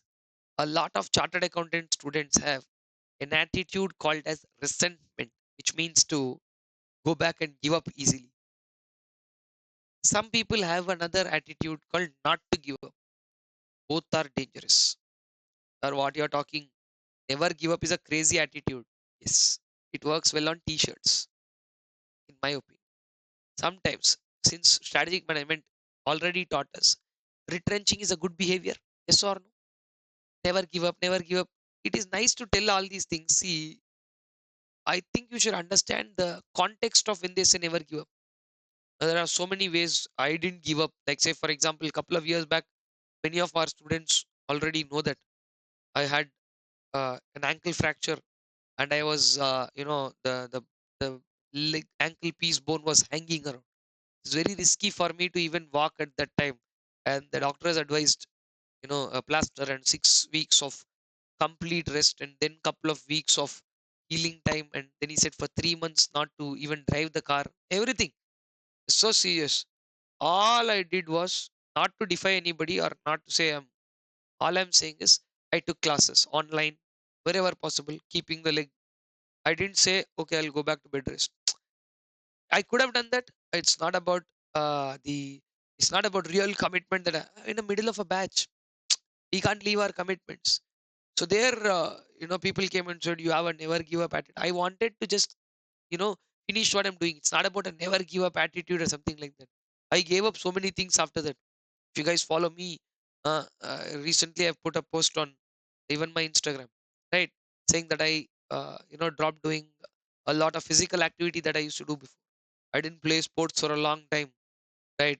I didn't go to, gym for a long time, which I went for about 14 years continuously without missing my routine. I used to go properly with proper breaks, everything.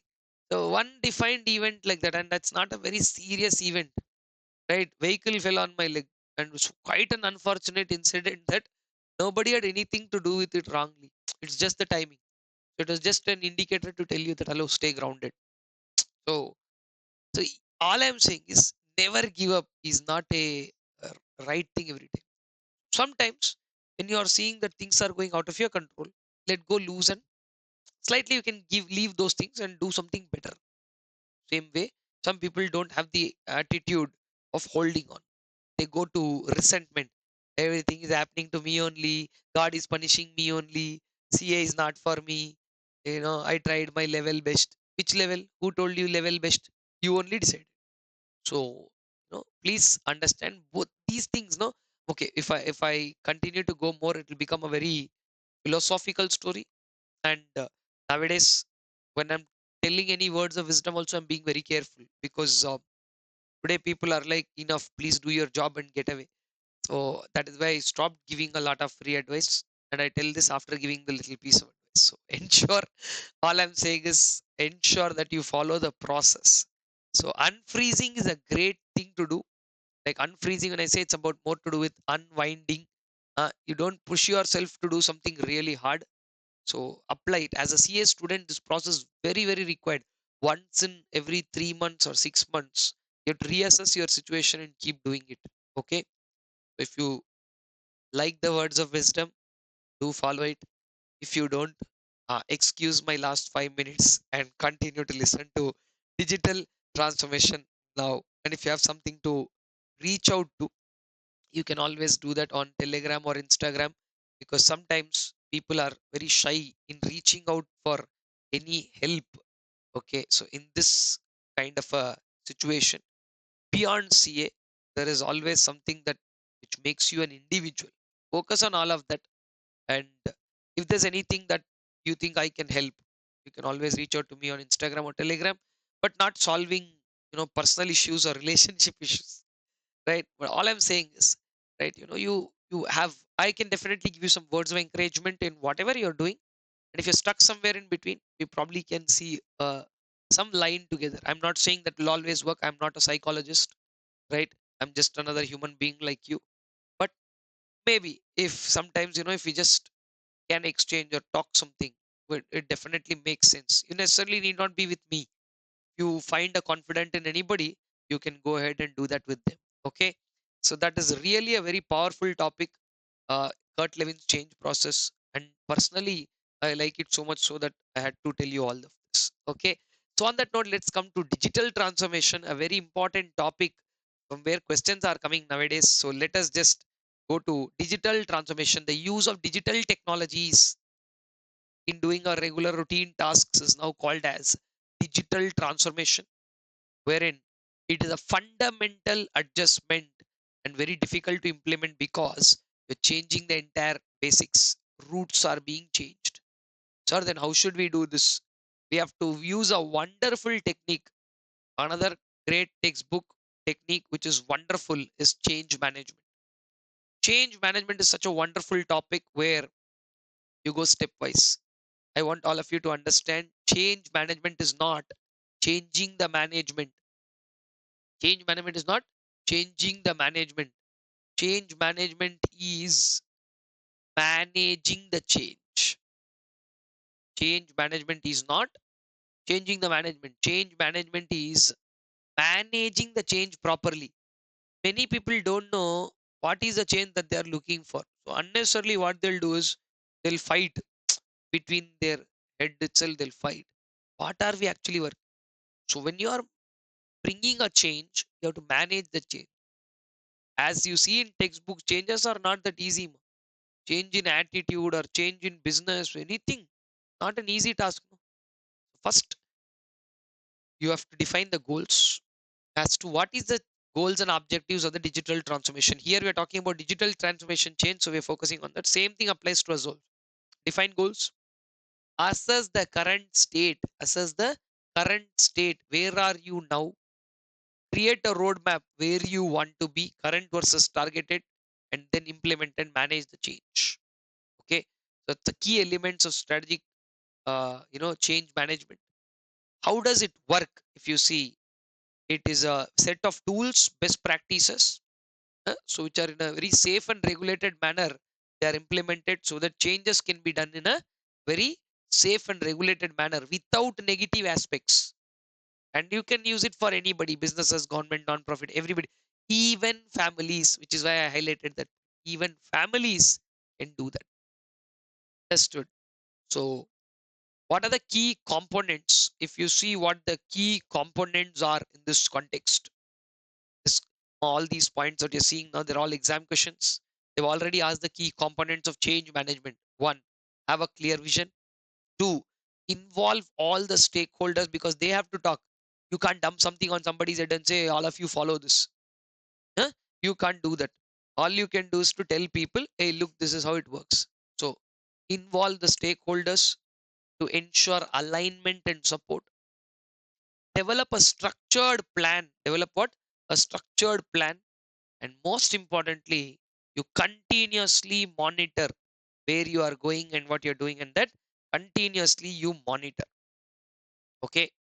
So change management is one of the most important things in digital transformation without which you will not be able to do it. Another important question which is already made to the exam is a 5-point answer on what are the benefits of a proper change management strategy. Sir, you told if we have change management strategy, it will work well. So what are the benefits of a change management strategy?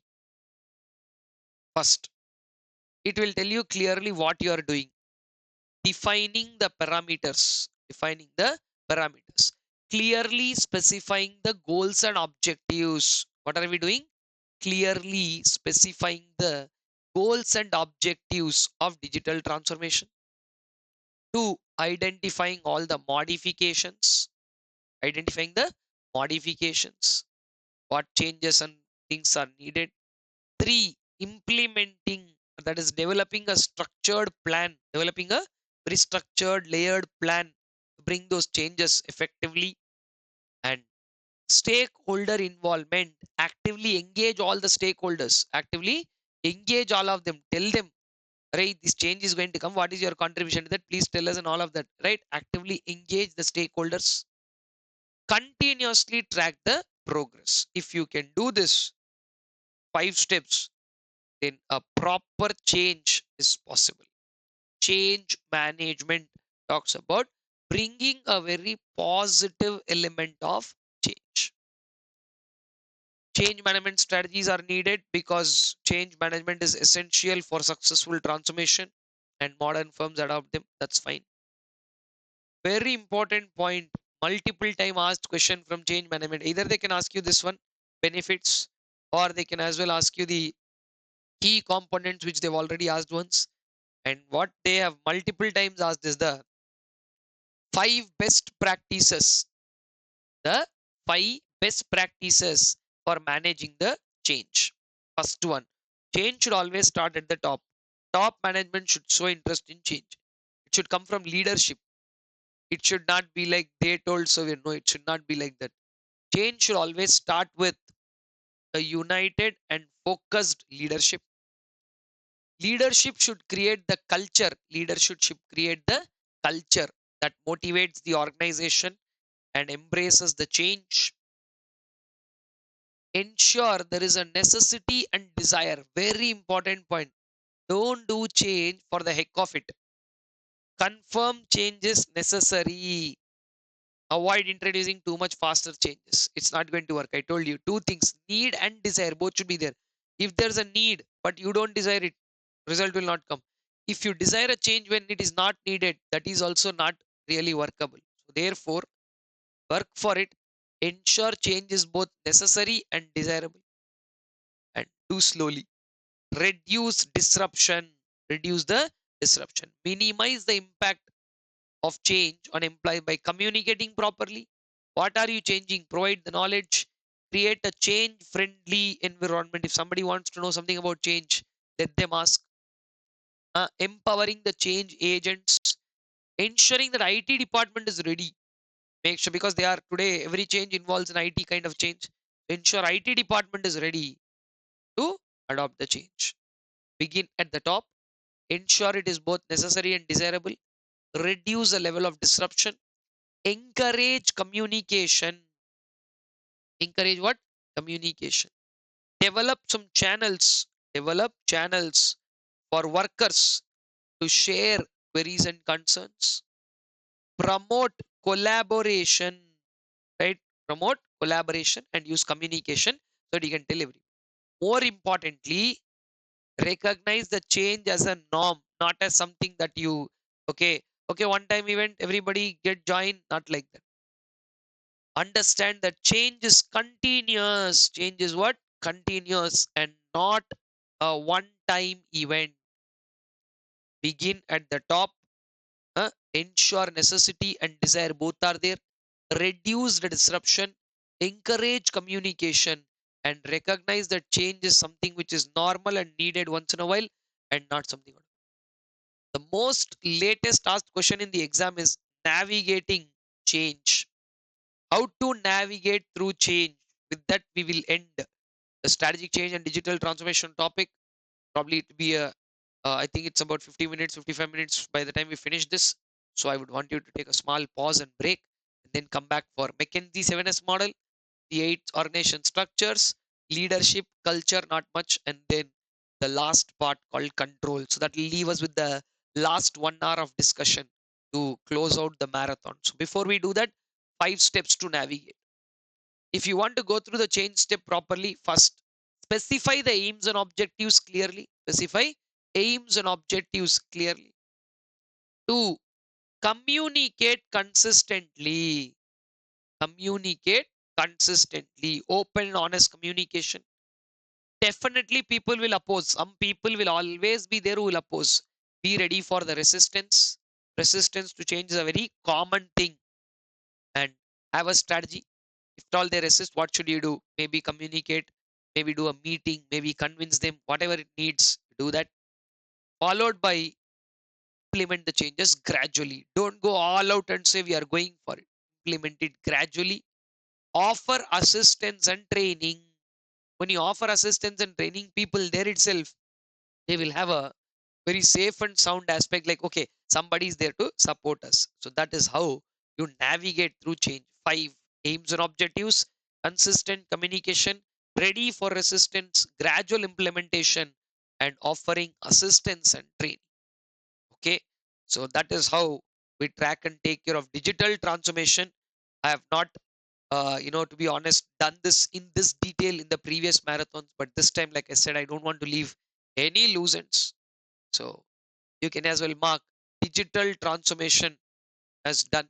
So we are doing stage 4 right now. Of course, you can stage 3 you marked already, but since it's time, go to the comment box and say between stage 3 and stage 4, you can say digital transformation done. so that we can now move on to Mckinsey 7S framework. If you see this, what is the 7S organizational framework from the Mckinsey group? And then there are a set of hard elements and soft elements, 4 and 3. What those are? This has been an exam question. So we will discuss this in detail after you take a moment and run through everything that we have discussed thus far in this piece so that we can continue on to the last leg of our marathon. Right? So take a look at organizational framework. You can just do that. And then before we start this, yeah, you can pause me here and go for a look and get back. All right, guys, I hope you are doing what you are supposed to do. And let us now move on to the discussion of the Mckinsey 7S model. Now, what does the 7S model talk about? Is about 4 plus 3 split, 4 elements which are defined as a hard elements, which are physical in nature, and soft elements are something which are intangible in nature. What is the Mckinsey 7S model? Is this a model which you can effectively have an organizational design for? But it does have some limitations which are also spoken about in the discussion, and which is also one of the reasons why this model is not very popular in the action aspects, right? So let us see how this works. The Mckinsey 7S model is a tool used to analyze a company's organizational design. It aims to show how effective the interactions between these 7 elements are. On a very quick note, what are these 7 elements? You can take a look at those. Hard elements are strategy, structure, and systems. Strategy, that is nothing but what steps the company intend to take. What steps the company intends to take to address current and future challenges. Similarly, we talk about a structure as to how work is divided, how the work is divided, and how different departments work and collaborate. The structure is nothing but the organizational structure, the physical design of the organization in terms of whether it can be. Now we are going to also see the other one, simple structure, divisional, functional, like that, structure as to how work is divided. And the other S is the systems, which are nothing but the processes that are there in an organization. Hard elements clearly visible, the strategy, structure, and systems. What is not visible clearly, because see again, sir, how will you see structure, how will you see system, means they are not a physical building. So please understand, strategy also, where will you see it physically? That means hard elements can be seen in their implementation, right? An organization has a strategy, the organization follows a structure, there is a particular system. Like government is a system. Can you see government? Right? Prime Minister, Chief Minister, they are not the government. No, they are people who are in the government. So government is a system. Education is a system. So like that, you can see, like say people go to school, college, what we are doing now, it's part of the education system. So structure, system, and strategy are visible. Visible in the sense they are hard elements, though not physically tangible, touchable products, they are visible in space. But when it comes to soft elements, staff, skill, staff again here means not the physical people, refers to the employee development aspect. And more importantly, they wanted to give S, that is why they said shared values. But shared values are nothing but the values that you learned in the first chapter.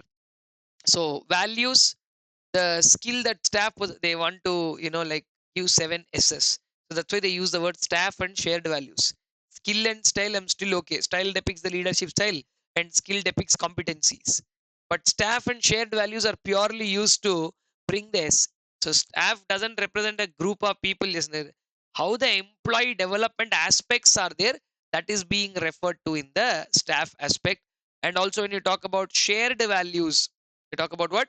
Shared values, which are nothing but the values that we discussed in the very first chapter that everybody should have. These are called soft elements. They are intangible, they're ingrained with people, and you can't see them physically, right? So those are the 7 S's that are there in the Mckinsey 7S model. 4 hard element, I mean like 3 hard elements and 4 soft elements. No matter how good the story is, there are a couple of limitations in the Mckinsey model, and you can see that they focus only on the internal elements of an organization. All the 7 S's, there's nothing external about it. So that's a challenge.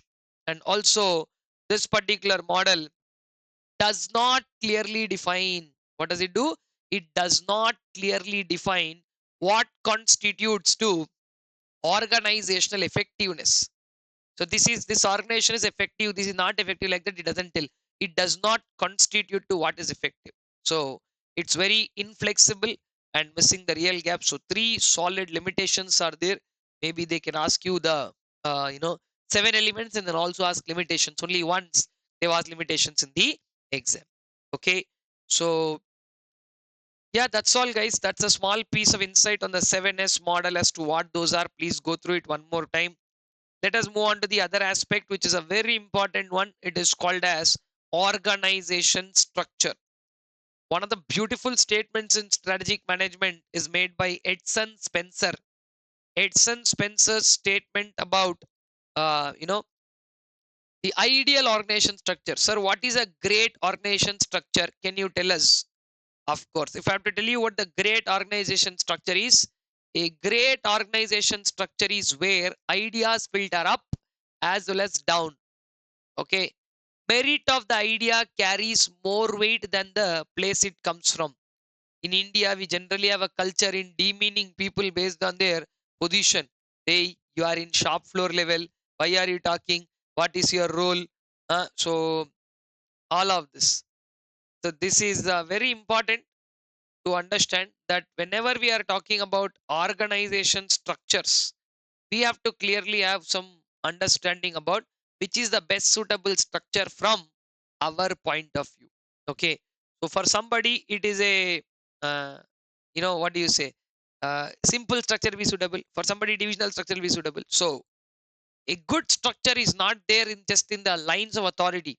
Edson Spencer's statement, if you like I said, if you read it in more detail, he says participation is more important, right? Hey, who are you? Why are you talking? You are not educated. He is a shop floor level employee. He has more practical knowledge than anybody else. So yeah, definitely there is a very important piece of understanding there. The ideal organization structure is a place where ideas filter up as well as down. Merit of the ideas carry more weight than their source. Participation and shared objectives carry more weight than a executive order. So this is what Edson Spencer has to say about an ideal organization structure. In this context, I would like to give you the two reasons as to why changes in structure can be very important point. Again, Chandler discussed another very important thing, Chandler's insights. He says whenever there is a change in strategy, there might be a change in structure, because your new strategy has to fit in with the culture of the organization, right? So it has to meet the structure. So in that context, two important things: structure's role in objectives and policies. Structure's role in objectives and policies. Structure influences how operational objectives and policies are developed, and the format for objective is nothing but performance targets, right? So you can go for a geographic structure. Hyderabad should do this business, Chennai should do this business, Bangalore should do this business, Cochin should do this business. We can split across cities and say geography wise this is what you can have a structure. Geography wise, structure's role in resource allocation. Structure also largely dictates how resources are allocated, to which level what is given, right? Because again, a customer group based structure allocates resource on that customer group that is fetching the more revenues for the organization. So like that, reason number one, structure is very important in understanding what should be your objectives and policies. Two, structure plays a very important role even in resource allocation. Okay, now let's go by discussing all the 8 structures here. I would like to take you back quickly to our 8 structure depiction. Yes, simple, functional, divisional, multi-divisional, and SBU. These 5 structures are known as traditional structures, while they have all follow vertical flows. Matrix, network, and hourglass. These 3 structures, they follow the new age design. In simple structure, there is one person at the top, and he is the whole and sole responsibility controlling everybody in the organization. Okay, so just to take you through that. I want you to understand the story clearly. I would want to depict and show all the pictures and give you an insight and understanding.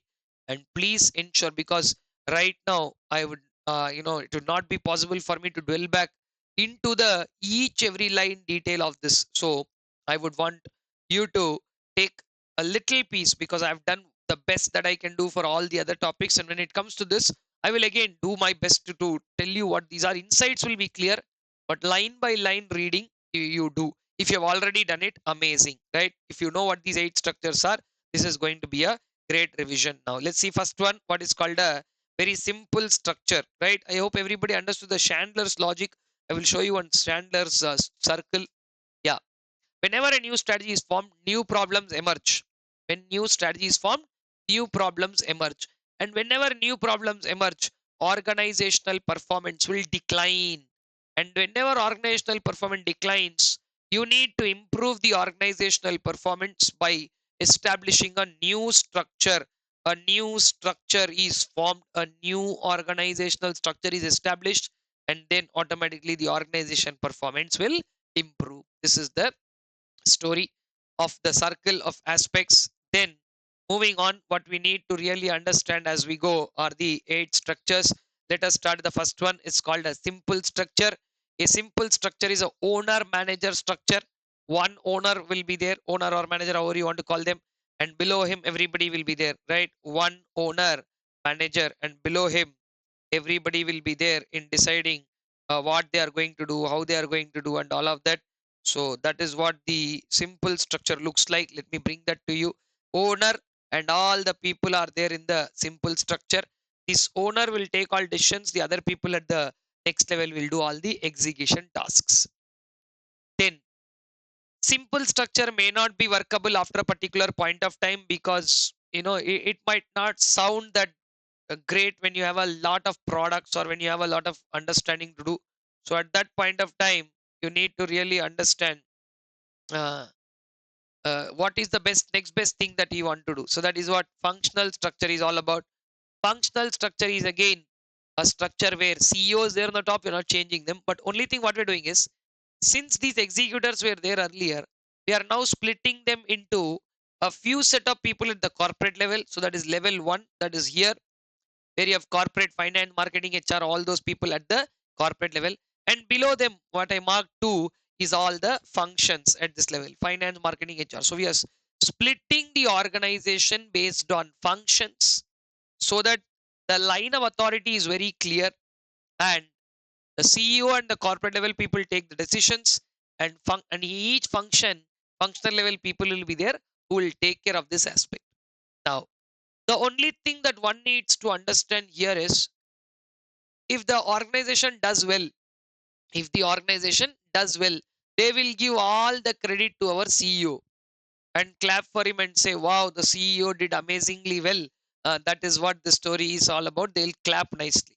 But you should also understand, uh, there is too much accountability on the top. If he fails also, they'll blame him.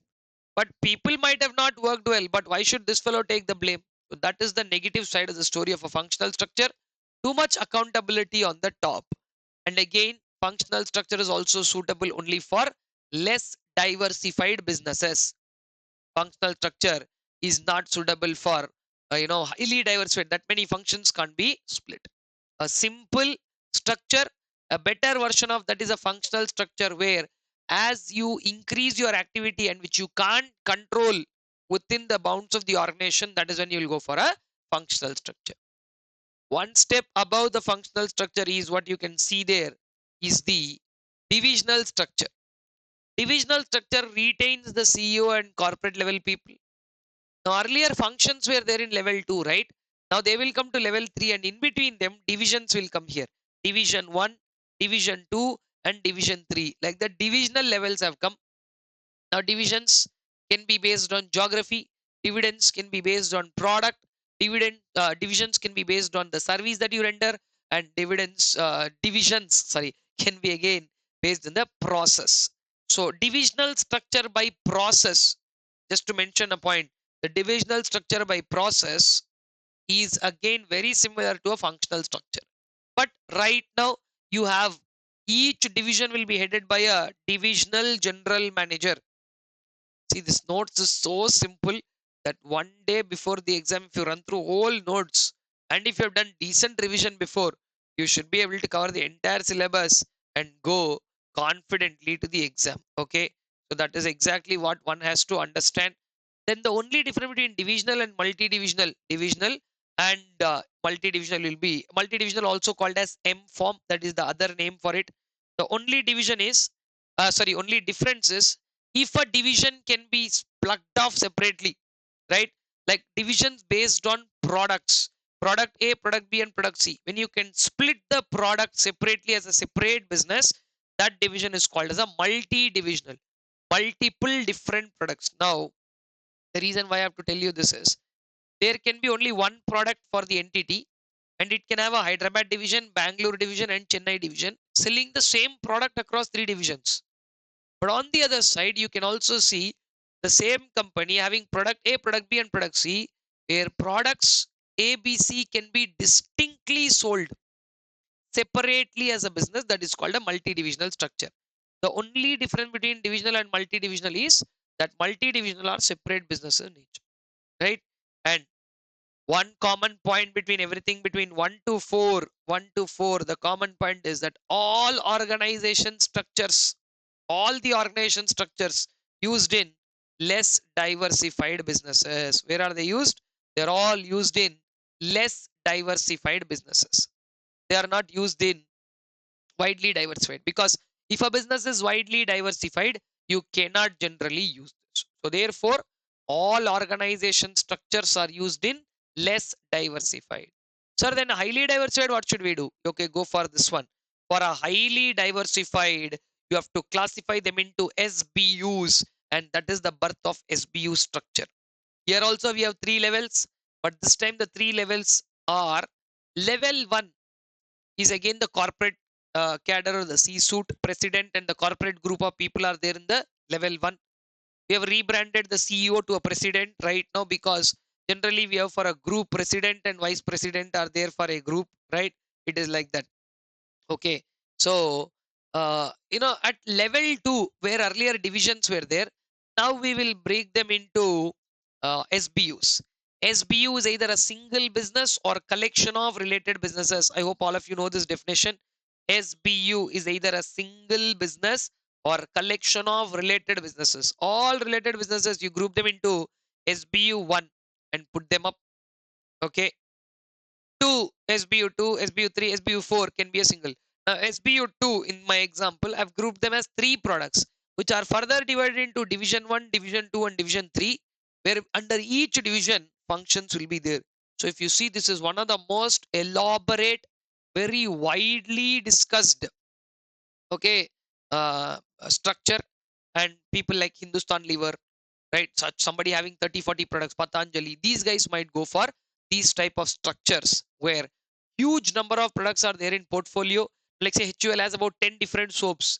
They can group all those soaps into one soap making unit, and then they can project it as a soap unit. So like that, we can always go for the understanding in terms of the SBUs. Related products are grouped into. Sir, if anything falls, if anything does not fall in any of this category, then what to do? If something does not fall in any of this category, it is better to keep it just like that. Don't try and do something. It is just supposedly to be kept as it is. Only when you do, it is a problem. No.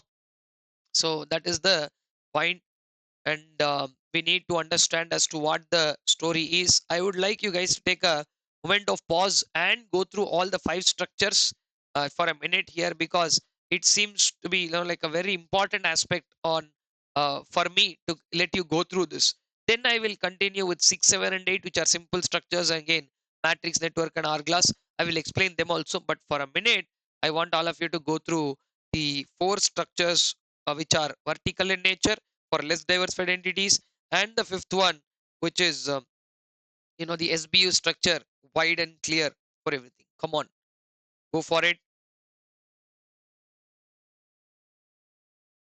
All right, guys, I hope you have done that. So let us move on. If not, please put me on pause and go for it. That should be something that you can easily deal with. Right now, you can see matrix structure. One of the very important things about matrix structure is the matrix structure can be implemented only if resources are scarce and ideas can be cross-fertilized. Okay, resources are scarce and ideas can be cross-fertilized. Only if this is possible, we can go for a matrix structure. If abundant resources are there, we'll go for better, bigger structures. You understand what I'm saying? If abundant structures are there, we can go for better ones. We can go for bigger ones. It's not necessary that we have to go for the clumsy kind of a structure like a matrix. Matrix is a very complex structure. Why? Less people are doing more work. Less people are doing more work. There's a CEO on the top. The same guys who are doing finance for product one. Now, all these guys at P1 that you see there, product one, they are all horizontally connected. Okay. Plus, all the finance guys in this organization, whether they work on product one, product two, product three, whichever product, they're all vertically connected. So, two things to take home and understand is each functional executive who is working in a functional department, he is vertically connected to their functional superior.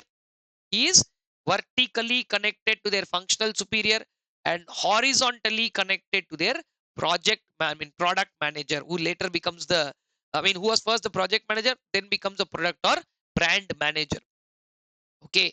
So this is how the matrix structures construction is. First you will start with project because it's not yet a well established idea. It is just a project in your mind. So you establish the project. Then what happened? And if you see what has actually happened, it be the project worked out and then it turned out to be a product in the long run will turn out to be a brand. So the guy who initially started as a project manager, towards the end when the structure becomes permanent, is becoming the product or brand manager. Davis and Lawrence are two people who explained, and this is a very possible exam question. So what I would like to do here is to just run through the text because it has been asked in the exam so many times. I would want you guys to be with me on this one, on the Davis and Lawrence three steps. Okay, let me just bring that on your screen. For development of a matrix structure, Davis and Lawrence have proposed three distinct phases. I don't know if this comes in the exam. Thank me later. Cross-functional task forces.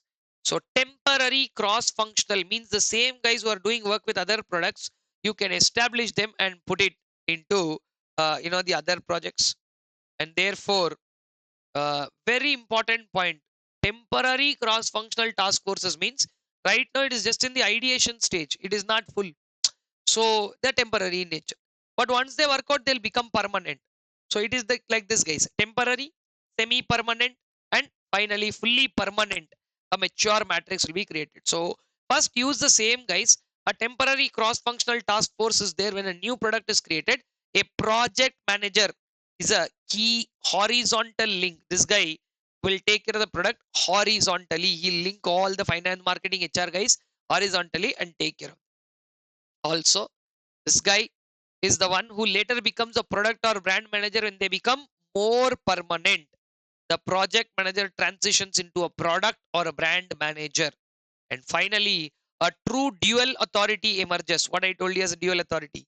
Guys who are there in every department will report to one functional superior. For example, marketing guy will report to marketing manager. Marketing guy will also report to product manager. So one functional, for every functional guy, one vertical superior, one horizontal superior will be there, right?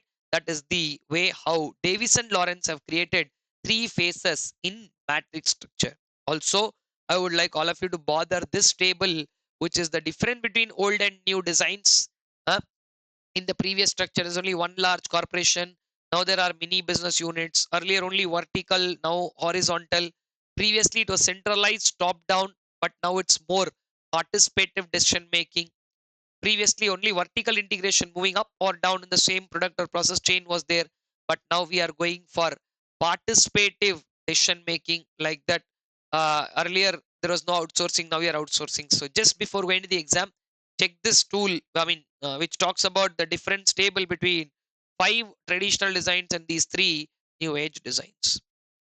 Just to take you through the next one, network. Network has come in the exam. Network has no specific structure. It's all virtual organization.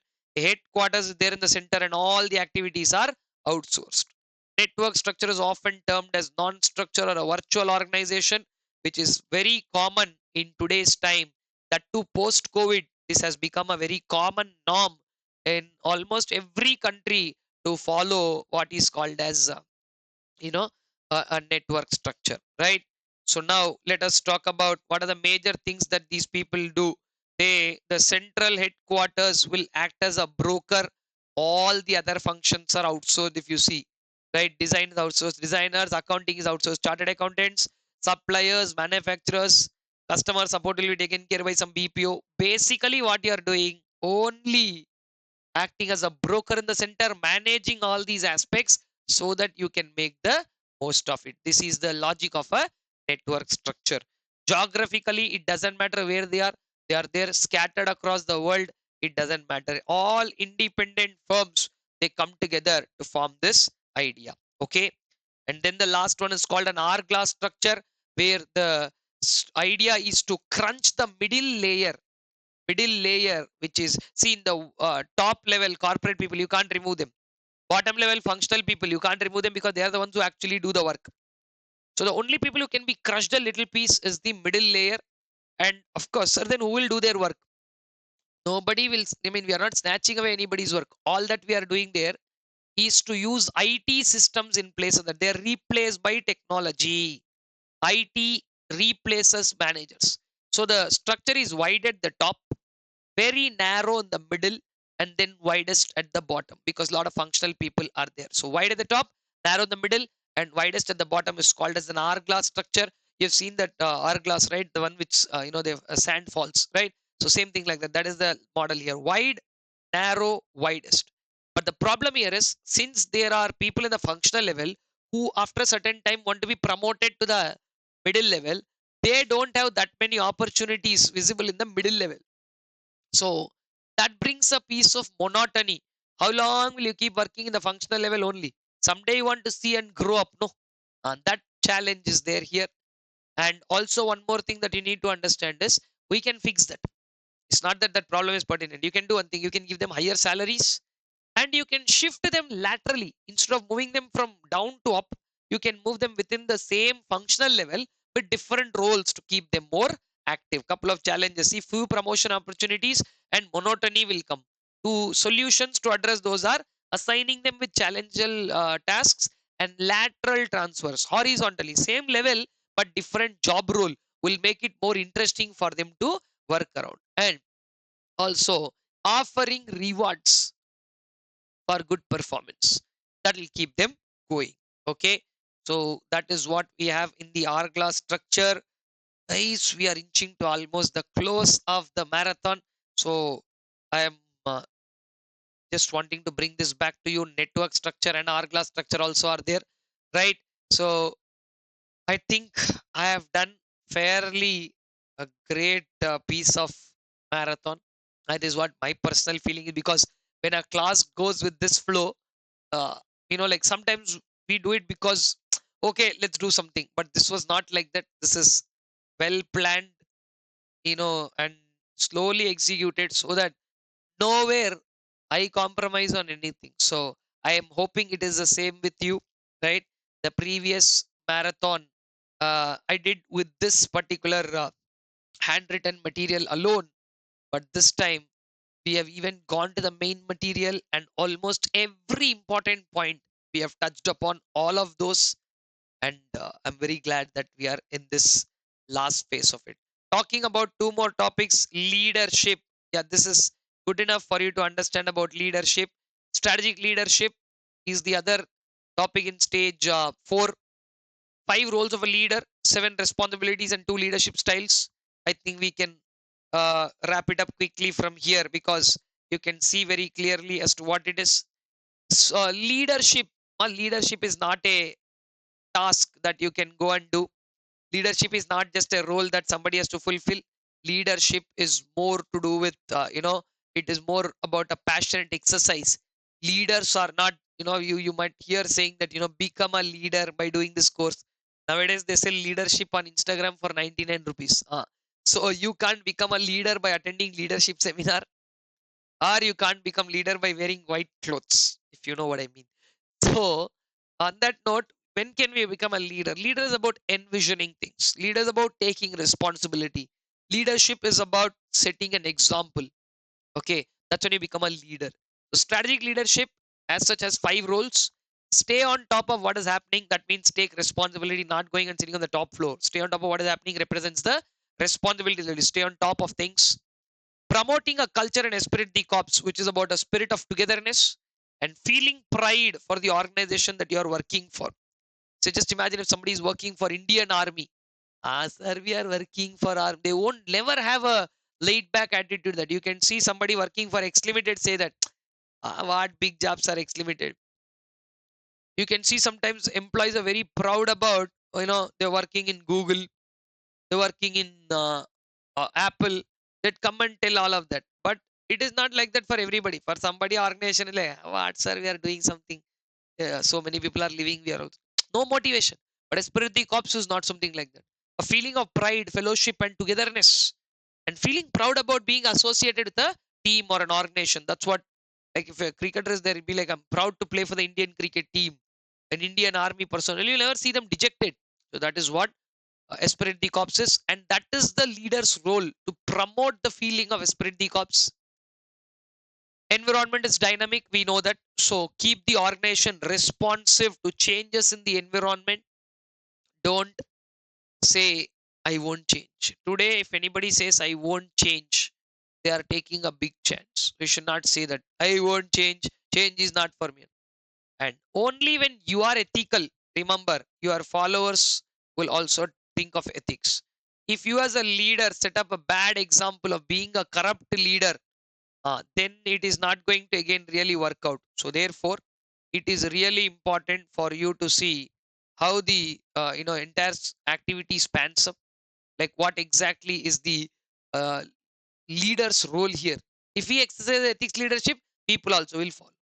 And more importantly, a leader should never be afraid of pushing for corrective actions. What is it?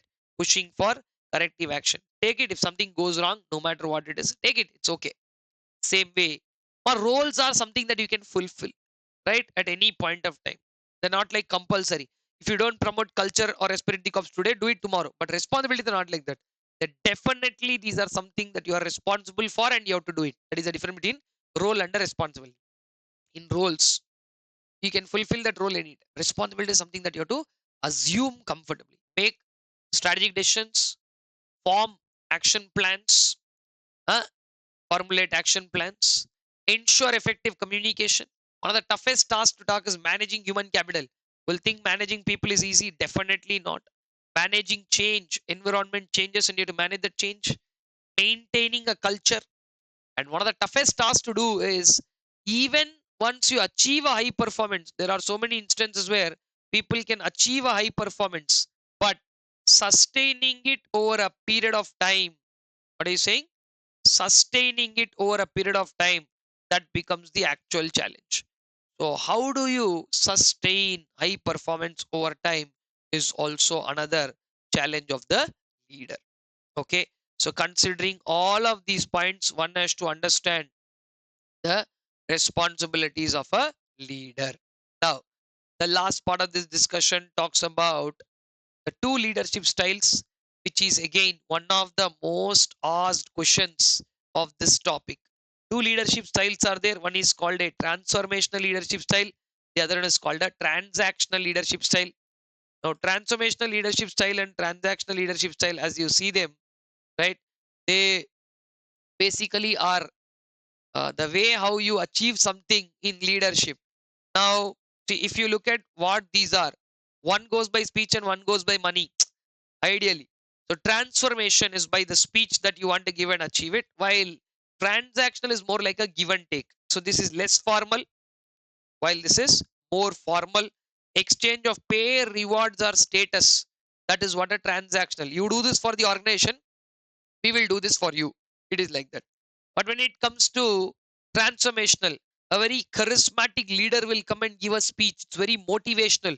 It's uplifting the people. and they'll be like, yeah, look, this is what we are doing here, and this is what we want you to do this for the organization. Like that, you're pushing them, you're uplifting them, and doing all of that. So when money is not there, no speech works or philosophy works. That is why transformational leaderships are done when the beginning and end of life cycles, while in a well settled environment, transactional leadership style is performed. Only what I taught, if you write in points properly, also, you are going to get marks in the exam for this multiple time asked question. Okay. So, with that, it brings us to the topic on culture. I have only 2 points to discuss in culture. As I have discussed in the past, I'll take you through culture. And culture changing actions is one of the very important things. Now, in an organization, as much as structures are important, culture is also important. So, quickly bringing what culture is.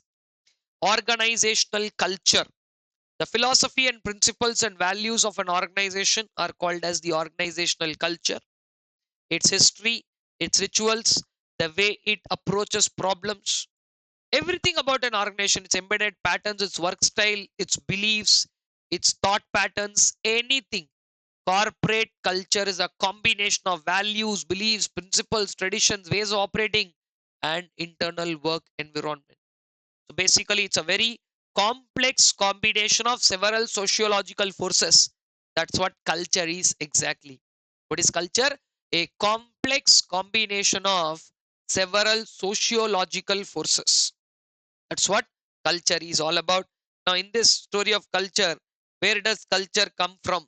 That's not a question that's generally asked, but yeah, still you can run through that.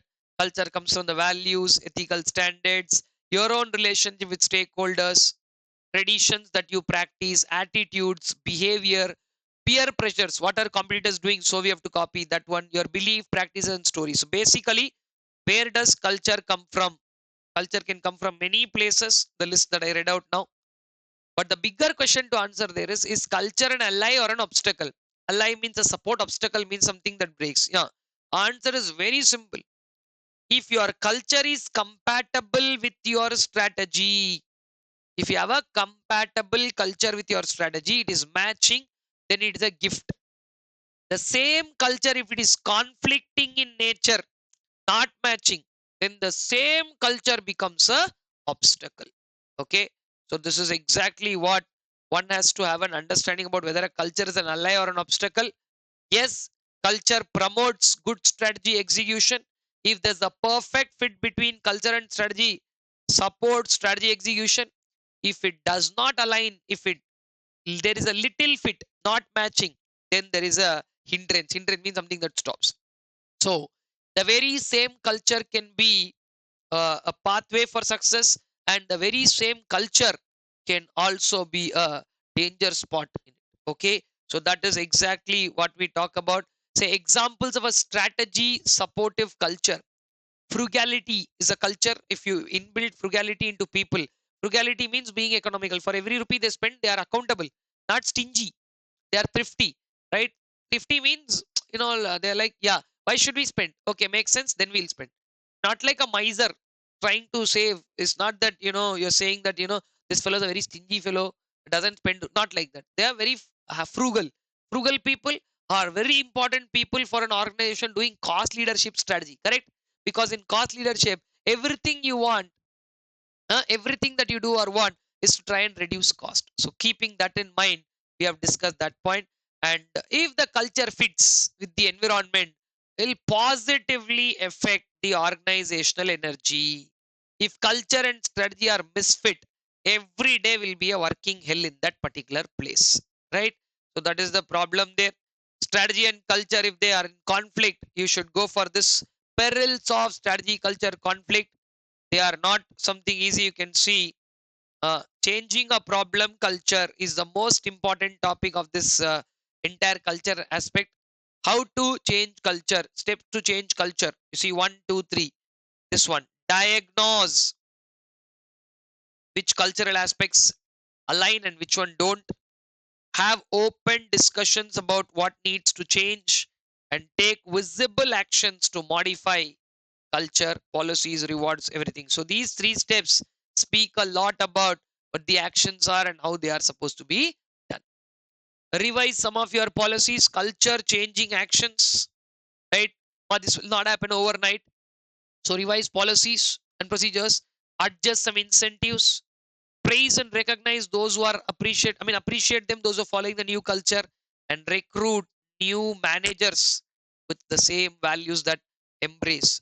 One of the big ways to bring in culture is to communicate through change. Remember Kurt Lewin change process? Like that, change should be gradual, it should be done, and culture changing actions should start from the top. Chief executives should not sit in air conditioned rooms and pass orders. They should get to the ground and work around this. Charismatic leadership may not be essential, right? Because you don't have to give big speeches. Get down to the level and talk to people face to face. That helps a great deal. Okay, when you talk to people, it helps a great deal, right?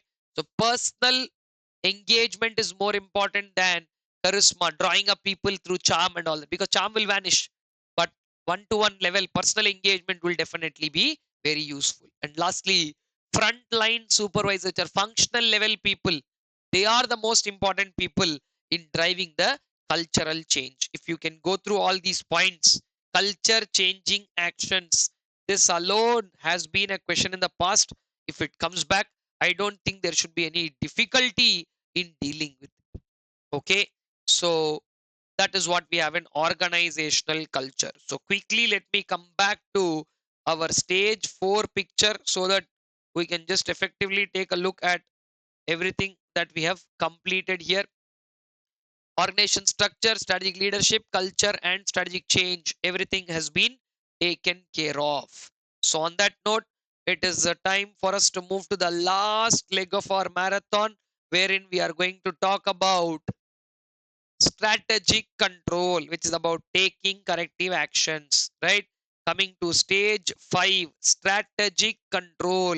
My last piece of discussion with you guys is the strategic control aspect.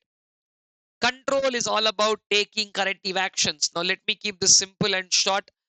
Wherein control is normally exercised is a big question. I would want to ask you the very first question that we discussed in strategy. At which level strategy is framed? You know the answer, right? Strategy is framed at all levels. When a strategy can be framed at all levels, can things go wrong at all levels? Of course, things can go wrong at all levels. So, when things can go wrong at all levels, can we take some corrective actions? Yes. At each level, some kind of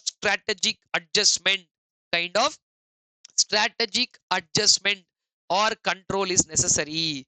So, we are taking some corrective actions, which is the last stage, evaluation and control. Now, here, listen, I will first discuss with you about control, and then there is a word evaluation, how to evaluate. There is a topic called SPM, strategic performance measures. I will show you that also so that you have an understanding. And questions are coming from SPM, though is the last topic in the book. So, let us take care of this, in totality, and then give a proper closure. Come on. So, operational control, that is, people at the functional level are bothered about efficiency, where efficiency is a measurable relation between input and output. So, operational control deals with all those aspects to ensure the input output ratios between things are well managed. The next one, we're talking about managerial control. Managerial control are at middle level. The challenge for the middle level people, the challenge for the middle level people is to establish, challenge for the middle level people is to establish proper utilization of resources, an optimal utilization of resources, whether the management is able to achieve the goals in the most effective and efficient manner. That is managerial control. Okay, so operational control deals more with efficiency, while managerial controls deal with more of optimal utilization of resources. And strategic control, which is there at the corporate level, strategic control focuses on 4 aspects. This alone has been a question in the exam. It in the words like premise control and special alert control have been asked in the uh, you know the MCQs to get you enough marks. So premise control means you're focused on your premises as to what is happening in and around you. a focused aspect, while special alert control is a situation where you are talking about special situations like a flood, pandemic, anything which is a special emergency situation. The only difference between premise control and strategic surveillance is premise control is very focused. You are, of course, monitoring your environment, but a focused monitoring. But when it comes to strategic surveillance, it's like a CCTV, unfocused, right? General monitoring of what is happening in the environment is called strategic surveillance. Sir, why are you having that surveillance? To see whether something is happening in the environment which can affect me directly or indirectly, right? So, premise control, special alert control, and strategic surveillance. The fourth aspect of strategic control is very, very important, where we are talking about an implementation control. Implementation control is to see whether everything is implemented as desired or not, which in other words is nothing but whether you stick still to the core area, which means monitoring a strategic thrust. Strategic thrust means the main idea that is there in the business. So, are you still in the main idea? Are you deviated somewhere? So, that is why it's called monitoring the strategic thrust to see whether you are in line with that. And then last one is called a milestone review. Now, when you're traveling on a highway, you generally get to see milestones. This is this far we have come and still this much is left. So that is something that you should do in business also. A milestone review to see how far have we come and where do we stand now. What is the next best thing that we can do at this level? That is what is called a milestone review. Okay, so that's all, guys. That is what is there in control. You can give one more round of a detailed reading to this. Now I want to end this marathon by discussing something that I've not discussed in the previous marathon also. Like I said, since we have the intricate aspect, come to the last topic of the book, which is called as SPM, Strategic Performance Measures. I'll give you a simple insight so that you can dive deeper into it. Nobody can operate in isolation. Please remember that. You have to operate in an environment which forces you to do something. So, are you there with the environment? So, you have to use something called as SPM, a method to track progress. How it's like a tool to measure how far have you come, what are you doing. And then importance of the SPM. If you see that, it enhances the understanding of your goals and improves alignment between strategy and organizational objectives. A cause and effect relationship. What is the cause? What is the effect? If you can study this, it is good.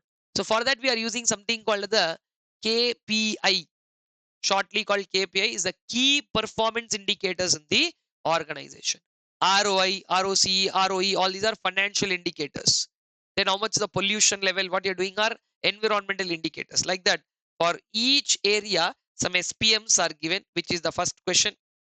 But before I go to that, I want you to read the last line. Avoid paralysis by overanalysis. Don't use all this so much that it will put you in a fix later. So therefore, you have to use SPMs to a proper extent. Now, what are the types of SPMs?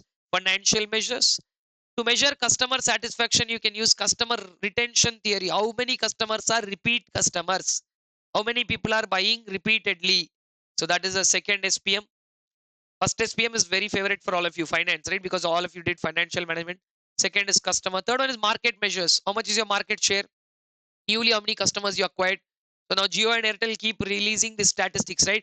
We acquired these many number of new subscribers. That one. Then market measures are those. Employee measures. How is your employee satisfaction level? And I hope all of you did flux method in costing, which tells you the attrition rate or employee turnover rate. High turnover rate of employees are there in organization, not a good indicator. So like that, employee measures. Innovation measures. How do you measure innovation? How many new patents you filed? How much money you spent on R&D? What was the best that happened to you because of the R&D? And D? And lastly, environmental measures, which talk about how much energy do you consume, what is your waste reduction plan or pattern, and also how much carbon emissions you have contributed to. All these are the points that you would be focusing on. So this is a possible exam question. And then here, this is a table tell you the three P's were important earlier. People, of course, for a business, profits are important first. People are important. Then later, the planet Earth is to be important. So basically, profits, people, and planet. That's how earlier. Now, a fourth P has come into this dimension, which is more, I think, in spiritual in nature. Like we're asking a question. This point aligns with me very much. People, profits, planet, let that everything be there. Why? The purpose. The purpose of, I mean, like this is like going to the roots of spirituality and questioning why do we even exist. So very high level topic to discuss. That is why I don't want to discuss anything about it right now. Probably I am going to extend a few videos through this channel going forward, where I want to share, you know, certain through certain other platforms. I mean, like in the sense, the same channel, but through certain other videos and making it more useful for the user. So, all of you who watch this marathon, should I say that you have to subscribe to the channel? I hope by default you would go and do it, but generally people don't. So, if you have watched the whole marathon, if you're listening me say this, please do so, because it is not like I'm crazy about numbers, something like that. You know, because I've I've built a channel from zero to a lack of subscribers back then when YouTube was not active, right? So from 2015 to 19, I built a channel, achieved 1 lakh subscribers, called it tuition.in back then in association with them. Then this channel on my name, I've moved it around, and I did hardly any work. Still, I have about 14,500 subscribers. So now, as I mean, like, see, again, I see all the stats sometimes.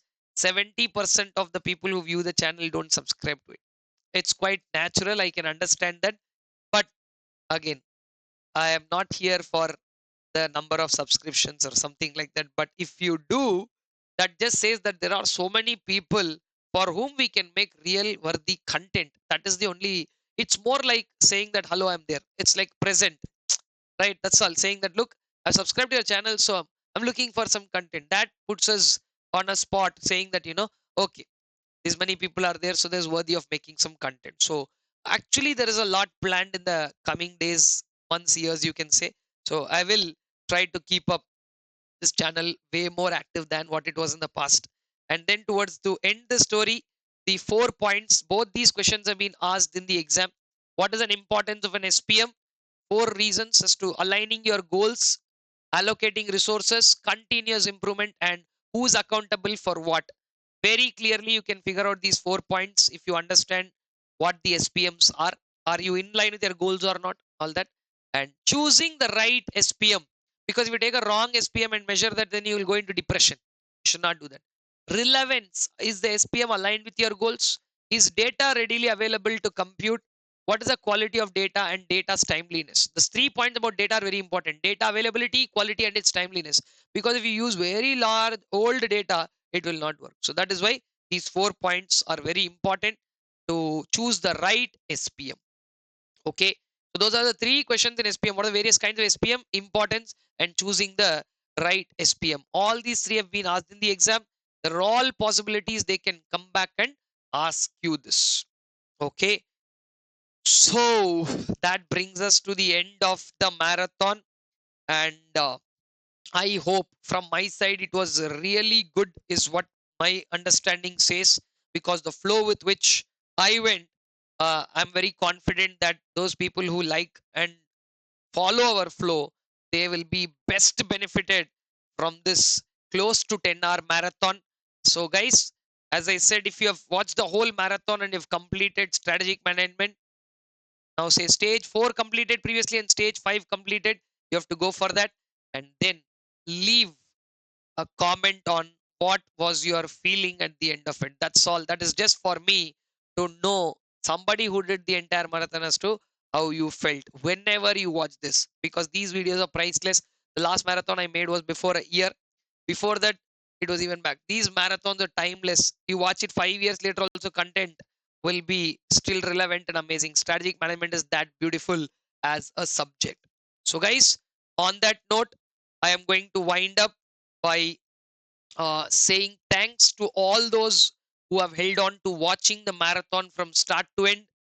And also, this platform should be good enough to communicate back to you, and therefore I would also want all of you to share this marathon with your friends, because when something good has come to you, you should not keep it for yourself. So do some good by sharing this marathon to the others. Let them also watch, right? and tell them like this is what it is. And if any of you are my students past, you can and have benefited from our classes. See, I'm telling this after making a 10-hour effort, not telling this in the beginning. So there's a reason why I do that. If you've really liked what we do, then do let others know, and do let them purchase the classes or subscribe to the classes or reach out to us on whatever means, so that we can provide a regular class or a crash course, and depending on what their needs are. Okay, so only after giving you the thorough content I'm saying that, then of course, like, I am not again saying that these commercials don't work. Of course they are a part of our story, so they do work. So on that note, guys, I'm wrapping up this on a very happy note. So wish you all the very best for your exams. I hope you will do really really well in the coming exam. Thank you so much, guys.